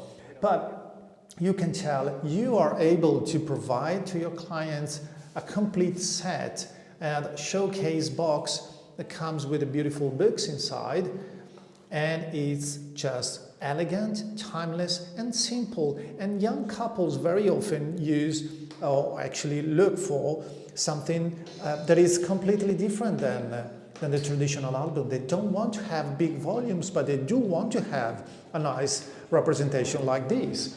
So that's the reason for the MOV and the Young, and that's the reason for, even more importantly, the Young Book 2.0.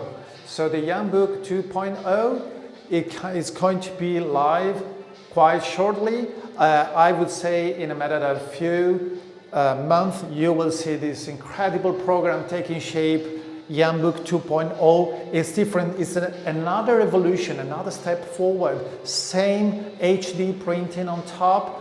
It's beautiful in this case in a very highly texturized paper. It's a nice volume glorified by this box and the lid. Everything comes, or you can tell here, you can mix and match the color, the different colors inside and outside the box, which wasn't possible in the previous generation. In this case, the box can be open and it stays open, by itself in this way. So it's like a treasure chest that you open and disclose in front of your clients. It keeps the same spirit of the original Young Book, meaning that everything in this product is meant to be designed so you can go wild and you can over-exceed your clients' expectations, creating this beautiful pattern with the raised varnish on top. And no matter how complicated you want to go, it's just a canvas. It's a white canvas. Go wild, make it special, make it classy or super elaborated, simple and minimal, or very punchy.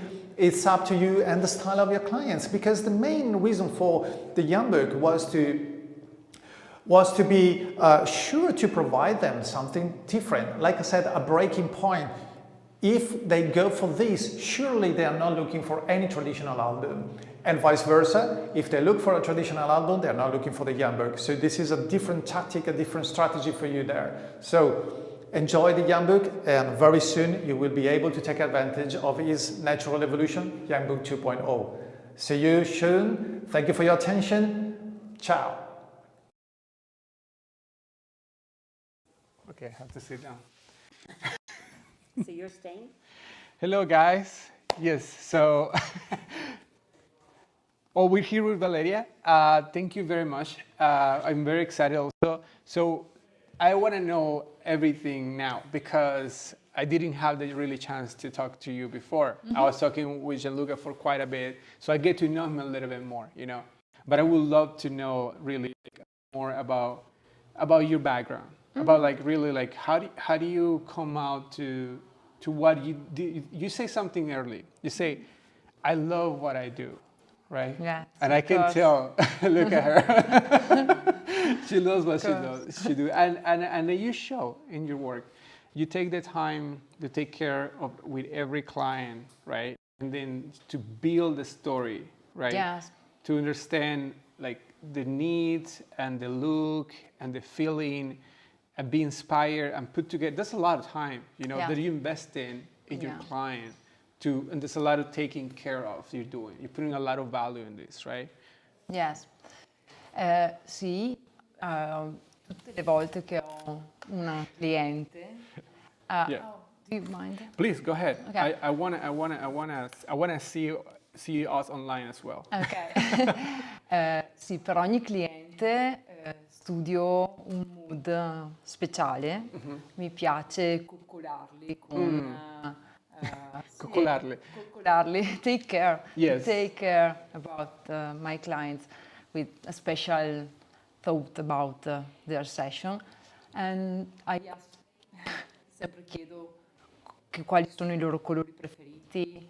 Per esempio, chiedo di casa, di farmi vedere delle foto di casa loro per, sai, essere good morning, good evening, per essere sicura di proporre a loro il mood adatto, colori, forme, proprio il mood. Yes, it's really important to create a mood, getting to know the people, their taste, the colors they like, looking at photographs of their home, getting to know about their lifestyle, and taking care of them, making them feel that you care for them, for what you can do for them, being close to them, giving them trust. Yes. Yeah, building trust is huge, really, you know. It's important. Not only for the business aspect of it, but the inspirational aspect. Because, like, I feel, for example, that we just saw Gianluca, and it's very personal, right? But you can still be yourself and very personal, but inspired by your client. Yeah. You know. Yeah. So that's very important because you need a balance. You know, because for me, for example, as a photographer, I need to please also, you know, the expectative of the client as well. Yes, but of course. At the same time, it's commercial. Yeah, It's commercial. Yes. And they're getting to you, but because they like what you do. Yes. So you want to be yourself. Loro vogliono vedersi attraverso i miei occhi. Yes. That it's important. They want to see themselves through my eyes. This is really important to them, and that's what I want to give them.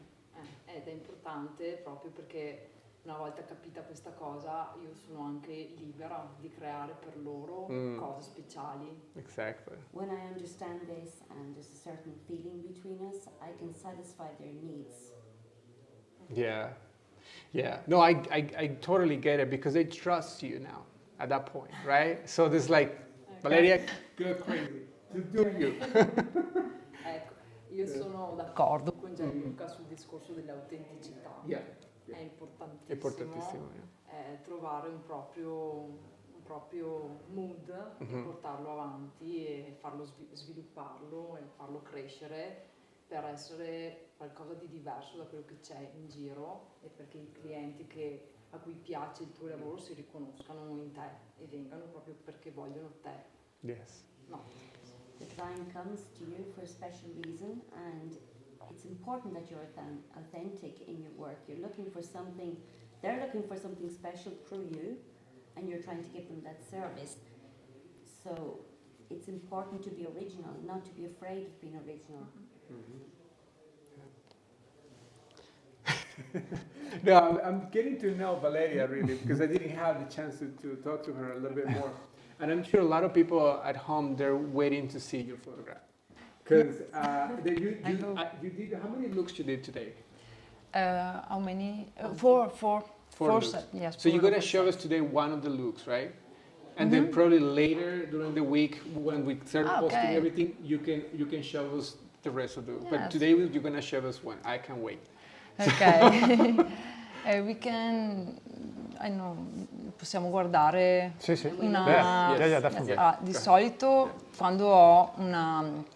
quando faccio così tanti set il mio editing lo faccio con questo programma che si chiama Photomechanic. Okay. I use Photomechanic. Yes, usually. because it's very fast. Yes. So I can really get my choice faster. Molto veloce e faccio le mie scelte in maniera molto istintiva. We're seeing right now we're seeing right now the screen of your computer. Okay, so everybody's seeing what you're talking about. Perfect. Right now. Yeah. Possiamo far vedere magari una parte del mio shooting. Abbiamo cominciato. We can show you a part of the shooting. Abbiamo cominciato col primo set, una luce molto, come dire, classica. Era una luce butterfly, semplice, ispirata al mondo della moda. E anche le pose È molto importante per me il posing del bambino, mantenerlo con un certo stile, perché è importante che il bambino risulti un bambino, anche se è vestito in maniera un po' più fashion, ma è importante che insomma non dimostri più della sua età e non diventi troppo accattivante il linguaggio del corpo. A child must remain a child. It's a very delicate line that the child is not seen as an adult or must pose as an adult, but the child must be free to be a child and come across in the photograph in its childish manner. And this is what I work on. I'm so glad you said that. Yes, because I'm a mother and it's I know it's important. Even I don't make up my child. It's not, doesn't matter. Non è importante, è importante che risulti naturale. Io voglio dare ai miei clienti delle immagini meravigliose della giovinezza dei loro bambini, ma devono risultare bambini. Non posso vedere i rossetti su bambini di 8 anni o mascara. As I have 2 young girls of my own, I couldn't imagine putting makeup on them like lipstick and strong makeup and changing them and making them look like adults when they're still only children. I want to give my clients this wonderful memory of their children in their youth. Yeah. Makes totally sense. Ok.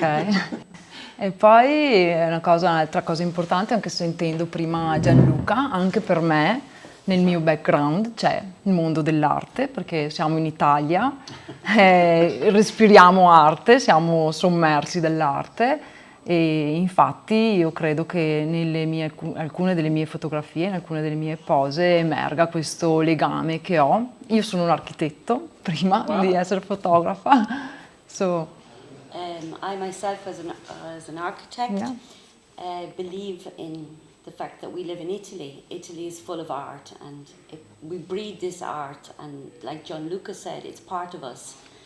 So, first of all, I was an architect, and then I became a photographer, and I think you can see this in my work. Sì, specialmente in questa parte del lavoro, quando poi appunto ho usato una luce un po' diversa, meno fashion e più diciamo girata, e che proprio ricorda i dipinti di una volta. In particolare sono legata ai pittori fiamminghi come mood, come ispirazione. I'm creating a mood from certain artists of different periods of history, and you can see this through the light I use.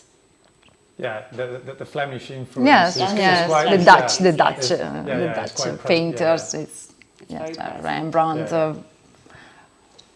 Vermeer, la ragazza con l'orecchino di perla, yes, I want to know, name them, because I'm going to go later and learn from them and Google it. Rembrandt, Vermeer, Van Eyck, and sometimes, believe me, I've been around long enough to not everybody have the same information.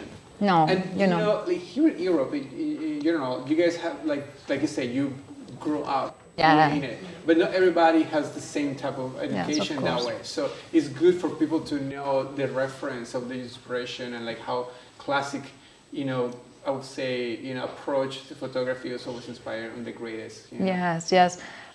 Per esempio per me è stato bellissimo vedere La ragazza con l'orecchino di perla, il film.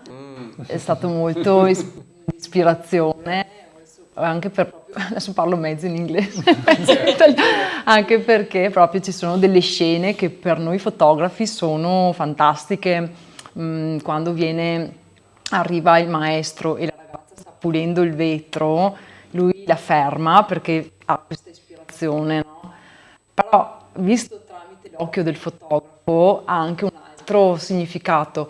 Lui non vuole che venga pulito il vetro perché gli serve la polvere, serve che venga diffusa la luce.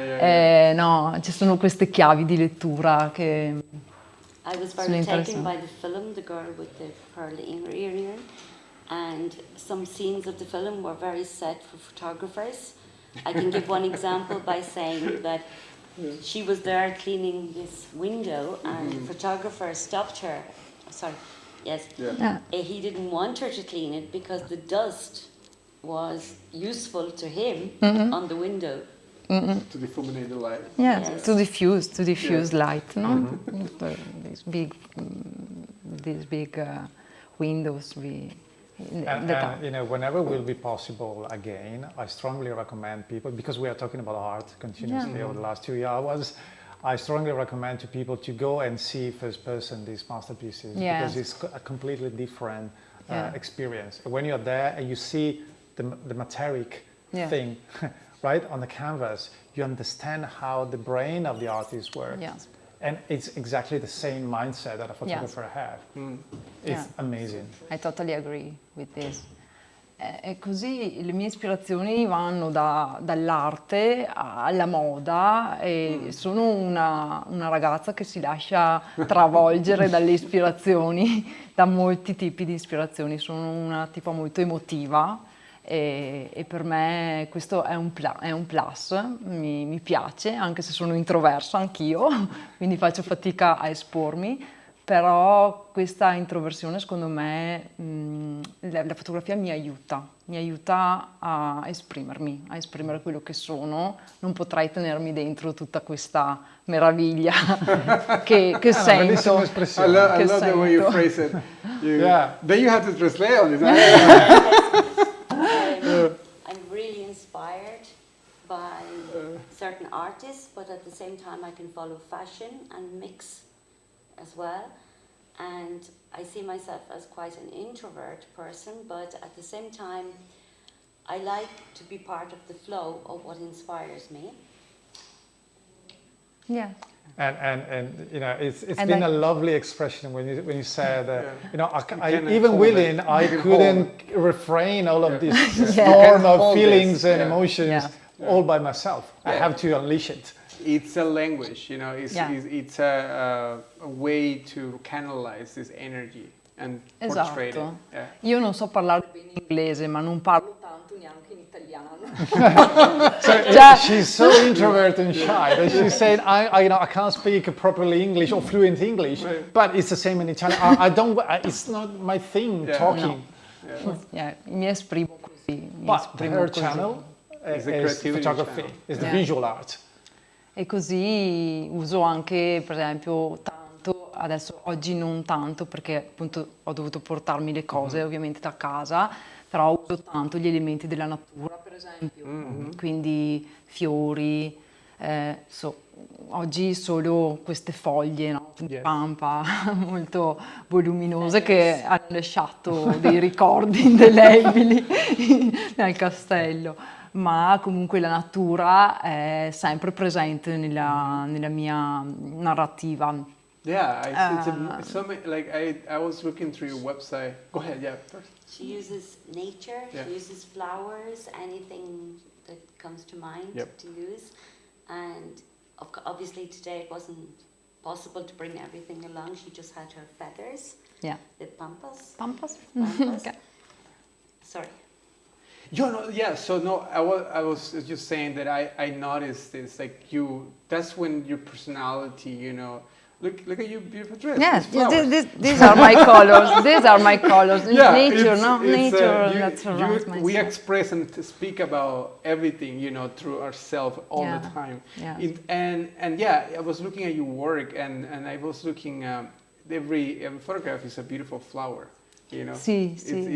In a way, c'è sempre l'elemento floreale ed è utile al mio lavoro perché comunque arricchisce di dettaglio il ritratto, ma è anche un escamotage perché comunque stiamo parlando di lavorare con bambini dai 6 ai 10 anni, 11 anni, quindi lei era bravissima, è stata bravissima, però guidare in un posing un bambino di 8 anni loro sono più spontanei perché non hanno i nostri filtri, quindi è bello lavorare con loro, però chiaramente la consapevolezza che hanno del loro corpo è inferiore alla nostra, quindi è anche una maniera per fargli tenere qualcosa in mano, per comporre l'immagine in una maniera carina. I often use flowers or different things that the child can hold, that they can express themselves through, because we must remember that the child has no filters. They're completely spontaneous and you can see their true being in photography. Yeah. Sì, perfetto. E niente, quando poi, vabbè, l'ultimo set è stato fatto con gli uccellini, questi piccoli uccellini, adesso ho questa voglia di esprimere la primavera che finalmente speriamo che arrivi, e quindi ho questi piccoli uccellini che ho messo un po' sul set in mano. La bimba si è divertita tanto, è bello anche capire quando usi delle cose che a loro piacciono, no? Che a loro, insomma, ispirano, si divertono con le cose che stai usando.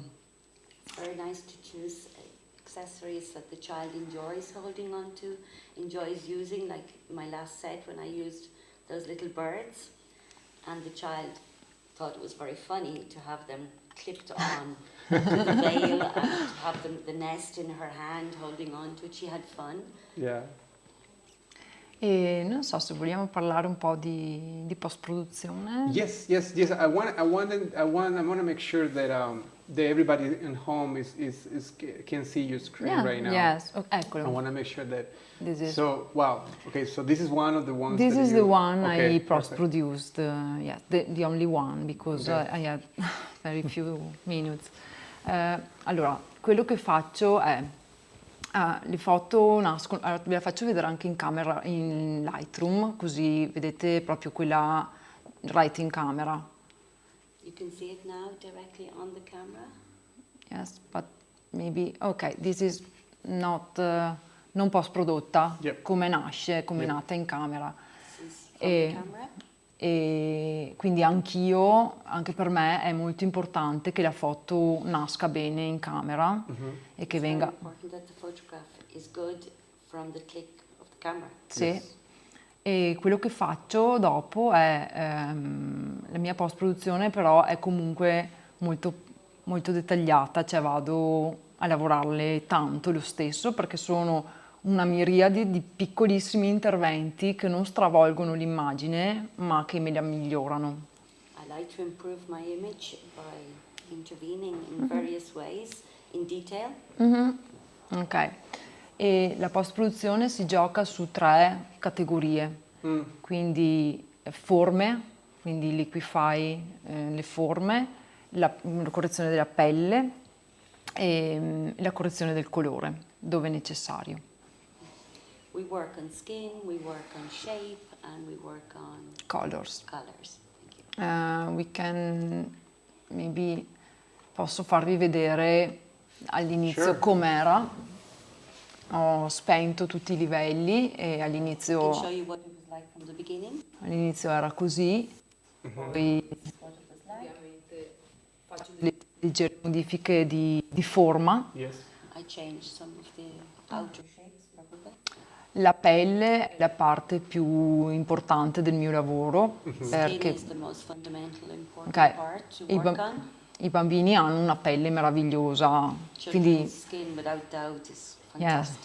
non hanno bisogno di grandi interventi, però è importante andare ad intervenire sulle discromie, quando ci sono delle cose, dei colori nel viso che... I understand. Che non. Yes. To make the light and the color even, because sometimes there are patches and shadows that in the skin. You have to. Is in like if you see it in real life, you see it fine, but for some reason the camera. I know, it's the camera matter. Yes. I understand exactly what you're saying. Ho comprato una medio formato che mi amplifica ancora di più tutto. Every detail comes up. No, I understand. Esatto. E per quanto riguarda le forme, anche là 2 parole. È importante perché bisogna anche saper usare, no? Il fluidifica, il liquify è uno strumento che non bisogna abusarne. Yeah, exactly. We must not abuse this style and how to use the shapes and forms. Esatto, e sono proprio delle modifiche che vanno a creare delle sinuosità, perché l'occhio umano vuole vedere sinuosità, ama la sinuosità, ama la simmetria, odia le cuspidi, odia i segmenti, e quindi tutto quello che vado a fare, i piccoli aggiustamenti di forma, sono in questa direzione. I intervene to modify the whole aspect, that it's nice and smooth, the finishing is smooth rather than sharp curves or endings. Yes, yes. E niente, poi lavoro la pelle la lavoro con la separazione delle frequenze, che ci sono appunto tutti questi livelli successivi, sono tutti sul lavoro della pelle, e quindi vai. I work on the skin.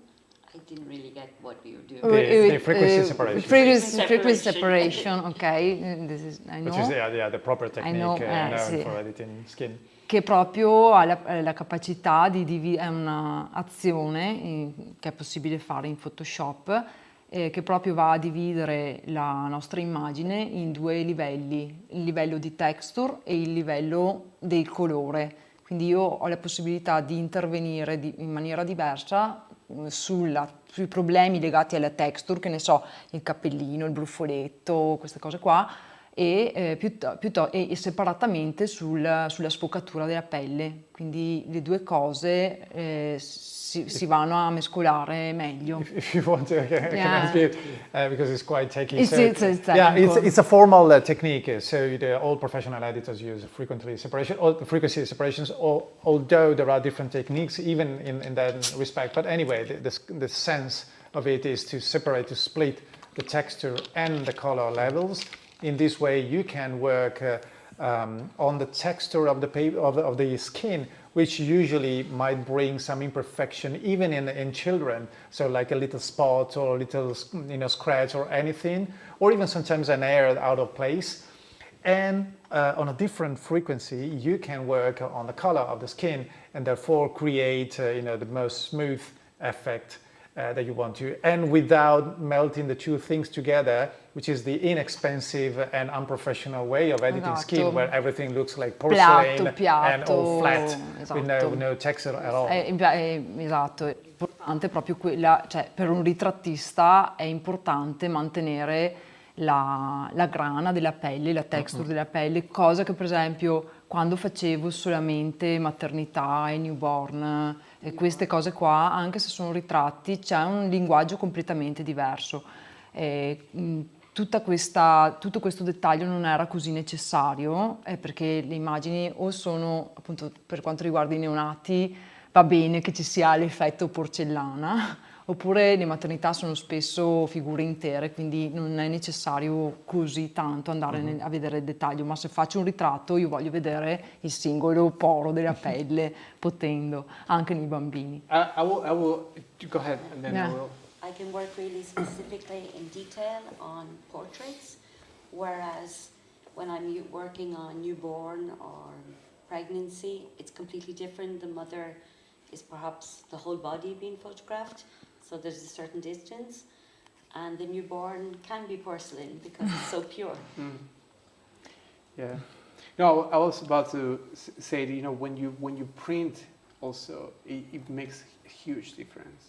Yes, of course, è proprio tutta la differenza, passa tutta la differenza del mondo, è la differenza che fa presentare al cliente un pezzo d'arte e presentare invece una fotografia, solo una fotografia. And it's great because with all the efforts we put into the printing technologies in order to put you in a position where all these craftsmen that you put into artistry should go onto the paper, the canvas, wherever is your solution, and ultimately to your clients. Sì, infatti i miei clienti non hanno i file digitali, hanno solo stampe. That's bread and butter to me. Io credo di essere una mosca bianca in Italia perché non fanno clients don't go away with files only, they always go home with something print. Oh my goodness, bread and butter to us. Yes, I know. But ultimately you are creating value to them. Yeah, it's more remunerative for you as well, but it's a great value for them. Da me vengono i clienti che apprezzano il valore della stampa, il valore eterno che ha una stampa, e io stessa credo in questi valori, per cui riesco a venderli perché ci credo. È semplice. It's simple. Infatti. Can you translate that? I don't know who, but I love what's happening. I was like, please don't. She just said, clients, my clients are those that actually love print photography. They know what I deliver, and that's why they choose me, for my photography and the way I interpret the thing. Exactly. So it's clearly you are communicating properly. You are marketing properly. Yeah. It's mutual. You're marketing and speaking to people that understand what you're saying. To be is something that it really is very important because you believe in it. Yes, You're of not course. even thinking or like, no, you just believe in this because this is the most beautiful way you can express yourself. Sì, and they connect with esatto. that. E poi per me è importante, io stessa sono mamma, io voglio vedere le stampe, io voglio che le fotografie che faccio risultino visibili fra 100 anni. Per me, io credo tantissimo nel valore documentativo della fotografia. Per me è tutto. Sì, c'è l'arte, poi c'è la costruzione dell'immagine, poi c'è la decostruzione dell'immagine, c'è tutto. Però quello che resta è la stampa alla fine di tutto. And the impact. Go ahead. Yeah, no, perché lui capisce tutto. She's saying that at the end of the day, the aftermath, what stays there longer than us, is the print, is the document. So the historical importance of that printed thing, and of course there is the storytelling, the lighting, the positive, whatever, but the print, the document is what stays there and what witnesses, the moment you grab, you capture it. And that's great. And I'm smiling because you open your session saying, I'm introvert, I can't speak, it's hard for me to express. But look at that. You found the way to channel your feelings, your heart, and talk to people. And people come to you. It's incredible. It's like when you fine-tune your radio, and all of a sudden and all of a sudden there's music. How's that? That's beautiful. That's exactly what you do. È così, ma io sono così anche nella vita, cioè nel senso, esatto, questo è il mio mondo, io vivo dentro in una bolla, vivo proprio e mi protegge questa bolla da tutto quello che c'è di negativo all'esterno. È vero, io ho un mio mondo e mi trovo bene in questo mondo. Tutti gli apporti che mi vengono dall'esterno sono di questa natura, sono di questa natura, io li voglio tenere su questo piano, ok? Quindi di purezza, di semplicità, di schiettezza, è per me importante anche nel rapporto umano, no? Questa autenticità, esatto. I appreciate that. I'm living in my own bubble. I'm really happy in my bubble. I feel protected in my bubble. And it's like a filter that I allow so much to come in and out. And I believe in this pure relationship with people and them giving their heart and I give mine. It's a great exchange. Yeah, of course.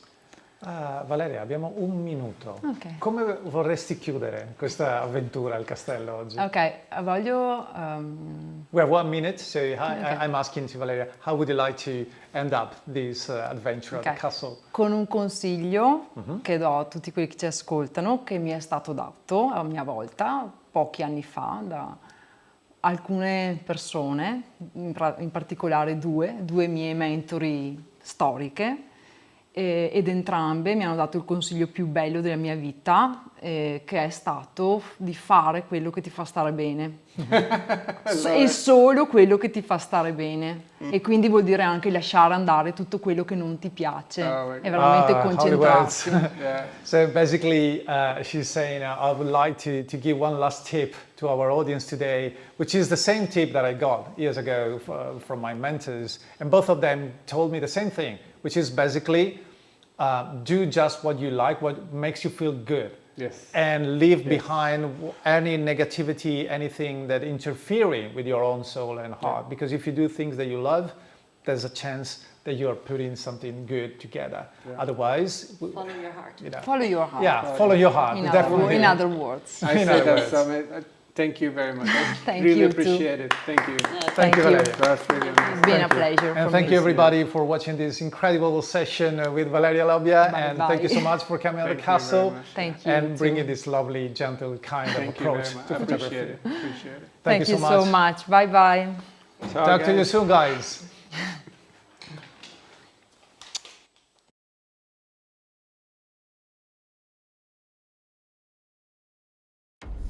Graphistudio is a global innovative company that never stops inventing. And in today's fast-paced environment where many companies take the short-term approach to new product development, Graphistudio takes a different path. And that's because it's in our culture. Some of you know us as the market leader. Some of you have been with us for over 15 years. We are the innovators. We're the first movers. We're the people that bring you the new things, that excite the marketplace, that develop a whole new way of doing business for you. For us, being an Italian company is one of the best features that we could possibly have.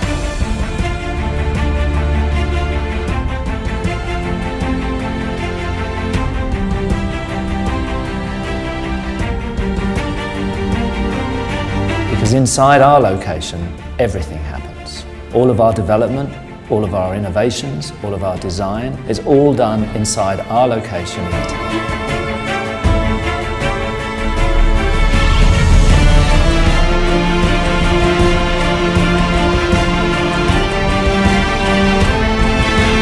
From the very beginning, we've been educators, and our education program is going to be growing through both physical locations. Graphistudio is working non-stop on new products. It's unheard of what we're doing with some of our new products.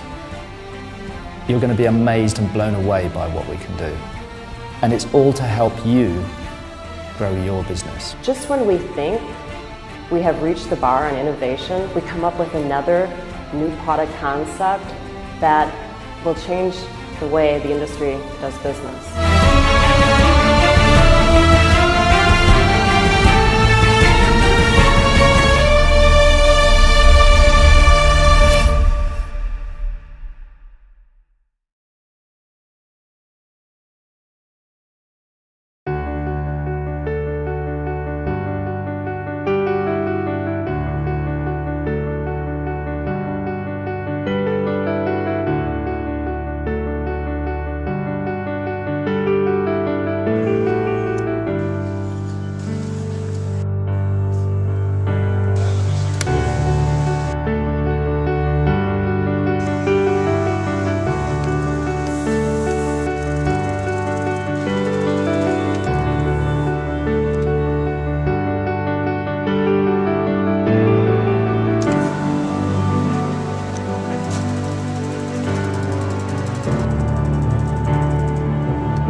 when we talk about made in Italy, there's so much you can say. And when you're going to inspire clients, and when you're going to explain them that you cherry pick the best products possible, and therefore some of them are coming straight from Italy, you should also make sure that they know that in this company, we actually bring everything that goes around us in terms of monuments, arts, museums, and even these beautiful cities that we are blessed to live in. Everything goes into our products, everything, because that's part of our culture. But made in Italy is something that, very often I hear people talking about, like, oh, it sells itself. Yeah, and it's right. Yeah, in many ways, people, refers made in Italy to design, to high fashion, to sporty cars, maybe. And it's all true. But where does it come from? Well, actually, made in Italy is a state of mind more than a product, meaning that when we design things, when everyone in this country do craft something, when we put our efforts either in photography or anything that requires craftsmanship, we do that with a spirit that actually comes from the medieval age, where little shops were producing things with rudimental technologies, but with a lot of passion. And after centuries, many centuries, all of these spirits, all about this culture of crafting things in small shops, in tiny villages, close to other tiny towns. And that's why this country is also so called the 1,000 towns country, meaning that each single place you can visit is like a different niche. It's a different country itself. But like I said, it's a story, it's an heritage that comes from many centuries ago, and it built in our mind a sort of appreciation for the initiatives, the entrepreneurship, the like we said with Valeria, the expression of yourself into what you are doing. And the more you're passionate about art or about anything related to your word, the more the chances are that the more you can get of yourself into that thing. And that's what we do every day at Graphi. That's why we think that design, craftsmanship, uniqueness, they're all beautiful concepts, but every time you hand over your products, your albums, your wall arts, your boxes to your clients, it's like if you're literally bringing centuries of history and culture directly into their homes. It's it's an heritage. It's a spiritual heritage, and it's something that we passionately infuse on each single product in the company. And there's no other way for us to be. That's how our economy is built upon as well. It's plenty of small, tiny, teeny entrepreneurs or companies or little brands that actually sells their stuff all around the world. And that's because that's the spirit of the Made in Italy. And Graphistudio embodies this to our very bones. So thank you for listening to me talking about the Made in Italy, and see you soon.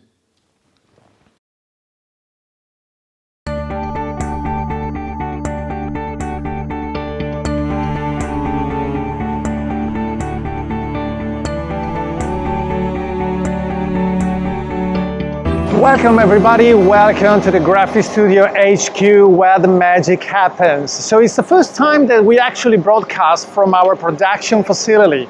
So follow me, we will take you along the working process. It's quite articulated, so be ready, fasten your seatbelt, it's going to be exciting. So behind me you can see our loved Indigo press printed. It's a great machine, its flexibility and the very quick turnaround time is one of the plus of this incredible piece of technology. But recently we have added her bigger sister, the 12,000 4 Series Indigo printer by HP, and you can see here it's just huge. It's a massive piece of technology. With this larger size, we can print up to the B2 size, which means larger formats. We don't need to mount any more the spreads. We can wrap boxes. We can create a lot of new products. Creative marketing, for instance, magazines, even larger size magazines. There's plenty of possibilities. This alone opens a new future for Graphi. But this is not all. This is just one of the technologies that we have. So we will see now live how the print happens. Basically with this very large, as you can see, very large format, we basically multiply by 2 our capabilities, and this allows, as I said before, allows us to create many more products and services for you, from thank you cards to bigger magazines, calendars, boxes, brochures, books, press printed books with a very, very, very high quality. So as you can see, it's super fast. The quality is amazing. And you can see, freshly printed for you. It's just incredible. The richness of these colors leaves me breathless. I honestly say I wasn't expecting this, but this is brilliant. It's really brilliant, and I can't wait to put to market this incredible capability. So let's move now to the next station. And now we are going to approach the HD Canon Dream Level Beauty Printer. It's an amazing piece of technology. It really brings every single pixel of your monitor down to the paper. And you will see in a minute why I'm so excited about this technology. The wider gamut, the durability, the eco-friendly process behind that are just amazing. How could you not possibly love this Black Beauty? You know, when we acquired this technology, we were looking for something that could help us deliver in the highest quality possible. And we all know that photographers strive to get the best result, spending huge money on lenses, cameras, sensors, workflows, monitors. It's all right because your workflow must be consistent, especially over time. But on the other hand, what can we do to help you guys? What can we do to maximize your efforts and your investments and make sure that you are bringing onto paper all this energy and time that you put on that? And this is the answer, because the Adobe RGB gamut capabilities that we have with this printer are unrivaled in the market. So there's nothing better than this. And, you know, I would say the added value is that it's not just the best piece of technology possible, but it's also eco-friendly. So, you know, I know that I'm shocking you. When I say eco-friendly, I mean that this is a water-based ink. It is not chemical processes. There are no you know, hazardous materials implied in this. It's not like the silver alloy process, for instance, which is still in our program. But to be honest, if I would be a professional photographer, my choice would be this one.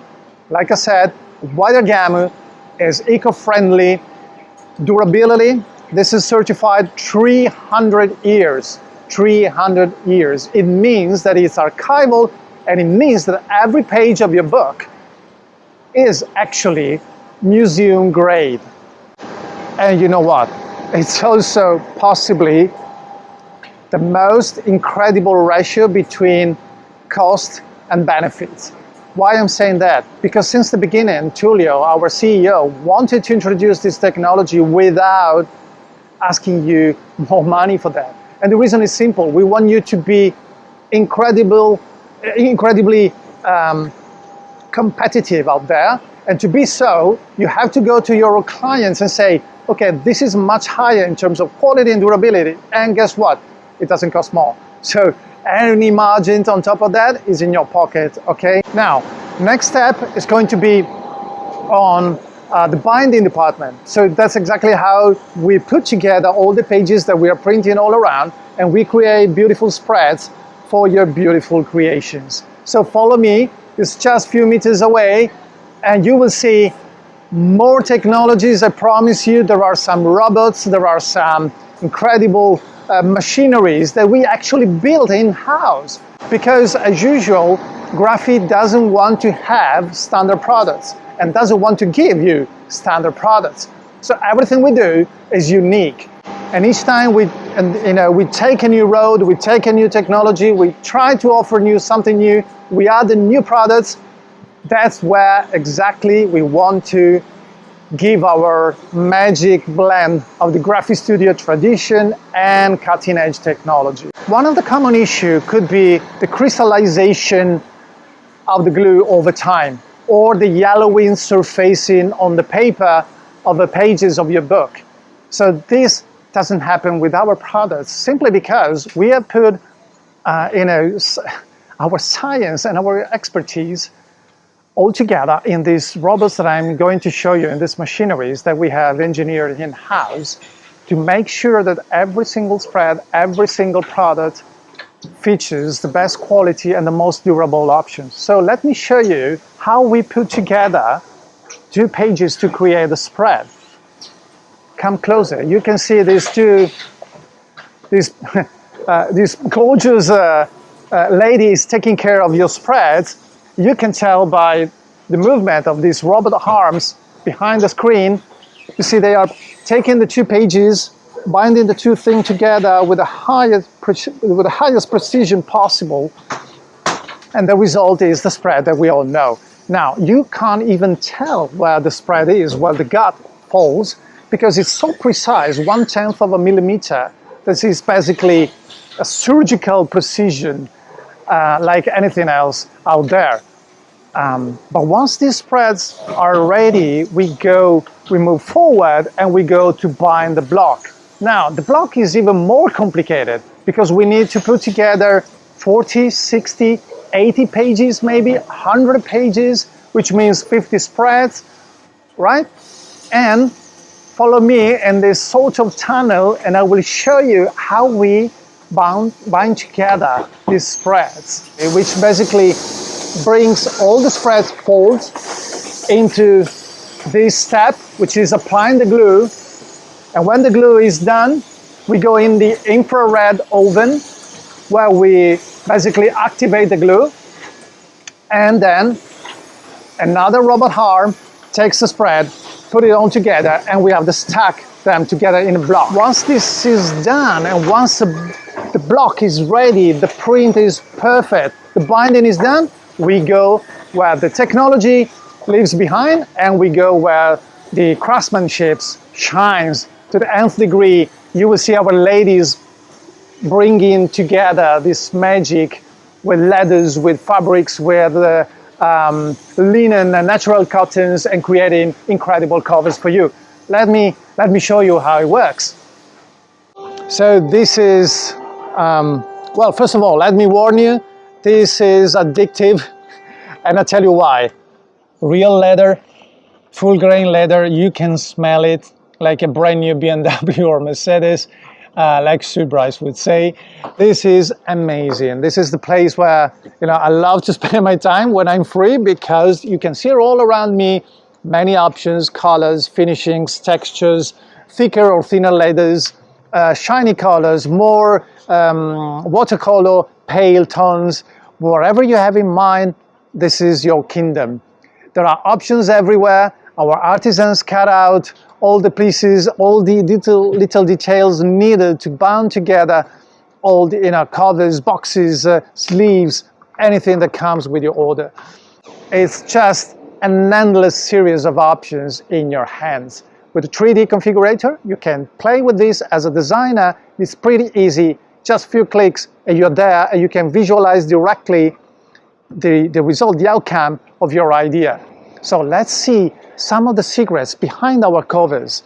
I have to tell you, some of the techniques have centuries, but of course with new materials.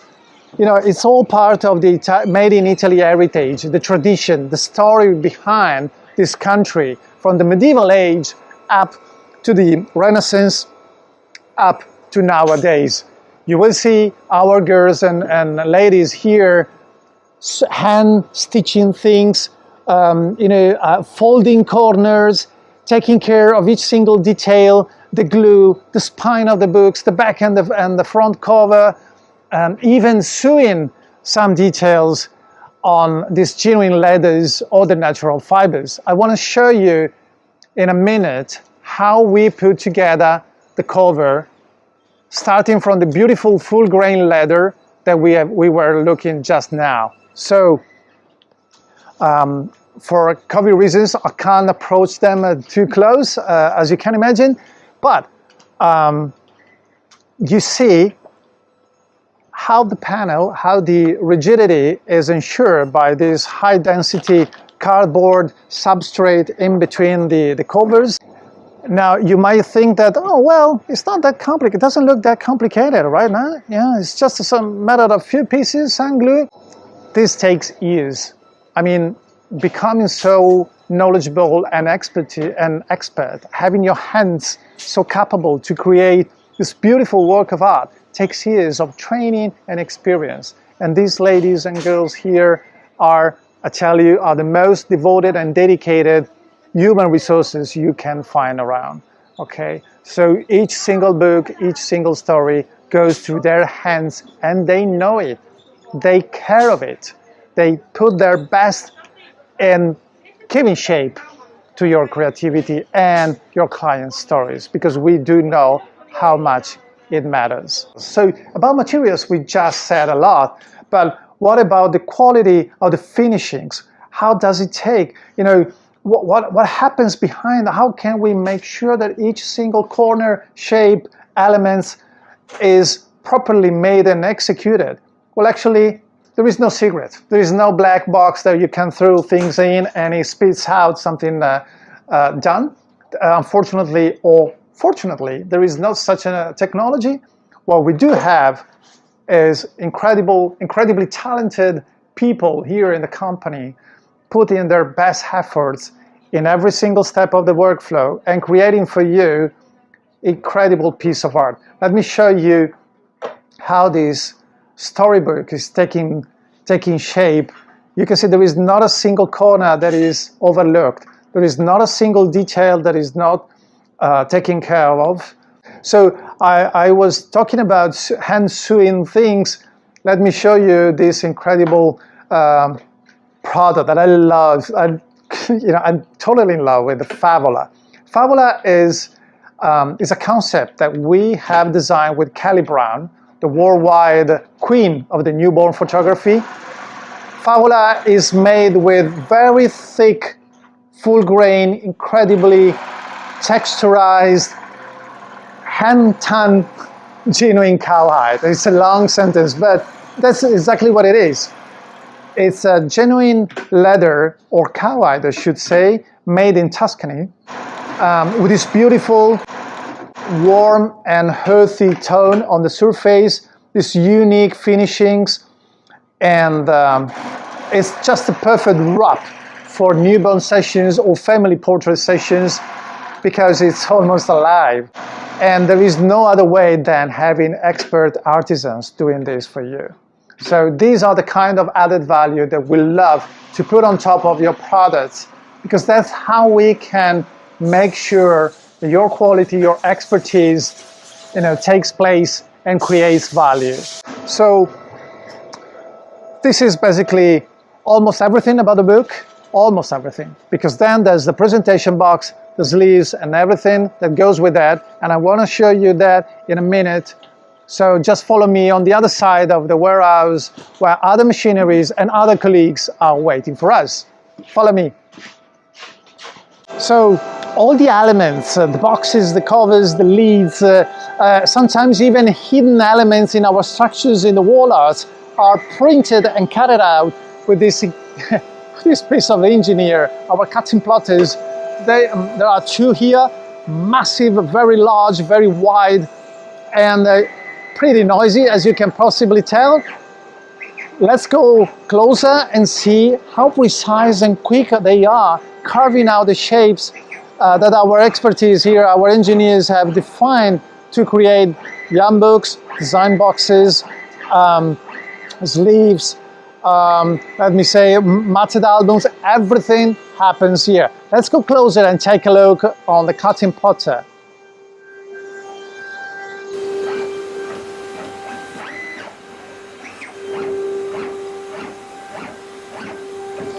So boxes, boxes, and even more boxes if possible.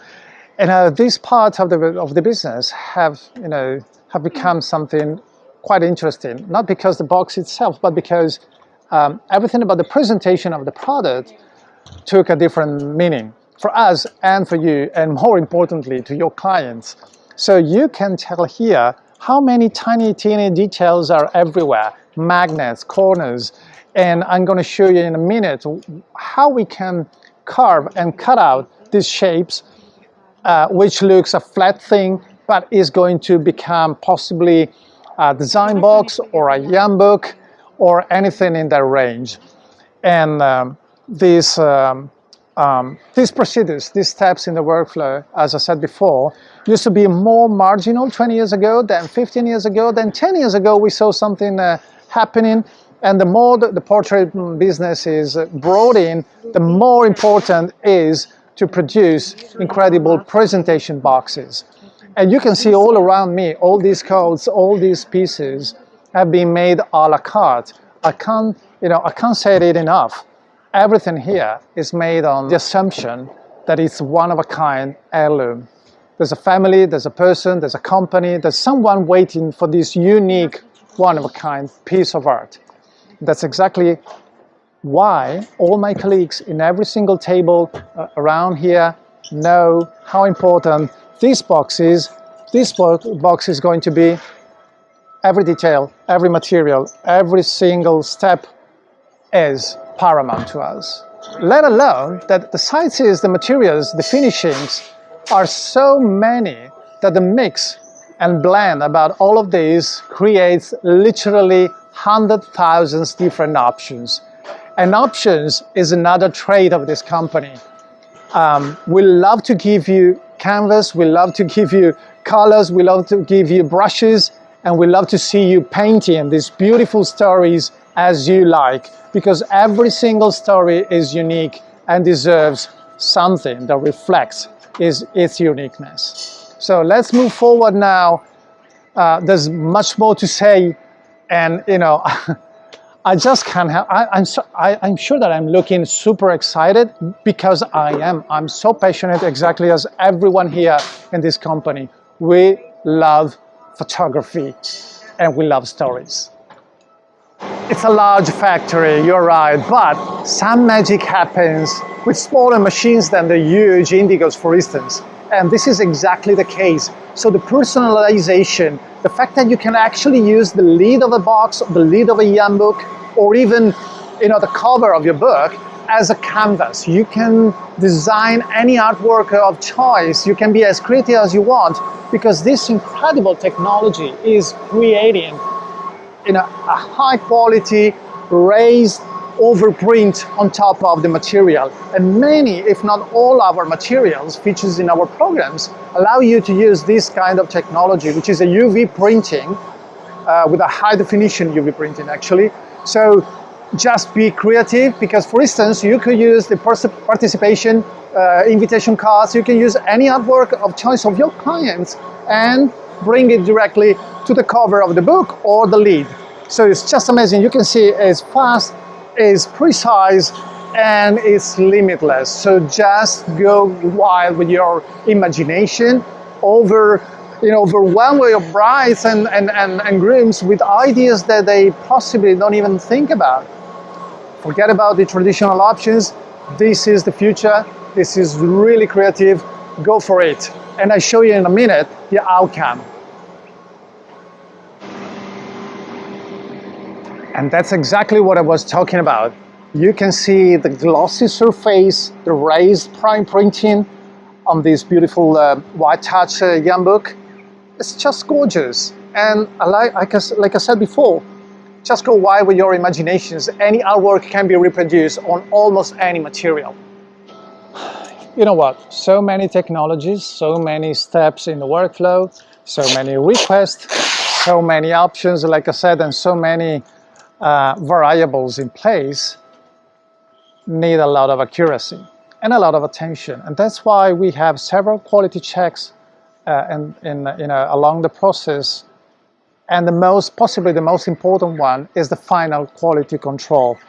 So my colleagues here take care of each single page, each single print, each single box, each single request from you, and they make sure that everything in the end reflects the quality that you expect from us. Now, I'm not saying that it's bulletproof, because as you can tell, there's plenty of human beings here.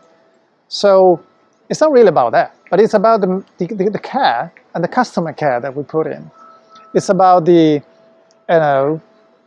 devotion, I should say, that they put for hours every single day going through each single page of the book, making sure that the colors are perfect, the layout is respected, the paper has no defects, the leather is perfect as well, and all the elements like smaller copies. By the way, don't forget, if you order books, don't forget to upsell parent books as well as pocket books.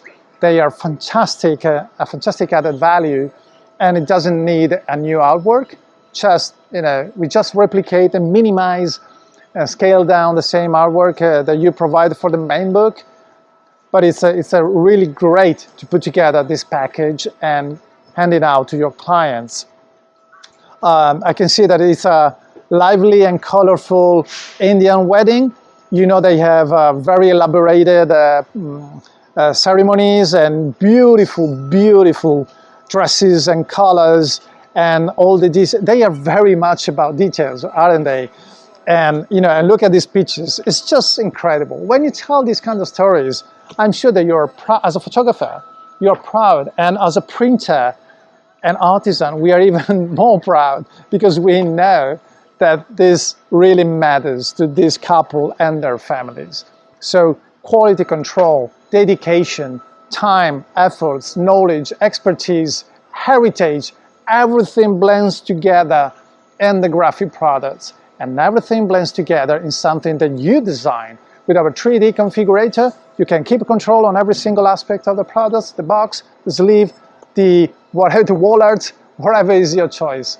So speaking about wall arts, let's go back to that, because there's more to see.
Hi, hello there. Hope you're having a fantastic day, and welcome to Hazelwood Castle. I'm around about 15 miles away from York, and today we're going to be shooting behind the scenes of a bridal shoot. We're going to be talking about how we photograph real weddings, but we're going to be using our model today.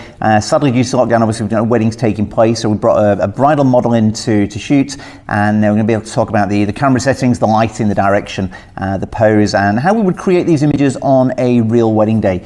And what I'm going to do is start off and show you the wedding gallery, the images that the clients actually see before they book me. So what we have on the website. So I'm going to play a slideshow for you now, and then we'll come back and we'll talk a bit about wedding albums.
So I wouldn't really describe myself as a documentary photographer. I would say that my style is probably a little bit more contemporary. I'm going for those big wow shots, those big images that create absolutely fantastic full page photographs, double page spreads in the wedding album. And that's where Graphistudio really helped me to sell the albums, to sell my products, and create a stunning family heirloom with these double page spread images.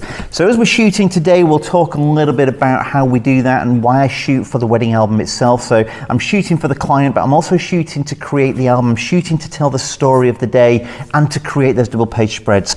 Shooting for double page spreads actually helps me sell wedding albums. It helps me to increase the size of the wedding album, helps me to upgrade my customers. My average wedding album contains around about 140 to 160 images and is somewhere between 60 and 80 pages. Square is the most popular album shape, album orientation that I offer, and the 30 by 30 is on my knee at the moment, is the most popular of those. I start with a package with 40 pages, but the couples select their own images, and then as they select, they're actually upgrading themselves by selecting, because when it comes to put the images into the layout to make it work and to have those double page spreads in the book, they do end up with a lot more pages, and I say we're typically looking between 60 and 80 pages as a finished wedding album. When I'm shooting to create those dramatic, those dynamic images. I'm also creating smaller stories of the day so I can compartmentalize the day into the album.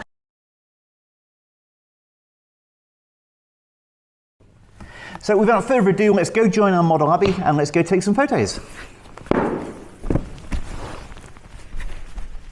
We've come to one of my favourite locations in the castle. It's also one of the darkest and one of the most awkward to actually light. So first of all, I'll introduce you to Abby. This is our bride for the day. So Abby, say hello to camera for a second, Bobby. Hey. We're going to be working in this location. So we've got ceiling lights, we've got wall lights, we've also got a big window here. This window is north facing, so we get no direct sunlight coming out this window. It's always a nicer soft light. It's quite bright and sunny out there at the moment, but because it's north facing, we're not seeing the direct sunlight. We've not got any hot spots coming in through the window. So we're going to be using this as our primary light source, and we've actually made it just a little bit darker in here. We've turned some of the lights off at the moment. So we're going to position Abby in the window, we're going to pose Abby, and we're going to create a couple of very quick, very easy to create wedding photographs with just the bride alone. So Abby, what I'd like you to do if you can is move backwards a couple of steps for me. Okay, that's great just there, perfect. So rather than being standing in the middle in line with the window or even standing further forwards from the window, I've asked Abby to move backwards, because that means as Abby turns her face towards the window, and we'll talk about that in just a moment, but as Abby turns her face towards the window, I'm making sure we're actually lighting both eyes. If Abby was standing further forwards, the light here isn't as good as the light just that little bit further back, because it's been blocked by the curtains, it's been blocked by this wall. So as Abby turns towards the window, we just want to be conscious of making sure we've got catch lights in both eyes and both eyes have been lit. So Abby, what I'm going to ask you to do first of all is, we'll keep the flowers in hand for the moment, is just turn your body away from the window ever. That's it, perfect, that's great, excellent. Bring your flowers down onto your hip for just 1 second. So what we're doing is we're turning away from the light. So first things we're going to do is turn Abby's body away from the light. We're going to go for a short light rather than a broad light. So Abby, I can just ask you just for 1 second, just turn back into the window just for 2 seconds, and maybe just take your flowers from you just for a moment if I could, and just bring your hands by your side just for a second. That's it, perfect, just there. So as you can see at the moment, we're broad lighting, so the light's coming in, it's catching the whole of Abby, it's catching the full front of Abby. Abby, if you now just slowly turn away from the window for me, so just slowly turn around. We can see now we've developed this shadow area and we get this nice light just running down the side, accentuates curves, works so well on a bride, and we've now gone into a short light. So we're going to turn the body away from the light, but then what we need to do is then just turn the face back in. So maybe just turn your face into the window now for me. That's great just there. And then we're going to catch both eyes, we're going to be lit, both sides of the face are going to be nicely lit, and I'm going to make sure that as we're posing, as we're working today, that Abby's eyes actually generally line up with where her face is pointing. So it's quite easy for a bride, if you ask a bride to turn to the window, the bride will start the journey and her face will turn so far and her eyes will then continue the journey afterwards. And then we end up with a lot of white in the side of the eye. So when we do these poses today, we're going to keep reminding Abby just to keep looking square down her nose, almost like an owl would, and as she moves her face, her eyes just stay in the middle and just stay lined up. Okay, so that's perfect just there. I'm going to do, Abby, is just pass your flowers back. I'm just going to create a nice, easy, simple portrait first of all. So flowers into two hands if you could, please. That's it. Just both bring them down ever so slightly. Just tip them in towards the window as well for me. That's great. Okay, and what we need to do, Abby, is just as you're standing there at the moment, maybe just pop your weight onto your back leg for me. So weight onto your back foot. That's it. Okay, and then just sort of lean forwards towards me ever so slightly as well. So just a tiny bit more of a lean if you could. Okay, that's great just there. So we've got a really easy, simple pose now. Abby's going to bring her face just round this way ever so slightly more. Her eyes are going to line up in the middle of her head, and we've got some nice light coming in. We're seeing the flowers. Her hands are just nicely positioned under the bouquet there as well. We've got a really nice, easy, simple portrait. The issue that we have, and I touched on on this at the very beginning is the lighting situation here. Because we're lighting with this big window, we've got a very dark background, the camera is going to want to overexpose. The camera's metering, whether you're shooting in spot metering, you're shooting in evaluative matrix metering, is going to want to overexpose the image. So the reason it's overexposing is the camera's seeing this dark background, and this dark background is going to dominate the frame. So the dark background is going to obviously take over the frame. It's going to cause the camera to want to make things brighter. So it's going to overexpose Abby, and it's going to cause us problems because it's going to overexpose this white dress. And once we overexpose the dress, we're going to lose the detail, and we're not going to be able to recover that. And we're going to end up with the bride wearing what effectively becomes a light bulb. So I need to take a reading for Abby, and that's going to become my exposure for this particular location for the next series of images. So to take a reading for Abby, I could use a light meter. So I could take a light meter and take a reading for Abby as she's standing here. Or I could just use my camera's light meter. So what I'm actually going to do is just use the metering in the camera. So I'm going to switch my camera on, and my camera at the moment is shooting on evaluative metering. So it's taking a reading for the whole scene. And what I'm actually going to do is just take a close-up shot of Abby's face, and that will become my exposure. Now I know that I want to shoot this at, I'm using a 24-105. I want to shoot this at f4. So I'm going to be shooting at f4. So I can set my aperture to f4. I know that with this lens, I want to be shooting at around about a 60th of a second. So I'm really looking at what ISO I need to have a 60th of a second. So f4 is my base for the aperture. I'm going to look at the ISO and then the shutter speed. But ideally, I'm aiming for around about a 60th of a second just to comfortably handhold it. On a wedding day, I'd rather be safe and have a number of shots that are nice and sharp. I could probably get away with a 10 for 15th of a second quite easily, but I don't want to risk it, especially on a wedding day with a bride. So I'm going to come in nice and close. I'm going to take a very quick test shot that is literally just Abby's face, and I'm going to just adjust my camera's metering just so that I get down to that 60th of a second for my shutter speed. So as I'm here now at, we're at 1000 ISO just there, and that's giving me actually 125th at the moment. So what I can do is I can go to 4.5, so I'm just going to get a little bit more sharpness on the lens. And then I'm going to drop the ISO down. We're going to go down to, probably down to 640.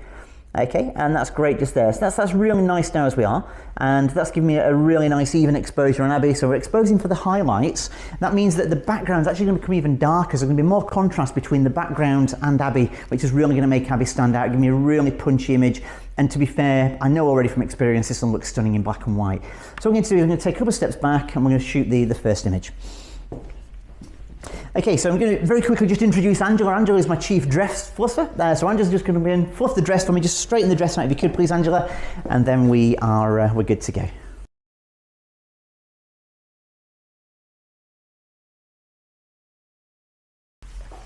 Awesome, that's perfect. Thank you, Angela.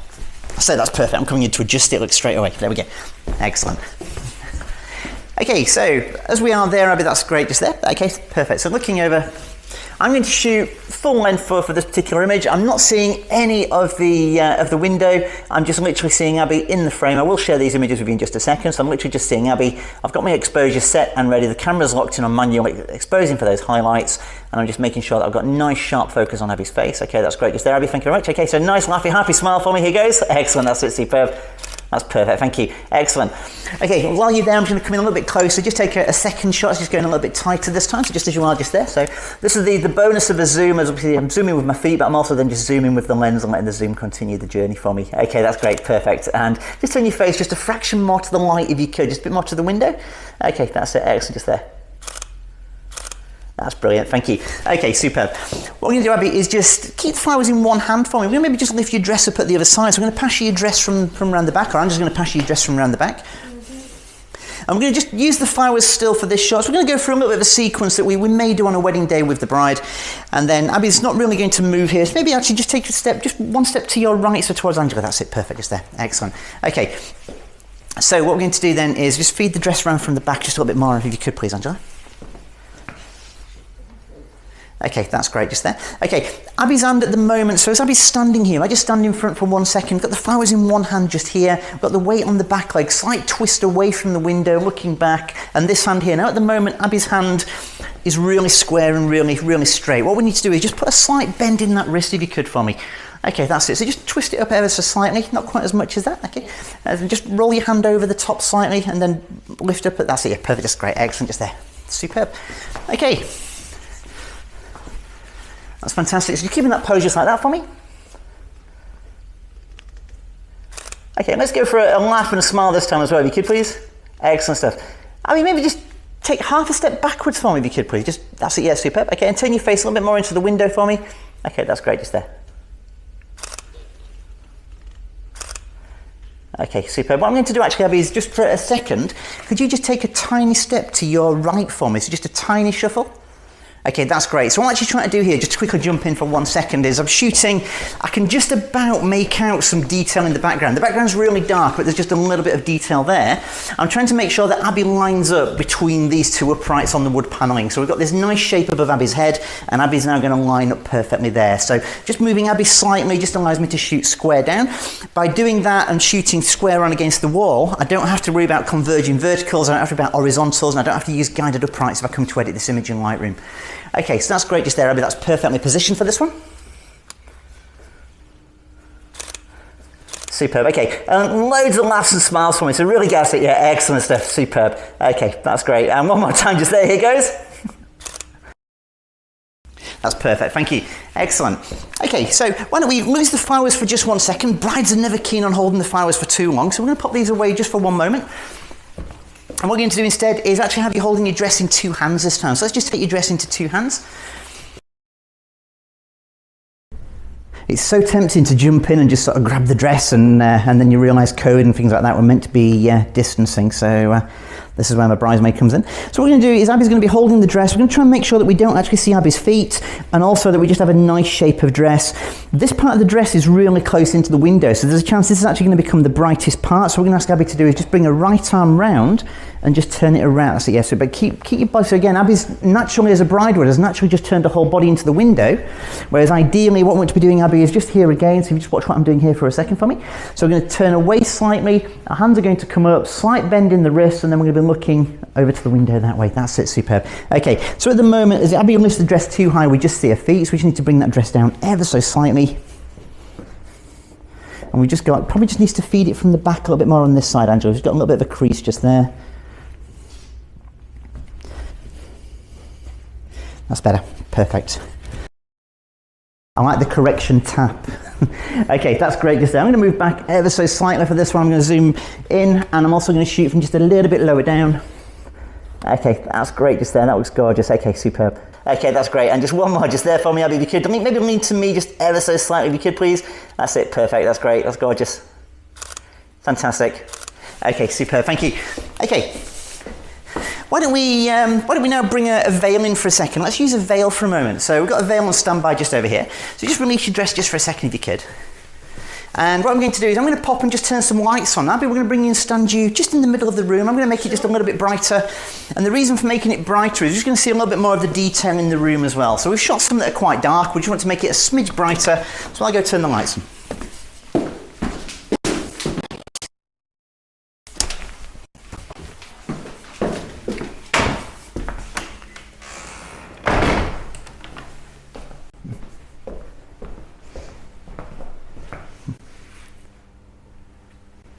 Maybe for this one, if we just pop it into a hair as well, if you could for me, and we'll do one in hair, and then what we're going to do, brides, flowers, veils, they look great, they work really, really well, but brides aren't keen to keep them in for too long. So what we're going to do is quick shot with the veil first of all. Now, Abby, if you can just move back again a couple of steps. So I think we've brought you into the middle, but you've come forward. So just keep going back for me if you can, just a bit further back. Okay, and then just a step now. So I'm just trying to line you up in the middle. So yep, just so you're standing, it's on this white tile, I think, just here. Like that's it, perfect. Excellent. Okay, and then what we're going to do then is with the veil, we're going to try and just have the veil spread as wide as we can. So hold the veil on the very top, on the very edges for me. So I'm just going to pass it to you. That's it, perfect. And then we can actually just drape it round behind in just 1 second and just really fill. So we're just trying to fill a big area of floor here. We're trying to fill a big area of space. That's it, superb. Okay, and then just bring your hands down just a little bit lower. That's it, yep, that's great just there. Okay, we've still got that nice twist, still got that nice shape, and I'm just going to make the veil just fill the space. As I'm shooting in here, you may have noticed on the background, on the wall behind, we've got this fire control panel or something for the hotel. As I'm shooting, I'm aware that's there, and that is going to appear in some of the frames. So some of the images I'm taking, it's going to be there. It will be a job to clone this out afterwards, and unfortunately it's unavoidable. It won't come off the wall, and there's nothing that we can actually cover it with. So I have to make sure that when I'm shooting, I have separation between Abby and this panel.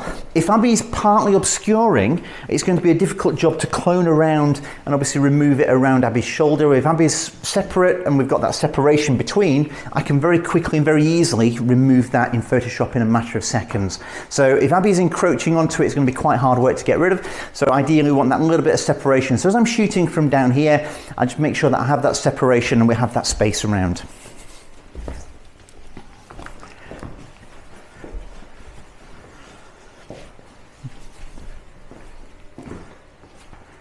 Okay, so that's really good just there, Abby. That's perfect like that. That's great. Okay.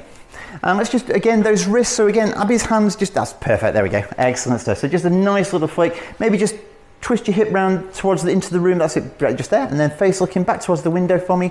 Turn your face to me, just a tiny, okay, that's great, perfect, excellent stuff. So again, I'm now shooting, I'm making sure that I'm getting the whole of the room, I'm getting the whole of the ceiling, and I'm seeing the ceiling rose, I'm seeing where the light actually catches, I'm seeing the window, that's giving me my source of light.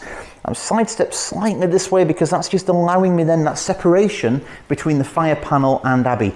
Now I do apologise, I'm going to keep Abby there for a second, so I'm going to very quickly just talk about the exposure again just one more time, because then I'm going to change things up ever so slightly different to make it work differently. So Andrew, if I can just borrow you for 1 second as well if I could.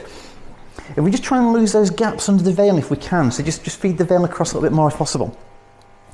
What I'm going to do now is I'm actually going to exposure bracket. So I'm going to bracket, Abby's going to hold nice and still, she's not moving, I'm hand holding, so I'm not going to move as I'm shooting this, but I'm going to take an exposure bracket. And the reason for the bracket is moving Abby away from the window, putting the lights on, we've lost that intensity and it's become a little bit flatter.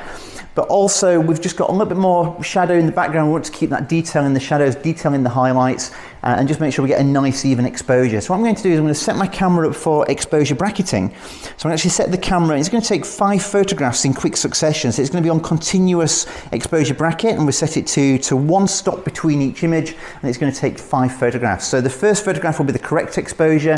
It's then going to underexpose it by 2 stops, underexpose it by 1 stop, overexpose it by a stop, and overexpose it by 2 stops. So if I'm shooting at a 60th of a second, it's going to take 1 at a 30th, 1 at a 15th, it's going to take 1 at 125th and 1 at 250th. That's going to give me detail in the highlights, detail in the shadows, and it's actually a really fast, really easy process to actually merge those together in Lightroom.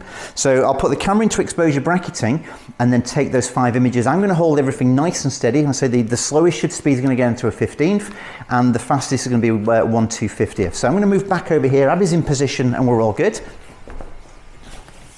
Just going to move a little bit of debris out of the way as we're shooting here as well.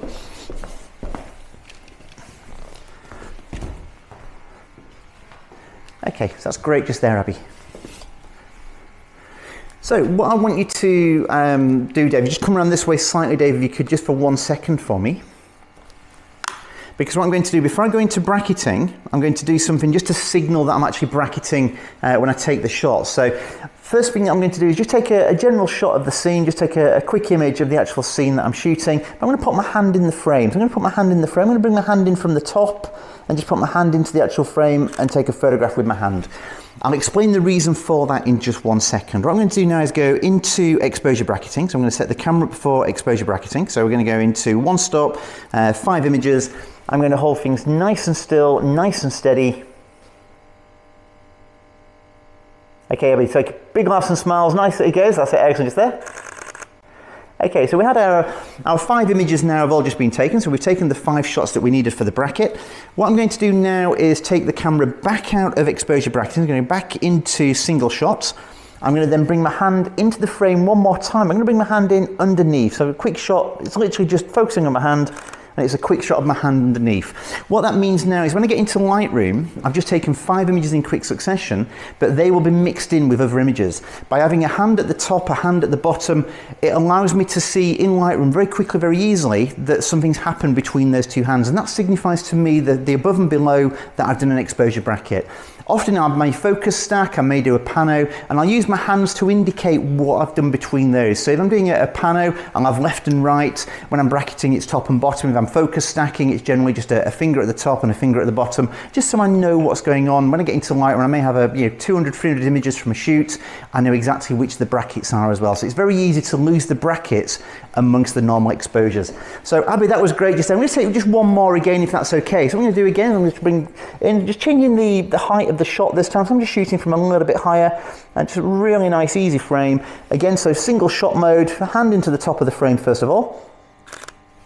And then going into exposure bracketing. So I'm going to very quickly just change it into exposure bracketing. And the great thing about mirrorless is I can do this all in the viewfinder without actually moving and going into any menus. So I'm into 5-shot exposure bracket, so here goes. And then I'm going to then very quickly, once it's written these to the memory card, I'm going to go into single shot one more time. And pop my hand underneath and just take a quick shot with my hand underneath. And that again will just signify to me when I get into Lightroom that that was a bracket. So I've just taken a second shot just to be safe and just be on the safe side. Okay, I mean that was brilliant just there. What we're going to do is maybe let's move you into the window and do a couple of shots with the veil actually over this time as well. So I'm going to bring the veil in, bring the veil over your head. I'm going to change lenses and we'll get you set and in position for this one. So I think for this what we're going to probably do is turn your body slightly this way if you could me. That's great just there. And let's have one hand sort of holding your veil in front of your face and the other one maybe sort of bring it over the top. And Andrew, you can try and lay the veil over the top if you could, that'd be great. I'm going to go change lenses and then we'll be back in just 2 seconds.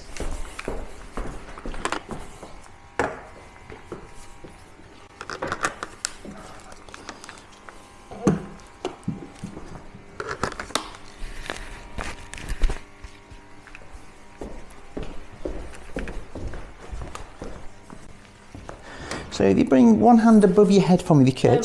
That's it, yep, excellent, there we go, perfect. And we just need to bring the veil round from the back if we could. We just, a bit of a space just here. So again, I'm going to come back in, I'm going to take that exposure reading for Abby's face one more time and just make sure that we've got a nice exposure on Abby's face. And I think what I'm going to do as well is just kill the lights in the background, just make it dark again as well. So I'm going to go turn the lights off in the background just while Angela's filling all the spaces in the veil. We don't want any gaps in the veil just here, so Angela's going to fill those spaces out. And I'll go make it dark.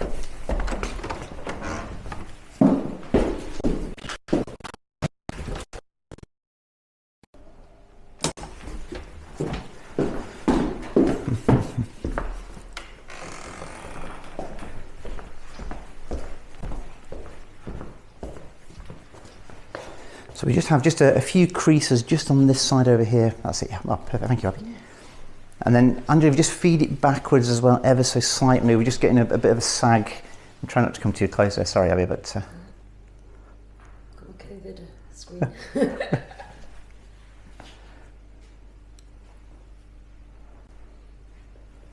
Okay, what I think we need to do here, I'm just going to have to come in just for 1 second, just feed it across this way, ever so slightly.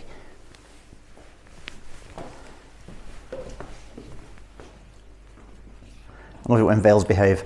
Okay, that's great. What I'm going to try to do here is essentially just avoid creases running down the front of Abby's face and just make sure that the veil fills the space that we have and gives us that really nice fill.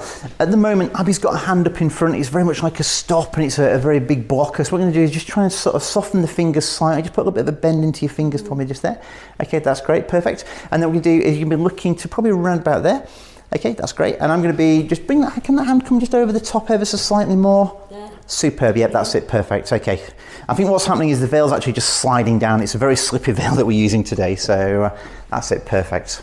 That's better. Excellent stuff. Okay, so just there, turn your hand closest to me, just turn it away from me slightly. What I'm trying to avoid really is the hand turning towards me, because as the hand turns towards me, it becomes very, very bright. As it becomes very bright, it draws our attention, it becomes a focal point of the image. And also, when the hand's that little bit closer to the camera, it's probably about the same size as Abby's head. So rather than looking at Abby's pretty face smiling and laughing as she looks out the window, we're going to be looking at Abby's hand.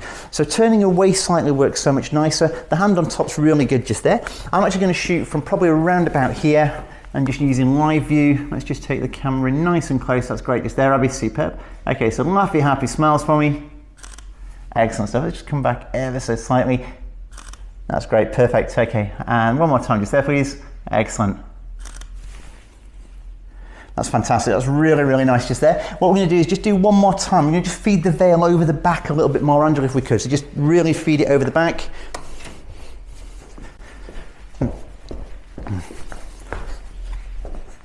What we actually have as well that's quite useful is one of those. Is it worth just clipping this a little bit further down just to stop it sliding? So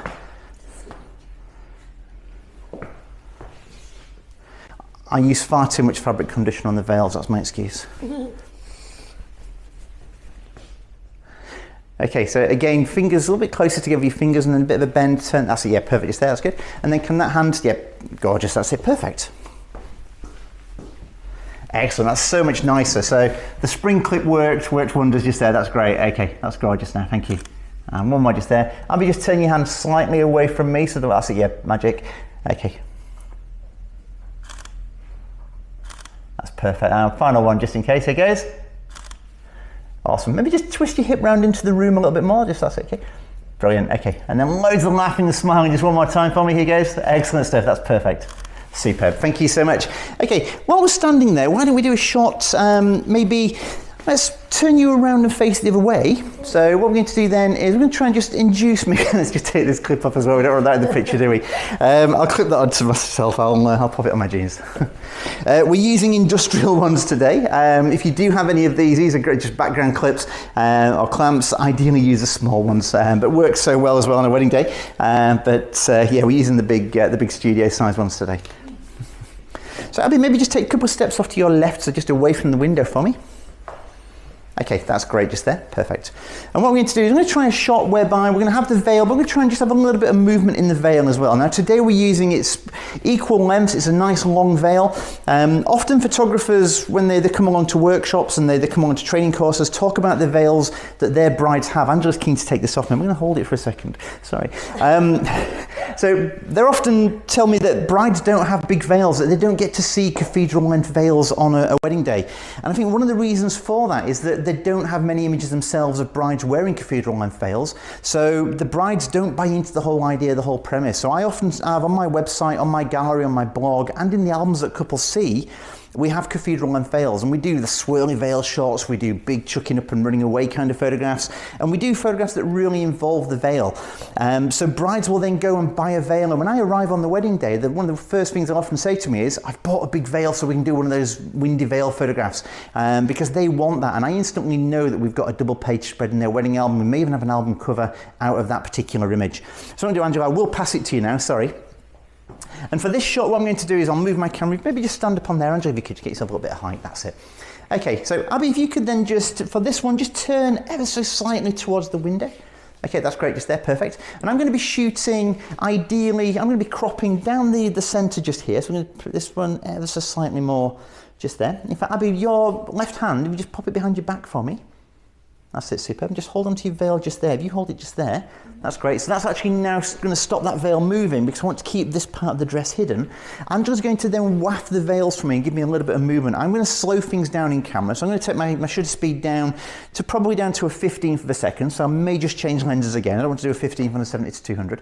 So I'm going to change lenses, go down to a 15th of a second. I'll adjust the ISO and the aperture. And the idea being that we get a little bit of motion blur in the veil. Abby's going to be looking that way, stay nice and still. I'm going to brace myself with the camera as I'm holding the camera, and then hopefully we get that nice little bit of motion blur. So maybe just 2 seconds, guys. I'll just have a quick practice of your wafting.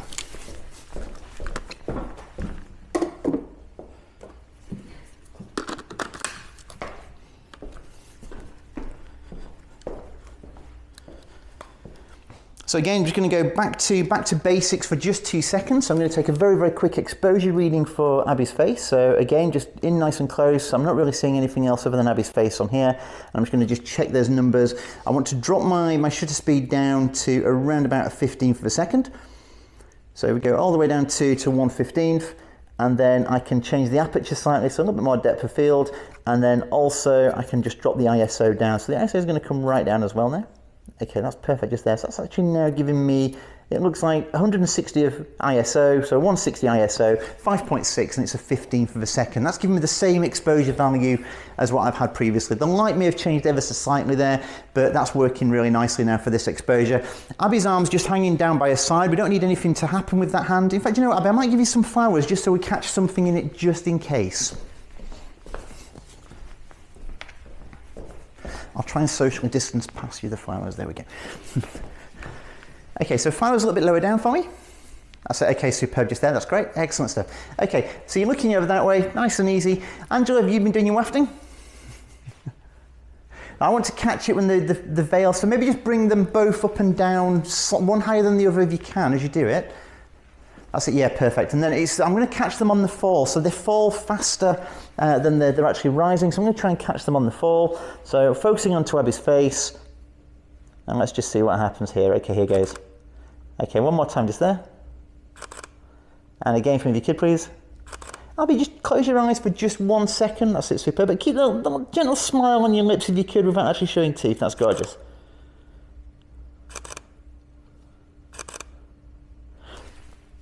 That's superb. That's really, really nice just there. Thank you so much. Excellent. Well, good wafting.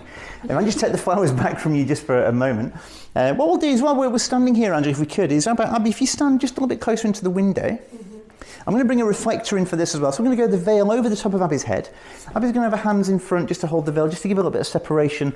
What I don't want to do is we put the veil over the top of Abby's head and bring it forwards. I don't want to flatten Abby's hair as we do that. So I'm going to try and hold the veil slightly away from Abby's face for hands.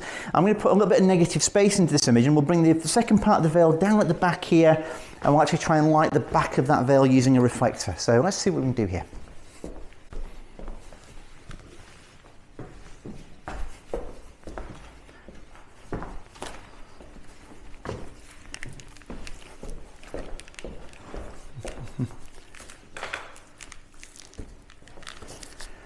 So I'm just using a standard, it's just a standard Elastomite tri-grip, and we're going to use the gold side. So we're going to use the gold side just to throw a little bit of light back into Abby and just to hopefully catch that veil. So it's going to be somewhere around about here. I'm not using any kind of fancy clip or clamp apart from the one I've got in my pocket actually. Let's just see if we can use this. Just using a light stand just to rest it on, and then hopefully as we can see on Abby, we're just putting a little bit of light into that veil. So this is going to catch some light onto the veil and just make sure that we've got something on this side. What I don't want to have is the veil in front is very, very bright because the veil in front is being caught and being lit by the window. So we've got the light coming in from here, this really nice light coming in from the window, catching the veil.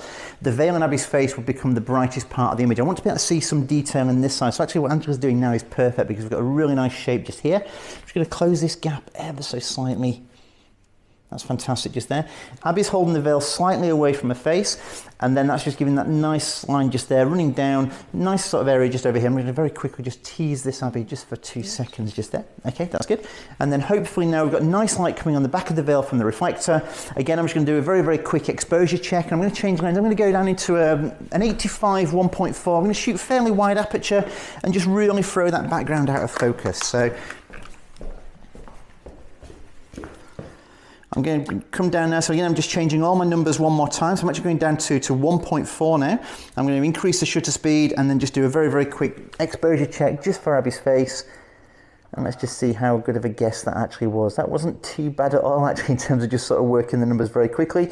I was a third of a stop out on my guess. So, okay, so we're now at 400 per second. I'm at 1.4. I'm going for a really shallow depth of field. Abby, just relax your shoulders for me slightly. They're just slightly forward. Just bring them back. That's it. Yeah, perfect. That's great. I'm just going for some negative space. I'm not actually seeing Abby's hands in the shot. So, okay, that's great. Eyes closed just there for me. That's perfect. And just one more time just there if you could, please. I'm going to come back and just get a little bit more negative space into the frame. So as I come back, I may see hands, but I know I'm going to crop this. It's going to be at least 16 by 9. It might even be 16 by 7. So it's going to be a real letterbox crop on this particular image, and there's plenty of negative space off to the left of the frame. Abby's right on the very edge of the right-hand side of the frame. Okay, that's great just there. Slight smile with your lips if you could, please, Abby. That's gorgeous. And just take one more just in case. Superb. So if you just look at this, Dave, on the back of the camera for just 2 seconds, if you could, you can just see we've got all the negative space running into the side. I think this is going to have a colour tone applied to it. We may just darken this edge of the veil. It's just a little bit bright on the front edge of the veil just there. That can always be toned down, but certainly going in for a much more letterbox crop that may even just to where my finger is just here. But we'll show you this in post in a little while. Okay, Abby, that was stunning. That was great. Thank you. What we're going to do now is let's do a quick shot. I'm going to go bright with the lights again. I'm going to turn the lights back on full. And what we're going to do is we'll pop the veil out all the way. And we're going to just hold the veil this time. So on a wedding day, brides often complain about veils, and they buy these big veils, and they look so good, they look so nice. But by the time it comes to the meal, they've generally taken them out, and they've realised obviously it's difficult to sit down in them. So there we go. So what we're going to do is we're going to have Abby pose. We're going to pose probably in this corner over here, if we could please, Abby. So maybe around about here. And then we're going to have you, so the light's coming in from this side, just be catching you, so twisting there, turning back round. And actually this time what we're going to do is we're going to have the veil in your hands, but then just drape down at the back. So we're going to make use of this long double veil. Perfect, just there, that's great. So I'm going to incorporate in this frame now, I want to get some of this window, so I want to see where the light source is actually coming from. And I also want to see, maybe, let's see this light up here. So I'm going to show some of the features of the castle. So the couple have chosen the castle because they like it. You know, they want to buy into that castle look and feel in some of their photographs. So we've done some images that have been quite dark. We're now going to do some that are much brighter and actually show that castle detail.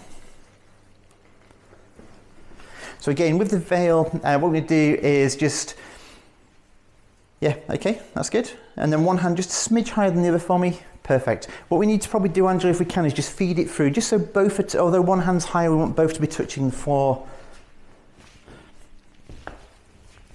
I'm going to go back to a zoom. I do much prefer using zooms and just the ability to get it closer in camera by zooming in out ever so slightly as I need to. And for this particular photograph here, because I'm going to have this light in the frame, I'm going to have the window, the back wood paneling that's behind Abby. What I'm going to do is I'm going to go back into exposure bracketing. I'm going to take those 5 photographs one more time and just do a quick 5-shot exposure bracket to make this one work. So I'm going to move just a few of these stands and things out of the way.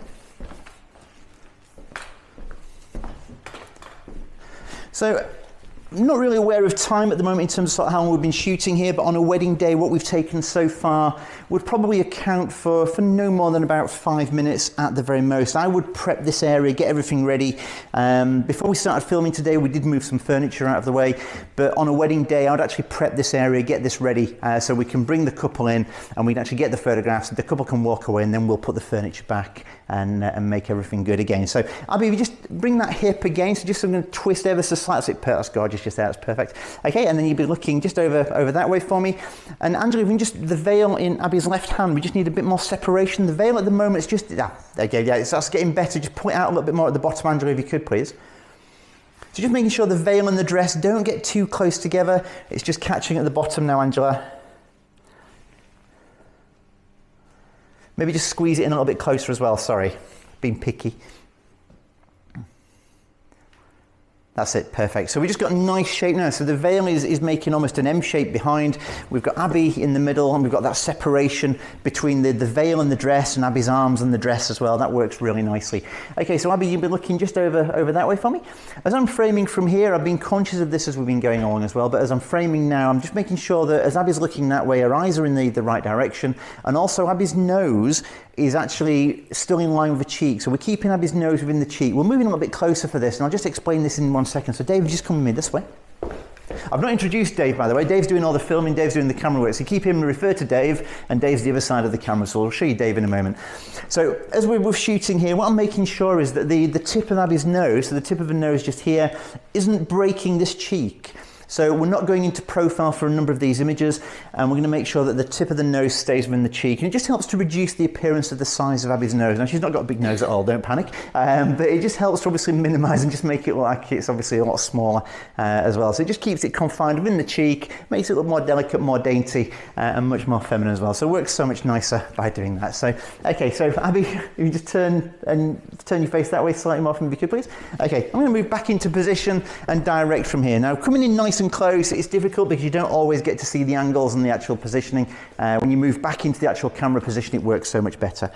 So because I'm going into bracketing, I'm going to very, very quickly just take the exposure reading that I need to have. So I'm going to go back into where we were earlier, which I think was about a 60th at f4. And let's just take the ISO back up to here again.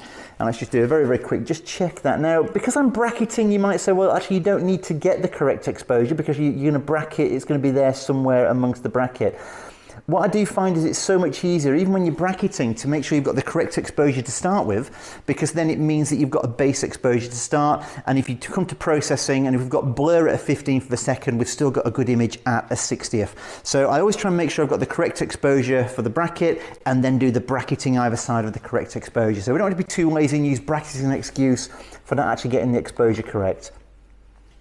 Okay, so that's great just there, Abby. So just making sure my framing's good. So I'm trying to get some of the lamp above your head, or the light above your head, some of the window coming in as well. There's a lot of glare coming in through the window at the moment. That's where bracketing will really, really help for me. I'm also going to, just because of that flare coming from the window, just going to break off for a second, but the flare coming through the window, I'm shooting at f4, and that will exaggerate the flare through the window. So if I just stop down slightly, I'm going to go down to 5.6, and what I'm going to do is just increase the ISO by 1 stop. I don't want to drop the shutter speed because I'm bracketing. If I drop my shutter speed and I go down to a 30th of a second, that means that when I do a 2-stop under exposure, that's going to go down to a 15th, it's going down to an 1/8 of a second. And I may end up with a slightly blurry shot at 1/8 of a second. So by increasing the aperture, I'm increasing the ISO to keep that shutter speed at a 60th. So the aperture's gone up 1 stop, the ISO is increased by 1 stop. And that will just help to reduce some of the flare coming through that window. Okay, that's perfect just there, Abby, that's great, thank you. So first shot I'm going to do, of course, is just one with my hand. So let's bring my hand in for the first frame. And then we're going to very, very quickly go into exposure bracketing. So just 2 seconds while we do this on the camera. So just going into, again, we're still on 5 shots. Okay, I'm just checking everything's nice and level. The camera's horizontal. That's it, superb just there. Okay, Abby, here goes. So nice, laughy, happy smiles. That's great, superb just there. I'm going to take one more quick shot of my hand. As I do that, Angela, the veil's just moved ever so slightly. Apologies. Literally, as I was taking the shot and talking, I noticed, but I was kind of in a spiel by then and didn't have a chance to stop. So what I'm going to do is very quickly just go back into single shot. I'll just take another quick photograph of my hand in the frame so that I know I've got those between the brackets. And then still in single shot, I'll take another one with my hand that way. And I'm going to go back into exposure bracketing. So as much as it's a pain to move in and out of bracketing as we're doing this, we want to go into bracketing, into single shot, bracketing, single shot, it does make life so much easier when it comes to processing these images. So if you can go through the pain of changing the exposure, changing the bracketing, the shooting mode as we're doing it, it makes life so much easier. Okay, that's great just there, Abby. Okay, so now I'm actually, as well as talking to you guys, I'm now paying attention to Abby and what's in front, because I say I was too busy talking and didn't really notice the veil had moved. Okay, that's great. Abby, just bend your wrist ever so slightly. That's it. Perfect. That's great. Excellent stuff. Okay, so we've already done the shot with my hand in. I should now hopefully be set for bracketing. I am indeed. Okay, here goes, Abby. 2, 1, go. Fantastic, that's much nicer, thank you so much. And then what I'm going to do now is just go back into single shot and just take that shot with my hand in the actual frame. Okay, so single shot and quick one, hand just in the frame. There we go, perfect. Excellent stuff. Incorporating the sofa, we've pulled the sofa into position, so we're going to use the black and white check forward. We've got the brown background and then the green sofa to contrast against. Abby's position, we're going to be lighting Abby from this window still, so still using the same source of light for the image. Abby's now twisted slightly looking in. So we talked about broad lighting and short lighting earlier. Abby's actually turning slightly in now because this pose will work so much better by the light coming in from this side. So Abby's face is turned into the actual light, exposing just a little bit of leg and just having the dress draped down nicely. I'm very conscious when I'm taking this photograph of making sure that we can see both of Abby's eyes first of all, so we can see both eyes. I'm not going to lose what I'm into profile. And secondly, I can also see both hands, her wrists and her arms as well. We don't just want her hands disappearing into the dress, otherwise we just look like they've been chopped off. So we're going to shoot from nice and low down here. Hopefully everything then lines up for the actual shot. I'm going to try in portrait for this particular image. I want to incorporate the ceiling light above and just make sure we get that nice light in from above there. That's looking really, really nice now. And I am just changing the exposure ever so slightly. Okay, that's great just there. Perfect, Abby. So just holding that there for me. And one more time just there, please. I'm going to change my viewpoint slightly, so just keep in the pose just for a second if you could for me. That's great. So I'm still metering from the window, still metering from the light coming in from the window, and just taking a couple of different compositions. I'm also conscious of that fire panel behind, and just making sure that we have the separation. Aperture's at 5.6. I've got a nice depth of field, and it just melts to make sure that the lens is nice and sharp. And my ISO is actually up at 1600 now, so right up at 1600 ISO. But I've got some nice detail in the highlights, and the shadows are all there. Okay, and then final one, just from down here, I'm going to do a very, very quick portrait photograph. Got an issue with converging verticals. I'll come up ever so slightly, so I'll come up to a roundabout there, it straightens out the verticals. That's perfect. Abby, thank you so much for that. What we're going to do is just change pose for a second, maybe just shuffle across this way, almost sort of leaning onto the arm and looking out this way. Maybe we can pull the dress all the way down, please. Yep, that's it, perfect. Excellent, thank you. So when you just try and make a shape with the dress, Abby's going to be leaning and looking over this way, over to the window, so the light source is staying the same, the exposure is probably going to be consistent. I'm just going to make sure that we've got the detail and the edging on the dress. Sorry, Angela. I will be in trouble for that.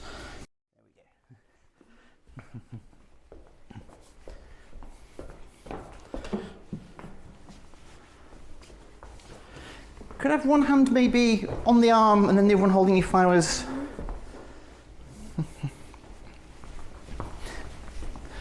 Just tip your flowers into the window slightly for me. So just rest them onto your thigh. So just bring them down onto your thigh if you can. So this part. And then elbow back ever so slightly again for me. Just keep teasing it back slightly. Okay, and then your fingers that are on the armrest there, Abby. At the moment you've got your fingers apart, just sort of bending your wrists for me slightly. Okay, that's great just there. Let's have a quick look just from here. Okay, so looking out the window again, please.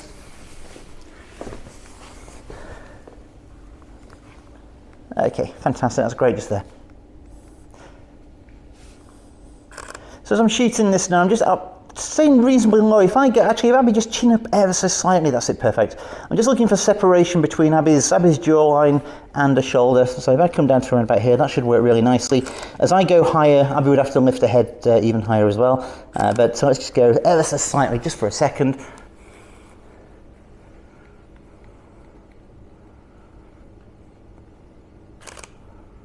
Okay, and smile and a happy face for a second if you for me. Excellent stuff, superb, thank you so much. Perfect. Excellent. So we've just created a number of images, I say, on a wedding day. That will probably account for around about 5 minutes of the total time on the day. We'd prep the area, I'd have the exposures ready to go, and then we can bring our bride and groom, couple in together to get those images and create those photographs.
I'm so excited, guys. Talking about the storybook is the thing that actually makes my day. And I'll tell you in a minute why. Because A, it's been anticipated for so long, and B, it's just gorgeous. It's a lovely product, so versatile and dynamic that it's a perfect fit for the nowadays market. We have said a number of times today that the market is changing, there's a shift, there's new trends. I'm sure that all of you are quite aware about what's going on out there, either because you read around or because you are firsthand involved in that. And we are too, because we are listening to so many stories from all over the place that we try also to condense these informations and feedbacks into something useful. And therefore, here we go with the storybook. Storybook is basically, it's not even a book, it's not an album, it's what I could say, it's like a Renaissance age scrapbook, something that, you know, artists like Leonardo or Michelangelo or Raffaello used to go around with their sketches inside. That was the idea that originated this product. And for those lucky of you that actually visited places like Venice or Rome or Florence, of course, you saw possibly some little shops and crafting things like these. When I say like these, I mean this lovely, gorgeous Italian premium leather, you know, with a stitch here, with the tie, with leather tie all around. This kind of scrapbook is just lovely and usually something that you cannot find in our industry. But you can now. And like I said, the idea is to bring this flavor, this heritage to your clients, especially now in a moment, in a historic moment where, well, yeah, we have to say that ceremonies changed quite a bit. And people, families, couples are trying to adapt and react to a life that actually took us by surprise. Because it shouldn't be a taboo. Is there. COVID hit very hard and we all have to learn the hard way a kind of a tough lesson. But if not, this lesson helped people to understand or realize to go back to the fundamentals, to the values, to the real values. And we want to put you in a position where you can witness this. You can take pictures and you can tell these stories even more so now that it's so relevant for everybody's life. So storybook comes taking in consideration all these different sensibilities, like this cardboard, eco-friendly packaging that we have designed for every single storybook. So as a standard, you will receive a cardboard box like this, with inside this super nice vellum that already teleports you back centuries ago. There's the nice logo label here, and inside, finally, you have this very, very nice creation, the storybook, with the leather tie wrap around. Like I told you, it's like an artistic scrapbook that Michelangelo would have used quite rightly. You can, as almost all our programs, you can customize the cover of the storybook, in this case with the elegant and timeless golden foil deboss. And inside, the fifth essence, the premium, superior quality and incredibly texturized feeling of the Amalfi paper. You have to consider that the decollages are made because this paper is handmade. I tell it again, is handmade. Every single paper sheet is handmade by artisans in Amalfi. I'm sure that you're familiar with the Amalfi Coast, a beautiful touristic place. But Amalfi also, some 3.5 centuries ago, became the Italian district for handmade cotton paper. This paper is made through rags, pure rags. And the process basically follows this heritage, this incredible tradition from century to century. And therefore, oh, by the way, look at here. You might notice maybe the kind of a texture. There's a seal imprinted in this paper. I hope you can see it. It says Amatruda, which is the name of the paper mill. It's a family-driven business, as many others in that area. And it's incredible because we live in the Amazon fast-paced society. But in this case, you're talking about a medieval technique where a small family runs a business in 2021 exactly as it was 5 centuries ago. It's amazing. But it's even more difficult for us to print on this paper. And that's because it's not meant to be printable, as simple as that. So we spent a couple of years just figuring out if it was possible and if it was worth it. Because as you know, in Graphi, we are maniacally driven by printing quality. There is no compromise possible. We want to be sure that we are delivering the best representation onto paper of your files. That's our mission. We are printers, and we are very proud to be.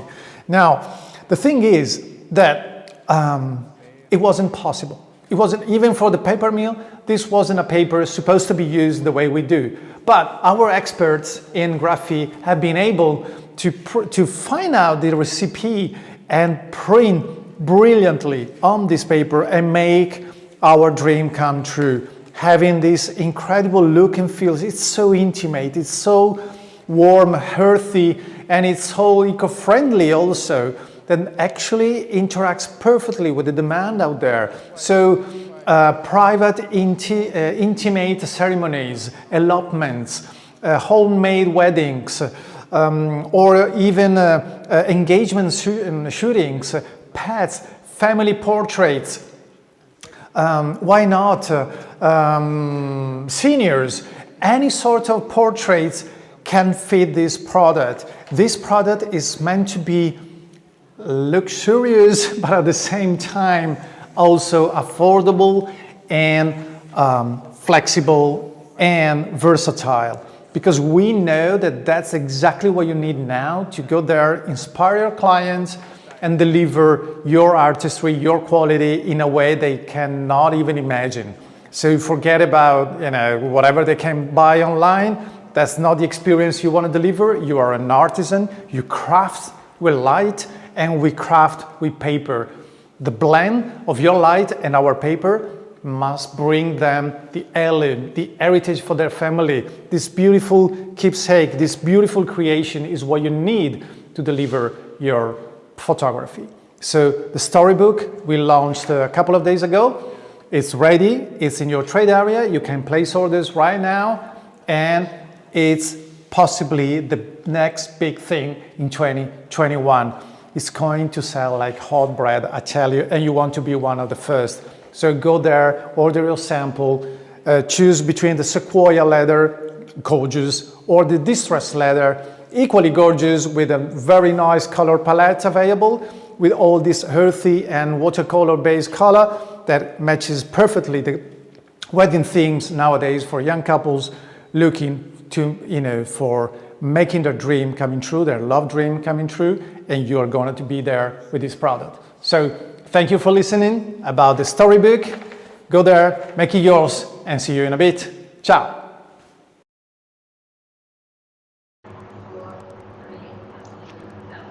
Wow, what can I say? An amazing job, fantastic shoot, taking time out in Yorkshire to do a beautiful shoot with an amazing bride in a fantastic location. We've got Chris Chambers with us. Thank you, Chris, for putting that all together for us. Thank you so much for the opportunity, Jeremy. Really appreciate it. Yeah, you know what? It's Chris has been working with us for 10 years or more, and we've had the pleasure of hosting Chris's workshops over at the castle, and I think you've had more workshops at the castle than anybody else, and we were due to go back there for twice this year, which unfortunately had to be postponed, and last year's had to be postponed. But I know that we're going to talk about your workshops in a little bit, and we're going to show people about your workshops. The key thing about what we're going to do during this discussion is to talk about how Chris takes those amazing photographs into sales with his albums, the way that he gets clients to really want to have so much more in their album in terms of the photographs, the pages, and how you do that, and the things that we're going to talk about. So welcome, Chris. I just want to show people a little insight into what you do with your workshop, if that's okay. And you've given it very kindly, created a slideshow, an amazing slideshow, which shows the real range of what Chris does for his clients. And so let me just run this through now. Give me a second. Hopefully everybody in Italy is ready to take the slideshow. let's just have a couple of minutes just watching Chris at work and what he does for us over in Italy.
So apparently we've got no audio going on. Hopefully you guys can hear us. But this gives a real insight into Chris's workshop, the team that goes over there, what it does, the stuff inside the factory, the whole experience that people have when they go on one of Chris's workshops. It's amazing to watch, and I've had the pleasure of helping you during one of the workshops, Chris. And I know that your clients, your guests, your students are with you from early in the morning to often late at night, and I know we'll see one of your night shots, which you also do too. So for me, it's that experience of seeing incredible photography and using the facilities that we give you. We'll even right the way down into the river, which even in the summer months I know is quite cold when your feet are in there. There's some fantastic locations. So anyone who's thinking about coming over to the castle for one of the workshops, I urge you to look at Chris's workshops, because you get so much possibility there, and even drone photography as well. Isn't that right, Chris? Yes, so certainly something we're planning on bringing in this year was a drone element to the castle workshops, actually having some specific drone training and actually people being able to fly drones and use the drones for wedding images and for the architectural photographs as well.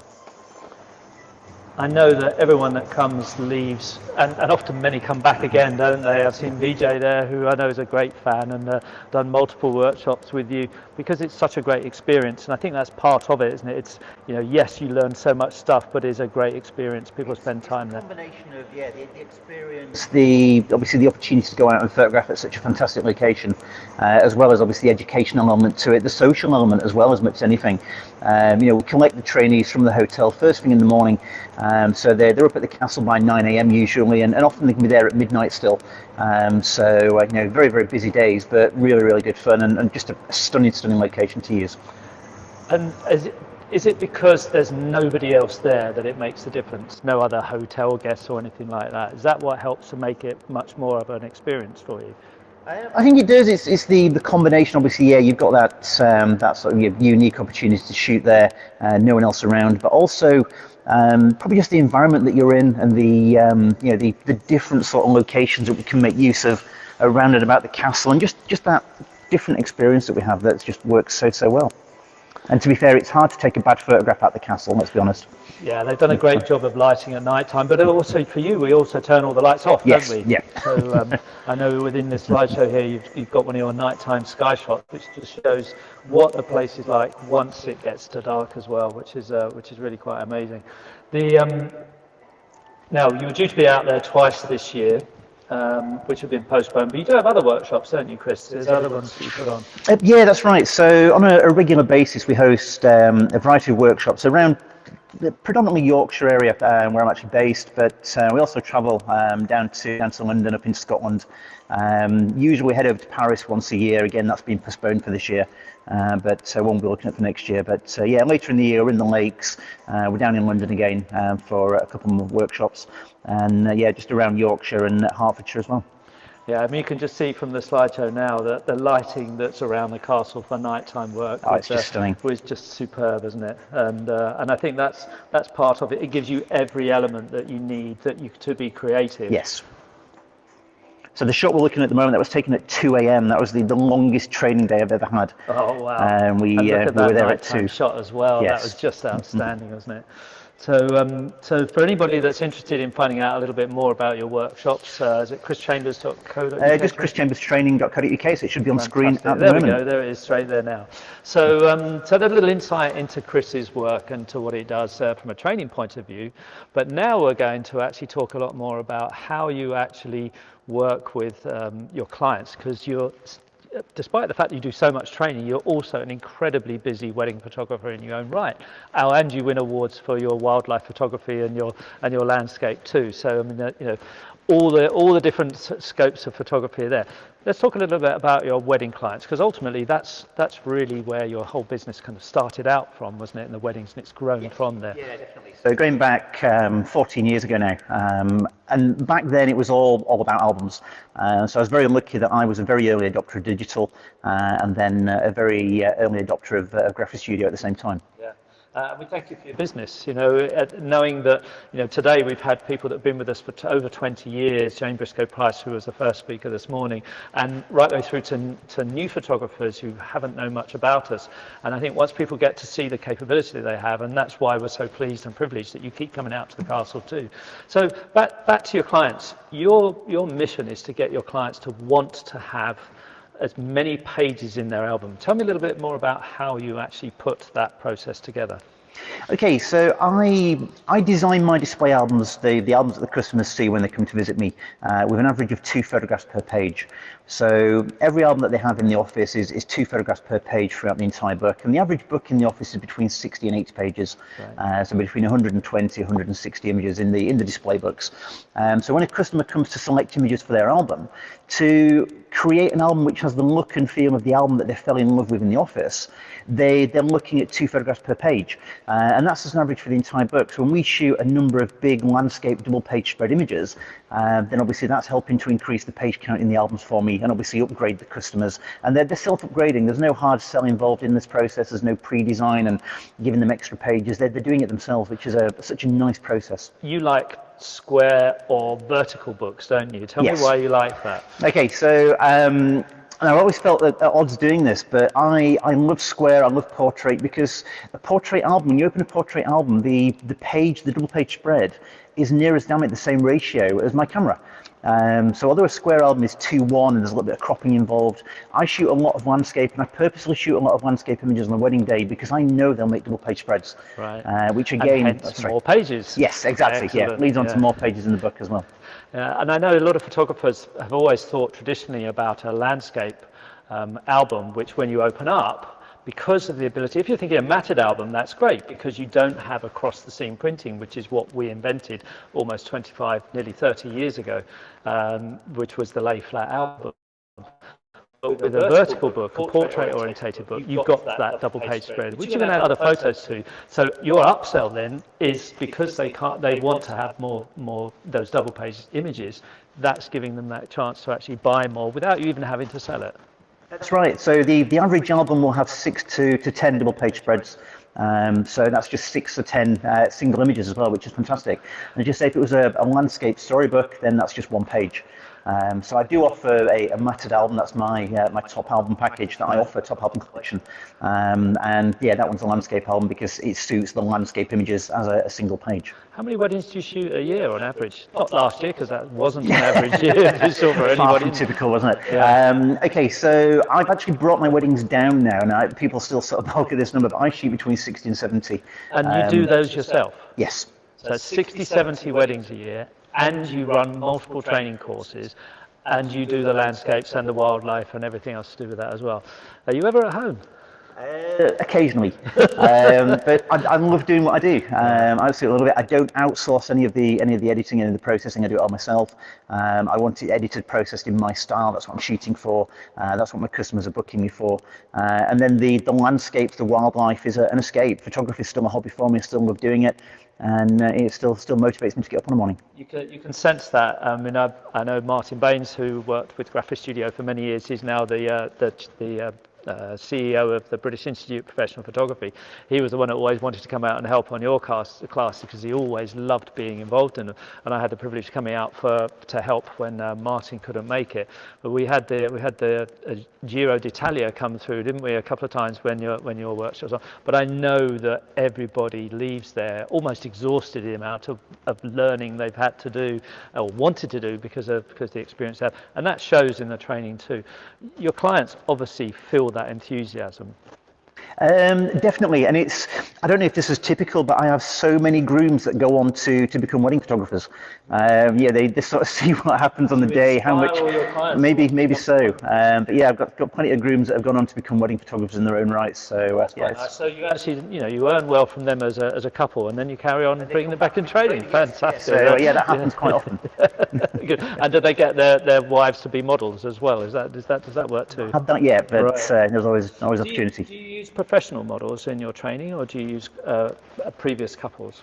So I have a mix of both, and going back a couple of years ago, I had a couple come and see me for a consultation for a wedding, and we were chatting, and they very quickly became models for me, which was great because we did the pre-wedding shoot out in Paris with a group of trainees, and then they've gone on to do various workshops with me. And sometimes it's good to have a professional model, but occasionally it's great to have someone who isn't as professional because they require that direction. A professional model, if you ask them to go stand, they'll go stand, they'll pose, they'll turn the body and work with lights.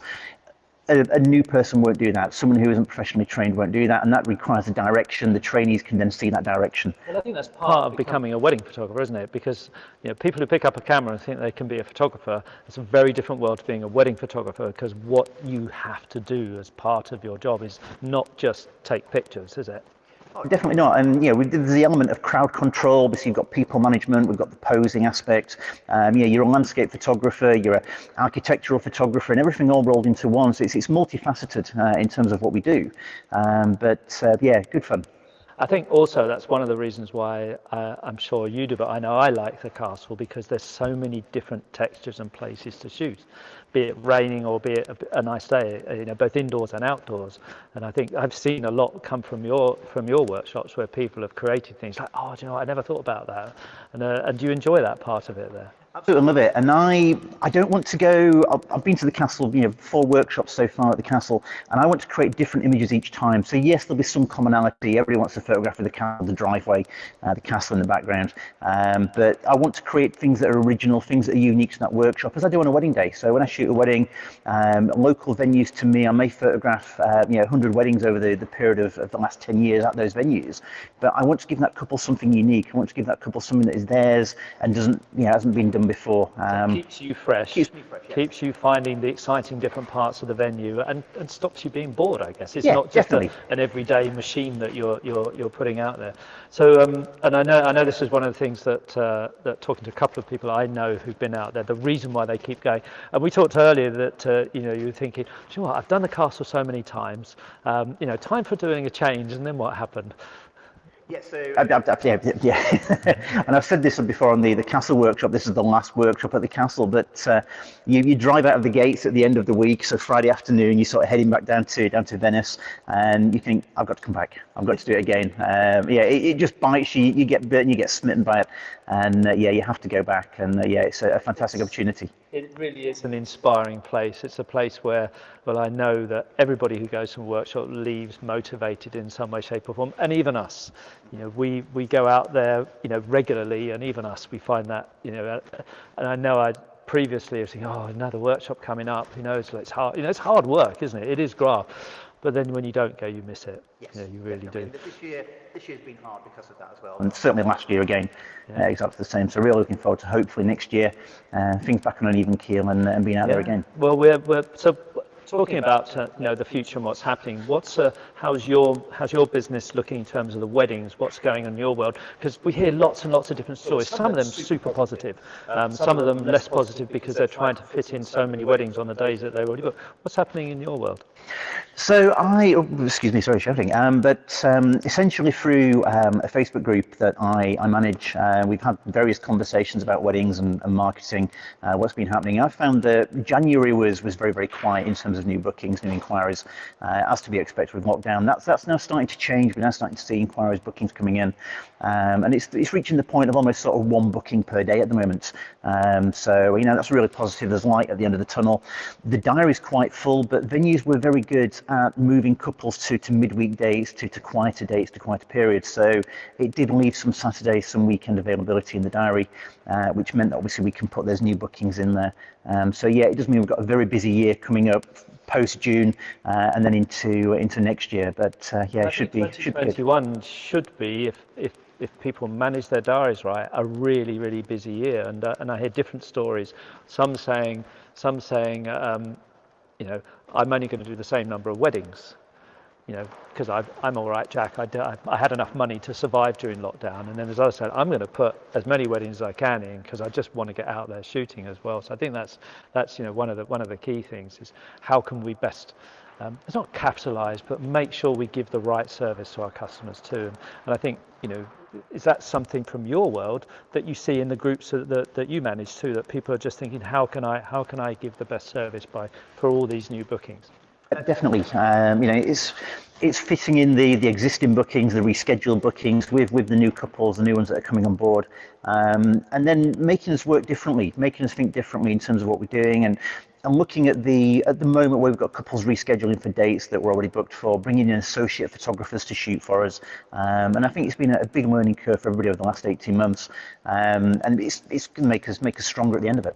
Yeah, I think the good businesses will get stronger from it, and I think if we all look, and that's one of part of the reasons why we've done this weekend, is to bring as much information to people that we can on thinking about the future, thinking about managing their business, and particularly obviously with product and sales. So I'm very excited for the future, and I know the conversation we've had today, you are too, and I'm looking forward to be able to share your next workshop. Just remind us again, when were your workshops that you've got coming up? You've got Lake District. We've got the Lake District in October. That's a 2-day wedding workshop. We have London in September, and also in September we have up in York at the castle where the shoot was today, the video from the shoot. We have what we're calling 2 big days, where we're bringing a number of trainers, a number of different photographers, and also the opportunity for free reign. So although it's workshop based, photographers can book times with models and go off and actually shoot as a group with models on different scenarios, different setups, bridal and fashion. Portrait. So just look to your website, you can find out more information on that, and I'm looking forward to joining you at certainly at least one of those workshops for sure, just to bring along a little bit of a graphy flavour to that too. So I think we're almost about out of time for this. I've got to tell you, coming up soon is going to be Sean LeBlanc, who's going to be talking some amazing stuff on the way he shoots. Now he's gone from working in engineering through to being a photographer too, talking about wall art. There is so much more tomorrow, and we're going to tell you a little bit more about that later on. Hopefully you managed to get into the competition, which was I know you probably didn't because you were busy driving, but I want to thank you so much for joining us, and thank you for driving down. Thank you very much, Chris, and look forward to the next the next stage. Just quickly, whilst I've got an extra couple of seconds, don't forget to look on our website at the new storyboard. Look at the Maverick program, because they're both new to us. The Maverick program, for those of you who haven't actually sold albums before, have a look at that too. So I'll be back in a little while. Look forward to the next sessions, and please join us tomorrow too. Thanks again, Chris, for joining us. Thank you. Thanks.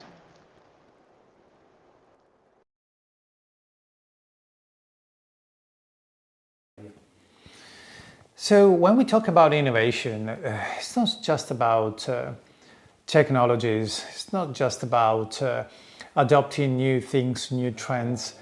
It's really about the mental state. It's about how you approach the market. And we have said many times today, with COVID, everything changed, and some of these changes are about to stay there for a while, maybe forever, we don't know. And facing the new normal is actually the title of the next session with Christian Ferrot in a matter of a few minutes. But we will talk more about that later. So now let me say that in a time of social distancing, I wouldn't say lockdown, but at least social distancing, where people are, very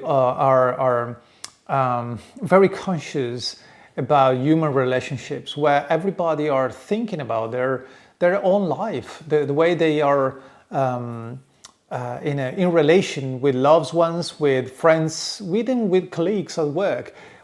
Or maybe they work from remote because they are not allowed to go to the office anymore.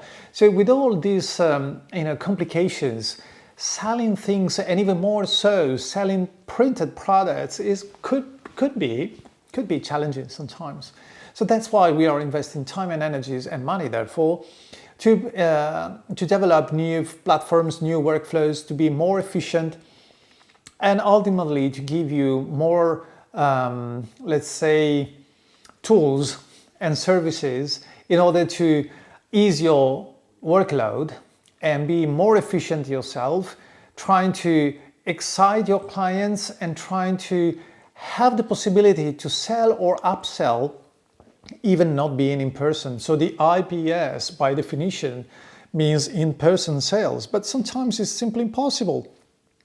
And therefore, you need a new way to approach the market and your clients. And that's why we are heavily investing. And you will see in the upcoming month a lot of great news about the Graphistudio range, as well as even the way we interact with you.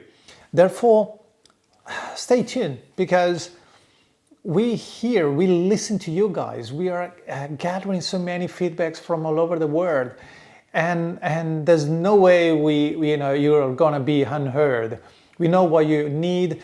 We know that the customer journey is different, and we want to support you. We want to be at your side as usual, but even better, in a tough moment like this, we want to make sure that you can sell these beautiful creations and make your business even more profitable, because ultimately we want to give justice to your artistry. You are an entrepreneur, and therefore you are passionate about what you do. Sometimes it's tough, sometimes it's an incredible, exhilarating experience. Well, we want to be with you as usual, and we want to make sure that you are in a position where your photography is going to be relevant even more so now. So like I said before, with COVID and facing the new normal, that's what we are going to discuss with Christian Fiorot, the next guest, in a matter of a few seconds. Enjoy.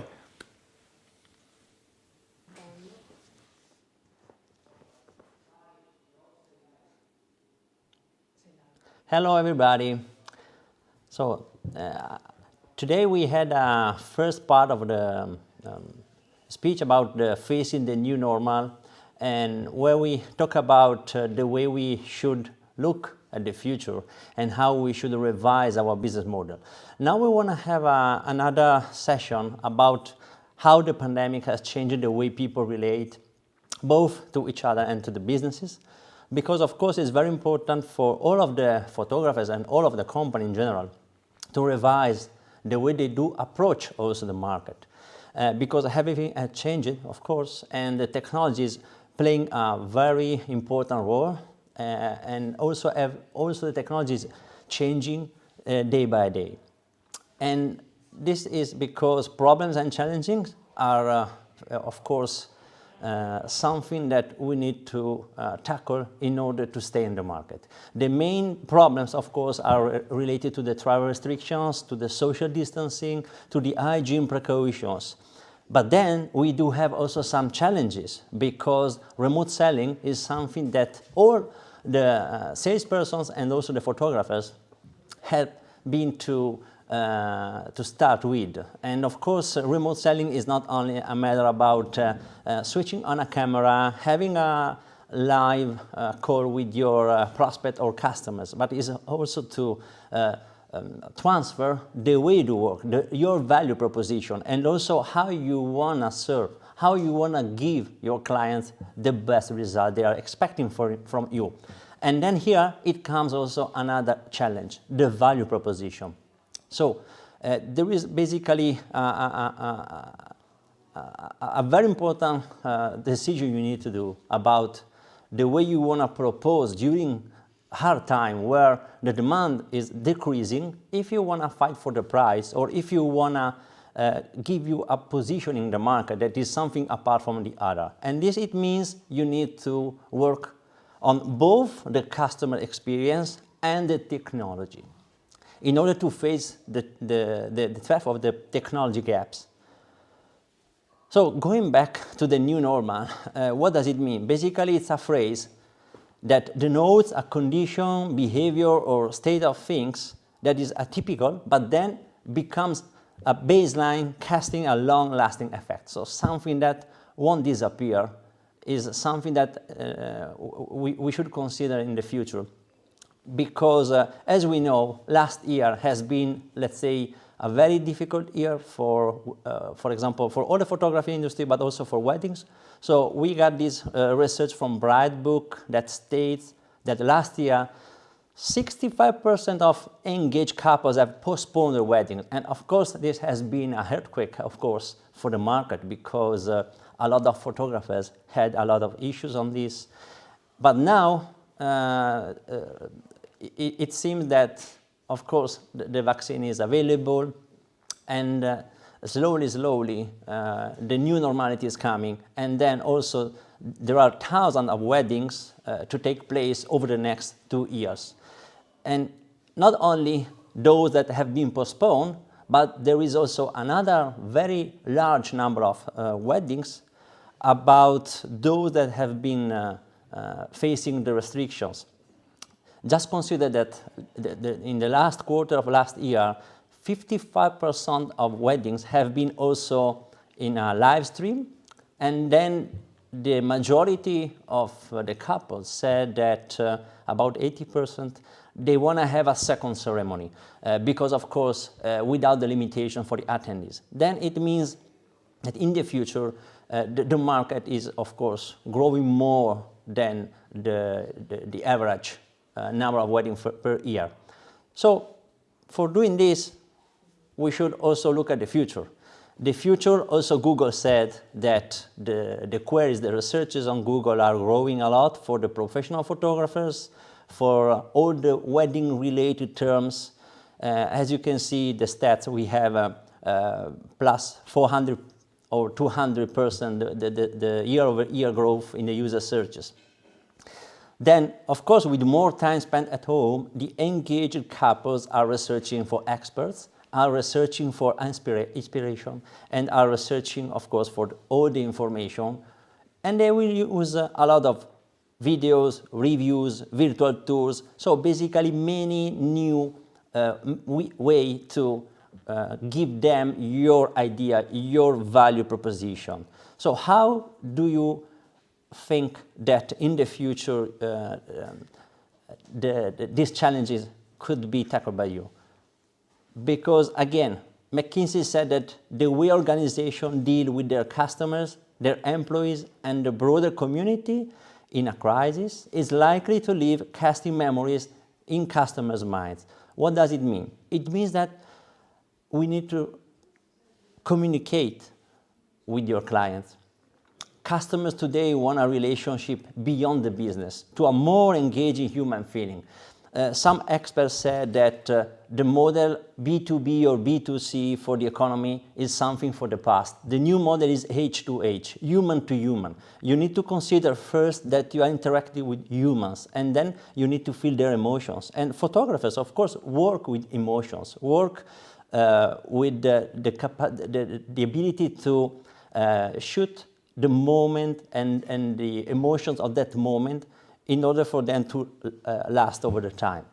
Then it's a very good period now to get in touch with your clients, but be empathetic. Do not sell anything. Start focusing on strengthening your relationship with your customer rather than selling.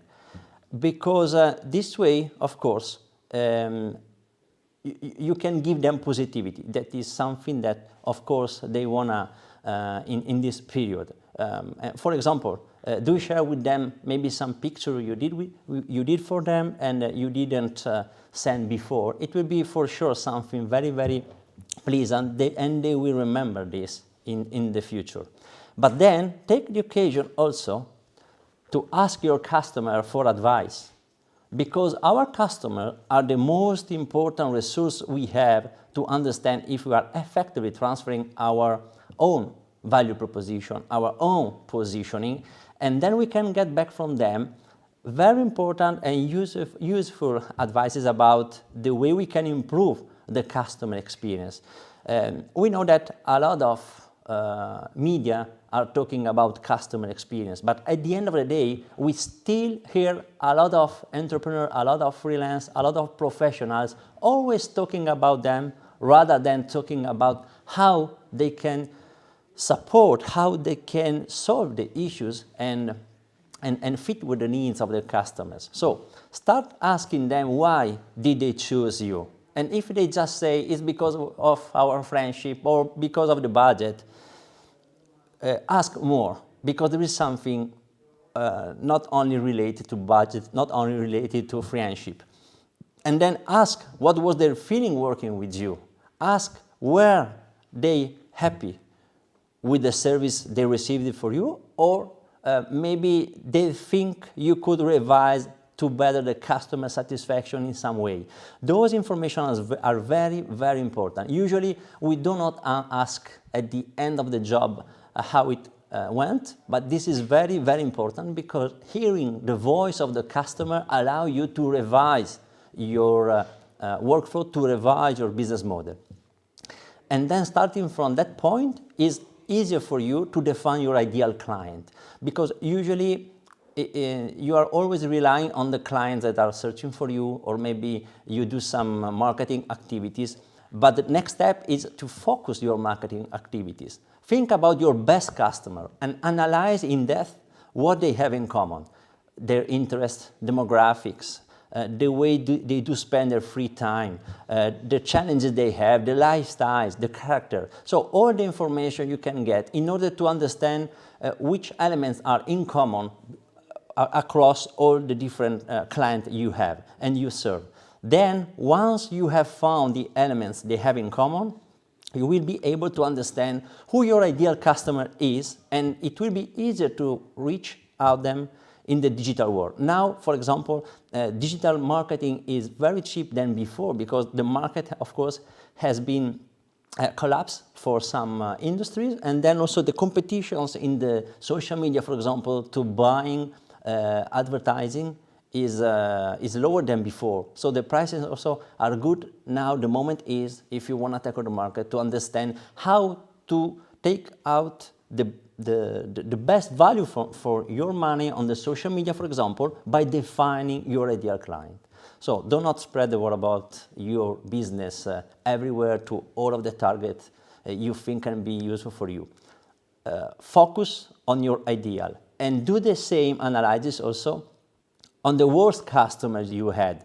This way you will understand who you want to avoid and you do not want to attract. And this is also very important. Then, as long as you have all the information about your ideal client, another very important thing is to design the customer journey. So how do you want your ideal customers to deal with you? How you want the relationship with your new customers starts and of course continue to the end with the purchase, and also after the purchase with the service and with the delighting him with your services. This is very important then, because there are multiple touch points and steps during the customer journey. You need to understand how, when and where you want to involve in the discussion, how you want to market them. So every single touch point deserves different contents, different medium also. So think about it and start understanding for every single step on your workflow, how do you think your customer should feel? For example, assess your customer journey.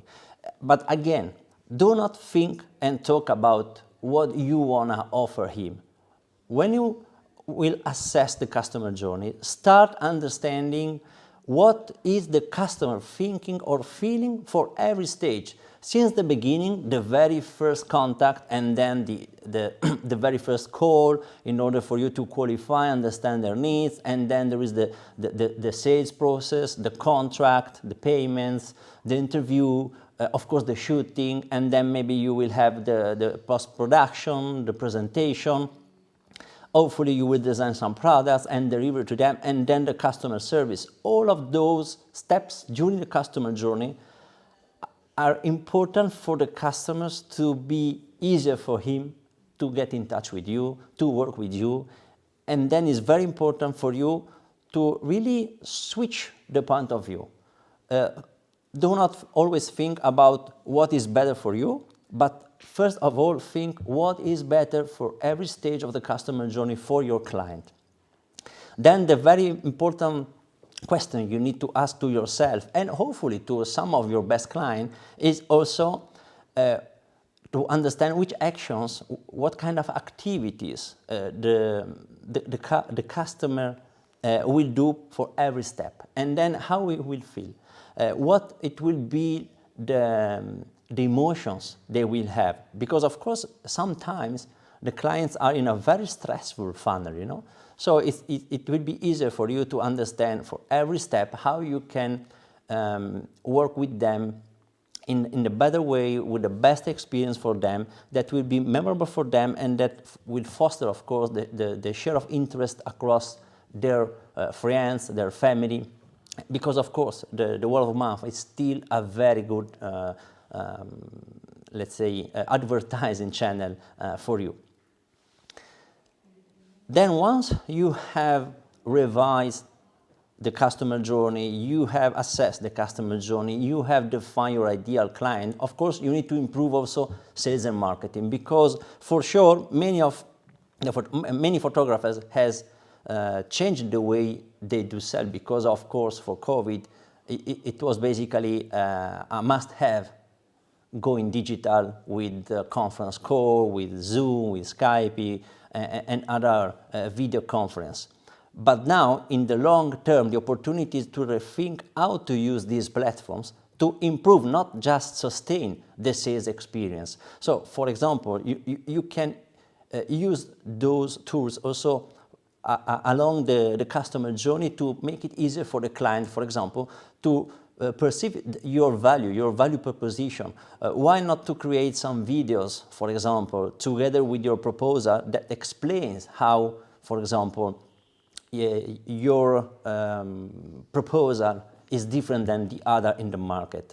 Now videos are only created, for example, just for advertising, but why not having also the video as a channel for you to explain, for example, your offer, not only for explain at the very beginning who you are and your portfolio. Video is booming. You know that now the clients are millennials, but also Gen Z, the Generation Z is next and ready for the market. And you know, they work with the Reel, Instagram, TikTok, a lot of basically channels based on video. So you need to work also thinking about this. They work with chatbot, so they are used to communicate in real time. And this is also another way to improve your sales and marketing approach. Of course, it's something that many photographers can think is not their preferred channel. But again, do not think if that channel or those channels you think can be difficult to handle are not your first preference, because if those channels probably are the preference now for your customers. So of course, if you want to meet new customers, if you want to be evaluated by a younger generation, you need to approach the younger generation with all those technology that COVID forced all of us to approach. Then the new lifestyles and behaviors are bringing new customer segments and opportunity. So of course, let's understand if you are ready. If we want to have a look in the future, so not only what we discussed till now, so understand your current ideal client, but if you want to have a look in the future, we will have many new emerging customer segments pushed by the pandemic, depending on two axes about the experience or the value for money as a buying behavior and the consumption location at home, virtual or outside, home contactless. So those new segments will be the new markets for you. Think about the way you can, for example, approach the touchless experience for those that are very cautious about health and safety. Or again, think about those clients that do prefer a very quick experience, but very, very safe and physical interaction with their products and services. Also without human, for example. That was what I was saying before with chatbot or robot maybe. Of course, robot is too much, but still chatbot means that you can sell 24/7 to a specific customer. Or again, there is another way that approach the market. They call, this is a Deloitte research, shut-in shoppers that have chosen a lifestyle where they want their products and services to be delivered and consumed at home with a great value for money and mindset. And the very last one are the virtual patrons.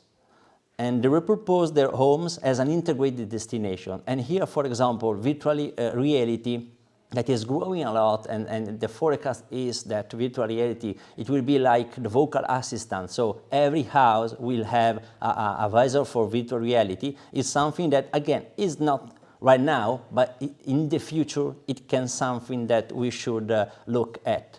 Then, assess, again, your business model for the future. How you can deliver superior digital experience. And how do you want to compete on low cost or on differentiation? Or again, which emerging customer segments you should prioritize? And what will be your value proposition for those customer segments that can be different and apart from the current one? Or what product and service offering should you extend? Or maybe what other products you should revise, or maybe they will cease to exist in the new normal. Do not sell something that people is not asking for anymore.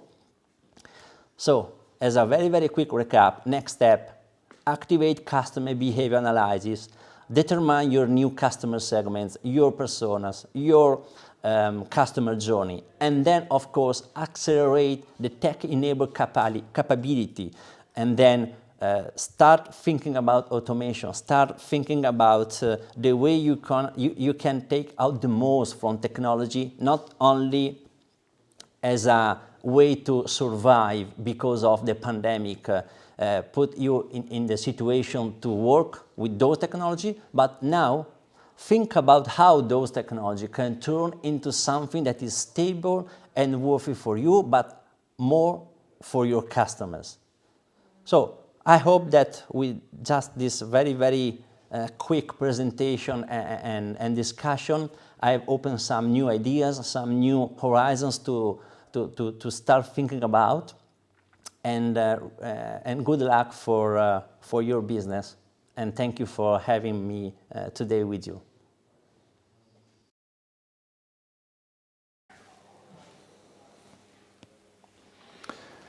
So, speaking about being versatile and being, adapting to a new reality, I have to thank Christian and his expertise in giving us this overview about the new normal and what's going on out there. So thank you, Christian, for being with us today.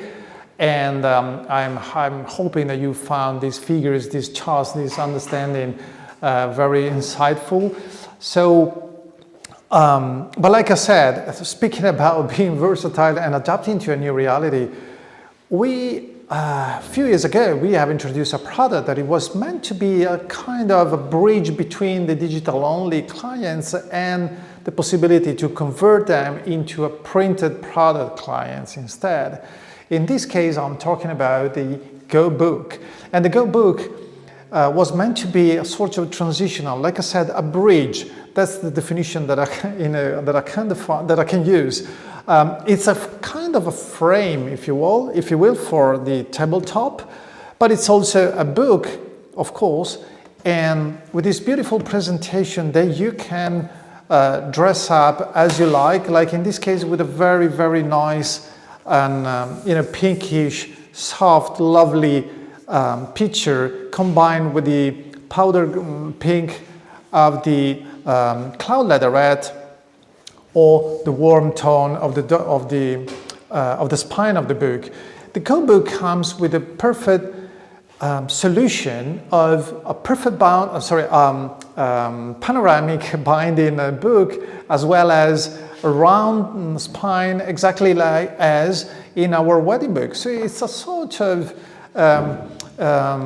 compromise, if you will, between the boldness of a high-end level book with the spine, with this finishing, with the beautiful printing inside, and the more affordable approach to something that is meant to be transitional, is meant to be flexible, is meant to be used, like in this case, for a boudoir session, or could be a family portrait, seniors, engagement, smaller budget ceremonies, or why not, even weddings.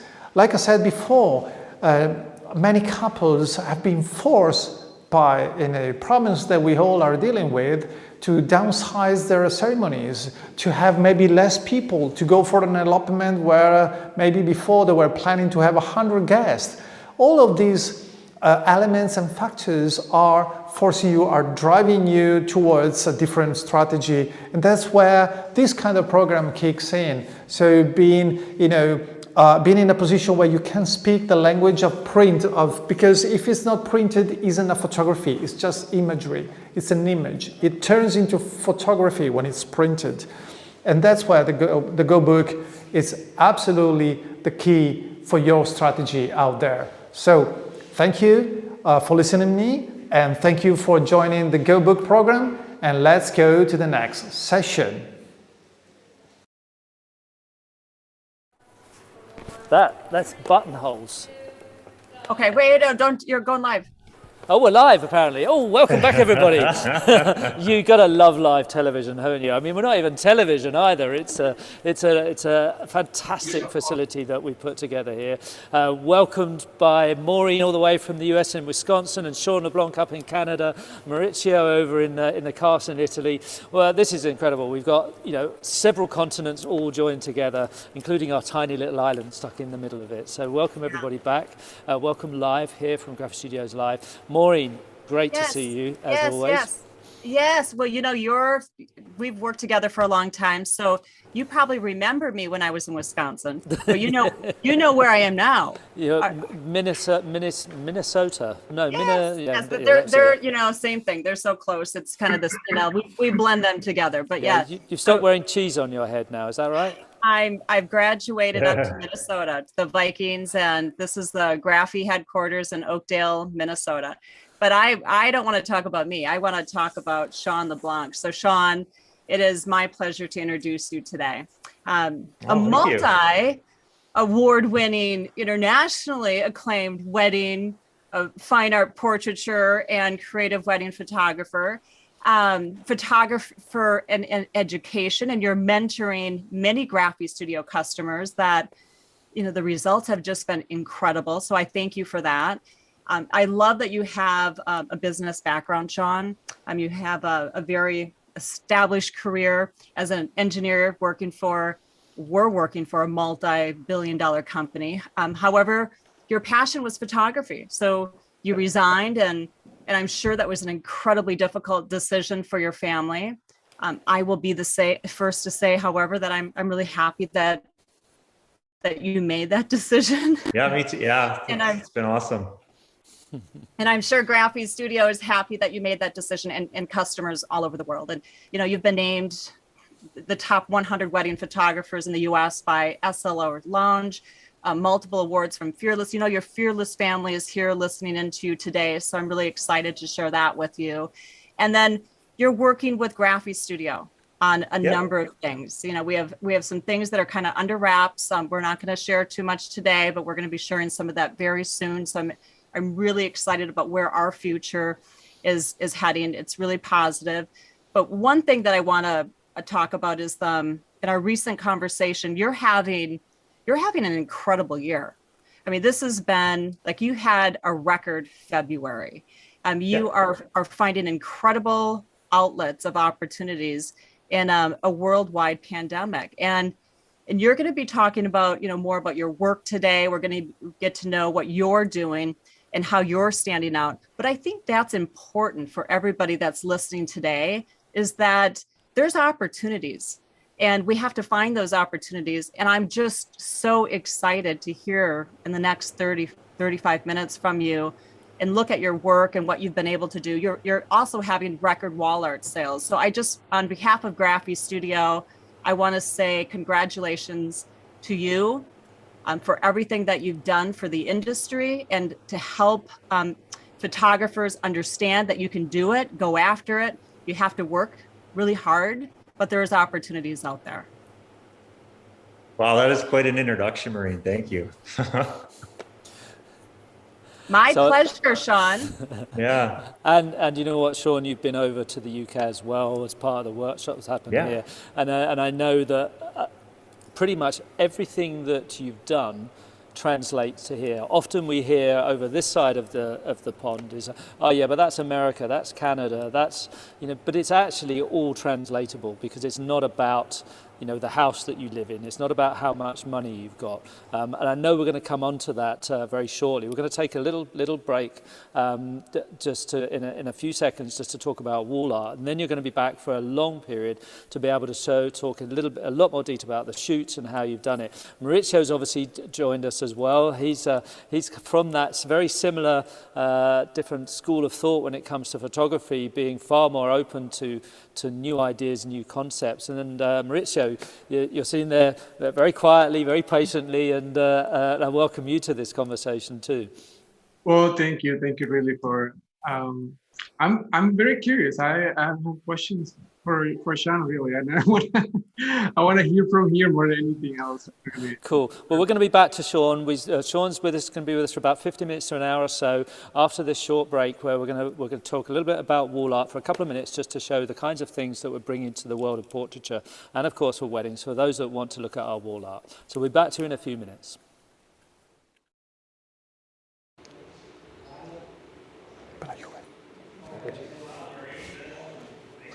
Eccoci.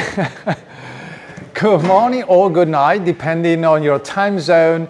And this is the wall art world. So I'm stretching my arms because I want to hug this beauty with me. I want to show you why this program is so relevant, or it should be so relevant if you didn't adopt it yet. Because the wall art, the Pro Series especially, it's basically the thing that is going to help you bringing your market upwards, taking your brand and going to the next level. Because if you shoot portraits, any sort of portraits, you should be, as much as you're concerned about the photography, the quality of photography itself, you should be concerned also about how to represent your incredible efforts, picturing your clients. And actually, this is the answer. It's a superior quality in terms of printing, either if you go with the acrylic, reflective or no reflecting, or if you opt for the metal print or the incredible Canvas Pro. All of this beauty comes with such an accuracy in terms of quality, the gamut, the precision, the white point, the black point, all the details, everything goes there. It's just amazing. But it's even more amazing if you think that the whole piece of art comes finished in this way. So when you sell this beauty to your clients, you are selling actually an interior design piece. It's much more than just a wall art. It's a home decor. It's an interior design. And this gives justice to your strategy, to your pictures, and ultimately to the story that you are representing. So this is the way, this is the finishing. These are the 3D hangers that we have introduced with this program. You can see they goes flat, perfectly flat on the surface, and therefore when you hang this on the wall, it stays there. And the whole thing is massive, but light, rigid, and therefore it will not bend, it will not go bad over time, as unfortunately happens with the standard lower level canvases. But speaking about materials and accuracy, you can look at some of the prototypes that are going to be in the pipeline quite soon in Q2 this year. this kind of 3D effect, creating multiple levels and surfaces, or these kind of frames, very elaborated, especially this one with a beautiful picture of these two incredible, adorable children. This is clearly Cassandra Jones, you can tell by the style. And look at the incredible effect you have all around with these shapes, with these corners and edges, creating the illusion of a 3D thing and glorifying the pictures. Every wall art, you have to know, comes to your doorstep in this super, I would say super robust packaging. You can see it's very hard cardboard, and inside, like Lego bricks, there are all these elements and spacers that host each single piece, in this case of a collection of 3 elements. Everything comes with this accuracy. It's just the way to present these wall arts, the way to present portraits to the higher level. This is the wall art program by Graphistudio. This is your strategic asset in the nowadays market. So thank you for your attention. See you in a minute. Let's go on the other side of the ocean with Sean LeBlanc and Maureen Nazes. You go. Okay, thank you so much. So hello everyone, my name's Sean LeBlanc and I'm a wedding and portrait photographer based in Calgary, Alberta, Canada, where I live with my beautiful wife and my 2 young, very energetic boys. And so I live on an acreage, I live on 2 acres, and I built a studio, a custom studio that you see here. I'm actually in it right now, so you can see that behind me. But I also have, of course, all this beautiful Graphi Proline wall art here. And this is a studio that I work out of now. And I primarily photograph luxury weddings and also fine art portraiture. But I'm here today to talk to you about the elements of creating bold and dramatic photography. And what I'm going to do is I'm going to translate those elements into creating beautiful artwork collection design. So starting with clean background. So this is the first thing that I always look for when I go to a new location with my clients, is I always think about where can I put them on a clean background. So what do I mean by that? So here you can see my clients are walking along this ridge line, and it's just as simple as them holding hands, but you can see they're on sky and they're free of distractions. So there's nothing in behind them, and then that way they really stand out in the frame. Here as well, so now I'm using more of a telephoto lens, so an 85mm lens shooting across a valley. And again, having my clients just simply walk down the mountainside here, holding hands again. And you can see I have them on sky, and so that way they really stand out in the frame. Here as well, this is from a wedding in Jamaica. So I'm actually in the water, holding my camera just at water level, tilting it up a little bit. And again, having my clients walk across the ridge line there. So they're on sky. So again, with that clean background, so they're really standing out in the frame. But your clients don't always have to be on sky. So here I've just found a higher vantage point, and I'm shooting downward, and I'm actually using the lake in behind my clients as that clean background. And so I'm just going to go into a bit more detail as to what I mean here. So this is, so I was out in the mountains photographing this wonderful couple, and you can see the mountains are in behind them. And all it took was for me to get a little bit lower. So just crouch down. And again, I was able to get them on sky onto that clean background. And so they're really able to stand out in the frame that way. So after I've thought about where can I put them on a clean background, I start to think about how can I creatively frame my clients.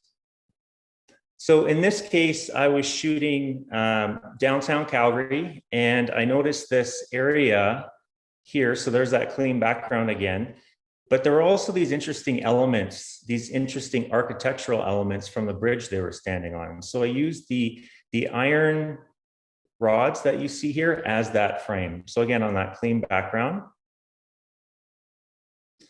Here, this was from a beautiful wedding I had the privilege of photographing in Spain at this incredible castle. And as we were walking through this alleyway, again, I noticed a nice clean background. there was this iron gateway that you see that's creating this frame around my clients. And so I took a step back, got out my 35mm lens, and was able to bring in some of the beautiful architecture around them. And again, you can see that having them on that clean background and being careful not to have the iron gateway touch them at all here, I was able to create them free of distraction and create a compelling portrait that way. So here as well, again, using an overhanging tree that was nearby. Again, simply just having my clients walk along that ridgeline, holding hands, the groom looking back towards his beautiful bride, walking through, and then just using some of the natural vegetation, again, from that overhanging tree, so that I was able to create this frame around them and help fill the frame. This is actually a page from Mauricio's handbook here. He's someone that's really inspired me to get very creative with my photography. And so I photographed a wedding at the zoo here in Calgary, and there were these huge leaves that you see here. And as I was walking by, I noticed this small little hole, and I thought, boy, it'd be kind of neat to get down low, get my camera right up against that leaf, and fill the frame with the back of the leaf, and use that little opening as a way to frame my clients. And so at the time, I also had a video light. And so I just shone the video light on that leaf to bring in some of the detail that you see around them here. And I also had an off-camera flash set behind my clients. So that's why you're seeing this brim light here. And then it was all about just capturing a beautiful moment between them. And I also used a wider lens, so you can see a 24mm lens here, just to bring in more of the leaf elements there and really help fill the frame. So once I've thought about clean backgrounds, creative framing, I then start to think about how can I draw the viewer's eye towards my clients in the photo. And so for that, I use leading lines. So this is a good example of that. And this is actually a structure that I used to walk by every day on my way to work as an engineer. And every time I saw it, I always thought, boy, that would be a really neat portrait location, just because it's quite unique. As you can see, there's lots of leading lines here. This is actually a dinosaur vertebrae. So in Alberta, where we have lots of oil and gas, and so that's kind of where that comes from. And so eventually I had the opportunity to take some clients out there on their wedding day and capture this portrait here. So again, you see that clean background, and then using the elements of the vertebrae or the structure as a way to draw the eye from left to right toward my clients.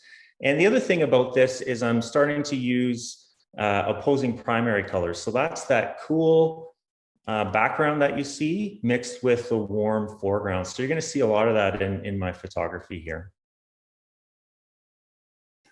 Here, using a bit of a wider lens, so 24mm, but now I'm using this spiral staircase. So these iron rods that you see here as a way to draw the eye from the top of the frame down towards my clients here that are framed within.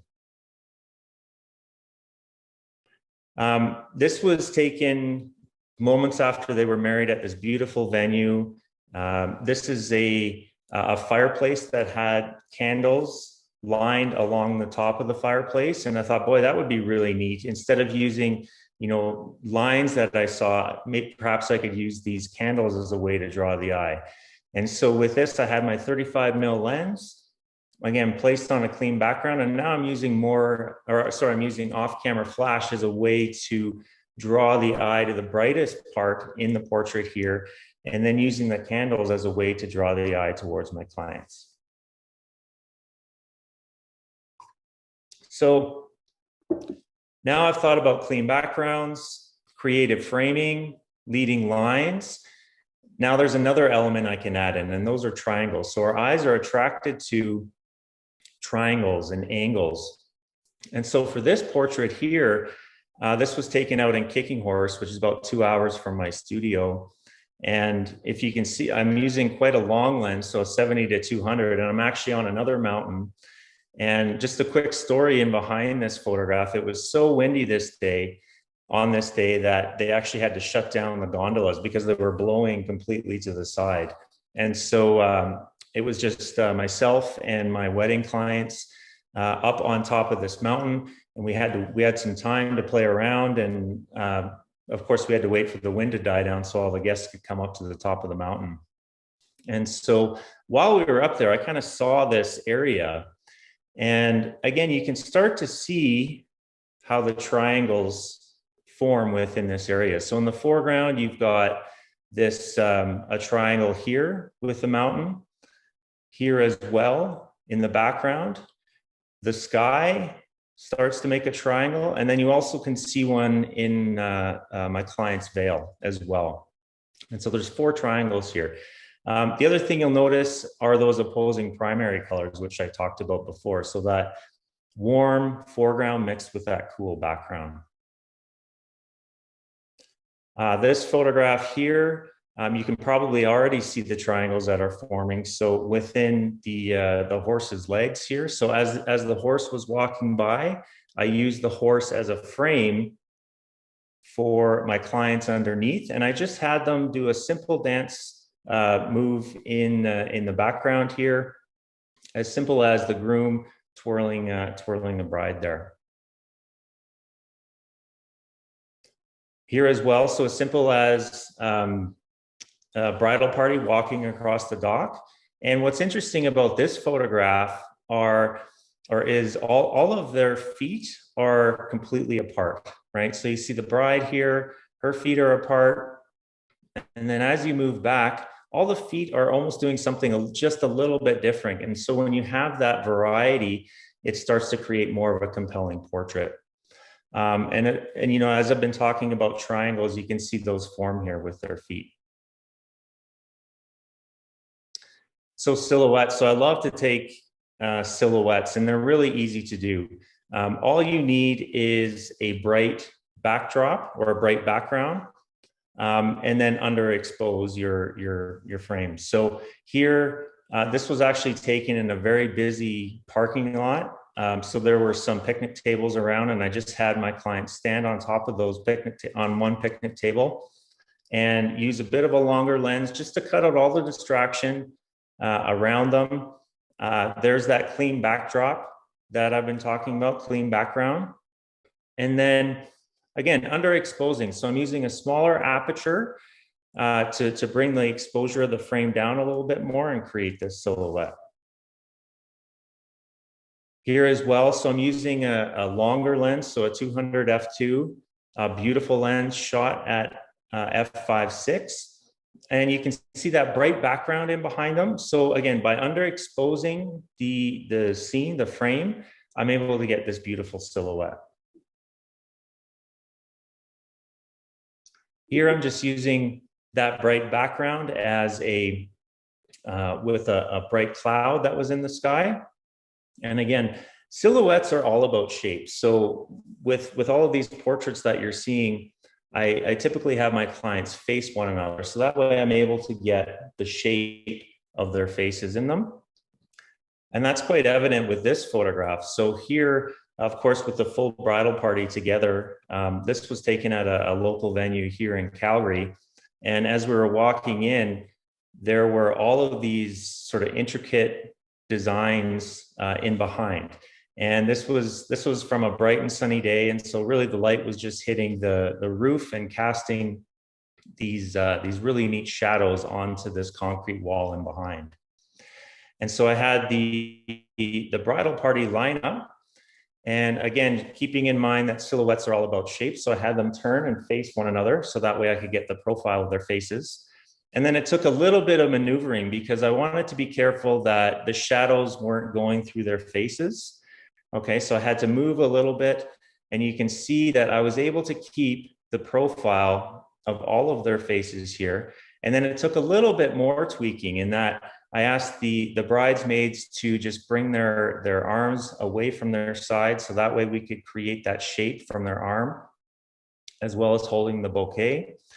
And then even taking it a step further, so asking the groomsmen just to separate their feet a little bit more, so that way we could get some of those triangles. And of course, you can see all kinds of triangles within this portrait here. So this is, I really loved how everything came together. Again, it all started with seeing that silhouette opportunity where you had that bright, or where we had that bright background, and then just a little bit of maneuvering to get everything to fall into place. And so the other thing you may start to notice is that I'm starting to layer a lot of these techniques. And so when you do that, you really start to create a bold and dramatic photograph.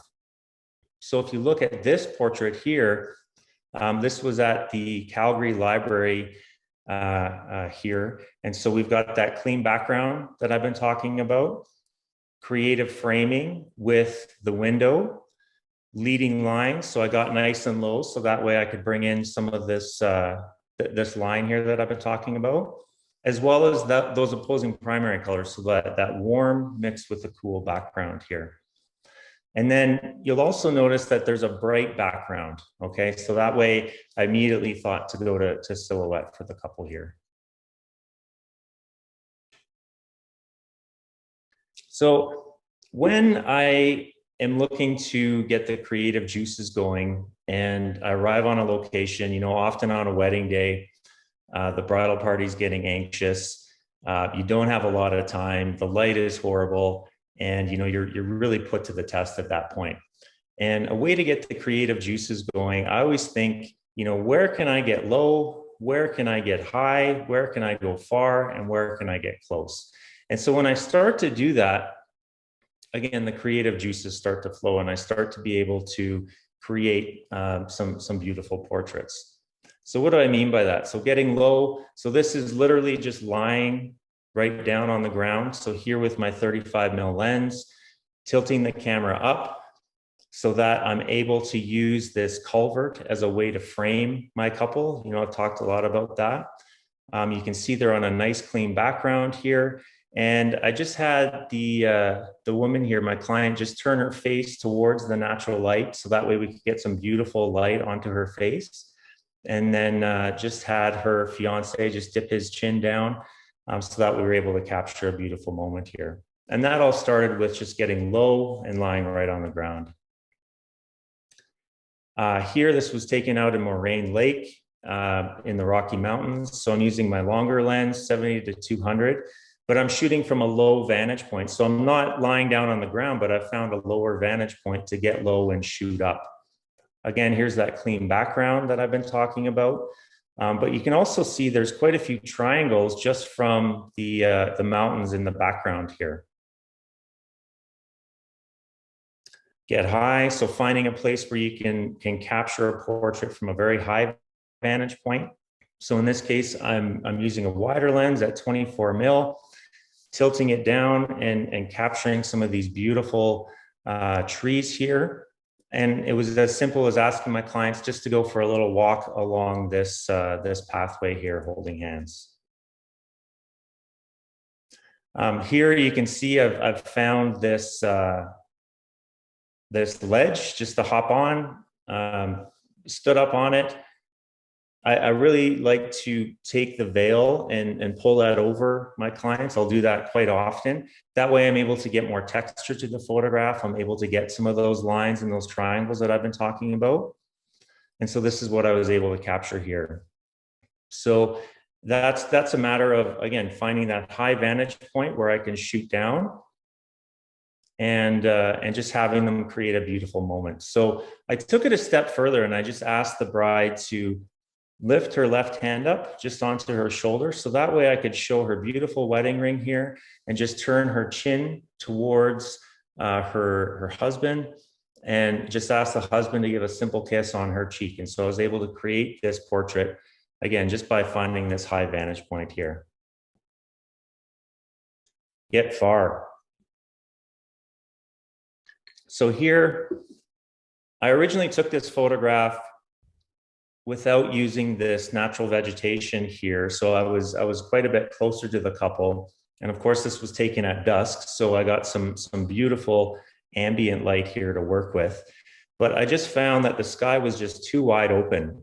And so I wanted to create a way that I could help fill the frame. And so that was as simple as taking just a few steps back and using this overhead vegetation here as a way to help fill the frame. I was still able to capture those beautiful colors of the dusk light there. But by getting further away from my couple, I was able to capture this beautiful portrait. And you see, again, it was just as simple as asking the groom to slowly lead his bride down the hillside here. It's something that I often ask my couples to do. It's something really easy. And as they're slowly walking down, I'll just kind of be shooting through that whole moment. And I used a bit of a smaller aperture here as well, so at f11. And that was to keep this vegetation, this overhead vegetation here, more in focus as opposed to having it blurred out. So again, that way I just felt that it helped fill the frame a bit more that way. So this photograph here, this was actually quite a challenge to set up. And so the bride was getting ready on the top floor of Hotel Arts. It's a popular hotel here in Calgary. And as I was walking up, I saw this clean background and I thought, boy, that would be a really neat portrait to have the bride and groom carefully walk down the road, use these buildings on either side of them as a way to frame them, and then just bring in Calgary. You know, they got married downtown Calgary.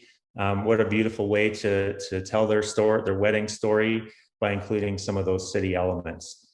And so I had my assistant down here at the road level. Of course, there were cars driving back and forth, so we had to wait for a lull in the traffic.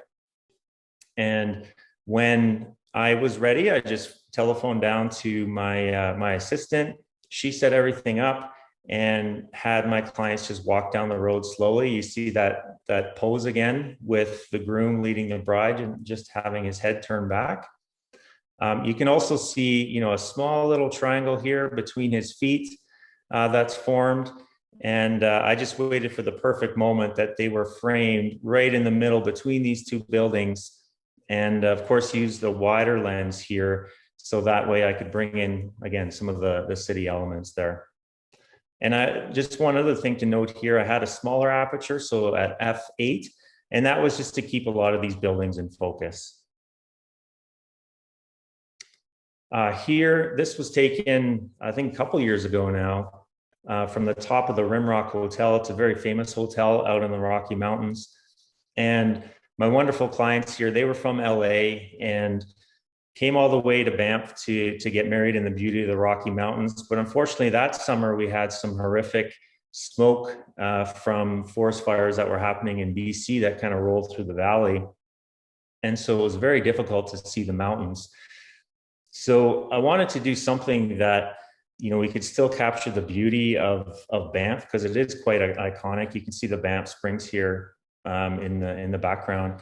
And so so when I was on top of the Rimrock Hotel, again, looking for those clean backgrounds, I saw this trail that came from the middle of the frame all the way down. And I thought, wow, that would be really neat if we could capture, you know, the beautiful Rocky Mountains, the Banff Springs Hotel, as well as my clients in a frame that way. And so this is probably the furthest I've ever been away from my clients that have been in a frame like this. And so again, my assistant went down to ground level here with the cell phone. I was probably, you know, a good 400, 500 feet away. And we actually used off-camera flash from that distance. So I was using pocket wizards, and I was amazed that the flash was actually able to fire from that distance. So here you can see my assistant holding my flash on full power. So that way we were able to get just a little bit of light onto them. You can see that here. And of course, bring in the beautiful landscape as well as light them in the frame. So get close. So, you know, we've talked about getting low, getting high, getting far. So now getting close. 35 mil lens is great for that. So here, you know, again, I've talked about taking the veil and just bringing that over my clients. So I'm doing the same thing here. So that way we can get some more texture, some more of those triangles, some more of those angles. And with my 35 mil, I'm able to get quite close. And what I really like about this photograph, it's is that it's the almost kiss. So I find when couples almost kiss, it just creates more of a compelling moment within the portrait. And so often I'll just ask them to, you know, go in for a kiss, and I'll kind of shoot through that whole moment. And this was one where, you know, I was able to get, again, that almost kiss. And I just had the bride raise up her hand a little bit, so that way we could bring in her beautiful wedding ring there. Here I'm using a macro lens, so 105 macro, and same thing. So similar to the other portrait that I just shared with you, bringing up her hand so that we can see, that way we can see her beautiful wedding ring.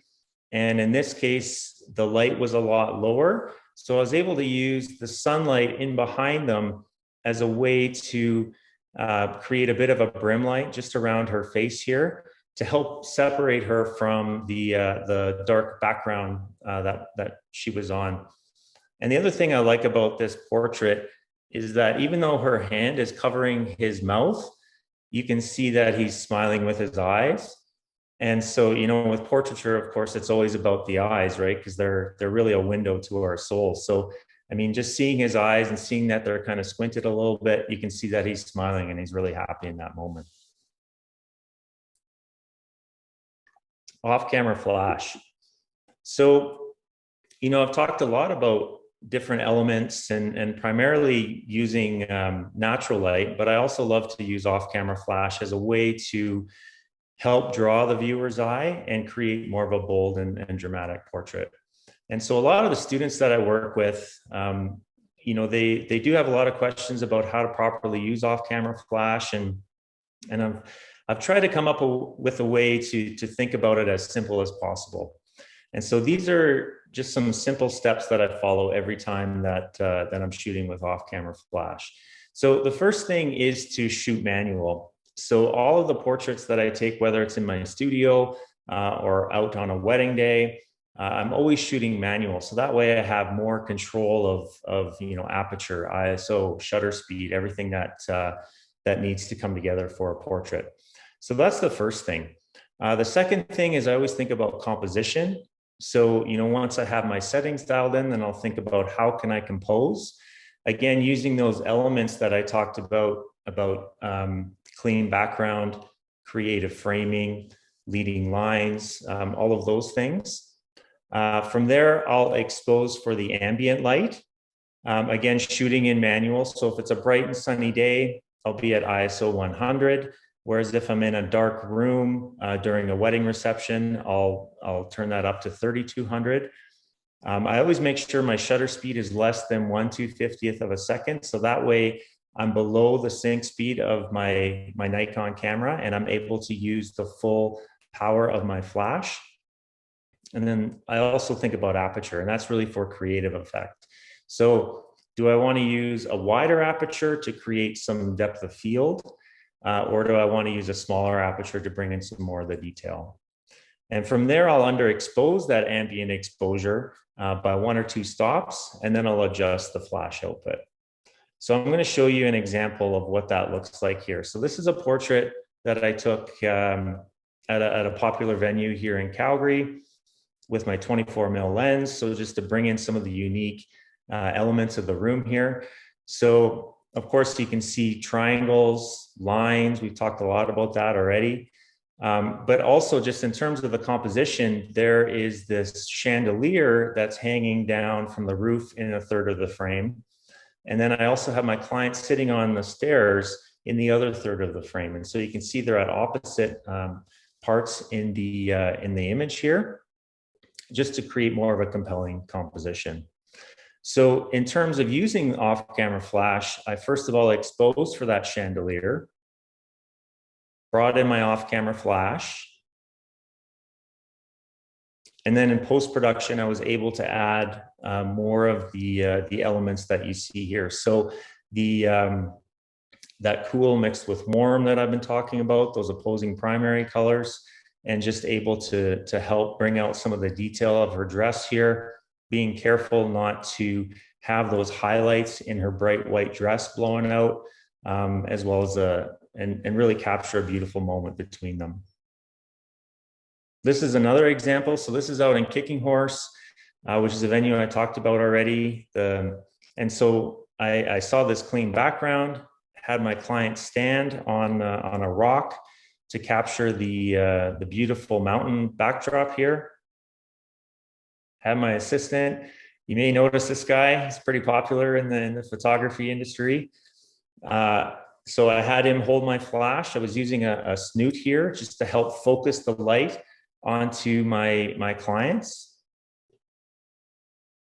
and then cropped everything in. Okay, so here you can see again, clean background. I'm using off-camera flash as a way to light my clients here to help draw the eye towards them in this portrait, and as well as underexposing the scene so that it's a bit of a darker background, and so that my clients really stand out in the frame. So in this case, this was taken out in beautiful Canmore, which is about 45 minutes from where I live. And here I'm using a 200 f2, so a big lens. So it's, you know, about that big. But I thought it would create some really, you know, an interesting element to this photograph, create some compression with using that longer lens. I shot it right at f2 so that it's almost like a 3D effect. And I was actually able to light them. So here's my assistant. She's holding a off-camera flash pretty much on full power. And given there was lots of ambient light, I had to use full power so that way I could brighten them up here. And just to give you an idea of how far away I was with that 200 f2, you can see where I was just, you know, in terms of across the valley. Again, using that same posing technique of the groom leading the bride slowly down the mountainside here, and just kind of shooting through that moment. Here, this is out in Peyto Lake, not far from Lake Louise, very iconic spot. And here I used off-camera flash. So if you look at the composition, we have the lake coming in from the left to right, so creating a leading line. And I had my clients on that clean background again, but you'll notice it's quite a dark background. And so to create that separation, I had the groom hold a flash just beside him here, so out of the frame so you couldn't see it. I had him point the flash at the umbrella, so when the light hit the umbrella, it bounced back down and actually created some beautiful soft light on their face.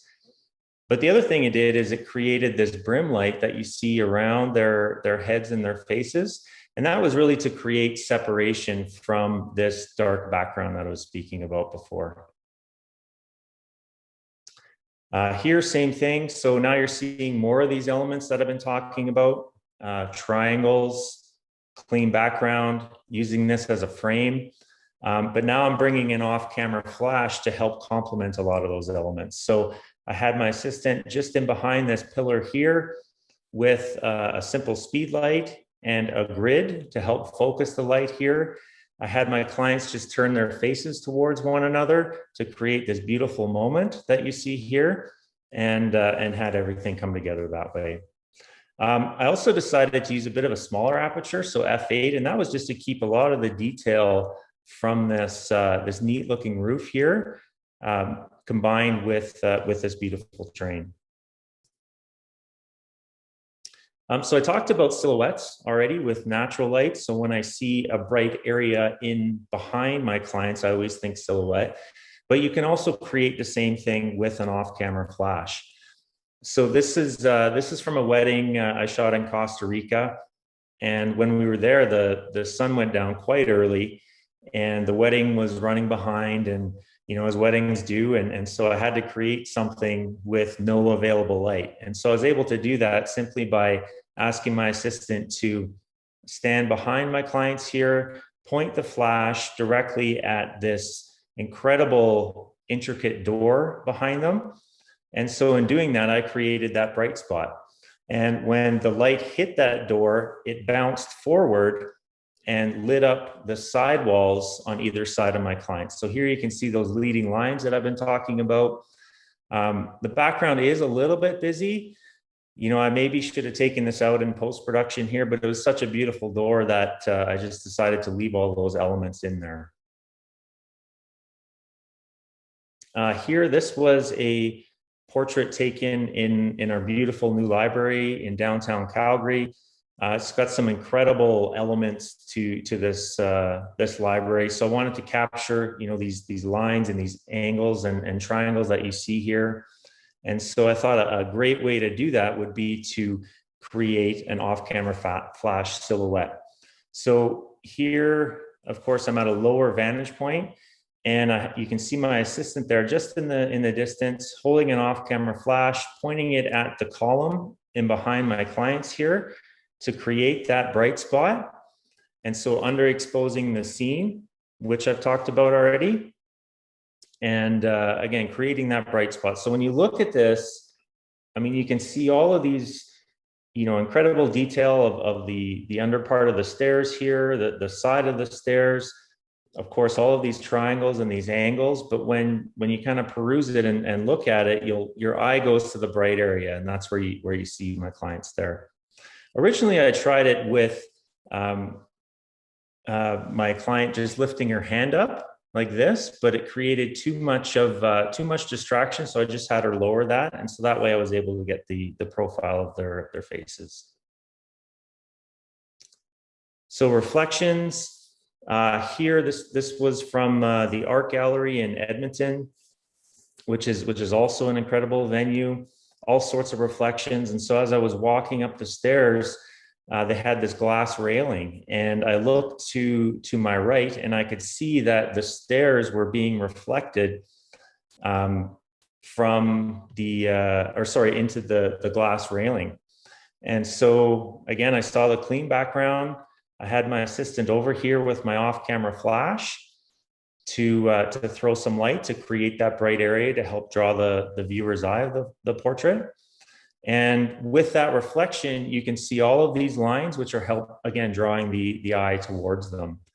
And the other thing about this is I found with reflections, I mean, you always want to keep your clients sort of in that dark area of the reflection. And then again, I'm using that off-camera flash to help light them. Here as well, so this is in a very busy parking lot. So there's actually cars all over. I wish I had a behind the scenes photo of this, but so what I did is I cut out all of the ambient light. So I used a faster shutter speed to do that. So basically without any off-camera flash or light, this looks like a completely dark scene here. And then from there, I brought in my off-camera flash, again with a grid to help focus the light here. And I actually used my iPhone underneath my 58mm lens to reflect the ceiling onto my iPhone to help fill the frame. Because without this reflection, it was just sort of black, dark area. And it was too much, too much of the photograph was dark. So that's why I brought in that reflective iPhone to help fill the frame. And of course, you can see with leading lines here, your eye is drawn towards my clients. Here as well. So this was taken at a really neat resort here in Alberta.